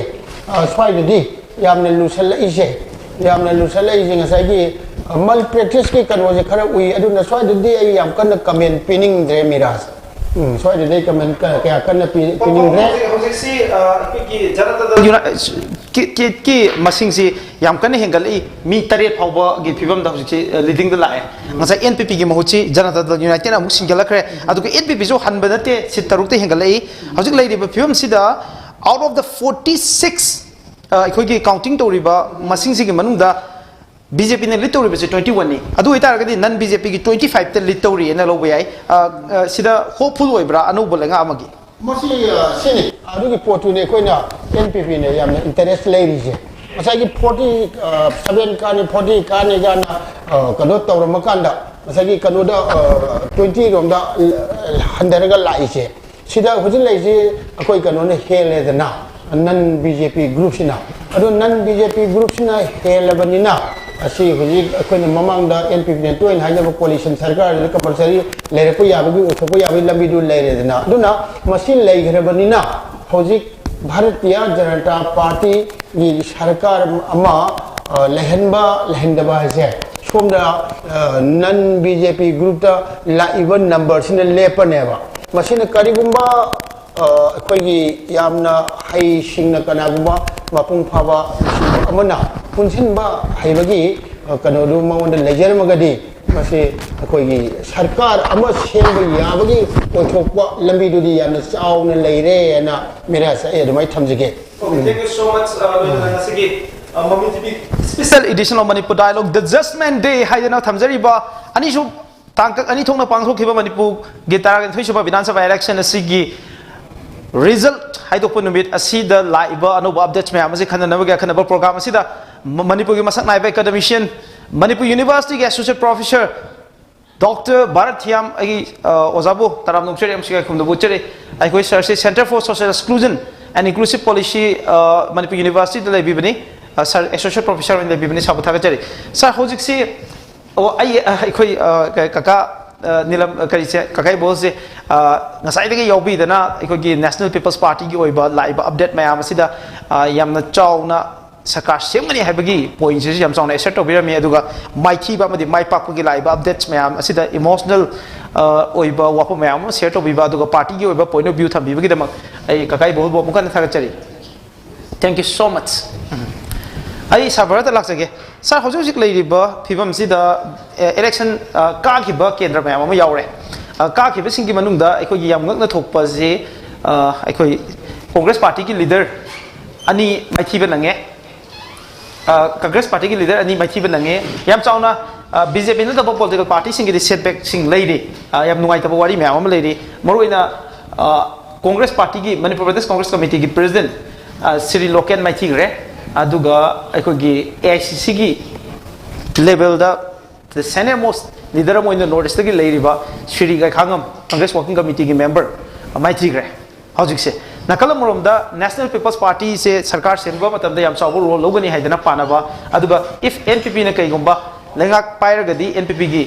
unofficial oiraga chief minister ogani haidana mayam na panaram ba si Yumnam Joy Kumar maithi gre aduga NPP gi one of the senior most legislature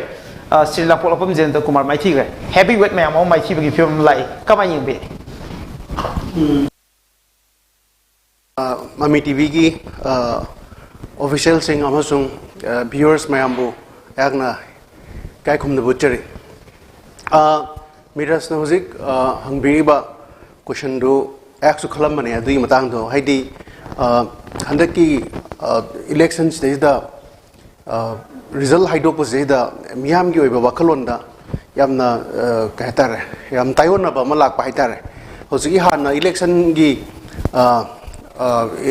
की ममांगददी both हादरिंग ममांगददी मयामना खनरमिसी हुजिकी Congress की ओइबा मिरेप president ओइसी माम सुयशोइदना फलांग the लाइतुम थोंबगुमनी ना हाइनरमनी मियाम की वखलदा सुयशोइद गानी मा national party की president money एना खलमनी अदुगा मसी हाइड्रोक मतमददी मासु माइथिगरे मसी पोचिमा अखोइ नैनबम चंगी कमाइन तोइनो हाइबमको अदि कमाइना काद्रिनो कमाइना यामना मी सिंगसिगी परसेप्शन दा याम ओवर कॉन्फिडेंट ओइबा म लेरमगा तो रियलिटी दी खेनरमदु मसिमबा सिगी डेमोक्रेसी की ओइरिबा मोंग सि अखोइ मसिजु यामना खननैनबा चंगी मसी मागी ओइरिबा माई कॉन्स्टिट्यूएंट असेंबली दा मयाम हेना हाइनरिबा एंटी इनकम्बेंसी लेबगी मोंग लेबगी पोटला नत्रगा मागी कनोदा माई कॉन्स्टिट्यूएंसी दा लेरिबा वोटर सिंगसिना मफम दुरेदा अहोंबा पॉजिटिव चेंज अमा पुरको पाम्ब्रा नत्रगा अनौबा कैंडिडेट अमा मिहुत ओइना थादोकनिंबा पाम्ब्रा हाइबगी वाखलोन अमा याम चावना मिताई अदगी अनिसुबदा अहाकना हंदकी इलेक्शन स्टेदा याम नंगकबा फेनोमेनन अमसु अहाकना ऑब्जर्व तो हाइतारे नेशनल अखोगी एनएनपी जी यामना कनोदा मणिपुर की ओइबा यामना मरुओइबा अखोगी कनोसिदा असेंबली दा मरुओइबा थौदांग लौरकपने अदुम हाइबा केसु काइदे अदुबु मसिगी इलेक्शन की रिजल्ट आउट तो बसेदा एनपीपी की प्रेसिडेंट पोगेबा अदुदो नतना एनपीपी की प्रेसिडेंट दिकारे सॉरी अखोगी deputy CM national vice president मसिमा कितना कोइदा नंगक पतो पाइदरे दी कोइ हाना मामदी मयाम की वखलददी माम सोइदना डिप्टी सीएम बोइबनिना अदुम सोइदना अमुक नौना कारकनि हाइबे वखलोन अमदि थमबनि अदुना समाइना हंदकी इलेक्शन सिदा अखोगी एक्सपेक्टेशन दा वना तनबा अमा समाइना ओइरकबगी फिल्म सियो अखोई मसिजु दुम कमाइना ओइदैनो मसि प्रजा की माइंडसेट से कइनो मसि कइगिनो मोइना ओन बम लाइजे अदुगा साइगी कशामथोंग की केनरजु साइगी सिटिंग एमएलए मा समाइना एनपीपी की पोगिबसे मसि इशू कमाइना पोरिनो लेदनको एनपीपी सि याम राइजिंग ओइबा नेशनल पार्टी नि नेशनल कैरेक्टर चेंबर पार्टी नि एना लेरगा समाइना हंदकी इलेक्शन जिदा कमाइना ता हाउरिनो हाइबगी मतंग सिजो कोइ दे नंगा नो तो बाइतारे अदगी अनदर थिंग इज दैट मसाइगी अचौचुबा इंडियन कनोगी नेशनल पार्टी की प्रेसिडेंट तुरकपा अमसुंग अखोगी सिटिंग एमएलए सिंग तुरकपा अनोबा कनोगी मियाम की अपाम्बा अनोबा अमा लाकपसिमदि फसना उफंगे अदुगा हंदकी डेमोक्रेसी सिदा डेमोक्रेसी चटपा मोंग सेदा अइना सुम खंजबदा अदुम फजब खरजु लै मागी टर्नआउट लेवल जे वांग हाइतारे अराउंड अइना साइ येंगपदो 89 ला क्या नो लेबने असे one of the highest turnout ओगनि मसिगी डेमोक्रेसी की फजबा अमदी होगी मणिपुर लेजिस्लेटिव असेंबली सेदा यामना मयेक सेंगना उ फंगेरा अइना मिरस थमनिंग हाइतारे अदुना आई सरदा लाचनिंग अखोई सारा लक्चनिंग एरिया मना ममांगदे अतोप पेनलिस्टिंग हंग्रे अदुबो मरोइना सारना यामना इनसाइट अमक पीबा ngangane खंजब एरिया से साहना किसे मंगागी मिखल सिदा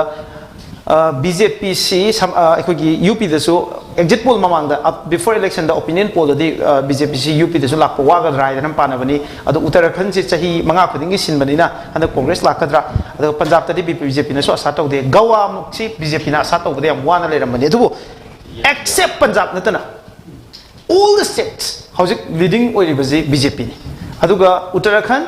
aduga Goa amadi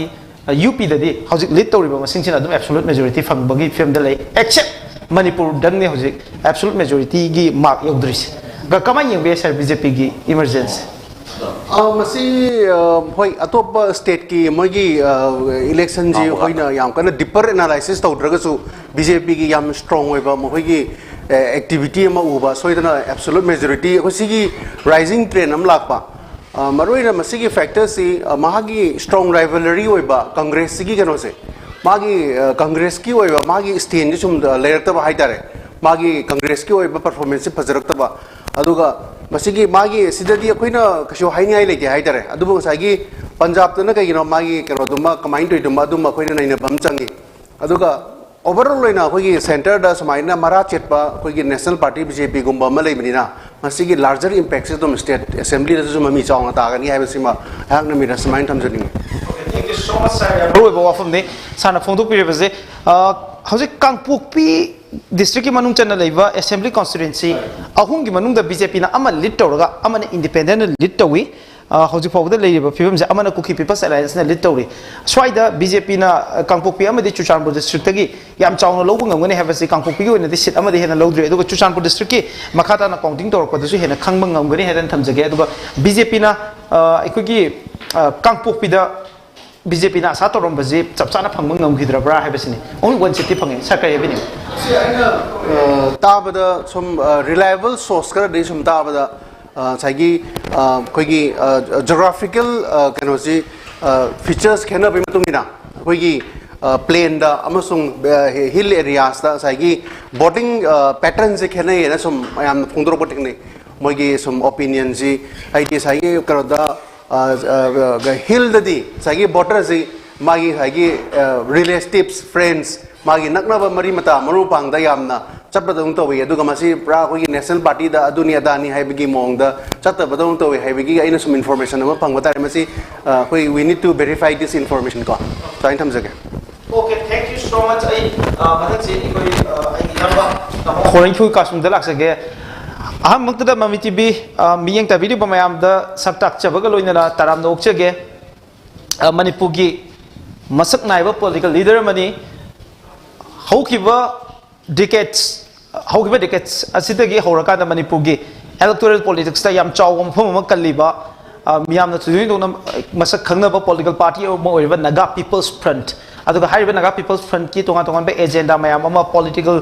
position mayam sida asset to buta natana defend to no bona bada yam chawu thawang am loriba naga people's front ki manipur state ki general secretary yam ba honre ki kasuni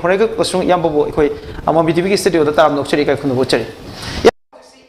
FQ in the yamna rejoice to ba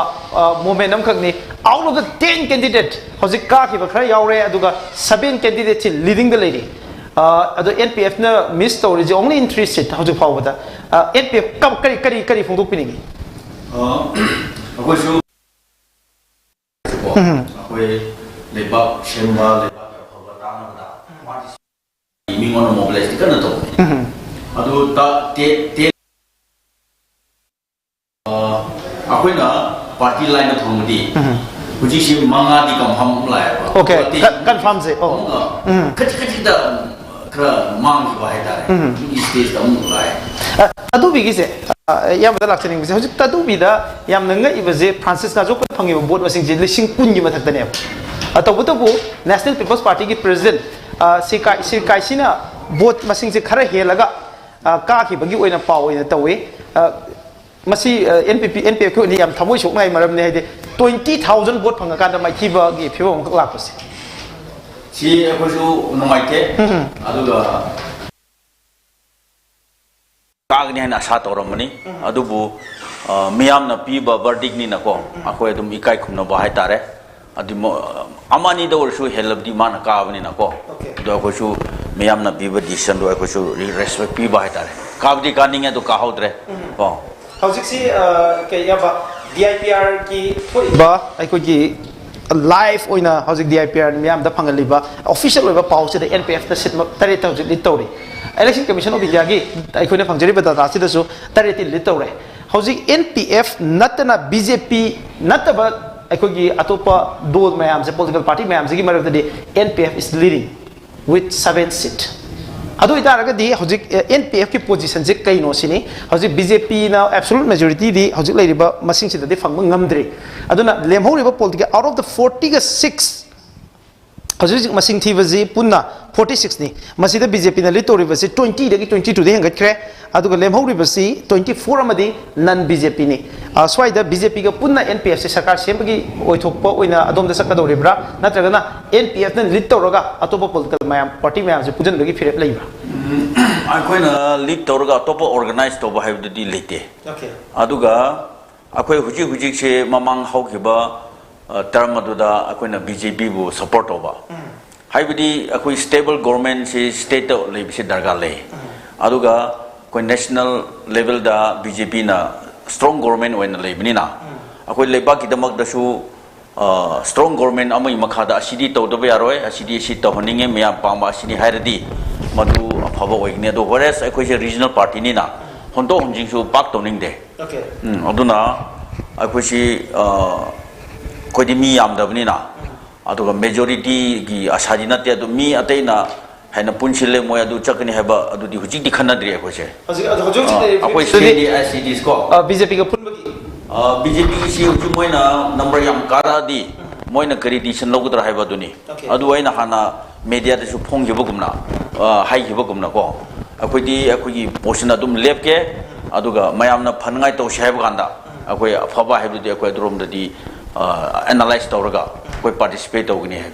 लेबा की दमक फगनी मियाम की दमक फगनी है बदो अदुदा कोई stand लोगनी है यंबा इकोई की आई सारदो इला सके हौजिक इकोई याम मरेकिंग दा थमी वाफम से NPF की पोजीशन से बीजेपी की अदुम चटमिना बगी वखलोनी NPF ना सितरे चिकारगदी हौजिक बीजेपी ना सरकार अदुम सेमेना लो यारे हौजिक सा NPF की पोजीशन से येंगगदी अदुम बीजेपी ना NPF को पुलगा सरकार सेमगनी हैबदि हाइद्री बट NPF की पोजीशन से दगी अखोइना इंटरप्रेट तौरगदी बीजेपी ना सरकार से अदुम सेमेना लो यारे सरकारी ओपिनियन फोंदोक चरगसु हान मियाम की परसेप्शन नमम लेदनको चाइगी की पॉलिटिशियन सिंगना ओइना हाइबा कोइदी होय नंबर 1 इंक्लूसिव डेवलपमेंट निको हिल वैली जी पुन्ना चौखट मिना वाइसी बहोगी पॉलिटिकल एस्पिरेशन ओरंगनी को अदुगा ngasai dum BJP na kayumba magi absolute majority hangagasu nadraga magi single largest majority oiragasu NPFCD is a part of the ruling government oine hemse mayam nang ngai ba masidi masi ai je dum masi pochidum lakado male hai regional aspiration ji fulfill tawna ba khona ba da ko sai gi id dum pre poll alliance post poll alliance ka resul leitana political terms masi dum id NPF su it will be a part of the ruling government I say oine si masi ai thajaba ai chet thajaba ai tar sa ai update am thamjage hojo jiki oina sit nifuga mathoi puna nifuga taruk ne hojik thiba horibaji ahan bagi nifu mathoi thibani aduga khara lotion ba yawre aduga khara amana thiri BJP na sit taraga mari da litawri aduga tara da hojik kare BJP ki sit tara je secure oire and it is a breaking news Congress na sit amada litawri aduga sit ani je Congress ki oina kagre aduga National People's Party na sit ani kagre aduga sit mari da litawri Janata Dal United na sit ahum da litawri aduga sit ahum kagre Naga People's Front na aikoigi hojik phawbada kare hedana lothokpadi yadri tawbudu sit tareta litawri aduga atopa political party sing na sit ahum da ka ba yauna litawri sina hojik ki oiba aikoigi update ni aduga lairiba film sida ai makhatana ai kaida yam hori khungda lak horin khoida lak sage yam hojik si mamang da sarkar semba matam da NPF na bargaining power se khara name ki bra haidi minister amakak phangi aduga wires NPP na matam da deputy shema magaloina na minister mari phangi mari ka wakad adu hanaki sidi NPF na tari chi kari ma BJP da contribute toraga de in this situation karamba different approach ama NPP dagi lakadagi habsi politics study bargaining haibasina khudong chaba su hena lobdi lowe adubu mamangi sarkar se akoi bargain tawde akoi basuk pio adu pio haide adubu akoi alternative to Congress government system da akoi mating tawge habne akoina adu ahan badadi akoi Naga party haibse yam irritate tawe ba akoi tongpaki misingna akoina hek result count over matam da tab se yobshi honing de adubu moi BJP gi kano seat che pick bagi yaw da ba ya da bagi moi adurom da dikhan badi yawe adubu whereas akoi central leadership ga koi unai wari sai adu akoi mantri adu pio portfolio adu pio haibram akoi chate but anything which any party which is going to install a stable government alternative to Congress haibse madu point I can stand over adu the finally moina cabinet ani pige amadi hujik ahan bada yoba amana after 2 months hai adu 3 years complete over ganda moina fulfill to dugi kitang manung da tasal amakak di toy you promise one ko do egg one adudi akoi adudi nungai tre now jidi matam suloi dore answer pio ba ganda moi adu ganda di moi answer di pia adubu in midst the gentle changing aduga henna mina mantri pige kudong chaba pige haibaru su akoi di adudi yade ba haidi state asida stable government se darga le haibarum gi adugi aduga stable government lay bagan sida anything akoi shanti purakpa amaga amaga tato tasing topse maduna khudong chag in the interest of the state and general people akoi masi stable government lay na phagne ja akoi party ge agenda one chatta khibne not the mantri minister na tabako stable government lay ba shanti purakpa ha bisna npf ke agenda oiki adumadi accept to gre have ni npf ke oina handak ki laingak sembage approach sida di npf na akoi ge mamang na common minimum program lay khidaba aduga अखोई coalition government अदुगी ममिंग फावबो लेखिदबगी नुंगाइतबसि ममांगसु फोंदोकपिग्रे अदो हंदक्ति एनपीएफ ना करी करी डिमांड तौगदगे हेबसि अदुमकी अखोई तानाद्रिको अदो राइट आफ्टर रिजल्ट अखोई हयेंग गुमदुम तानरनि this evening or tomorrow okay अदुगा अखोई की सर्टेन रिटर्न दा मसी पिदबा यारो एसी पिददि अदुगुम अल्टीमेटम गुमसिदि अखोई दि तौगदम मानदे अखोई सिदि मरुम मपांग से थाजनारगा gentleman oina go gentleman ai na nahan approach sineba han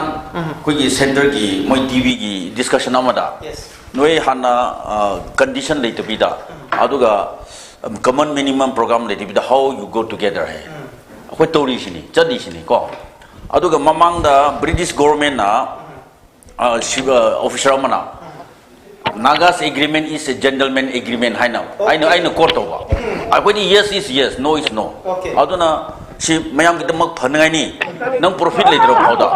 oh you stand by this side da. I know I could mamang how gives you without any written agreement. Aduga common minimum program like to be da. Akoi fully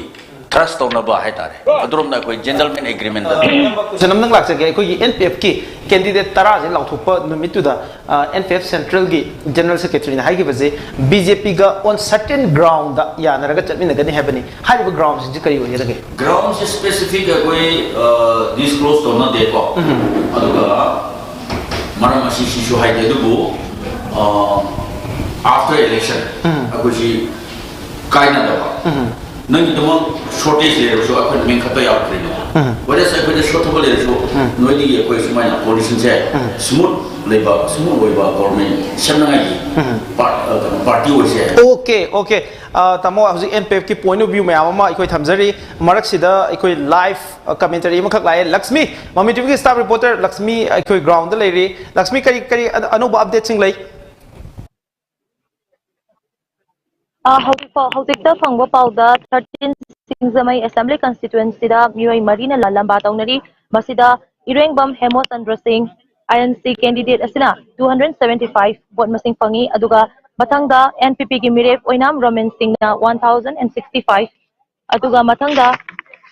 Yumnam Khemchand BJP की candidate असिना 2680 अदुगा ngangbam Robert JDU की candidate हौजिक पाउदा BJP की मिरेफ युमनाम खेमचान सिंह ना 2680 vote मसिंग फंगदना मयाम दगी मंजू थारगा मथंगदा मयाम थ्री मयाम इम्फाल असेंबली कंस्टिट्युएंसी दना Lakshmi hang on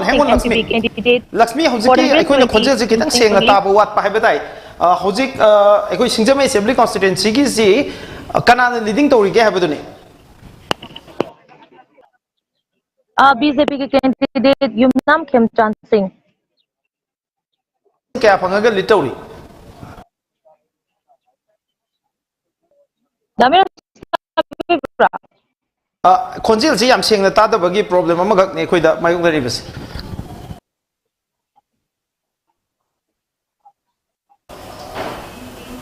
मेरा khonjil satan da sabira have you yumnam khemcha na phangi vote missing si kaya no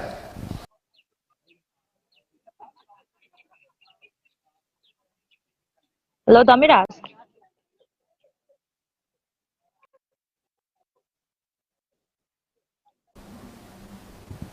Okay, Lakshmi da muhat lak sage ko hoji se fazana connect to bangam dre. Anyway, ai makhata basi ko server ta lak saning baje. Sir, hoji NPF na hai riba. How ki bacha hi manga sida NPF ki main agenda se Manipur santi thamba adu Manipur stable government am propane habani. Hai riba NPF ki objective se achieve to ki habani. NPF na hai baja NPF ki approach di it's not the bargaining approach aduga haji gentleman approach ni habani NPF na bargain game to roi NPF di yamna common oina government semsi development proxy santi thamsi haba adwai da lai habani yamna chamba aduga yam gentleman of approach mane de hairi ado kari habani server kamai yengbe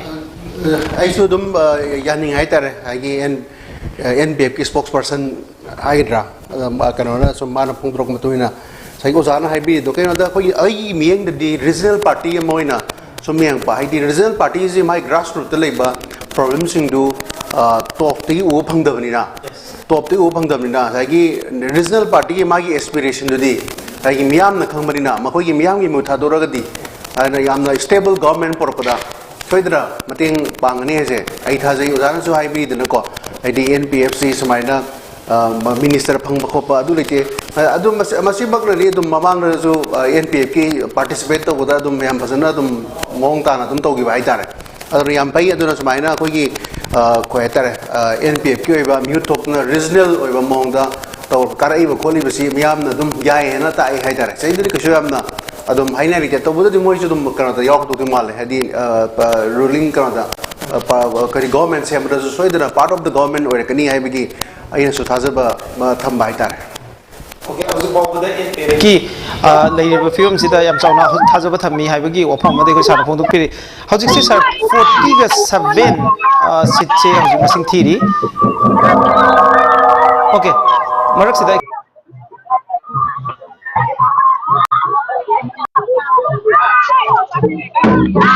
Rakesh ni aduga ground ego celebration to bagi BJP ki candidate na mai pa pagi harau wai ko do pagi bitu to ni mam do biri baje Rakesh ego kare to Rakesh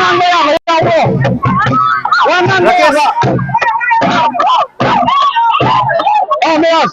apa na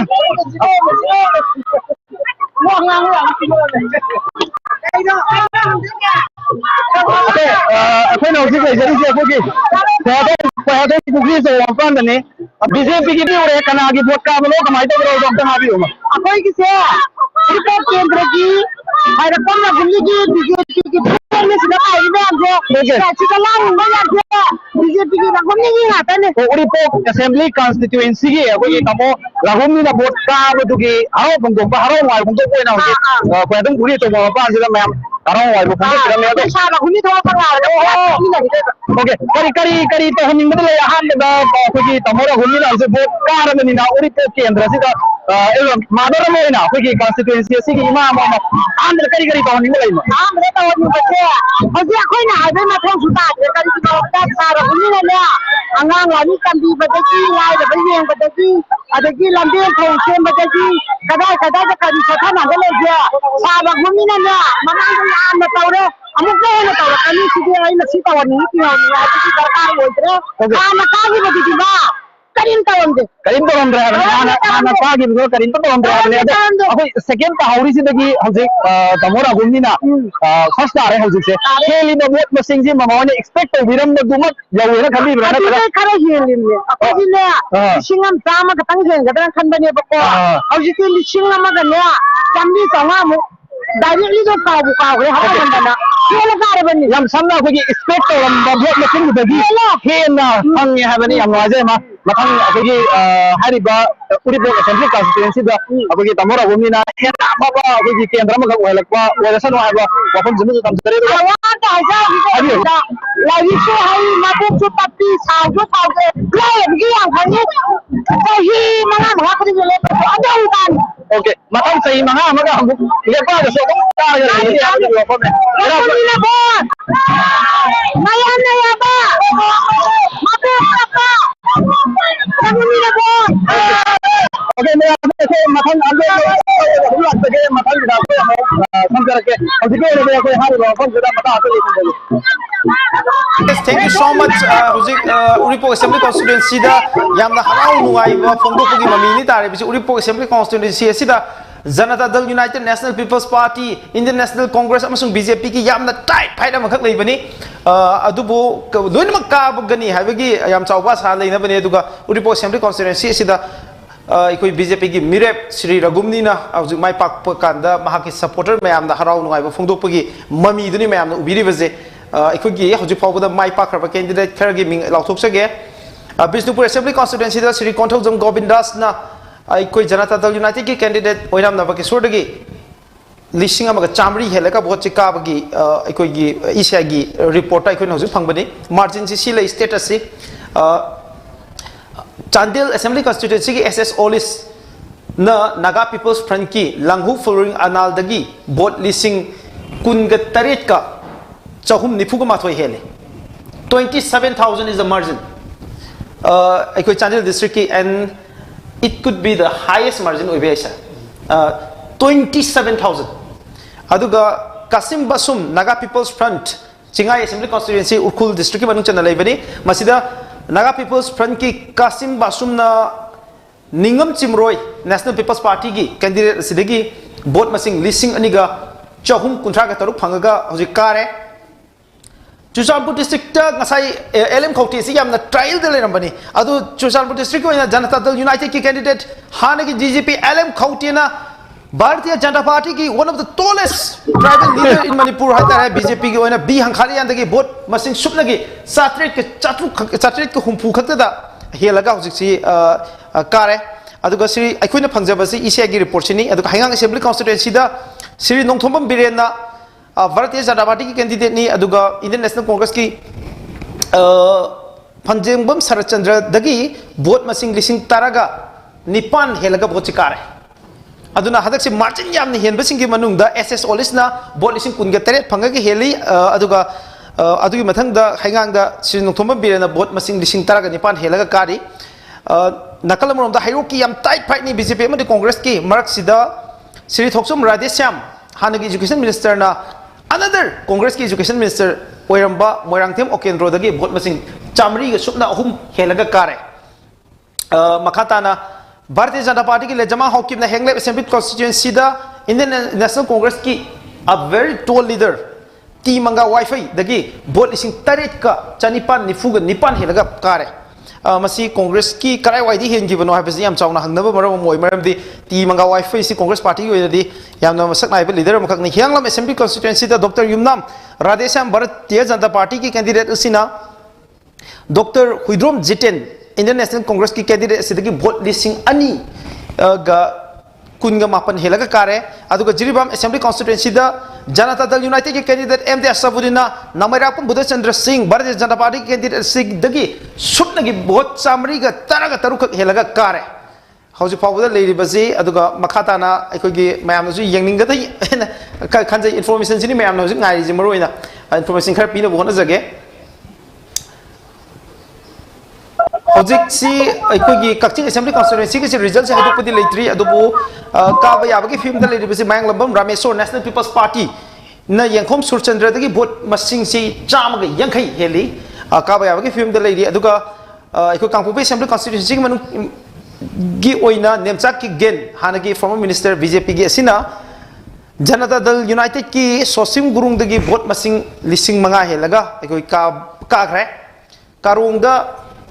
J Kumosa independent ni aduga Bharatiya Janata Party dagi vote masing lising ahum ga chani yangkhai gi nipan helaga kare Lorima Rameswar Maitei na MD Nasiruddin dagi Kairao Assembly constituency gi oina vote masing lising nipan helaga kare adudagi aikogi Khangabo Assembly constituency da Khundrakpam Menjor na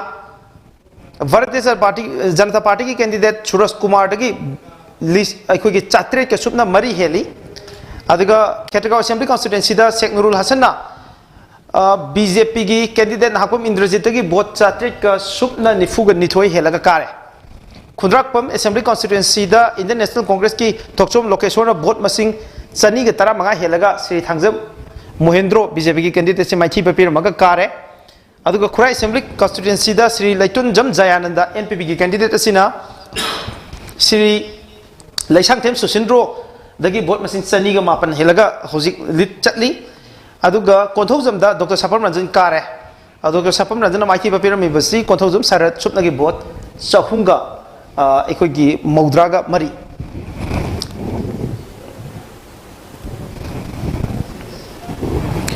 Mayam Huzik Kumbi both Tina Bohonari, Lamlai Botina Bohonari, Lamsang Botina Bohonari, Tongan by Assembly Constituency, the lady Miamna, Equimami Tibida, both Tibagi, Tabak Chatari, Basida, Karai, Pau, Chataka, have to do Mam, the Tamjari, but the boat missing Tiba Mam, Mayori Mam, Pakat Pigano, Nauria Pakanga, who boat missing Tiri, Duka House Pauda, Mogi results, Equin Pangamdre, Karam Siam, Equibrates at a partina, International Congress, Okram Joy, my Tiba Pigre, Abdul Nasir Janata, the United Why Tas my Tiba Pigre, Nilonda. Mau the Losi Diko Naga People's Friend Independent Mirab Wobo Zora Mighty Pigre. Anyway, how to power the music updates in Chitams again. Okay. Live update Mamiam Virivazi, Jarata the United Key, Mirab Siri Kumcham Joykishan, however, Assembly Constituency. I'm so my party, very how I will make up the Namiam Virivazi. I could get live commentary would be a quick ladies canal. Okay.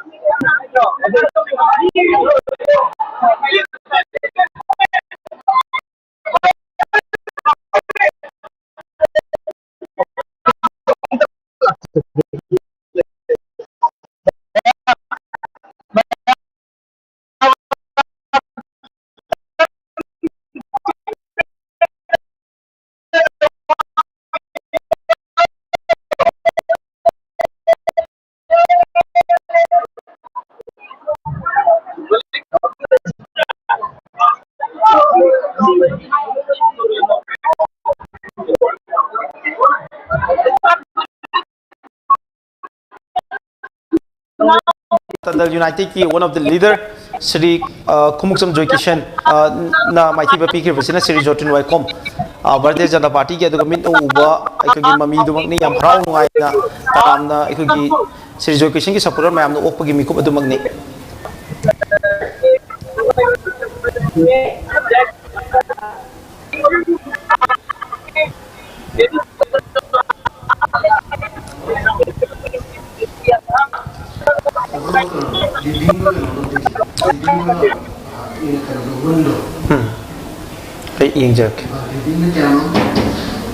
Okay, how's it power with the leading chat liberty? Okay, so the election commission of India, the Tatagi Yang Jerk. Okay.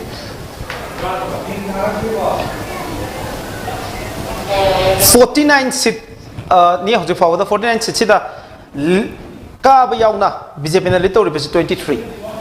Aduga International Congress sit home, Anikare am literary, Aduga Anikare ani literary International Congress am hapalakre, Independent Anikare am literary, Janata del United, Ahumkare, Ahum literary, Cookie People's Alliance Amakare, Naga People's Front, Manga the literary, Aduga National People's Party, Anikare, Manga literary. BJP Lady Visit 23, Aduga, Lemhuri Pesina, non BJP Singni. Sir, BJP gi Manung Hosixi, BJP Lengaxi Simon have a give to put the Decoing Mang the Targale.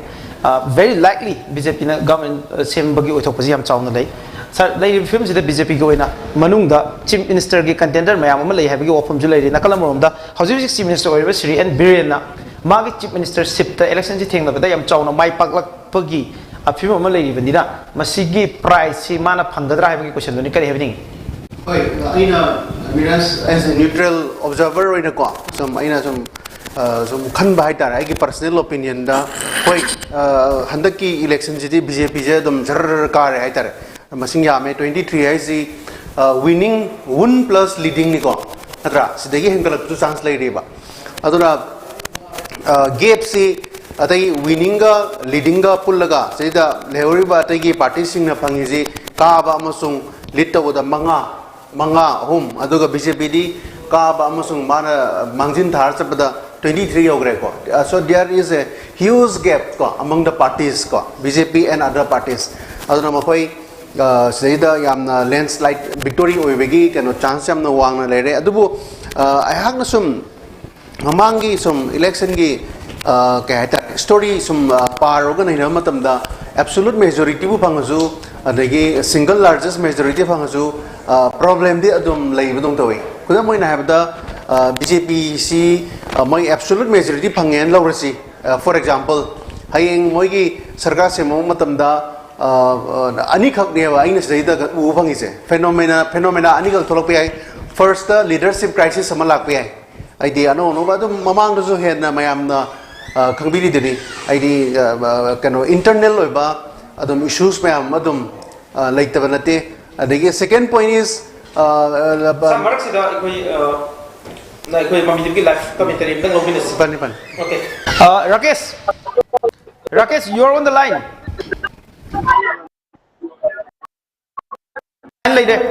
yes go ahead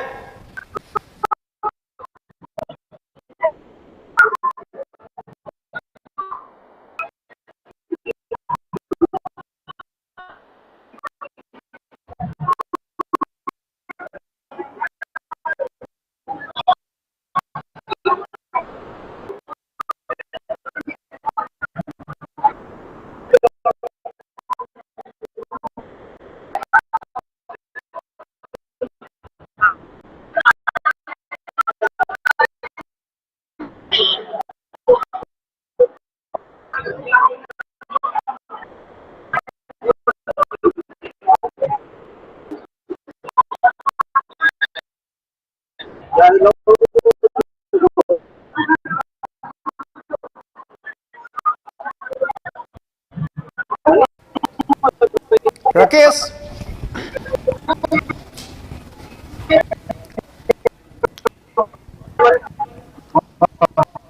Rakesh connect to bangam dre anyway ai makata ba sir update kitang to jarake masana hojik ang khumbiram bodu makata bi aduka ai makha mamang ida leadership crisis amlei kaina Delhi da kem to dana samaina CM oini ka ne am ta gre na ko I am nan khana ba wane ba and second point is sagi majority oirga su heng minister gi phamji yentho matungda portfolio yentho matungda sagi mantri phangau do ba MLA myam do makhoi gi amuk makhoi gi am kuina sahi kya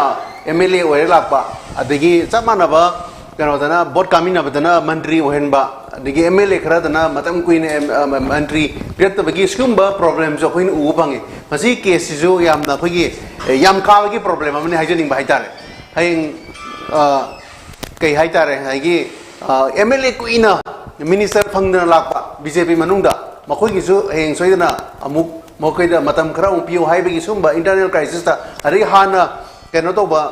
mantri oirga le missing do makhoi zo bining da bagumba sumba gi situation jo develop to pe aduna first absolute oirga su leadership crisis samlak pe second point da jagi MLA oidana lekpa adogi moina minister gi phamba pagi manungda khena balak pa sumba gi manada ba crisis samlak pa sumba ne the question amdang da chen de Ekaki Uttarakhand in the last 1.5 years the chief minister se omla kumba sil BJP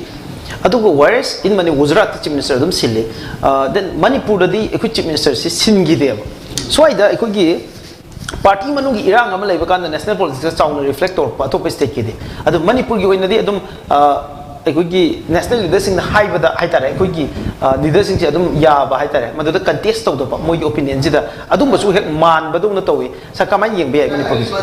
ani diam na bazabu ko shene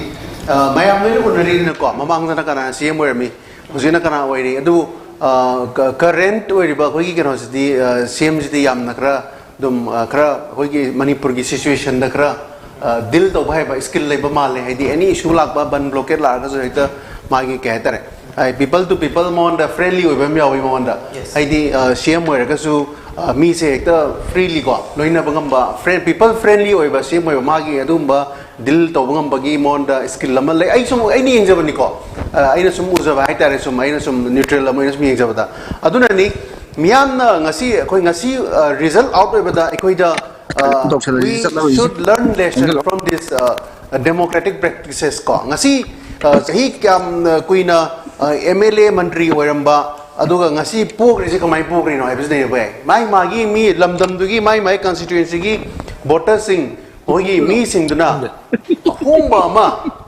magi keno de lamdu da porak pa pamagi leadership no ma khanji haibigi wakalon da laktana ari ba mayam ma ngasi election da podana anoba mi thaga leise masina mayik sina tapun democracy phajabase aidi my constituency the leadership elected person dana miyam gi pen ba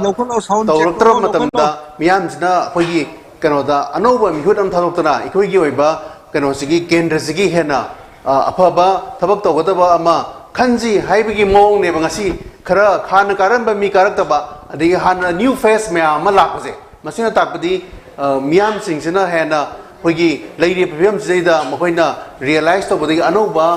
khoi mihut thadoksi aduga leba ki seba to no ba haibigi mong da aina sum democracy ki pasaba mong kra u bangedi sai congress ki toll figure sai haibi do yam kuina minister roi lakpa yam kuina khoi election da do mai pa lakpa mi ngasi lehori ba yauri ba ko natra masina da bodi miyam sina kaino voter sing sina samaj da hongba mihut ama hong purakpa anoba mihut ama thadok pa pane haibne masina haibdi Sana kami ba ofan si ba yam roi ki laksagi yam da laksani muje BJP manung da de chief minister ki contender mayam ama lei habisi madi ya na ba wafam amani atobutu central leader sing na kanada favor to de habisi na tongan ba wang mo ga su tobutu NPF na as a partner in the coalition government NPF na chief minister khan ba sida leadership ki question sida NPF ki oiba opinion share to godra habigi wang sini higi political party da amsung ruling da si toina thopa port ni tamo halaga laksage marks live commentary am khak leire mami tv ki sub editor ekoi yamba dating ku hojik faw da Imphal West ki oina both thi bagi masing se kadai faw ba hojen gre adu karam ba kendra sing thi da ba yauri ha ba khidang habiyo Okay, Miras, akoi hujik lai se Imphal West ki DM College of Research Education ki counting center dani hujibokta counting center si dagi akoi ki constituency ahum gi vote masing thiba loigre maduda thangwaiban AC gi oina sitting MLA KH Joy Kisan Janata Dal United ki mahak mai pakre aduga mahak ki mai pak bagi kano su logre aduga langthabal AC gi su hujik MLA oiba Karam Syam mahak su mai pakre aduga uripok esigi su BJP gi mirep oiriba case ga gumni mai pakre aduga hujik si counting hall anida sagol si amasung nauria pakhang lakpe esigi vote masing thibagi thabak akan mamong da sathari hujik first round sagol ba oina first round gi result tholakre madu ai amtang update bizarke hujik BJP gi MLA oiriba RK imo mahakna vote masing 2060 fangi aduga mahaka phaidagi naknaba lamba oiriba Janata Dal United ki Dr. KH Lokena vote masing 1220 fangagal leiri aduga atubada INC ki candidate M Momona vote masing chama fangi aduga nota da vote 37 sali hojik BJP ki candidate amasung sitting MLA su oiriba RK mahaki khwaidagi nearest rival oiriba Janata Dal United ki Dr. KH Lokendagi vote 840 helaga sali Miras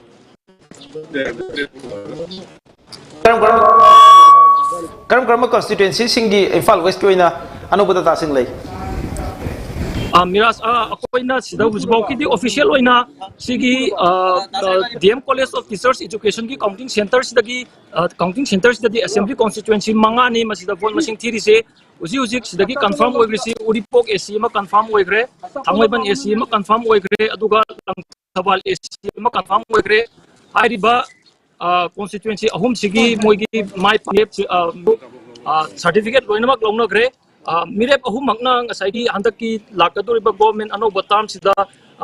makoina thamlamba mota youth ta focus biraga education sector amasung youth ta focus biraga thabak tawgani haibagi makoi gi opinion thambirami adugu hojiki oina di nauria pakhang lakwa amasung sagoben ACD aina hojik first round result thamjagre nauria pakhang lakpagi di tholakti Miras hojik fawda kaisam thong assembly constituency da mikhal gi aiko result si lauthokra matung da khatna chaina bagi paw gumba aiko tabi bra adai gi source da gi hetare Miras adugi paw di khara phange moi but akoi gi masing thiba yahawi gi matang here se da ka pau adung makhar dilai adubu irang khara thoi haibagi mapanda ngasai DC office complex mamang de irang khara thoi haibagi pau sulai adubu official oina chap chana ngasai gi hairiba counting tawda yahog de hairiba polling booth singdu taseng yawgi dabra yawbra haibadu gi chap chapa pau di akoida jibokti khamde adubu mapanda di ngasai gi hairiba constituency adugi oinadi irang khara lei habagi pau miras. Thank you so much. I Dani ko makata update sing idong talak sage aduga koi Mami TV gi live commentary gi namakta koi ki Mami TV gi staff reporter Lakshmi leire Lakshmi connect obiyo. Lakshmi Howzika Pagpapalda 23 Mayang Imphal Assembly Constituency first round amadi second round di poll masing result pangle Howzik Pagpada second round da Urikinbam Ramesh Singh NPP ki candidate na pangiba 3493 aduga BJP ki candidate Pongham Ravindra Singh na pangiba poll masing na 2793 aduga INC candidate Boriba Dr. Kumuzam Ratan Kumar Singh na pangiba na 1478 aduga Howzik Pagpada Mioy ahom asidagi Pongham Ravindra Singh BJP ki candidate asina mapok Singh na sali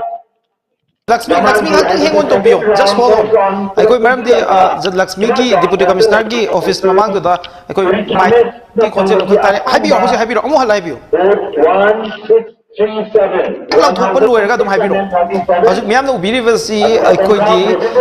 Imphal West district ki deputy commissioner office mamang da ni aduga I koi ki library bisina Mami TV ki video journalist kaloi na staff reporter Lakshmi ni aduga simin uba I koi ki saktam dumak ni miam da uriba mami miam asi Hajuk Imphal West district ki deputy commissioner hall mamang da leiriba mafam sida ju counting hall oibani haiba counting hall sida tongan pe assembly constituency kya gi vote masing thiri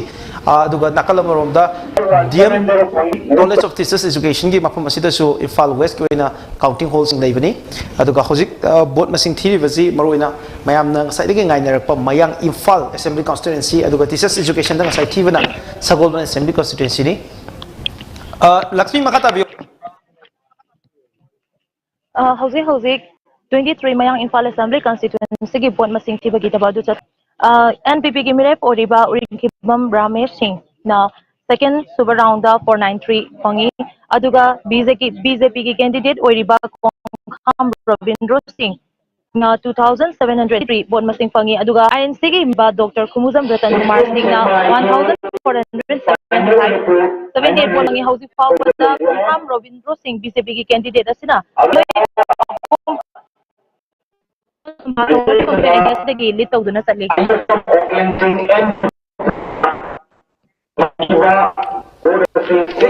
Lakshmi, thank you so much. Makata bab sing idam ta Lakshmi da lakse ke Lakshmi ko thagat chari nasagi yam biram ba pakum chief minister khan bi NPF ki oina opinion pi ga tra hai bi khan ofam ji sigi matang se da government run tawradi chief minister se amka tana banga tani yes adubu huje equation party se NPF party oin leba aduga chief minister se BJP ki leader oiba aduna last 2 years ki mamang la si crisis su khra toy adubu machine matang da khoi party su phamaga bhajan nei nei adubu khoi gi stand khoi gi conclusion di party gi legislature leader khanba haibdi akhoi gi the lead to ba majority party adu gi decision ni aduna board loner su moi dum loner su masida akhoi na mama haina thabdu di phajaroi aduga kari kumbada cabinet reshuffle toge ministry change toge harasu akhoi NPF party gumbagi manungdagi lokhat ke hai tarabsu akhoi gi leriba leader of the house aduna mama haibna taba party gi recommendation da haibsi party weightage se admain le aduna akhoi chief minister mana togani mabudi ya di haiba gumti leti akhoi da maram di si akhoi gi major party gi party adu gi decision hoina adum torusno masidi akhoi shokunu se na du shokna de ba manung da di jana badu khangde ko adu officially party hoina decision lobdi sidi mai magi imongi duty ni na madu madi akhoi silent to se na du di leire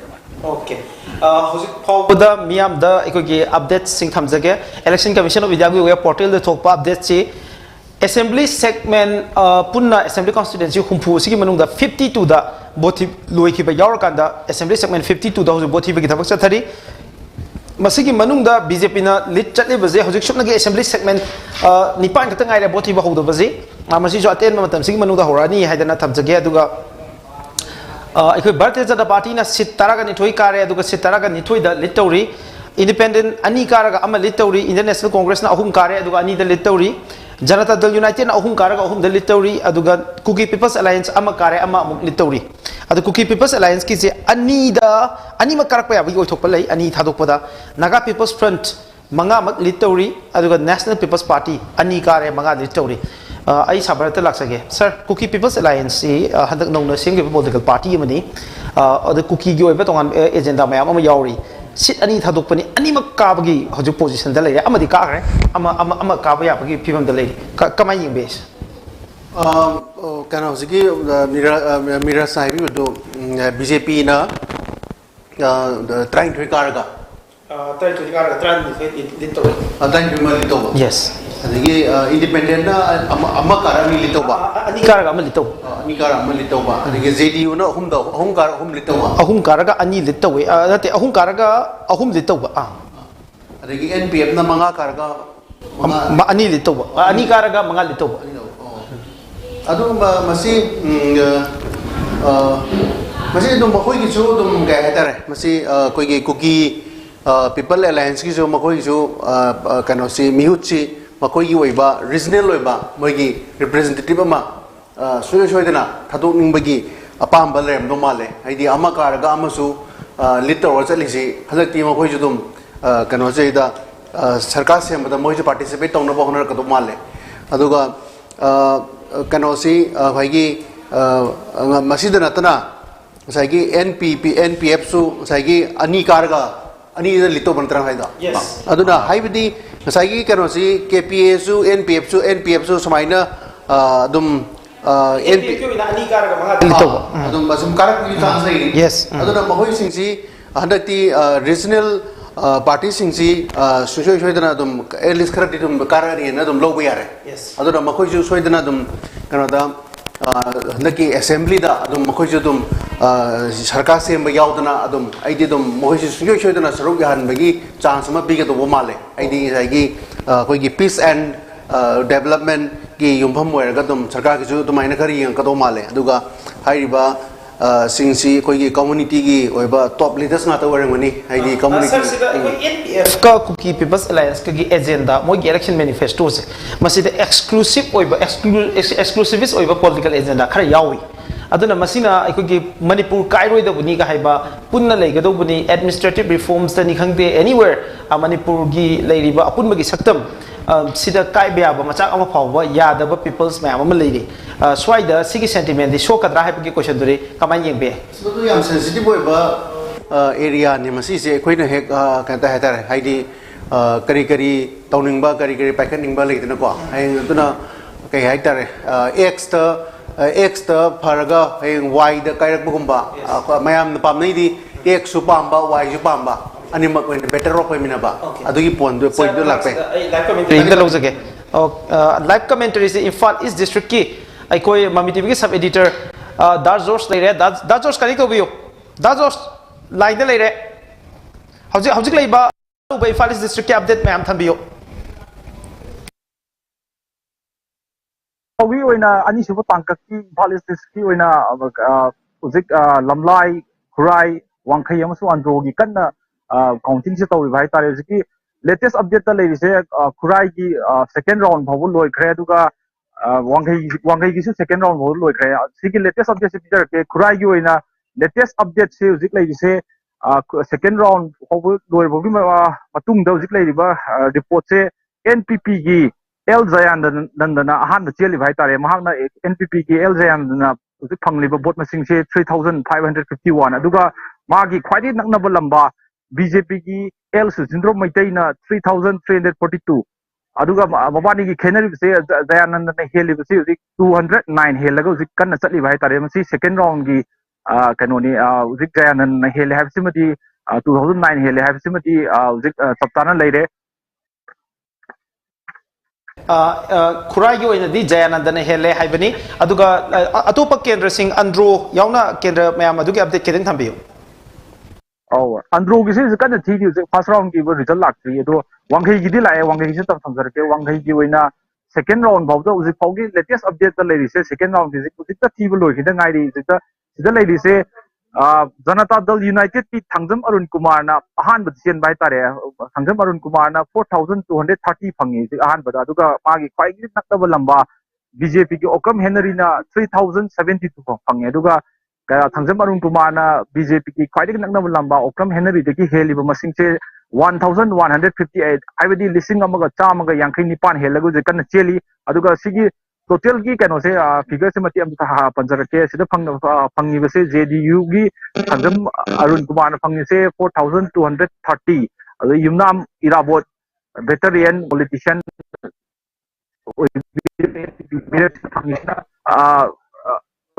फंगिसना 1823 अदुगा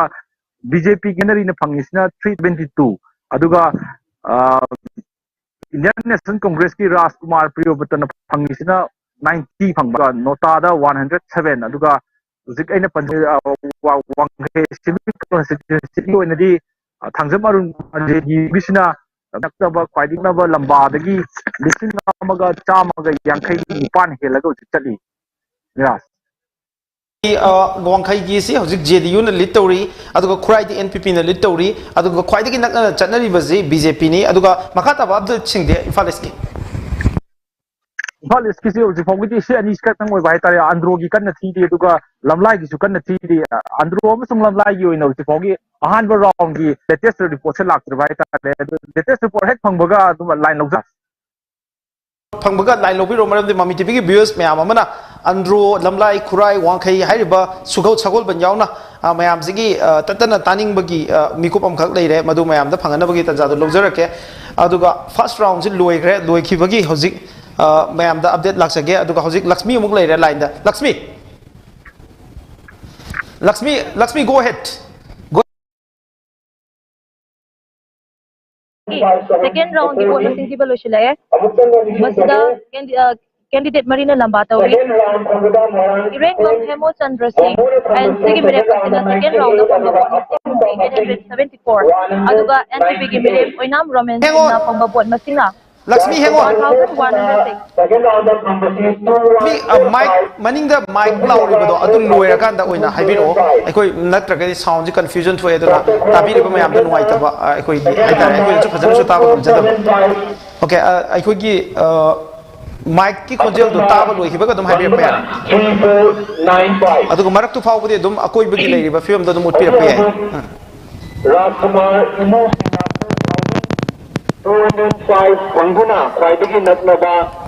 Ifal West District Ifal is District Manungchana leba Khura Assembly Constituency da NPP gi Jayanandana lit tawri aduga vote masing yam kan hen dagina te chani ga mapan heli Wangkhai Assembly Constituency da JDU gi candidate Sri Thangzam Arun Sri Okram Henry dagi vote masing listing amaga chamaga yankhai nipan heli Lakshmi haibiro Namira Saudi 13 Singzaman Assembly Constituency ki vote masing thiri masida candidate Marina Lamba tawani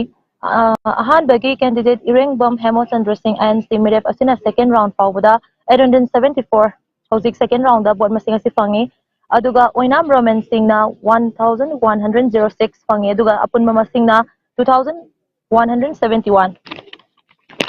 aduga matang Yumnam Khemchan Singh BJP ki candidate asina hausi fawda 4639 fangduna mayam dagi lit oina chatli aduga magi mathang da ngangbam Robert Singh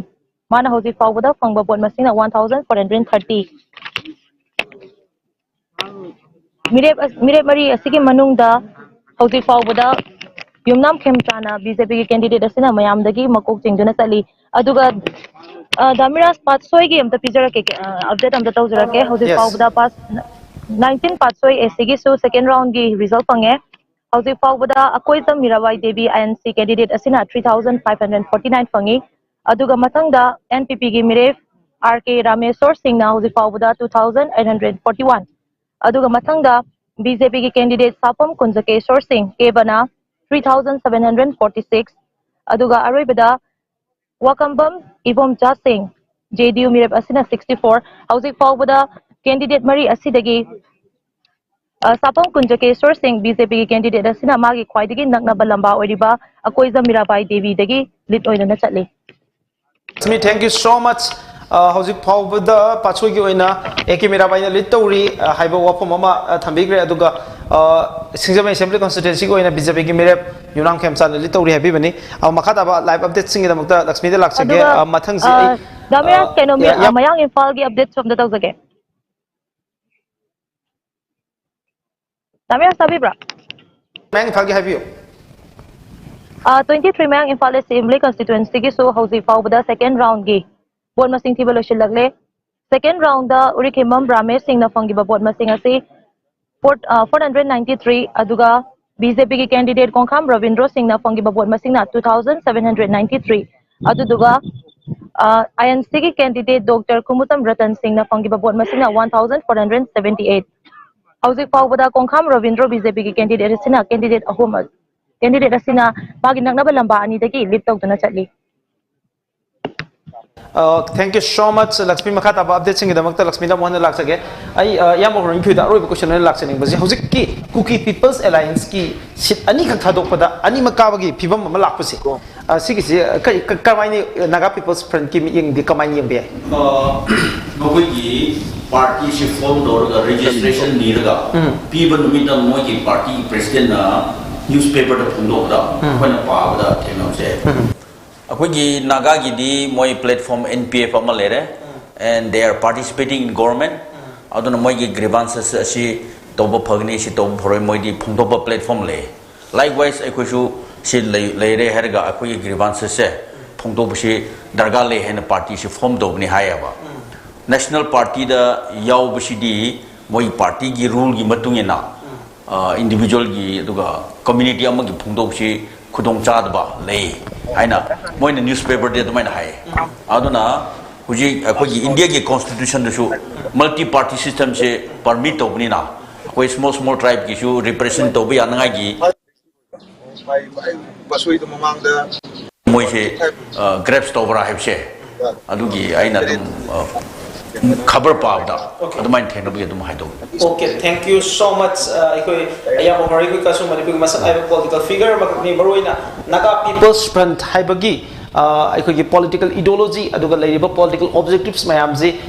Manipur gi praja miyam da adu baroina larger audience tampak amasung singi miyam da yam defend obiba aduga asset obiba da yam chawu thang lobiriba Naga People's Front ki Manipur State ki oina General Secretary obiriba spokesperson ko yam bor ki kasung MAMI TV da yam ki chilaba matam mayam kai thupira lakpiba aduga ngasi gi judgment day sita sorok abi bigidam yam buthaga chali. Thank you so much. Ai makhata ba sar laksage sir hojik si okay marak se live commentary makak live commentary se koi MAMI TV ki koi sub editor Datigo please.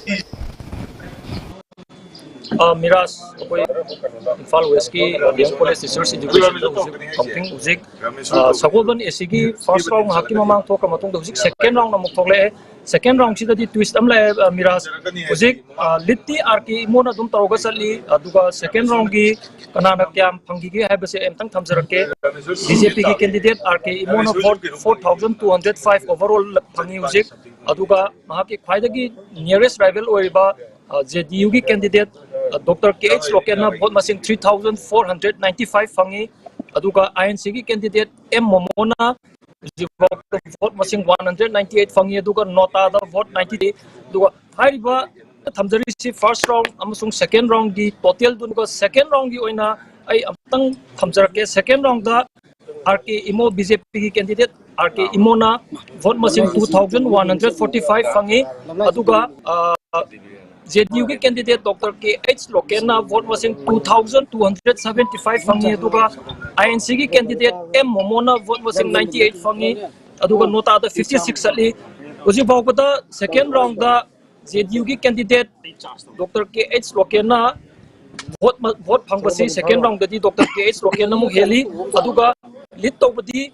RK Imona Dr. KH Lokena ki vote 710 lead tawi haiba first round dadi BJP ki candidate RK Imona vote masing se 840 lead taw gibni adubu masi kitang handare aduga Janata Dal United ki candidate Dr. KH Lokenna second round vote masing ji phangba khare hengalakpani na ngasai gi lead tawbugi margin se hujik 710 de lei miras hꯧꯖꯤꯛꯁꯤ ꯑꯩꯈꯣꯏꯒꯤ ꯈꯨꯔꯥꯏ assembly ꯍꯧꯖꯤꯛ ꯊꯝꯕꯤꯔꯤꯕꯁꯤ ꯁꯒꯣꯜꯕꯟꯒꯤꯅꯤ ꯁꯒꯣꯜꯕꯟꯒꯤ ꯅꯠꯇꯕ ꯑꯇꯣꯞꯄ ꯀꯔꯝ ꯀꯟꯁꯇꯤꯇꯨꯌꯦꯟꯁꯤꯁꯤꯡꯒꯤ update ꯂꯩꯕꯤ Miras sidadi hujik last oina hujik pairisi counting hall ani da hujik tawrisi Sagolban Esiga Nauriaga ni Nauriagi di hujik bawta first round gi tholak hai ai minute ama khak leiraga okay Nauriagi tholak tri miras hujik adu thoki thola ani hek tholak baga ai update ong pisara ke miras how much how's election commission of India ki website ke hoina phangbasi Bharatiya Janata Party ki sit taraga humdoi de mai pak it's very clear aduga tonga tonga sit taraga ni thoida Bharatiya Janata Party na lit tawri independent ani kare ama lit tawri aduga Indian National Congress ki sit ahum karaga ama lit tawri aduga Janata Dal United na sit ahum karaga mari da lit tawri JDU se tariat amo hegala kre Kuki People's Alliance ani ni Naga People's Front amma kare aduga mari dalit tawri aduna NPF se tariat tagi ani da haidagre aduga National People's Party se ani karaga manga da dum litawri punna assembly constituency yankhai go humdoi masing thibagi manungda BJP na litawri 25 ni hojik masing thiba hodriba assembly constituency tarit asi laba matungda BJP ge 25 asi da ahung ba lakpa yabra haibasi ni achobo hang ama leribasi tara humdoi madi laikre taraga ni thuisi da up and down karai phu sanarak pa yai aduga lemhori tariat sida BJP na karigumba mag taruk phangagadi tariat sida BJP na taruk phangbaji yamdi tough oi adubu taruk phangtaragadi BJP na magic figure yore aduna BJP na without any other political party government form to gani habagi wafam du lakpe ai marak sida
Chusanpur hojik miyam akhoi ki mami tipigi Manipur dialogue ki special edition sida tonga tonga mam saknai ba akhoi ki Manipur ki personality mayam amada saruk biramani tongan political party gi wangang loi sing aduga academician me ama journalist me ama aduga socio political commentator sing saruk biram tungi manung channa Manipur gi one of the legendary personality habitat Manipur gi masak naiba journalism gi lamda ekoi ya thoidoi ne me am sakhangbi aduga hojujikna political analyst na moina Manipur khakti na national political issues me am da tana comment obiba masak naiba political analyst ekoi me am ni kai khumnajariba ekoi pabung Bibi Sharma taram nokchari kai khumnu chari hojik like phawda leiriba figures se BJP na lead toriba se ka ba yawra kanda aduga lead to ba yawna puna 26 ni aduga BJP na hojik phawda magic figures yawna bhona bada supnagi sit manga khakta ngai ado leiriba films da sit tareta ko hojik masing thiba hodri haiba sit tare se maga bujal la tar gadi tare se da BJP na khari score tor gadi magic figures BJP mathan na yoba ngamgadra haiba question sini apam hojik phawda tare che ai pabung aten ma matang manung da haijar first round phawdi thibde horodab ni pabung lak tribe result khoi wa no bi chip to me ban yobra andro yawi andro manai ba me fa ki ke khangare aduga lamlai ko lamlai andro yawre thurai thongju duma BJP ka sugnu dum ni ranjit na ka ga okay okay aduna private what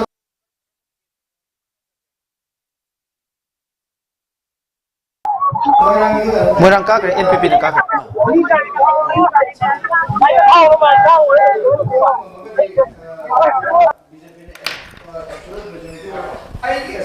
BJP make win 32 hai aduma na pam 28 tagi na 32 bhaugi manungda BJP ka ba yai hai bane ada hoji congress na collapse rak pose congress e khona par double digit job yai na khalu mane to congress stalwart hai tare akoi gi gakhangam tu gre adegi party president tu gre then ten hauke akoi former president former minister tu gre aduna akoi gi stalwart मैम जिंगे मसी तुरक पसीना कांग्रेस से सिर्फ अखोई only kan ukta ga hore thawal district ta अखोई की इबोबी अदगी इबोबी की मचानु पादो केनेडी दु थीद्रे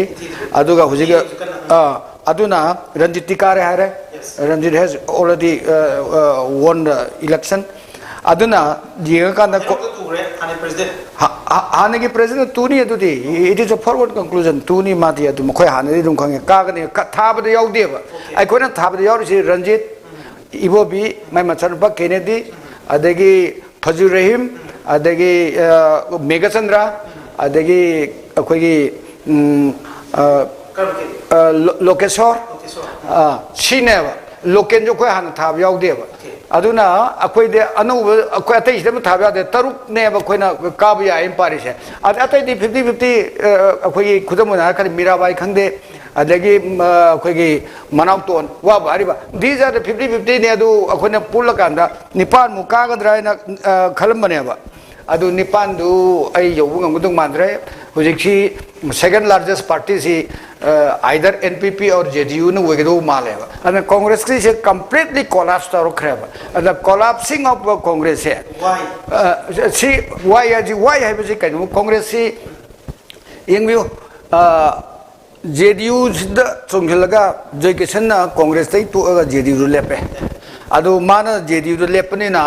makare if he contested on Congress ticket makaram the suya adagi maya imphal da akoi gi ratan si JDU da lep kan toram JDU man lepa madi karam suya aduna JDU da man lep to dagi aduna marum moraga akoi gi masi Congress ki akoi working president doesn't work aduna masi he must regret ma regret thoi toram ngane ba maram di mar kari go ma JDU da contest toram madi karam ba one thing is very clear Congress BJP na kadongan su seminar roye se aduna seminar ro da ba saka pai ba yauro da ba du party du di Manipur ke praja da ma se vote pinning da khudam ha kana pro incumbency ko we se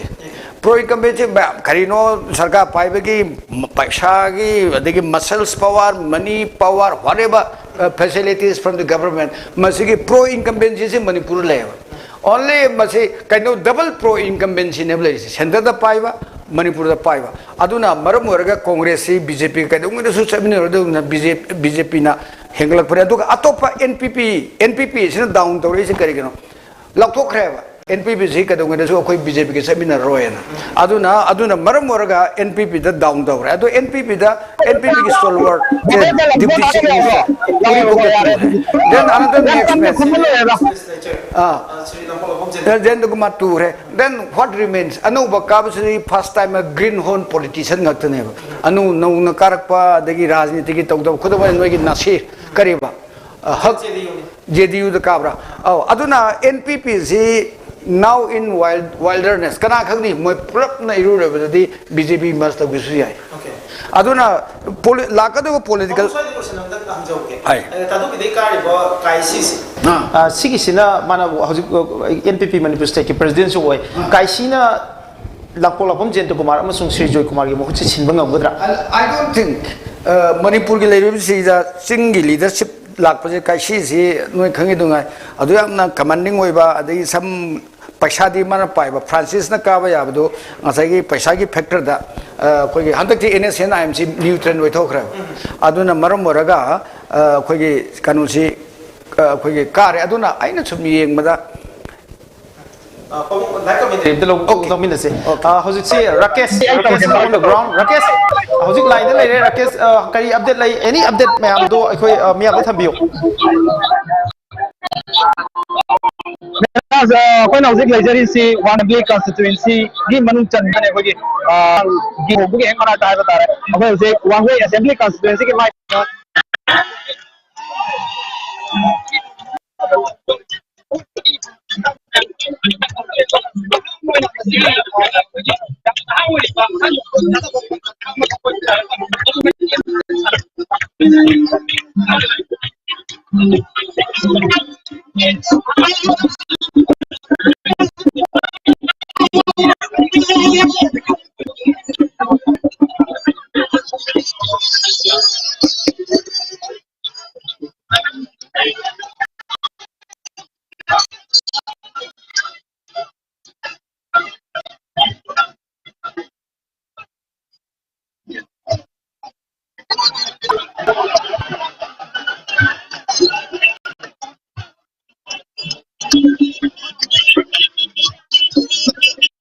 Mayam no ubigri was the Wango Assembly constituency da aikogi NPP gi mirep hoju mai pak loba mirep siri loking gi supporter mayam duni aiko pamu minagri je pamu hoju Congress ki downfall ama lakpa aduga NPP gi emergence ama lakpa aduga NPP je ngasai aiko one of the aikogi expert amana habi khibada now NPP se sitti masing hengal kare adubu without a head haiba adugi film da kaisina represent to ngam godra haibisina to hoji amadi lady there is still a chance for NPP maram di hoji kumbi the en mangi se karakpa ya gi othopal leigadra sin adu kumbi is so I haibangam de 50-50 sure haibangam de aduna kumbi si NPP ka gadra BJP ka gadra se ar kumbi de ga to ne ba Prem Chandra adu su kumbi de gi ni adu su kumbi de gi ni chau graba khoi wangrom thang ba se masi hanagi karamba oja kari hani former MLA do magi potsi kadai biragi si kadai chatke se koi khangda aduna birana kamaina torakadagi adugi si khangda dina khoina masi 50-50 na adum thammani adum sim de haibangam de aduga akoi amabu wore NPP si huji si headless wegene ba mangi kara su adagi amabu kara su Joy Kumar si kainobu aidi chief minister hoini akoi 20+ ka ne haina lermane he himself but in 1998 ta Chandrabni federal party tawmatam Chandrabni na ai chief minister hoirane noi mam kana ba tawro haraga mama sabang fellow gibdo pathweda that is repeating it again this time aduna akoi gi iru level di federal system kai re aduna aduga masi Manipur based party sunati ideologically it is a Meghalaya based party aduga it doesn't have any keda personality culture karak pangakani kari kharisu aduna the very existence of NPP here which is stake level the chief minister Manipur chief minister ki magi election mai pa kan to interview the man haiba except NPP thado kharga atei de khoi loi chamina ni haiba ma okay chamina ba yai haiba ma aduna takpadi NPP simadi hujishu do moina waruri aduga NPP si adubu politics ta othok pa yadaba impossible laibase leite aduna okay ngangbi sei mark ti thachare do line ma khne bo live commentary ni khoi mami tv ki sub reporter Lakshmi Imphal West ki oiba karamba no update lairi aduna de fawbuda 23 mayang Imphal constituency ki oina round board masing thibalo shilakle ado hoji fawbuda BJP ki candidate Pongkham Ravindra Singh na 14,164 vote masing phangduna magi khwaidagi nangnaba lamba oriba INC candidate Dr. Ratan Kumar Singh na phangba 8,292 dagi henduna okay Lakshmi makata ba update sing lairi bra mayang Imphal gi nataba aduga mangda 13 singsama assembly kansi oinasu third round gulashilakle masida Irengbam Hemochandra Singh INC candidate na hauji fawda 1,397 vote masing phangi aduga mathangda NPP ki candidate Oinam Roman Singh na hauji fawda 404 vote masing phangi aduga mathangda BJP ki candidate Oiripa Yumnam Khemchan Singh na 6,628 vote masing phangi aduga Ngangbom Robert Singh na hauji fawda 1,841 phangi hauji Yumnam Khemchan Singh BJP candidate asina candidate ahum asidagi 6,628 vote masing phangduna magi khwaidagi nangna balamba oiriba NPP ki candidate Oinam Roman Singh na phangba 404 vote masing dagi lead tawduna chatli Lakshmi, thank you so much. Makata update sing the muda mohana laksage. Ay mathang si Mami TV ki sub editor ay ko yamba George se huzik Imphal East district ki wena karam update sing library. Miras. Hello Miras. Hello. Miras have you? Oh. Miras usipogi latest update le se Andro Assembly constituency ki ahan tangkat ki ahan round ki se uzik latest na usipole ahan round ki Andro Assembly constituency da uzik le diba figure se uzik NPP ki mire ko diba Laurem Sanjoy Singh na magi kwaidi nakna lamba BJP ki thonawjum sang Kumar dagi samnga yankhai mari helaga chati bhai tare tuka mana phangiba NPP ki mire Sanjoy na phangiba masing chena 2,402 aduga BJP ki thonawjum Kumar phangi bisina 1,848 aduga sumaina hele mana helaga 54 hela chali aduga total gi oina mire mayam ki mona phangriba chart tuma hajar ke uski ahan oina liba Laurem Sanjoy NPP gi 402 aduga second on tar bisin thonawjum sang Kumar bisina 1,848 aduga independent candidate oina asem helena pange aduga Indian National Congress ki kaisam ningthia 30 phangbai tare aduga nota da kuma thui lei aduga sina ai ka asem belegi masing do asem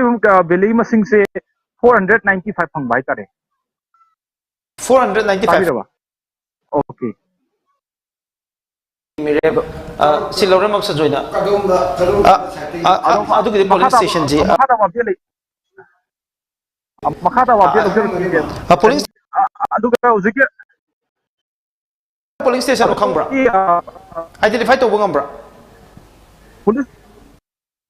station ji moi da round chira pani adu yam specific oina phajana ke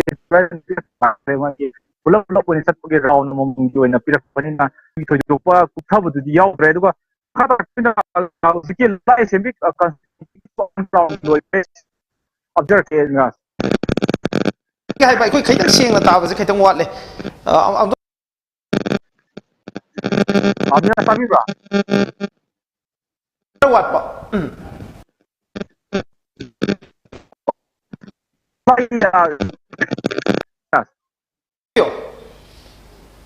oh lamlai semi constituency ki han round ki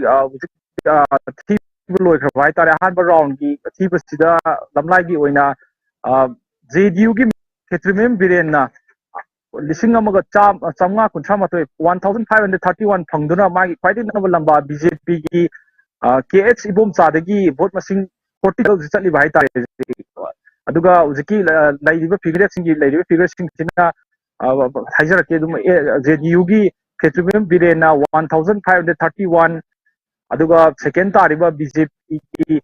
KH Ibom Chana 1089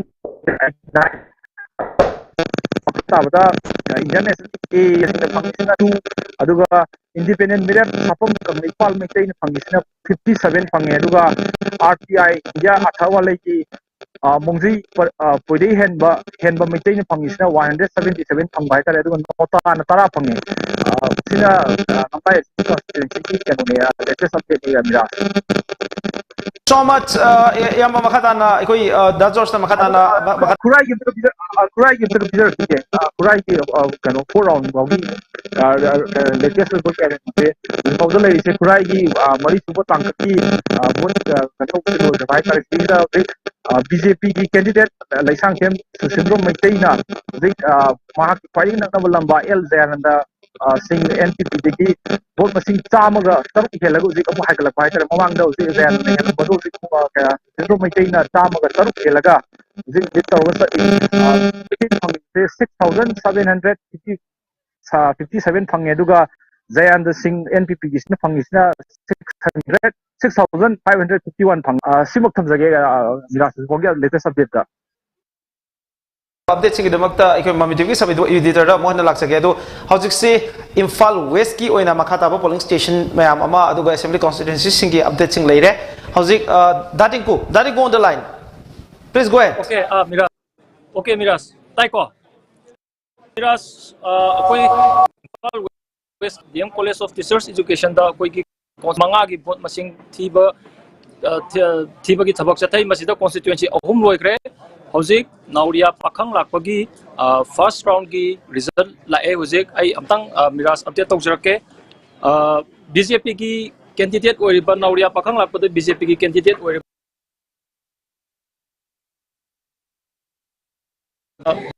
NPP ki mirep S Subhash Chandrana 1235 vote fangi aduga S Manauton INC ki candidate na 1201 vote fangi aduga JDU की candidate के मनोरंजन ना vote मसिंग 191 fungi तो NOTA दा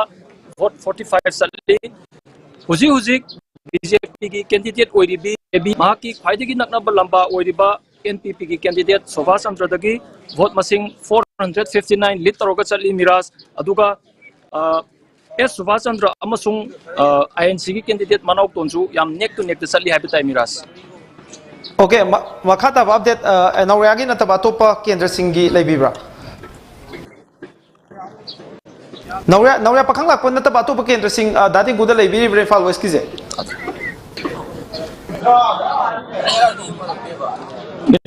Miras amta ka kanu togi roba. Padre phajana. Nauria pakhang lakpon na taba topa kendra sing ko iba anu update sing laibibra. Okay, miras atopa kendra gidi akoi hujik here se dadi khar lai adubu official oiba akoi da chen parak tamne miras adumakti atopa gi dudi ai thambada kitang official oidamne kitang nuaite miras aduga akoi sigi di hujik se yamna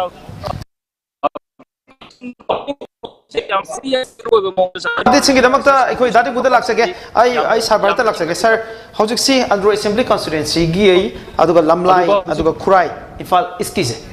so hojik si sida it can make a big difference haibdai hojik laiba maram di BJP si hojik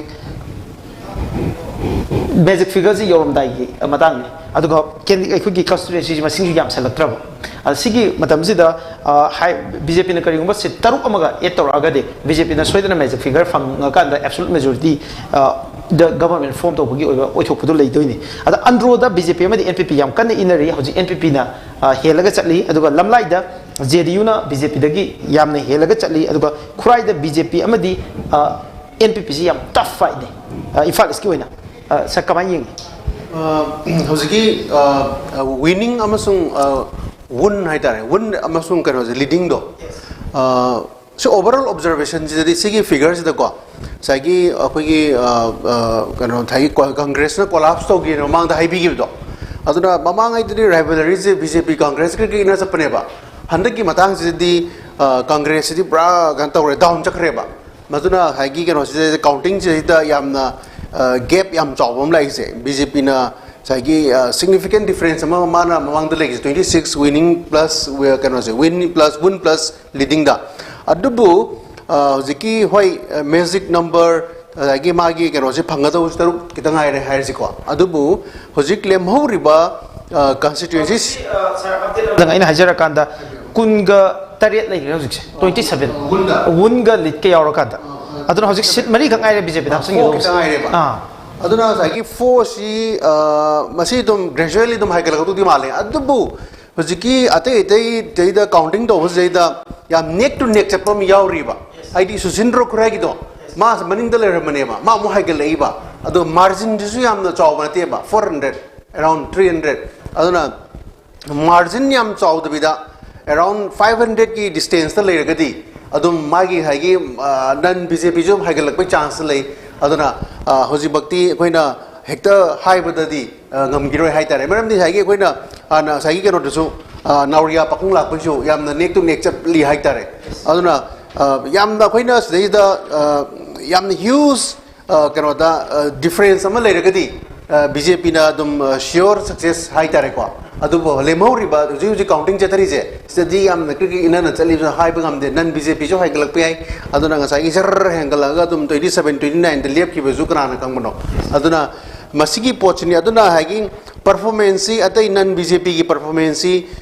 masi kano kamain to ino moijna handa yamna gap legi je masi jo kamaina hoigi hoi anoba hoigi koki people alliance NPF kuma regional parties na di mokoi di JDU kuma di am growth ori haitare mokoi miam ji wakalon ji ke haitare congress sahi tranga palambada moigi impression ji nu haitabra miam prajam yam gi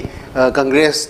natrasu magi banner makha natrasu mi jina JDU gi ticket le bagadi ekta hoi kano so mi gi usual percentage so makha poli adu kari ni ko NPP gi singja aduna sai gi kano da wangai gi hai du Henry guy si moju kano ni yam kutte ko yauri ni du NPP gi Arun Kumar hai galai si sisu yam na ke hai tara angak ba kano omni performance amne ba aduna ai da kanbana di Manipur praja si anoba mihut sing thadok pa pam ma le ko gi legislative assembly da miyam gi miuchi anoba mi sing thadoga miyam gi ba decision making kano se da place da yahon ba pam ma mali adigi overall khoi ni yeng ba ya ba si khoi na khut thek pa di yarum ba khoi congress ki stalwart figure khoi kano jo ramon jo haibi re no ko ai di khoi na ga khai ngam kai khoi na khut thek pa yaw ra skan di deputy cm ga di du ka moi ji di yam na kano to buni ha ga khoi gi expectation gi one tan la ko se masi ka mind to miyam jina ke hai tare Aidi sige matang sini koi naina bam sange je study to boma aidi kano miam sini anoba mihut ama thadok ning ba pam bagi wakhalo na ma da lak pra democratic practices ida asing mama torok pra aidi asoi ba khra dilem be ko sigi oi pot ama di mami ta bra haibam di khalle mirat thank you so much aba tet lak chadring mamang dai ko live commentary ma khak lai re Lakshmi go ahead, you're on the line. Damira Sautik Pawada 19 Paswa Assembly Constituency ke 4th round ki result la hai housing Akoizam Mirabai Devi na phangba bot masing ase 6188 aduga RK Rameshwar Singh NPP ki candidate asna phangba bot masina 5058 aduga BJP ki candidate Sapam Kuntakeswar Singh LISK bana phangba bot masina 8232 aduga W Ibom Jasing JDU candidate asna phangba bot masina 17 Sumaina Hauzik Sapong Kuntakeswar Singh LISK ba BJP candidate asina 8232 phangduna magi khwaidagi namba Akoizam Mirabai de candidate asina 6188 phangbadagi litawduna chatli aduga mathangda hauzik 13 Singzamai Ashigi 4th round ki result phange hauzik fawbada Irengbam Hemochandra Singh and the candidate asina 1558 phangi aduga NPP ki candidate Oinam Roman Singh na hauzik fawbada 6032 vote masing phangle mathangda Yumnam Khemchan Singh BJP ki candidate asina 8145 vote masing phangi aduga Ngangbam Robert Singh JDU ki candidate asina 2105 phangi aduga hauzik fawbada BJP ki candidate Yumnam Khemchan Singh na 8145 phangduna magi khwaidagi nangnaba lamba oiriba NPP ki candidate Oinam Roman Singh na 6032 vote masing phangbadagi litawduna chatli ima pibi bagi damak Gamira second ba pedam lakma tamda mo pelak tage pabung hojik si Imphal West lak sage Imphal West si Nauria ji adum tight fight ni BJP NPP even Congress pabu yorga adu mayang Imphal si adum BJP na litchu yam chaw lising tarok ki matakta helaga chale adum kare lo thopa yare mayang Imphal si aduga sagol man ji BJP amadi ikoi JDU si adum tight oi hojik pabu si ado akot khangi akoi singjamai da BJP na lit tori singjamai BJP to you can rightly conclude BJP is winning aduga sagomban si masi khara close contest tawni amana ngasai money and other muscles ni aduga atopaduna sempeti ni aduna ani si kana ngamgade si last election tawni kanda vote trama panna ka gibani adusu court case ta ballot paper da tawbage leina gre aduna this constituency chi masi key contest boina masi mayam yeng mani aduna masida khoi chief minister Biren gi stake yam wange magi sanilo tawbani aduga JDU gi laiba khoi kan lokai gi stake yam wang ba aduna masi isam na MLA ni ki ex MLA ga MLA gi fight when udaba it is a very power struggle da BJP ki manungi power struggle da ujeki hariba kanusi yamna significant oiba aduguma amane adu hujik fauda in sim yam kanda ibong report da yam close contest waina aduguma si triangular ni hajara so it is a straight fight amadu di bot masing yam phangbanate adu singjame gi simadi aina hajegi joni khemchana BJP na dum tawgrani now coming to another okay how's it singjamai singjamai sagolban mayang Imphal Nauria si masi triangular fight haidara Congress su phajana dum vote phangi adega round kya gi counting do ge do khangdam ni na budi lead tawri si BJP na budi khara lead tawri hai nga sabha degi nga sabha ga khoi kanu siga khoi gi manau tong ga kheneri su yam khenadi hai adha hum si yam close contest over triangular fight in the masi triangular fight is very difficult to predict straight fight di masi khara adum bu tawju yai adha masi round kya loi khare ade thiri wafam si khoi BJP ki area du loi kharabra nga sowa gi area loi kharabra manau tong gi area loi kharabra masi all these things hi yengdragadi akoi field de pirak paduna area si haidopu ngamagadi akoina sida dissemination to kanda masi di yam significant sang khti helasu masi yam significant we belit ni haiba ngamba sangma helasu udigi mige secondary meeting home polling thidragadi madu significant we di aduna Nauria pakhang lak paje ji masi open ni it is widely open still adu kanana kaga dege karo dege the haiba ngamdri adu round cha loi garbanu khangde adu area wise sector wise locality ru khangdam ni na ba adu masi I widely masi wide open and dum thamjege adu khemchang gi sidi singjame gi sidi ai khoju khangmani na very small constituency smallest constituency adu lead is very significant aduna masi ma de main taw adu ngasai gi hai ba Androgi se 554 ne ada Androgi constituency awanga makaga satpa constituency ne aduna karamba dagi kadai thi gra kam little aduga pangal mite ahum nei aduna maitei sida kanane helino aduga muslim singida pangal sing se thonozum sam kumana khare na phangado ne aduga muslim dana lorimam sanjoi ne na phangadi aduga andro sidi unpredictable oi aduna hojik si thiri si maitei loi grabra adaga muslim kan pangan gi loi grabra adu kadai dano si masi khangdragadi hojik 554 litsi adayamna chawbal lit nati se ek khogi sidi turn to puya pone amadum turn to amadum to puya pone aduna masi hujiksu ani si sanjoi gi sympathy vote lai aduga Sam Kumar gi anti incumbency yang wange magi to your political tauba degi magi violence degi to khobo me amdo yeng kanda Sam Kumar gumba mantri oiraba election tawraba paisa all this type of some of them thukte sanjoi inamna politically sanjoi di green horn haidare ne anu nong changakpa do to pone adu man tawri se adegi ani jo bada NPP se magi keda lebnate ada boot management si kamana boot management to ge sanjoi na siju another Sam Kumar has got his own aduna masigi kanunse androsi ai gitang yengi lamlai gidi ain sum khanje bada biren JDU na soidum ki mai pakane na ai gi lawe khorai se close contest ni ad thiri se karai karai dum dei no horok pade kanom de JDU gi magi home polling de horok male Iki dei mal. NPP ne hela la. NPP de gi horok male do horok bojina uji karai yau khage khorai yu yamna gan to buni na duna khoi gi stronghold mayam ama khoi gi kanugi khoi gi susindro gi masi karai bok to khurge detail chu round ka yau khre karai karai thik he masi khoi gi field lei baduna ma hana preparation to orga election ji adumai to orga de khoi dex ka se pham lei ba khoi na studio de pham lei ba khoi na information dissemination to se yam nuai ga do ba ado in this case khoi ma du khang da ba uripo ki case de right from the beginning I do mare first round to kan da ai Raghumani na kare Joy Kumar khoi gi ture se du mai gre du iroi samagi ne ai uripok dai ne iroi samagi se masida khoin khalam na Joy Kumar na first aba ado second na akhoi gi NPP gi Suresh na taba third da Raghumani na taba BJP na taba ado ulta ta ore Suresh na first agre second da Raghumani lakre BJP third da Joy Kumar ai Joy Kumar ture na first round da adum ai haido khre Pomsi factors se Raghumani na kare gi factors e kari do gi Raghumani ka factor de unpopularity of the deputy CM.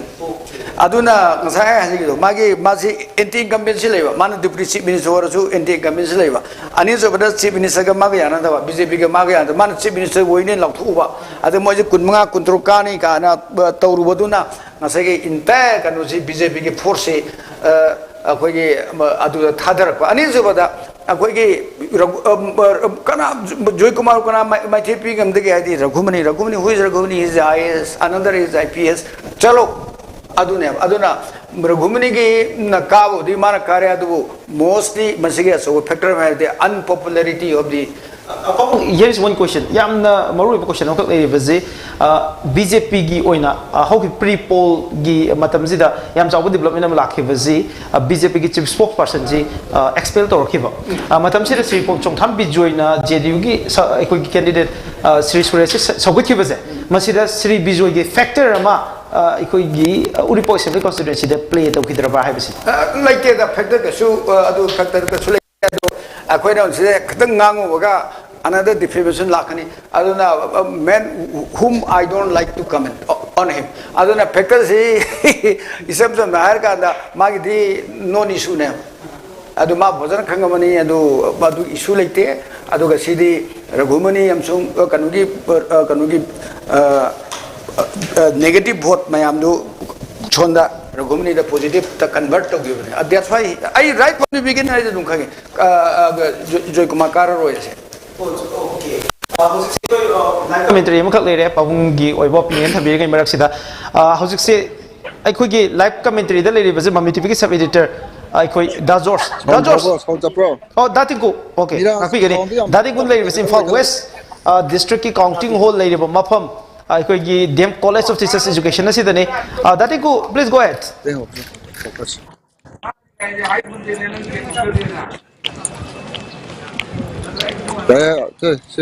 mamang chang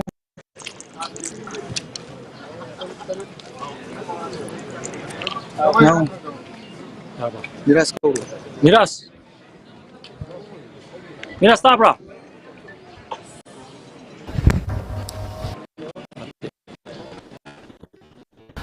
datingu tabra datingu ya mek sing Miras tai ko yes Okay, Miras, hujik se Nauria Pakang lakpagi second round ki koi ki result thole second round ki result thole is da 4,304 fangi aduga Sigi candidate 182 fangi aduga NPP ki candidate Subhash Chandra 1,962 fast aduga JDU की candidate नोरंजन 701 fungi दुगा NOTA दा 93 fungi हुजी second round फाउदा BJP की candidate SKB ना महाकी ख्वाइदगी नकनबा लंबा ओइरेबा INC की candidate S मनाउ तोंदगी vote मसिंग 2122 हेलगा लिटरोगा चली first round the Nauria Pakang Lapagi, Nauria Pakang Lapi is the first round. Second place, NPP candidate Subhasandran Tarambani Dubu. Subsidy INC candidate S Manau to Namu Hengalapani Miras. Aduka Miras or Huzik latest update on Nauria Pakang Lapagi, third round gi Akoigi result to tell Miras, Masi Amtang Akoi means to Kara Huzik Chili Duga. Koi adum usara ke miras adum yang diujuk ujuk third round gise hajar ke third round das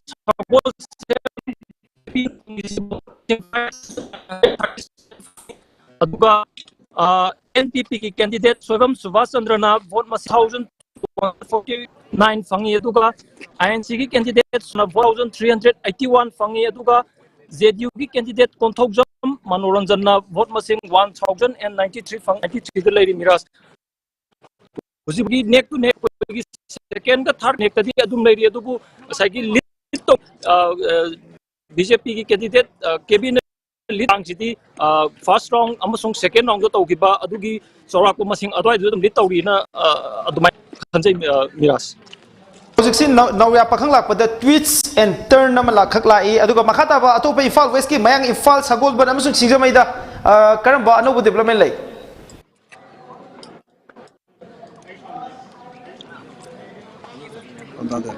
Dati ko later loger age adu makhata ba update singi damakta ai dati ko do mohana lak sake ai sabarata question ji lak sake sir hojiksi Nauria Pakang Lakpagi si BJP na lead tawri aduga lead tawri ba numbers se amaka masing lising ani ni hingal ibase aduga lising ani have is a huge number cover up to ba yam lai de ba number amadi oiri aduga NPP na ngasai lead tawram ba je hoje congress ta mo chin gre adu itaragati NPP gi ngasai gi magi growth si yam chaw na stand to grabani Ramdi mana le ramba second spot si hoje congress party ni hingal ai adu NPP se karak ngamgodori bra si da so question am di lai sakai happening sana happy matam dai koi mayang Imphal aduga Sagolban amadi Singjamai gi area se west ki se sisu reflect to biram sagi kano do Sagolban gi do adu do loken ga kano ga do imo ga do arki imo gi kano do difference to adu do kya no thai pa ta samlapam ta thamiro adu kano do si arki imo ga gi difference 840 khatan adu mana kano do mayang mana gi do mayang phal gi lising taru ki mathaktan aduna mayang phal gi dum kare hedana dum lathop yar adu masi si miras sum masi Segi can say leading say if it is led by 2000 already appointed them car na segi no last hours declared over yare na ai thamjaningi adigi atopa mana sagi 800 kumba margin da laibasidi sizu yam winning chance lai adubu lemau riba polling do atopa candidate ki home polling kumba oiramagadi madusu adum atopa hoje mane second ta adum catch up torok gi phim da lai aduna masi hauzik hoi 800 SD yam chaw margin ni 500 cross to gomina do masi winning chance dum wana le na khali aduga ngai gi Nauria Pakang Lakpagi sidi 2000 he na mangjin thara chalabani na sai gi BJP candidate sina dum karani na ID dum ai thamjaninge haitare sim tangse aduga atopa Singjamai gi matang da ziki sitting MLA oiriba Khemchan hena mangjin thare chali sisu ma jung sai degi counting lakpa si dum mana dum mangjin thare chali aduga margin du dum ega wang ra kam tawe dum aduna masi dum mana dum karne na idi dum thamjaning ba haitare aduga hauji mayang phalgi leiriba conditions ta su saigi BJP degi kano na NPP ni henbra keno ma BJP ne yam thi aduna adum declare to ba yare na khali aduna saigi the BJP gi hujik leiriba 26 stage da mogi won amasung moina leading to river figures is da saigi 26 days da mayang phan yaw pra yaw dabra 26 ki manung stage da Nauria Pakang Lakpa yaw pra yaw dabra natraga andro yaw pra haibasima si is the clear cut ama phangagadi saigi magic figure 30 cross to ne 31 di am line na dum score to ba ngamni na id sidi dum thamjaning bai tare mirrors adu ina haijari na saigi leading seida winning 1 plus leading seida 26 legre 26 days da saigi high riba kendra sing ꯑꯩꯈꯣꯏꯒꯤ ꯉꯥꯎꯔꯤꯌꯥ ꯄꯥꯈꯪ ꯂꯥꯛꯄ ꯃꯌꯥꯡꯄꯥꯜ ꯁꯤꯡꯖꯃꯩ ꯀꯦꯟꯗ꯭ꯔ ꯂꯩꯗꯅꯀꯣ ꯌꯥꯝꯅ ꯕꯤꯖꯦꯄꯤꯅ lead ꯇꯧꯔꯒ ꯆꯠꯂꯤꯕ ꯖꯒꯥꯁꯤ include ꯇꯧꯕ ꯇꯧꯗꯕ꯭ꯔꯥ ꯍꯥꯏꯕꯗꯣ ꯃꯤꯔꯥꯖ ꯑꯗꯨꯅꯤ ꯑꯩꯅ ꯊꯝꯖꯅꯤꯡꯉꯤ ꯋꯥꯐꯝꯁꯦ ꯑꯗꯨ ꯃꯌꯥꯡ ꯏꯝꯐꯥꯜꯁꯦ ꯑꯗꯨꯝ ꯕꯤꯖꯦꯄꯤꯗ ꯀꯥꯎꯟꯠ ꯇꯧ 26ꯇ ꯑꯗꯨꯝ ꯆꯜꯂꯕ꯭ꯔꯥ ꯆꯜꯂꯅꯤ ꯃꯌꯥꯡ ꯏꯝꯐꯥꯜ ꯑꯣꯀꯦ 26ꯇ ꯆꯟꯗꯕ ꯀꯥꯎꯟꯠ ꯇꯧꯔꯤꯕ ꯑꯗꯨ ꯍꯥꯏꯔꯤꯕ ꯀꯩꯅꯣꯁꯤꯡꯗꯣ ꯑꯗꯨꯗꯒꯤ ꯑꯩꯈꯣꯏꯅꯅꯦ ꯃꯥꯅ ꯃꯦꯖꯤꯛ ꯐꯤꯒꯔ ꯂꯥꯛꯇꯣꯏꯗꯤ ꯑꯗꯨꯒꯤ ꯃꯇꯥꯡꯗꯨꯗ ꯑꯩꯈꯣꯏꯅ ꯏꯟꯐꯣꯔꯃꯦꯁꯟꯗꯣ ꯂꯩꯔꯒꯗꯤ ꯌꯥꯝ ꯐꯖꯅ ꯑꯗꯨꯝ ꯑꯩꯈꯣꯏ ꯗꯤꯀ꯭ꯂꯦꯌꯔ ꯇꯧꯕ ꯑꯗꯨꯝ ꯌꯥꯔꯦꯅ ꯑꯗꯨꯝ ꯈꯜꯂꯦ ꯃꯤꯔꯥꯖ ꯏꯟꯀ꯭ꯂꯨꯗ ꯇꯧꯕ ꯌꯥꯔꯦ ꯍꯧꯖꯤꯛ ꯎꯔꯈꯨꯜꯗ ꯑꯩꯈꯣꯏꯅ ꯍꯧꯖꯤꯛ ꯎꯔꯤꯕꯁꯦ ꯎꯔꯈꯨꯜꯗ ꯁꯣꯏꯗꯅ ꯀꯥꯔꯛꯀꯅꯤ ꯍꯥꯏꯗꯅ ꯄꯥꯅꯕ ꯑꯜꯐ꯭ꯔꯦꯗ ꯑꯊꯔꯁꯦ ꯍꯧꯖꯤꯛ ꯌꯥꯝ ꯅꯍꯥ ꯑꯣꯏꯅ ꯑꯩꯈꯣꯏꯒꯤ ꯍꯤꯜ ꯄꯤꯄꯜꯒꯤ ꯂꯤꯗꯔ ꯑꯃ ꯑꯣꯏꯅ ꯍꯟꯗꯛ ꯏꯃꯔꯖ ꯇꯧꯔꯛꯈꯤꯕ ꯍꯤꯜꯒꯤ ꯏꯁꯨ ꯃꯌꯥꯝ ꯑꯃ ꯄꯨꯊꯣꯔꯛꯇꯅ ꯑꯩꯈꯣꯏꯅ hill areas autonomous district council ꯕꯤꯜꯁꯤꯒꯤ ꯑꯥꯔꯀꯤꯇꯦꯛꯅꯦ ꯍꯥꯏꯔꯤꯕ ꯁꯤꯗꯤ ꯑꯜꯐ꯭ꯔꯦꯗ ꯑꯊꯔꯁꯦ with a popular vote of 14,561ꯗ ꯃꯥꯏꯊꯤ ꯍꯧꯕꯒꯤ ꯐꯤꯕꯝ ꯑꯃꯈꯛꯅꯤ ꯍꯧꯖꯤꯛ ꯂꯩꯔꯤꯕꯁꯦ ꯑꯗꯨꯒ ꯃꯍꯥꯛꯀꯤ ꯈ꯭ꯋꯥꯏꯗꯒꯤ ꯅꯛꯅꯕ ꯂꯝꯕꯥꯁꯤꯅ ꯑꯩꯈꯣꯏ ꯔꯥꯝ ꯑꯣꯏꯕ ꯑꯩꯈꯣꯏꯒꯤ ꯌꯥꯝ ꯃꯁꯛ ꯅꯥꯏꯕ ꯕ꯭ꯌꯨꯔꯣꯀ꯭ꯔꯦꯠ ꯑꯣꯐꯤꯁꯔꯁꯦ NFFꯀꯤ 15,503 ꯑꯩ ꯀꯩꯅꯣꯝꯇ ꯍꯥꯏꯖꯒꯦ ꯁꯤ ꯃꯇꯥꯡꯁꯤꯗ ꯍꯟꯗꯛꯀꯤ ꯏꯂꯦꯛꯁꯟꯁꯤꯗ ꯑꯩꯈꯣꯏꯅ ꯑꯣꯕꯖꯔꯕ ꯇꯧꯕ ꯌꯥꯕꯗꯤ ꯀꯔꯤꯅꯣꯗ IPS ꯑꯣꯐꯤꯁꯔ ꯑꯃ ꯌꯥꯎꯕꯁꯦ IPS ꯑꯣꯐꯤꯁꯔ ꯍꯥꯟꯅꯒꯤ ꯆꯤꯞ ꯑꯣꯏꯔꯝꯕ DGP ꯈꯣꯇꯦ ꯑꯃꯁꯨ ꯍꯟꯗꯛꯀꯤꯗ ꯃꯥ ꯀꯩꯅꯣ ꯀꯥꯁꯤꯜꯂꯛꯄ ꯑꯗꯒꯤ ꯁꯦꯀꯦꯟ ꯑꯩꯈꯣꯏ ꯅꯝꯕꯣꯜꯒꯤ ꯑꯩꯈꯣꯏ ꯇꯥꯃꯣ ꯕꯁꯟꯇ ꯀꯥꯔꯛꯄ ꯑꯗꯒꯤ ꯍꯩꯔꯣꯛꯀꯤ ꯇꯥꯃꯣ ꯔꯥꯙꯦꯁ꯭ꯌꯥꯝ ꯀꯣ IPS ꯑꯍꯨꯝ ꯌꯥꯎꯔꯦ ꯍꯥꯟꯅꯒꯤ ꯑꯗꯨꯅ ꯑꯩꯈꯣꯏꯒꯤ ꯅꯠꯇ꯭ꯔ DGP ꯑꯃ ꯆꯠꯂꯦ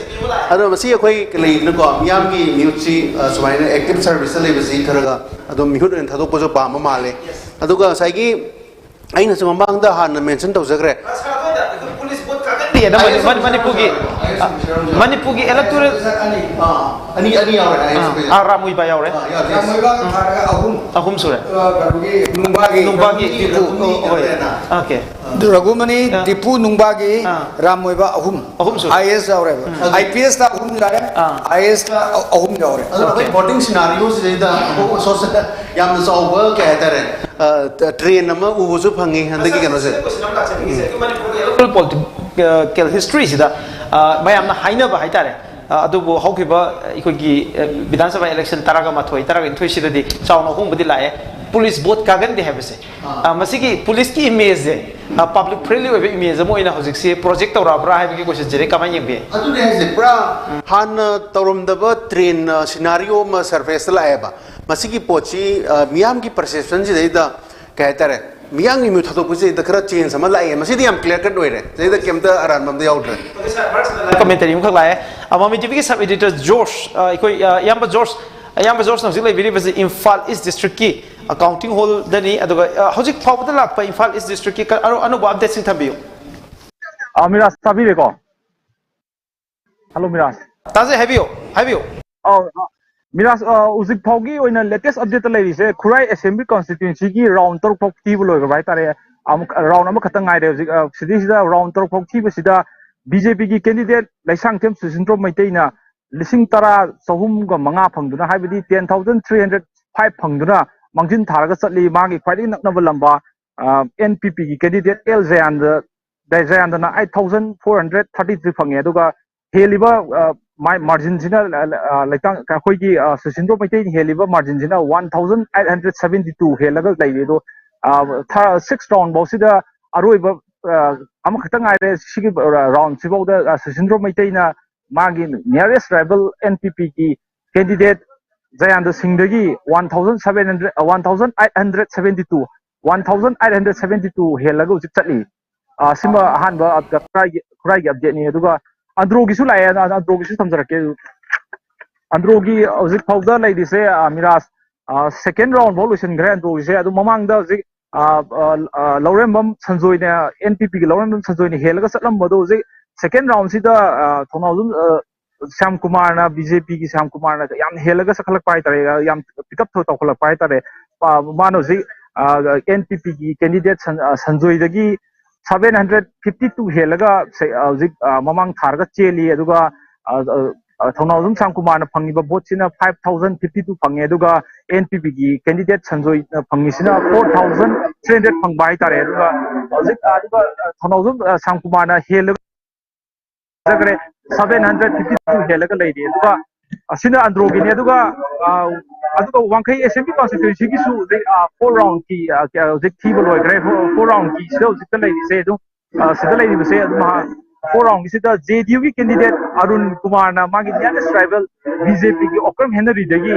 1115 helaga usik chati bhai tare aduga kanogi Arun Kumar na phangiba total masing sina 7301 aduga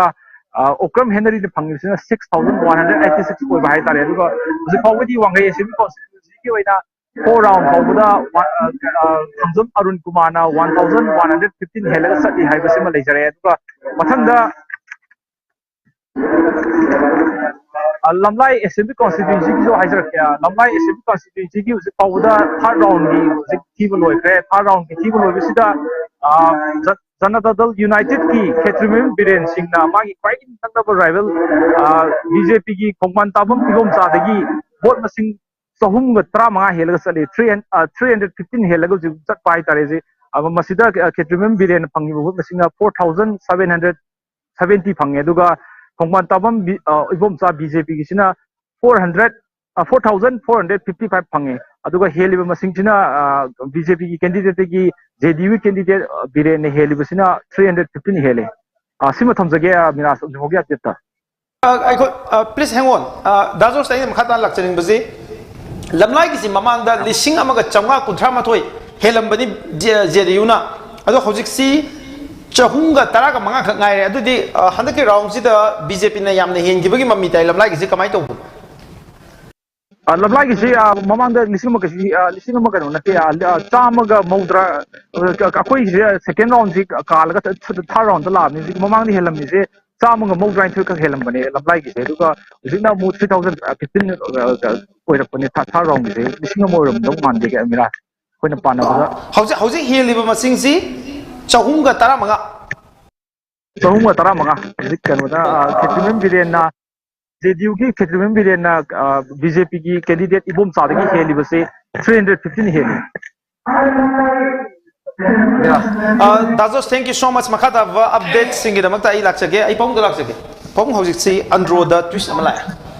androda heliba masing si 752 BJP ni heli NPP ki mathakta aduga lamlai da aikogi 315 hojik si heli aduga masi BJP na emerge tor ke haragadi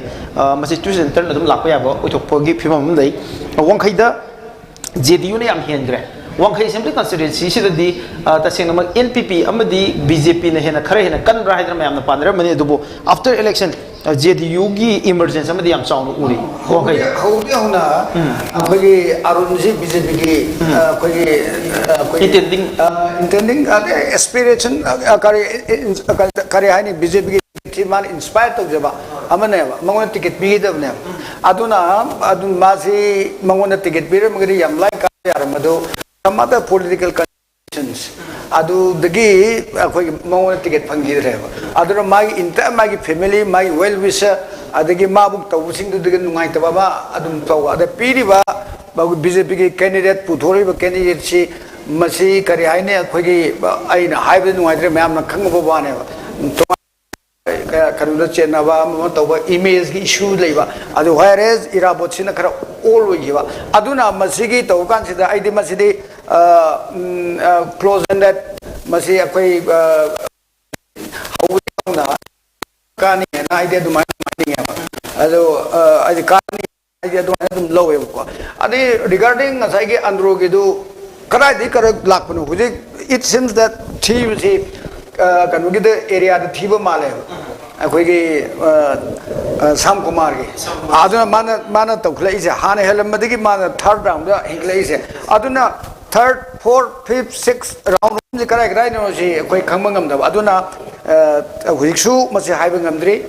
open field ji open ni kanana kamai torakadege overtake torakada toroi ra ai haiba ngamde aduga leiba train ji da di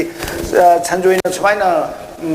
skip contest koi fight ma Mother Vitor Kanesi, Akoi Kaluda Baneva, Taurisian, the Sanjoy has got some sympathy, public sympathy, Libra, and Adamai Kanma. Ado Sam Kumar is anti incumbency at the Mabu Pam. At the unusual that Manipur Assembly say every election, if you see 12 view, they get 11 view, 10th assembly view, 50% of the Hanagi sitting MLAs in the character. Adona. aduna BJP jadi masagi pro incumbents le bineno sitting MLA je khar bukai aduna taba BJP na taba ya masidi sitting BJP da bauta mantri tu hre yes ade NPP da turi me am che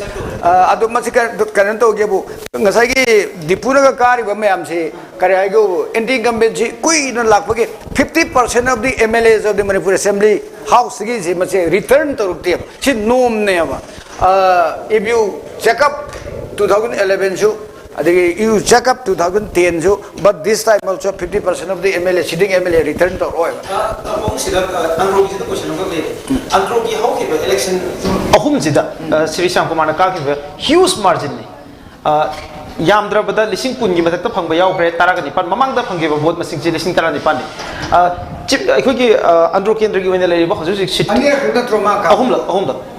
amade NPP da kare NPP da kare atu Congress speaker ore then Congress Trinamool da kare Trinamool Congress da kare ti subagi okay mathang da Congress party da kare BJP da lai ahum la ka ba si da huge margin ne ba phangi ba je aduna popular vote phanga kan da haiti 18000 and above mate vote phangi vote masing si aduna 18000 phangba aduga margin ji lei ji even 10000 phawba margin lei be yaw khre aduga mamang da su margin ji adum 7000 and above ne lei khre ba je sugumba ekogi political figure ma yamna tight fight ama ka pirak pa se NPP degi akogi karoni masi NPP party one nati Joy Kumar akoi Sam Kumar is a BJP nataba okay he has got the advantage of BJP the labagi police protection kari paisa si magi di water ne ado where is Sanjay di he doesn't have NPP the cap ya buri and Sanjay di magi sympathy do na maru ne taro to ne ani jo bada Sam Kumar ge di all forces police khangde adege ama khangde loina mak behind ne adu da lai but fight ta udi akoi hindi film dai do public hai sab janti hai do adu ma'am na loina kana no je dum khange ba ka da badu di yeng se du there is a tough fight now Lakshmi ki live commentary ma lai okay Lakshmi Damara Hosi Fangba Pauda 13 Singsama Assembly constituency ki oina BJP ki candidate Yumnam Khemchan Singh na 8391 Fangduna Hosi fifth round asida magi naknaba lamba oiriba oinam Roman Singh NPP ki mirep asidagi asida 6296 Fangba bot masing asidagi litoduna chatli aduga pathangda 19 Pasoi Assembly constituency oina so fifth round ki result fange Hosi fifth round result asibogta Sapong Kuntakeshwar Singh alive keba BJP candidate asina 10,176 vote fangduna magi khwaidagi nangnaba lamba oiriba INC Miref Akoiza Mirabai Devi na fangba 7,825 fangba vote asidagi litoduna chatli okay hojik si ano ba apamo hojiki pasoi BJP ne hengala makata ba update sing laibra ato karam assembly constituency singi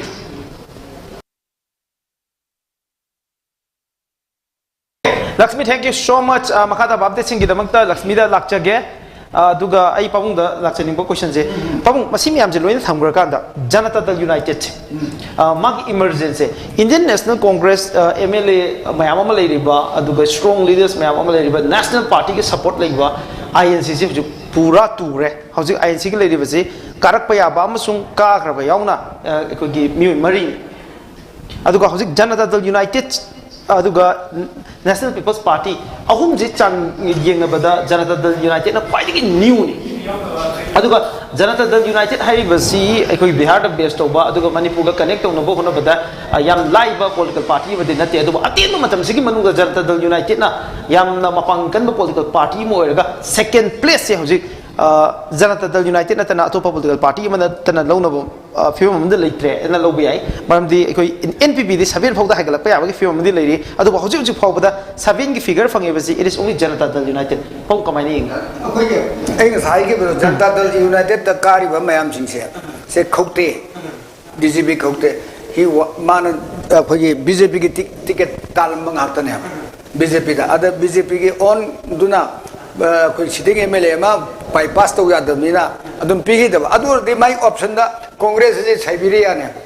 akoi lam koi ba japa me amjana nobody want oh there is a Siberia but nobody wants to go to Siberia इंग्रब कम नहीं तो फम दूध का चनिंग रे अरे कांग्रेस से just like Siberia अरे चनिंग तो ma'am दुना कांग्रेस से तो का जनता दल दा से खुद मोइना अकोई जय किसने से कांग्रेस लेपा मसुयारी ने बा अरे कांग्रेस लेपते जनता दल लेपे से करेंगे नो हाई but the party which will go along with BJP हाई बने बा BJP ने सरकार पाइनी सरकार सेम नहीं है से pro incumbency से अनी ने बा अरे pro incumbency मणिपुर दा सेंटर दा अदुना BJP ने सरकार पाइनी अदुगा Congress will never go with BJP अदुना Congress से ऑप्शन लगी किधर है बा अरे NPP सी तो होनरे NPP दा खरा संगे NPP खर कायरा अदे के अनी सुबह जनता दल से मणिपुर दा सुल लेब वर्कर लेब नते सिंपली साइन बोर्ड गंतो ने मणिपुर लेगी से माय ऑफिस का रो कोई कम नते अदु जनता दल सिदी मागे अखोई मणिपुर दा वोट से कमाई तो गेबो नेरेटिव अमख दरकार होयबा narrative and good candidate अदुना Janata Dal दा नेरेटिव हम लेसे जनता दल लेसे एनडीए के पार्टनर हम नहीं सेंटर दा सरकार सेमिनरी बा मणिपुर दसु बिहार लेरिबा जेडीयू लीडरशिप जेना प्रेशर पेरगा सरकार सेमिनरी दिस इज अ नेरेटिव अदुना बीजेपी दा यावगुदबा काबा याबा मयाम दु लोइनमक जेडीयू चनिंगिमनेबा अदुना नि जोय किसना कोगी कांग्रेस थादोगा जेडीयू चलिसे अदुना JDU is second largest party with not the Congress, not the NPP. And surprising way of putting the table. I know politics I said narrative I'm saying that narrative to it will form with the government with the pressure from central leadership JDU central leadership the BJP Tainarkanda Sakar Yauni number 1. Number 2 the candidates in Yakabe have a candidate some other political consideration. BJP की within inside BJP की कानून दा push and pull तो दा ticket से piggy दबनी है तो ना मोशी काब जाबा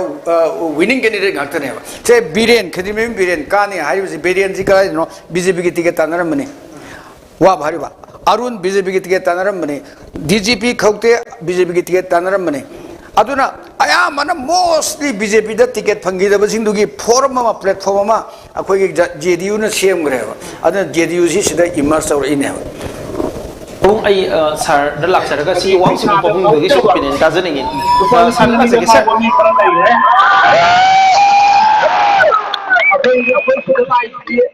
adu dagaw bunati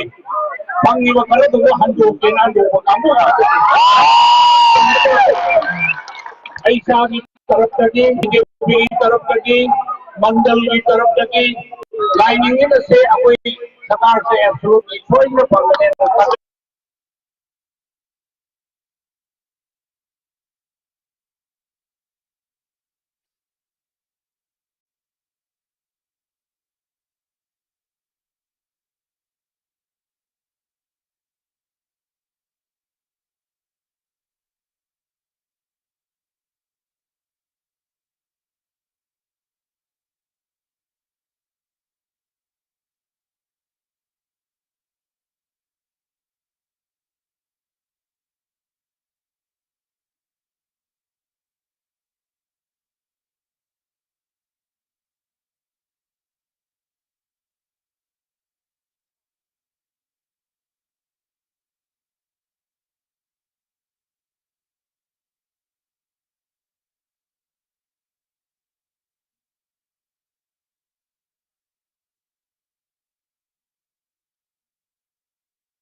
Sabrata laksan ingi ba question se sa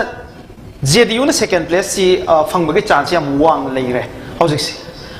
after BJP so JDU zi kana lito gite ge sini sa kaman ying ba JDU da leire ba se Ketri Biren hanagi former minister ni adiga Abdul Nasir hanagi former minister ni Sri Joy Kisan minister ojadra ga so yamna leadership ki level da walk to rawa BJP da amasung Congress ki vice president ba boirame adu BJP da so BJP ki legislature ani leire matam da leader oirame aduga alim khauti maki professional level da gi haitai DGP phawbul leirame kana leader oir pe abagi film nei aina le adi matam do thamjani bamna kano se handaki election si dagi akoina we may learn so many lessons from this election because bottom lep matam da masi winning factors se kai oige kai na determine to ge si handak ke matang dai bajana khoi loksan be ba adi individual factors se maru ba mana miyam gi mihur in thoga ma gi kendra ge se ba to ba ma gi am pha ba am change ba masi yam chumba pham handak ge maram di akoina dum example JDU de lo be ba JDU is yam kana popular ba political party makti na tabra khan leba like BJP Congress atai de na Congress on oi ban deba adu khoi gi thamai bandagi mihut oina kabi rai ba joykushan na mana laisi ya ba ma gi dol dro kar ko man deba ma gi masa pha ba ma gi masa gi individual oina mana miyam gi seba torok ba aduna adugi wakhalon da ma onda bot pir ga karak pari he bse ai handaki matang se gi khangmangam bai tar at the same time sai gi chochampur gi ani ex DCP karak bse masu BJP re ticket tarnar be na khoi ekan so heavy re ko adu but JDU da changa JDU da kare to JDU gi lep ka ba te ba magi individual magi oi ba masagi oi ba kero dagi magi quality aduna karak ne lowe ba aduna khoi gi Manipur gi election si di masih tahu riba democratic practices di election si da mi masa pha am am change ba adu miyam gi welfare ni khangde miyam gi seba to ba adu kanda kano karigumba magi political party afaba ma phanga gana magi winning chance si hena increase torok ba adu bu sai gi miras na hangbiri ba kano gi lamrai gi birendo magi su yam magi kano si man 315 ni hai sai live tigla report to magi hek next candidate magi kano si magi masing ji 315 ni amana lising mari ga chatre gomdra amana lising mari yam khena banate masi ekoina kamaina naina ba yage da sahum tranga haibsi biren hel chatlim neba but sai gi le mauri ba polling do adu sai gi ibom ja gi oire ba gidi mai home polling oire gidi mana um hingala ka gi chance leba adu na sai gi lemau riba polling se amani ahum lemau gadi candidate masana khanga maneba oh masi lemau ri dum parka haido pa yare masi ai gi minga da de sigi pochu khra nei na ba ya bra kalle aduna ngasai gi Manipur da sumaina handak ano ba mute tholai ba kholi ba even ka thangjam arun je wang khai gi je mama karona hana BJP gi intending candidate ne ba ticket ta ko ticket distribution le hobani but ma JDU gi ticket dorga ma to masi gi apasana ma perform to rei ba masing gi yam bot yam phangdana aduna masi individual kanoda magi pharakuna vote bank yam le ko baliko mai vote bank area nan Manipuri mayama aduna aina aibo haijo waita ding sai gi akhoi gi seida election seida hena akhoi successful oina tholoke hai taragadi mi phaba individual level la phaba amasung magi party phaba am le ragadi hena masi sujo da dum 195 ti dum sumni hena kal leba aduna hosiki le mauri si akhoi le mauri ba polling station ji candidate second da badugi ra first da badugi ra ba adugi makha pole adugi khang kan dum oi declare to yare do without biren hojik sri joy kisan LM khaute amasung nasir ahum dilai le ahum je yam phajana haitare khogi community ise isi adum suna yawraba gi mawong amada dum lai adi leader wina ya kana sri joy kisan ni immerse torkadra kana no JDU gi yes hoi han kara experience leba political field da kara flexible loiba han malor kadra anatra ga leidna ko ayam na promising oiba education is yam experience or feels da koina moi kang oji hek kana bj kana da mamangi koigi mantri or bishoji kamani da ni karam to matam da masu yam na shame oi bigi promising oiba por matam koi ne khangja wa ai dare adu minor layer ba bi ne ba atagi kana to ondo jin do bigi le hobane ba moi yo CM oi magi perspective le jaramba mi ne ba min nang na ne ba matam da aduna masu dum JDU gi dum kana leader or koi chance le hai tare Babu, who is the probable leader of JDU? Adudi moi legislative party na ko moi khanja ga do ni MLA teret kare khare na 7 duna moi khanga do democratically but sometimes what happen koi national party ni leibsing hi mathak ta gi he moi gi singmajing ga nang wero ne tawe adu masibu kari ko ge bu democratically ma khallo ar ko khalle to masibu guided democracy adi mathak ta gi guide to rakan makha rakhan ma se and this tradition ja BJP su chale Congress su chale JDU same thing चकनी अदुना हुदिमकी ओनदि मसे कनाना वेगदगे से ओइबा याबा प्रोबेबल सिंगदि खेत्री बिरेन जो मनी जोगेशन जो अमनी आई अनदम अदुदे अतोपतो आई खंग्रे अदु हुजिक मन अमना पार्टी की प्रेसिडेंट ओइन खनबसु याय अमना अखोय लेजिस्लेटिव पार्टी लुसिंग बोइन खलबसु याय अमना डिप्यूटी ओइन खलगदा तोरकदरा लेट्स सी अदु जेडी की लिसिंग मजिंग जना करी वो सेंट्रल लीडरशिप की मखा याम फोनगनी डेमोक्रेटिकली अखोइन कनाना हेना पामियर खनबदु खलरोय ओके मरसिदा अखोयकी 57 की मनुंगदा बीजेपी से 29 यौखरे बीजेपी ने मैजिक फिगर यौगदबजे ओनली 2 कैंडिडेट अनी खक गायरे क्या हौजिक लेमहौरिबा सीट अहुम जिदा करिगुंबा बीजेपी ना सीट अनी लागदी मैजिक फिगर से दम यौरे लौबे याने अदो बीजेपी ना हौजिक इन हैंड चमिनबा याबसे दम एनपीएफ अदम यारे NPF T from the very initial stage BJP के चमिनगने हैब हैब जो वफम सुंग होंगद्री अदुगा नाकलमरोमदा जनता दल यूनाइटेड से एनडीए के पार्टनर मोइदम चमिनबगी याबगी ओथोकपले इदना बीजेपी ना सरकार से इसेमदा सेमबगी मवंग मा लै नत्रगना इंडिपेंडेंट कारिबा अहुम जिगी मनुंगदा अखोय सपोर्ट अनी लौरगा दुम बीजेपी मसा मतदा मेकअप तो याबगी ओथोकपस दुम लैतब नते लैरिबा फिबम सिदा आई हौजिकसी ममी टीवी के सब एडिटर अखोय दा जॉर्ज से हौजिक इम्फाल ईस्ट डिस्ट्रिक्ट के ओइना करम करम अपडेट सिंग लैबे दा जॉर्ज मिराज का उसी फाउगी लेटेस्ट अपडेट तो ले से खुराई असेंबली कॉन्स्टिट्यूएंसी की अरोइब राउंड थीबल होय भाई तारे अरोइब राउंड सिदा उसी बीजेपी की मेरे लैसांग थेम सुसिंद्रो मैतेना 10,745 फंगदुना मागी ख्वाइदि दक्नबर राइबल एनपीपी की कैंडिडेट एल जयांद सिंगदगी लिसिंग अमगा चमापन 78 1978 हेलगा उजिक चटली सिना दुम हेलगा दुम कारे हाइबो या भाई तारे जिक फिल्म से मिराज ओके मखाताबा अखोय हजिक खुराई असेंबली कॉन्स्टिट्यूएंसी की वजह बीजेपी की मेरे श्री सुसिंद्रो ना महाकी ख्वाइदि नकनब लंबा जयानंद से बोट मसिंग लिसिंग अमगी मथक्ता माइथी गी मार्जिन थमका ना माइथी पीग्रे मखाताबा अपडेट से दाजो करम करम बलै अमा आई पिजर के मखाताबा अपडेट से अंद्रो असेंबली कॉन्स्टिट्यूएंसी की पिजर के अंद्रो असेंबली कॉन्स्टिट्यूएंसी की ओइना उजि फावदा राउंड मरी थीबा जिक्ता लोइदंगाइरे जिक्ता लोइदंगाइबा राउंड मरी सिदा बीजेपी की कैंडिडेट थौनाउजम श्याम कुमार ना लिसिंग 583 10,583 फंगदुना माकी ख्वाइदगी नकनब लंबा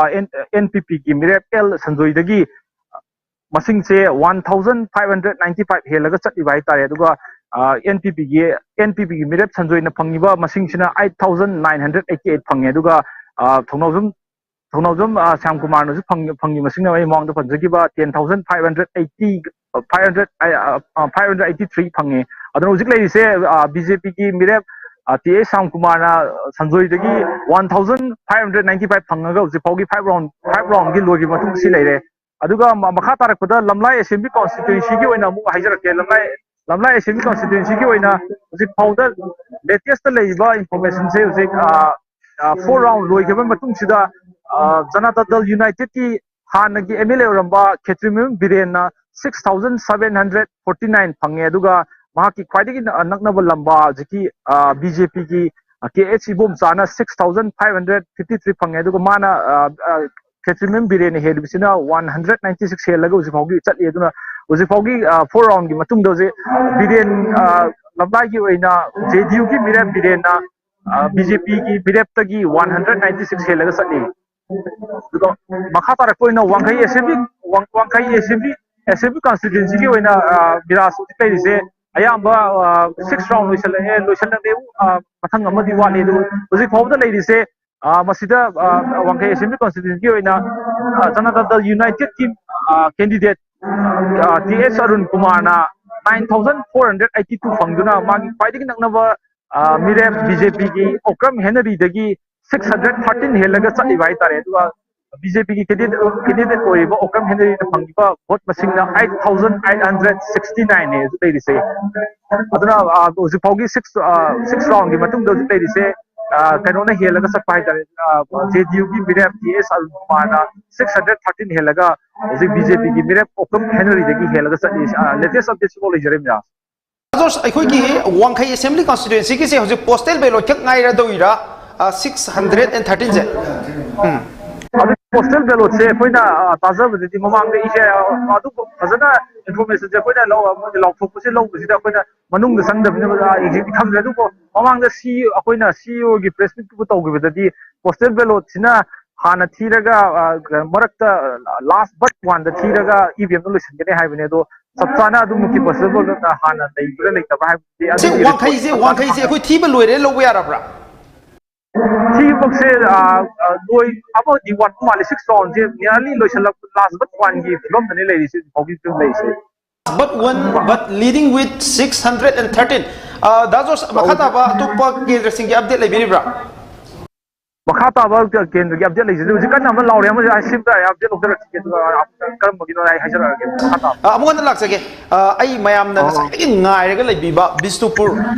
district of Channel, Oinam Amadi Kumbi, and easy when I found the ladies, Hosik Pange, Kumbi Goina, third round low of how the lady was the Bharatiya Janata Party listing Aniga Supna Ani Pangaka, the Litori, Aduga, Ekogi, BJP, quite nervous, Kumbi the lady was the National People's Party, NPP. 1911 vote masing tara aikogi chamagi mayada haitare helaga chatli aikoi BJP na aduga masigi makhada khara nakna leiribasi JDU na lising amaga chamaga yankhai mapan phangi aduga oinam AC gi oina se kumbi da hojik BJP ni helaga chatli aduga NPP na trial da leiri aduga oinam AC gi oina first round fawbada first round fawbada leiri bazi NPP na lising aniga chani lising aniga kunmathoi phangaka da first study aduga BJP na lising amaga chama supna taret phangi aduna lising amagi changda ako oinam AC da NPP ni heli aduga kumbi kisi total oina NPP na phangiba vote masing si lising mariga satru ka humpuga nithoini aduga BJP na phangiba vote masing sina lising mangaga chamapan ga mangani hojik si BJP na kumbi assembly constituency si third round loiba fawda litori pamung oinam amadi kumbi si kamai yengbai amana NPP na litori amana BJP na litori NPP ga BJP ga tongai akoi ga no oinam da BJP si trailing ne yes this trailing id entire constituency counting do dum chakkare khalle ai haude hauna oinam sing sai hai do thidri gi phangdri na oinam ji madi NPP gi nupi juna to da trailing music train to ma trailing to this will continue up to the end I admire China aspect over. Whereas Kumbi Gizu, Tirichi, Kumbi area do Maleva, Mokiba is it, third round Kator Maleva. I don't know another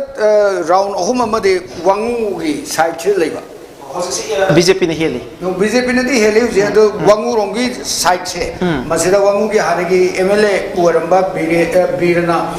BJP da support tong se kyam chinchari to bono adagi magi voters si BJP da transfer tong ngamdra adui matungina kariguma transfer tong ngamagadi si BJP na mase almost id hujik leriba transition chakine khale okay pong sida kayamu sincere oina support tawge hebagi matang sala kanda Wangui the Congress ki candidate sing salam joina BJP ki candidate sir oinam lo khoi support tawi haibagi wafam am leiram maga hauji support tawbagi figure du madi reflect tawbagi mamida oinam da khogi joy lepam de wangui den joy lepam ga deba lu khoi karam su yai lu khoi na out of frustration mana khogi joy se leigi bagi film da mayam lo hre ada ai koi nang de mok da fight to ba khoi nang kan paisa khara laura compromise to re khoi nang peer ro na thagadra na khaluraga madugi repercussion lakre ba madugi reverse vote to ne ba yam thin kari se aduna asagi hujigi in this case tadi koi biraji hande hona biraji khara chum afaba mi oiba anju oiba dharma su kya kajada ba aduna adugi sigi repercussion di le roi kale ma lepchadram na nomination ju file to gre ma whereas joy condition di nomination file to right everything lower last moment da lukhoina paisa big lai gre bani hai perception ma chakre ba ju ai koi jibu mana to ri humma chap ya gadra na adu gumagi repercussion am lai je ai haude hona du mai ta gre aduna madu koi chingnaram bani adu reality du di lakre ba result sina ut kre ba adu makti wangugi kumbi constituency da premchandra gi sida adumagi tawro drain kale aduna huji bawda kogi hana 50-50 lar mado hojikti 60-40 da haigakre. Okay. Hojikse anuba update amana BJP got absolute majority phangbagi chance it's very high maramdi leading yaur kanda 31 magic number je chap chana yaure hojikse adu taraga taret kare taraga marina to will win 32 ase ekoi manipur gi masak naiba pol ka ekoi pawung BB Sharma predict to bibani 32 now 31 di yaure amata ngaire pawung ai sir barata roiba question noina laksage sir hojikse BJP gi absolute majority gi marks imadi chap chana yaudore but BJP na haiba 40 makti yauroi dore kamai yengbe masina Manipur gi rastri da karamba ahung bom prope absolute majority to फजन लेरगदी मागी host trading करिकादि लेरको आइदि election हेक लोय bug host trading हेजे मयाम ने याम तोइना तोना बतबने अदुगा साइगी यामना हुजिक्सी अखोइना जैदा खनबा याबा मदि even BJP ना absolute majority फंगजरगसु साइगी सेंटर द बीजेपी ना पान मनिना सेंटर द पुन समिनबा पॉलिटिकल पार्टी जो याउदब नते हाइदा मकोइ सी याउबनिना आदगी सेंट्रल लीडर्स सिंगना मकोई जो सरकार से मदा फमम पियु हाइबगी इंस्ट्रक्शन नम लागदी होगी स्टेट की कनोना बीजेपी ना क्या मुए अपना या दे हाइबा दी रेस्पोंड तो बंगमने दो अदुना सैदा बीजेपी ना इवन मैजिक नंबर दो हेन ग्रेन कलो हेलगसु साइगी सरकार से मतम दा मोय गाता सेमने हाइबदी कोई अदुदी लेदो मान दे सेंटर की वाजो खरा तागदो माले आइदी सेंटर द एनडीए करी क्रा पुन समिना बखर लेबनिना मखोई की जो चांस करा पिरकदो माले ना ई तमजगे Miraj Okay, thank you so much sir yam na maroi wa for mayam ama hauzik lakhiba current updates mayam ama hauzik ki BJP ki Congress ki amasung tongan political party mayam ki laiba no development Manipur ki electoral politics ta ikoi significant over changes mayam ama lakpasi da comment mayam ama to biramba ikoi Manipur ki masak nai academician ikoi sir Bharatiyam bu amukana thagachari ka kungi bochari thagachari sir Dr. Bharatiyam Associate Professor Center for Social Exclusion and Inclusive Policy Manipur University Hisab thagachari okay loina na ikoi hojik se live commentary amakak leire Lakshmi line da leire you can go ahead Damira Sosik Power District DC of Complex da ing chikna santi oina bot masing tibagi tabak chathari hausi mayam na ngasai digi yang wana ngai 17 lamsang assembly constituency gi bot masing thiba hauduna magi first round gi result adu apigi khuta leire ahan bada igi candidate oiribi Bukrambam Sumati Devi na bot listing aniga marifu humdoi 2083 bot masing pangi aduga mathang da ANC gi ken oiriba Lingma Bom Mani Babu Singh na bot masing 36 aduga BJP ki candidate Sorokhairam Rajan Singh na 1712 pangi aduga bam kan bamaitei JDU ki miref na 173 aduga aroi independent miref oriba Ramba Ramjit Singh 32 vote pangi hauze NPP ki miref oribi Bukrambam Sumati Devi na magi khwaidagi naknaba lamba oriba Sorokhairam Rajan Singh BJP ki candidate tagi lead tawduna hauze fawbagi oina sigi update seleze Okay, Lamsang Assembly Constituency ki oina hojik si NPP na lead tawra chatpagi mawng ni pabong masigi matakta hojik si ekoina JDU gi poche da change jam ka lai aduga pabung na haibiba ekogi Manipur gi masak nai ba political analyst pabung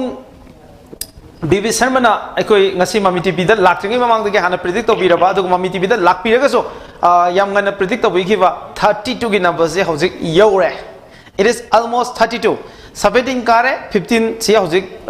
leading the lady aduga high by 15 sina kar agade chapsana 32 gi marks si BJP na yogodori pabung hojik ti BJP na sarkar sem da bagi wafam to thokraga kana na leader oigada ge habisi da pabung som da mukhana bagi tak tak si lakchara ge aduga pabung congratulation exit poll mayam loin fail oe lakanda pabung exit poll da piri si di gap yam pi hai da exit poll nipan gu mane phangi je national media organization aduga mogi survey group mayam gi tied up sida ado 32 chapchana pi bangam je amate yauti ai 32 je ananda ge hai okay ngachi nini uni gu mangda ai khoi noi gi chief editor Drojen ga unabane khai jumda adada ma ibani paw kan da ai nai BJP will win 32 hen bakak ni adu 32 tararoi ai de hai maram di field le riwa mayam candidate singji khara khangmat ado I survey the Udinate, my political in a legible sense to the intuition Haidane, other Masidikani, Kanbado, and some Uzabada, Hybaduneva. Akwagi, Masi Yam micro level the Yambam Sang election Mitose. So he Yakish, Akwagi, Quikanusi, journalist in a field reporting to Opposite. Otherwise, as a correspondent, even when I became the joint director, I go to the field reporting say am togjur eva aduna adugi experience I don't see in the flag the yeng the flag to the kana khang ni puge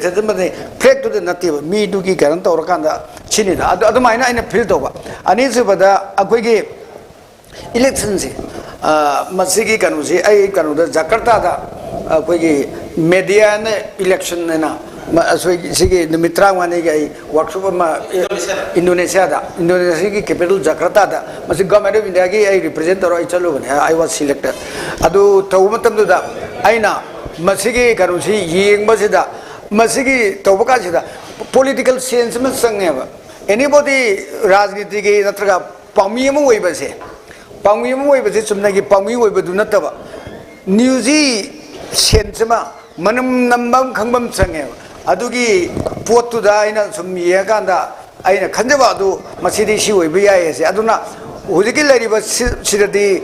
NPFC, the only Maribaba, even NPF Marika, the Adiam Wangani and I Kalev, Adu Kangdeadu, the Kamaina, Lakado, NPFC, Mari Manga Sidiki, the NPFC, Henry Mandamam, the NPFC Nipani guy, although I don't think NPF will not go beyond 4 or 5. NPF said, there is another prediction which is coming true. NPF says Manga the Yalaga. Manga is 100 Puya. Manga is 100 Puya. Little war whenever result or more. Ha. Aduna, NPF could retain 5. Yes. And then the 5 Sikaba, 4 Hanagi, 4 retain is good. One edition, Manga Karagatam and NPFC, Aina Adumina Laiva, who is Singagi, the NPFC, not good in a good position. Are they Okrulda, NPFC, Hanadi, Kanu Congress, Garment Music, NPFC Congress, Kanundo. Ram Moibadu Kabi Pam Lere, Lesioji Pungyar Gisi, I carry status like I can de Duga.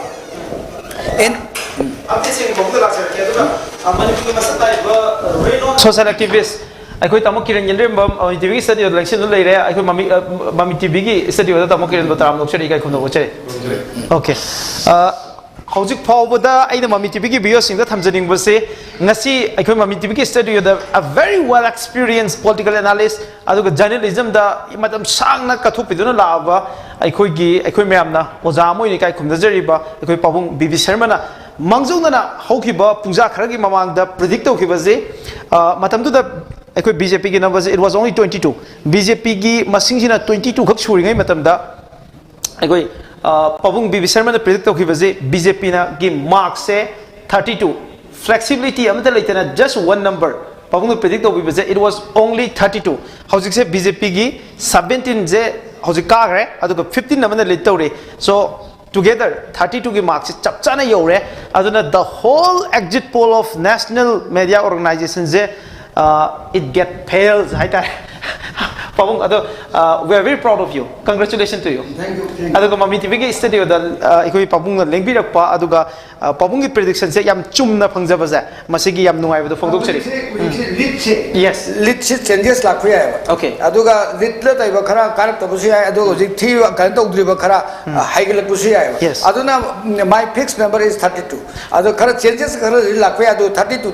definitely only Hagel name. Adu Pamu INC, 4 the without any lead. Four car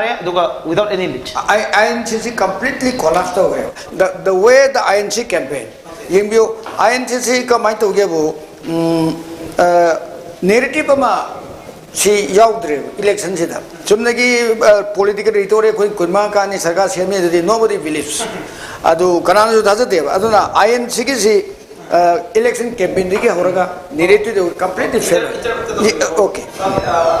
Mami TV live commentary line Mami TV sub editor Yamba Tinku. That Tinku. Please go ahead. Okay, Miras, ako'y hujik se nungdang ju isale duga Imphal West ki DM College Teachers Education da sai ki constituency assembly constituency mangagi vote masing thibagi matam se loisalak ena logba yare Miras huji bokta sai ki sagoban esida koi ki 5th round ki result tholakre masida ai 5th round ki result se amtang thamjarake BJP ki candidate RK Imona vote masing 10,478 fangi aduga JDU की candidate महाका ख्वाइदगी नकनब लंबासु ओइरिबा JDU की candidate KH लोकेना vote मसिंग 1135 फंगे अदुगा INC की कैंडिडेट M मोमोना वोट मसिंग 535 फंगे अदुगा वोट 224 चले उजी बाउका RK BJP की कैंडिडेट RK इमोना महाकी ख्वाइदगी नकनब लंबा ओइरिबा JDU की कैंडिडेट KH लोकेंदगी वोट मसिंग 2343 रोगा चले अदुगा सिगी 5th round सिगी मथंग द ngasai gi moina hairam da postal ballot oina thola ani na hai adubu hujik lei ba mong sidi sagolban AC gi oina di RK imona mai pak pagi chance khara wang bra na khali aduga nauria pakhang lak pagi oina mira 6th round gi result thola e round 6 ki result ai amtang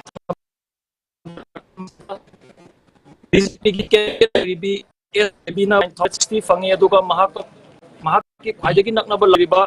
koi gi NPP की candidate S Subhash Chandra ना vote मसिंग 8,847 fungi अदुगा INC की candidate S मनोक तो ना vote मसिंग 8,462 fungi अदुगा JDU की सुभाष चंद्र तो NPP ने अचुमे अदुगा JDU की candidate K मनोरंजन ना वोट मसिंग 1,480 उसी वक्त SKB ना BJP की कैंडिडेट ओरिबी SKB ना महा की फायदे की नकना लंबा ओरिबा NPP की S सुभाष चंद्र दगी वोट मसिंग 813 लीड तरोगा चली अदु सिगी 6 राउंड से लोरगदी नाउरिया पाखंग लापगी ओइनसु सगी पोस्टल बैलेट ओइना रिजल्ट से थोलानी ना हाय सिजु ऑलमोस्ट अकोई नाउरिया पाखंग लापगी ओइनसु केबिना माइ पाकद्रा हाइबगी थाजबस फाउन लै जिबाउता नाउरिया पाखंग लाप DMP की फंकी बोट मसिंग तो क्या बोट मसिंग थिरबा 800 हेले हाबो हौजिक BJP ना कारे ना लबी यारे नाउरिया पाखंग लापा अदुगा अतोपा मना हौजिक सी लमसांग BJP ना फंगबो बोट नाउरिया पाखंग खितंग सोना लेरिबजी अदुगा हौजिक हौजिक की ओइनदी ओके होय आर्ली ट्रेल दो ओइरी दातिंग मखा ताबियो ओके मिरा केबिना 916 ने after 6 round अदुगा Subhash Chandra NPP की फंगिसना 8,847 एदुना केबिना लीड तरोगा चलीब मसिंग से 813 लीड तौरी अदु सिगी 6 राउंड से EVM की 6 राउंड से न लोयरे न तकती रहे अदुगा मतलब पोस्टल बैलेट की रिजल्ट अमुक थोला केनी पोस्टल बैलेट की रिजल्ट उतना फाइनल रिजल्ट ओइगनी अदुबो ऑलमोस्ट SKB न काबगी पॉसिबिलिटी तुदी अदुकी मते yang wang लेरे अदुगा DM College Teachers Education the Imphal West के Assembly Constituency मंगा की वोट मसिंग थी बसिदा सगी हुजी बाउता अकोइना मफम सगी माइ पाकी ब कैंडिडेट सिंगसी जोय की थांगमैबन AC की JDU की कैंडिडेट जोय किशन माइ पाकरे अदुगा उरिपोक AC की कोई BJP की मिरेप अहान बोइना सगी निखल थेंगनरिबा BJP की मिरेप KH रघुमनी माइ पाकरे अदुगा लंगथाबाल AC की ओइरिबा कराम सियाम माइ पाकरे अदुगा हुजी वाल इसी सगोलबन एसी अमसुंग नाउरिया पाखंग लाकबा एसी अनि सी खतंग आइरे हाइरिबा कॉन्स्टिट्यूएंसी अनि सी सु BJP ना माइ पाकबगी चांस वांग लेना थमजगे मिरास थैंक यू सो मच मखाता अपडेट सिंग दमुता मो हन लाक्सगे अदो हौजिक सी केंद्र मंगा DM कॉलेज की टीचर्स एजुकेशन थीबसिदा आई तमो केंद्र लाक्सगे तमो हौजिक आरकी मो अदुगा KB हौजिक इलेक्शन से कारे अद BJP की अनि अमु एतौरे अदो हौजिक टोटल 60 सीट की मनुंगदा BJP ना तारागा मपन कारगा तारागा इंथोय लीडिंग द लेरी अदुगा पुन्ना 31 अमदि 32 दा स्विंग दौरगा लेरी हौजिक मखाता लाइव अपडेट से राकेश मामी टीवी की सब एडिटर अखोय याम जॉर्ज इम्फाल इसकी अनुभव अपडेट सिंग गलोइना अखोय लाइव कमेंटरी की दमक लेबिरे द जॉर्ज प्लीज गो अहेड मेरा सुजिबोगी अनदर ट्विस्ट उजिकी एंड्रॉइड असेंबली कॉन्स्टिट्यूएंसी की ओइना यामना उजिक लेटेस्ट फंगिबो रिपोर्ट से जी ममांग द 4 राउंड बहुदा BJP की कैंडिडेट सांग कुमार ना हेलंबा दु उजिक 5th राउंड मतुंग सिददी लौरमम संजोय सिंह ना 13,069 फंगदुना BJP की candidate K Samkumar dagi 750 helaga chali bhai tare sipogi oina another twist oina 4 round dagi 5th round lakusida 750 helaga uji lead tawraga chali asima thapjage han bagi oina aduga mathang do uji sigi andro matungda androgi ki matung sida mu ano uji thong mamang da thigimne han bagi first round jelae first round ki sida thongju ki assembly constituency ki oina works minister oiba thongam bisoji singna 2007 फंगदुना माकी ख्वाइदगी नकदब rival Indian national Congress की सेराम निकेन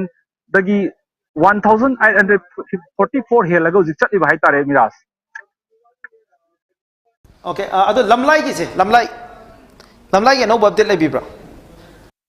लमलाई की से आई ngasai thamjagi ba digi hena update se thujo ko leita भाई तारे दुबो उजिकी यामना कनो तबगी अनोबुदी ऑफिशियल ओब पावबुदी नते दु अखोगी वांखै एसबी कॉन्स्टिट्यूएंसी की से एजेंट सिंगना मोय कनो काउंटिंग तो बोलो रे उजिकी थांगजम की एजेंट सिंगना पार्टी ममे तुनदी लिसिंग अमा हेल लिसिंग अमगी सांगदी हेलगा मोयना कारे हाइबगी कनोबुदी लेय थोलो अदो 6 राउंड बुक थी तंगाइरे दुबो एजेंट सिंगना दुम हराव फोंगदोगा लिसिंग अमा हेले हागा दुम फोकी भाई तारे सिमा सिमगा मु थमजगे वांखै एसबी कॉन्स्टिट्यूएंसी दासो वांखै तो कितंग एखो चमम भाई तारे खोंजे तो सेंग ताहु दबगी वांखै की अपडेट तो थबियो जेडीयू न कारे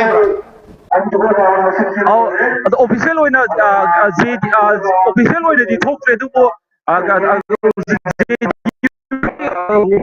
पोलिंग एजेंसिंग फोंदो परम तेले हारगा मोय बेहाय थोकी बददगी कारे हायना मोना हायरम बदु आइ बोगुम जबनी ओके जेडीयू ना लिसिंग अमा हेलगा कारे हायरगा मखोगी मियोसिंग थोक्रे हाबगी पाउनी थैंक यू सो मच मखाता अपडेट सिंग दम माना लाइव फिल्म से नौरियादा बीजेपी कारे अदुगा सगोल बंद बीजेपी कारे अदुगा हौजिक लेरि फिल्म जी अंद्रोदा बीजेपी माइथीबा याबगी फिल्म ने हौजिक लेरि जी चौराकना एनपीपी ना मसिंग से 750 हेंगलखरे अदुगा थोंजुददी लिसिंग अनि खक थीबा कांदा लिसिंग अमगा चनिपान निफुगनि थोई गी चांदा बीजेपी ने हेली कमाई येंबे हौजिक लेरि जी केंद्रदी मसिंग याम सलक्ट्रे हौजिकी पोछि फिल्म रो पोछि जे कोन नौरियादा कोगी एनपीपी ना हनी काना हाना रो जा बीजेपी नु कान के कोई यस राम तमोन थरकदा कोगी पोछि द कमाई थरके दे कोदा लिसिंग तरा नि थोई याम पिना पाई लिसिंग तरा मरि को पाई पा को तोरो को लिसिंग तरा ये को लिसिंग तरा ये मोय फंगी जे को कोलम बोले का तागा तुम अदुगा सेजा आईएनसी के एनपीपी याम कमना चमाना न चौम जाबि दे इनरगा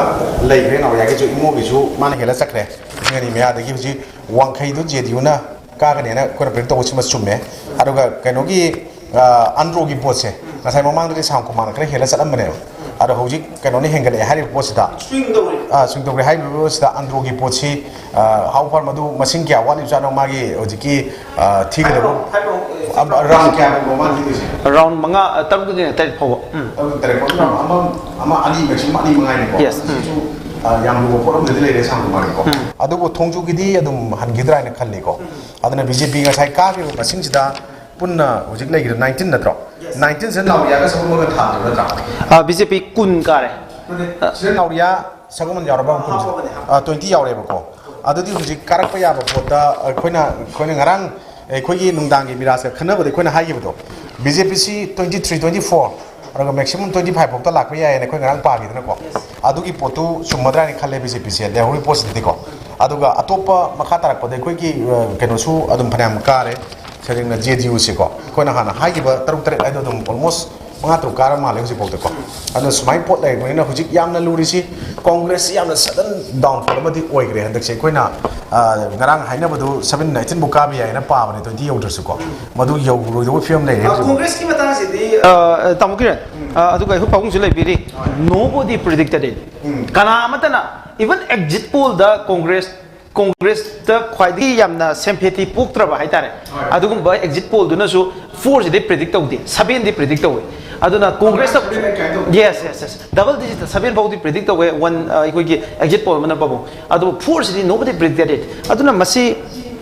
congress ki oina di kana amatana predict taw bangam da ba congress si manipur laimai da karamba mong da leiri bage haibage achobo question amadi leire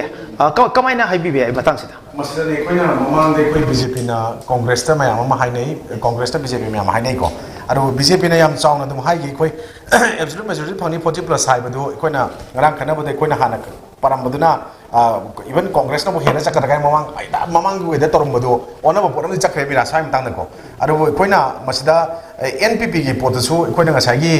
mayam ma ka khala ga su koi gi yam thaja thaja ba mi ani ma tu gre ko si gi pot se la pani no ji koi na Congress ka moi ga chamin ani ko en taw gi pot BJP chamin BJP di moi na tongan na keno toru ga su ngasi CM na ha gi ma gi statement da koi ga dum khara chamin na ba ya bo pot ti koi na absolute phang ga chamin na khona ga ni hai pot ma din tongan bam pi gi ngasi je ko adu moi NPP gi matang si su chamin na hai pot ngasi su dum hai ni ko adu si gi pot si da ayeng opposition si Congress ka NPP ga si tar le ho ga tra te ji pun BJP chamin na gi tra ha pot da dum le ni mi da hu ji NPP se pabong yam hingal khre mapan da la khre NPP se ahum karaga taruk mana trial la ga mapan ji NPP la e aduga janata dal gi tarit le mas taruk ta la khre khara han dara khre aduga Congress ki di mari kare Congress sa sam ho le project mari de loe Congress ki oina pang ho ji yeng ba ya ba koi mi yeng amadi BJP gi leadership se kamai le ge de ha ba shi BJP की leadership से कोई के नाम मोई के सही लगवा भूपेंद्र यादव अने यूनियन मंत्री वा इन चार्ज ऑफ मणिपुर माला अमिको अरे he made a public press statement तो ये पार्लियामेंट सेंट्रल पार्लियामेंट्री बोर्ड ना मोई कना दूसरी भी से वही दिखे से मोई खनगनी हाई दुमान लॉकफॉर्म है अरे जनरल एक सही के तो कांग्रेस को बाकी नेशनल पार्टी से ये सेंट्रल लीडर की हायर आगा तुम चीफ मिनिस्टर जो कसाई मां हायर कर तुम हायर दे पार्टी लीडर कना होगे ते कैसे whether they will re-elect हुजी लेडीबा Biren मुखन गद्रा नत्र some other candidate मुखन गद्रा all these things है मसी सेंट्रल पार्लियामेंट्री बोर्ड डिपेंड हो है हाई बने अदुना जनरली मसी बु मथक तक हायर का सही द खनबा गाइडेड डेमोक्रेसी की चनबी से मसीदी मणिपुर को पिपा लमददे अदगी अखोगी सेंट्रल लीडरशिप दोनी तो माक्तने अदुना आई हुजी I cannot say whether they will reelect the BJP Biren Singh as a new chief minister or they will elect somebody else adu masi हुजी it is too early masi political hectic koi political party among the BJP leaders among the state MLA sing to gudo male BJP gi aikoina Manipur chief minister na phongdo ki basi problem laita banina aduma mahakna chief minister oigadra haibagi wafam the hints ti piraga press da mamang da election result out of mamang da phongdo ki badi leile election lakthom tu na makar matung da mam piwa I have seen it in ISTV. Okay. Ado simak ne ma central leadership no toraga ado ma masagi matag ma kaim da hide. Okay. Na maram de Bhupendra Singh Yadav na hire pro phone before election do parliamentary board will decide. Akogi hojik le riba akoina BJP da CM gi contenders ji maroi na ngasai chu panbirame expert kharana mi manga gi maming ji sum akoi expert adi BJP side gi nate mapung oina akoi academician ji gi side gi sum media report ta ba khotpa hoji camping gum ba tawbagi pausu media da fawo phongdor pa leigre chief minister gi camp hobo tawgre haidana maswai dadi pom kamaina yang I have no knowledge. I don't think so also. Okay. Adu gi akogi hana de congress ka tawa hotel ga book tawdra तंगनरा में अदु को मधु जेती clear majority लेकिन केम तो वो भी लेकिन store रोय उसे कैंपिंग तो वो रिजॉर्ट ट्रिप होटल में पूरा तमाम फान तो वो कैंपिंग तो वो नो अदु को मधु अब तो ले रोय अदु मधु ले रोय है बने मार्क से ताकि लाइव कमेंटरी में कल लाए लक्ष्मी लाइन दे ले रहे you can go ahead Damira Hozik DC office complex Lamfel Part asida assembly constituency ni pan ki bon masing ti bani adubu Hozik assembly constituency manga haibadi kai samthong singza samthong segmai konthozam wangkoi mayang Imphal haiba assembly constituency manga asidi bon masing ti bapumloi loiduna mai paklaba candidate singna magi certificate lauduna chanakre aduga Hozik lem horiba constituency akum singzamai lamsang amadi Pasoi yang kana bon masing Hozik ki oina di 17 lamsang assembly constituency ki oina second round gi result amu fange second round da NPP ki mire poiribi Pukhrambam Sumati Devina 3662 bon masing fange aduga magi khwaidagi nakna balamba oiriba BJP ki mire Sorokhai Prajan Singh na 1399 bon masing fangna Ukramam Sumbi NPP candidate Asina, Kwaidagi Nagnaba Soro Kaibam Rajan Singh Degi, one Masing 551 Fongduna.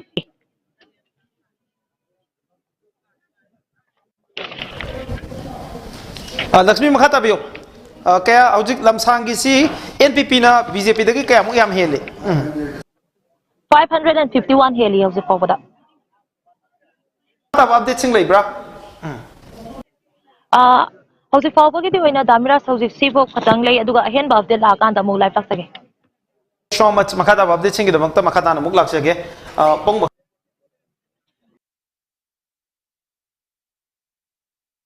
Sida, live commentary, Yamakalai, high live commentary, see the Mabdu Cherke. Howzik C, Sagolban Assembly Constituency,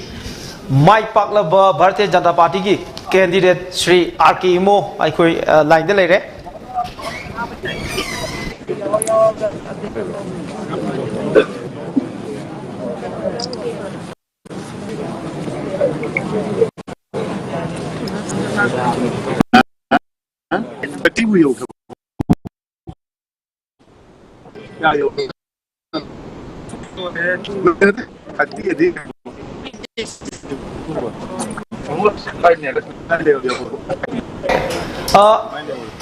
Many congratulations.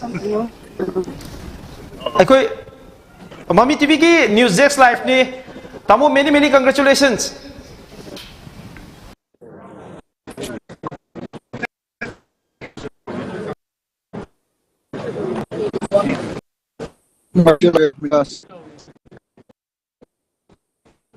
Connect over bra.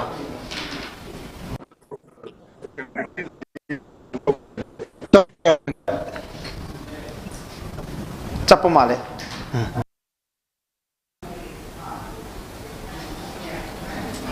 Okay,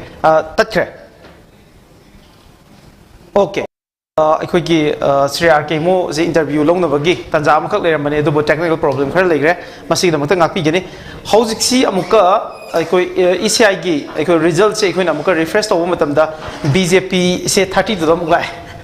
Yes, again 31 again 32 lai. So akhoi pabung na predict we number 32 sida gi sungen hendre and again 31 32 dum higher ga lere. Anyway 32 je soiden oigani have gi thaja badde thamjari maram de pabung na predict we was yam chumna lai. Pabung da in hangjaning was yam ten lakchaning he International Congress ki mari karakani have si pabung have you ever predicted?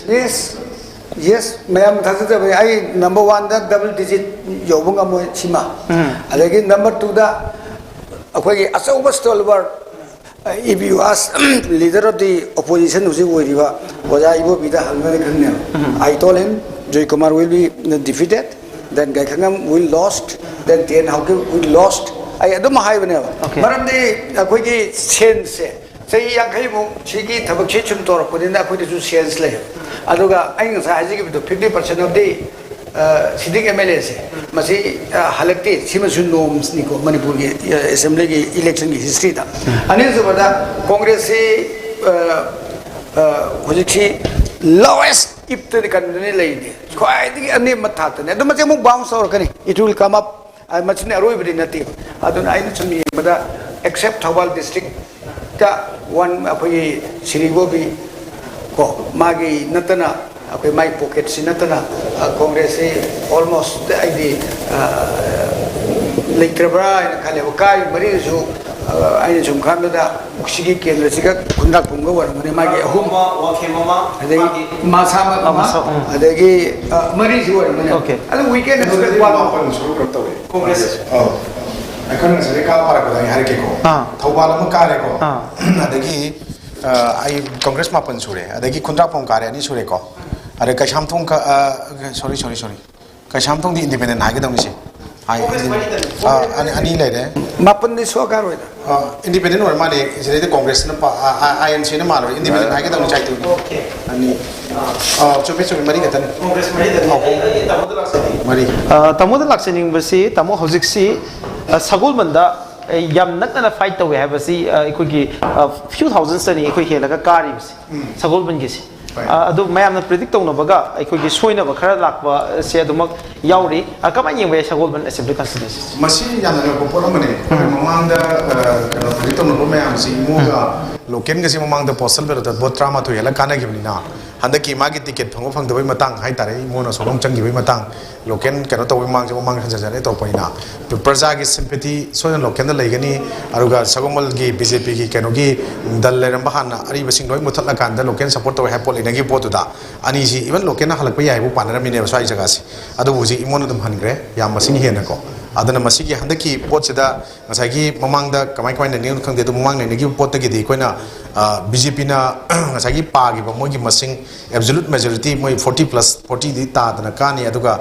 sida kontra ka truk trek kani ni pan ban kani ha pot yu yodra ka su mogi sab saba government form taw ya bagi masing du makti yogodok di mande adu moi punsan ra gi sema ka su moi na dum hena sem bagi pot di yam na wang lai ha bi di yam chum sat ani si pot ta maram di naga people friend si hana de gi hona moi bot mamang da ko dum support taw ni ha pot lai re loina na amu ka shampung de kara iba independent candidate si mana ha gi pot lai ha bi ai di BJP yang si adana BJP da dum hayeng ani independent ka ga ni kara ga dum atopa chalo idem BJP da dum support taw ni ha pot lai ramina 20 kara si 21 kara no si pa ba ya re ba seng na ha ri ko ana yang wang lai gi ramina hoji only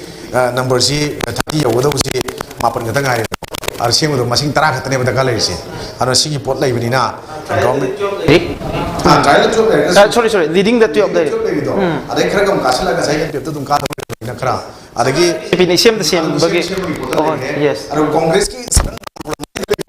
simadi oi ar ga khoi atop ko madam di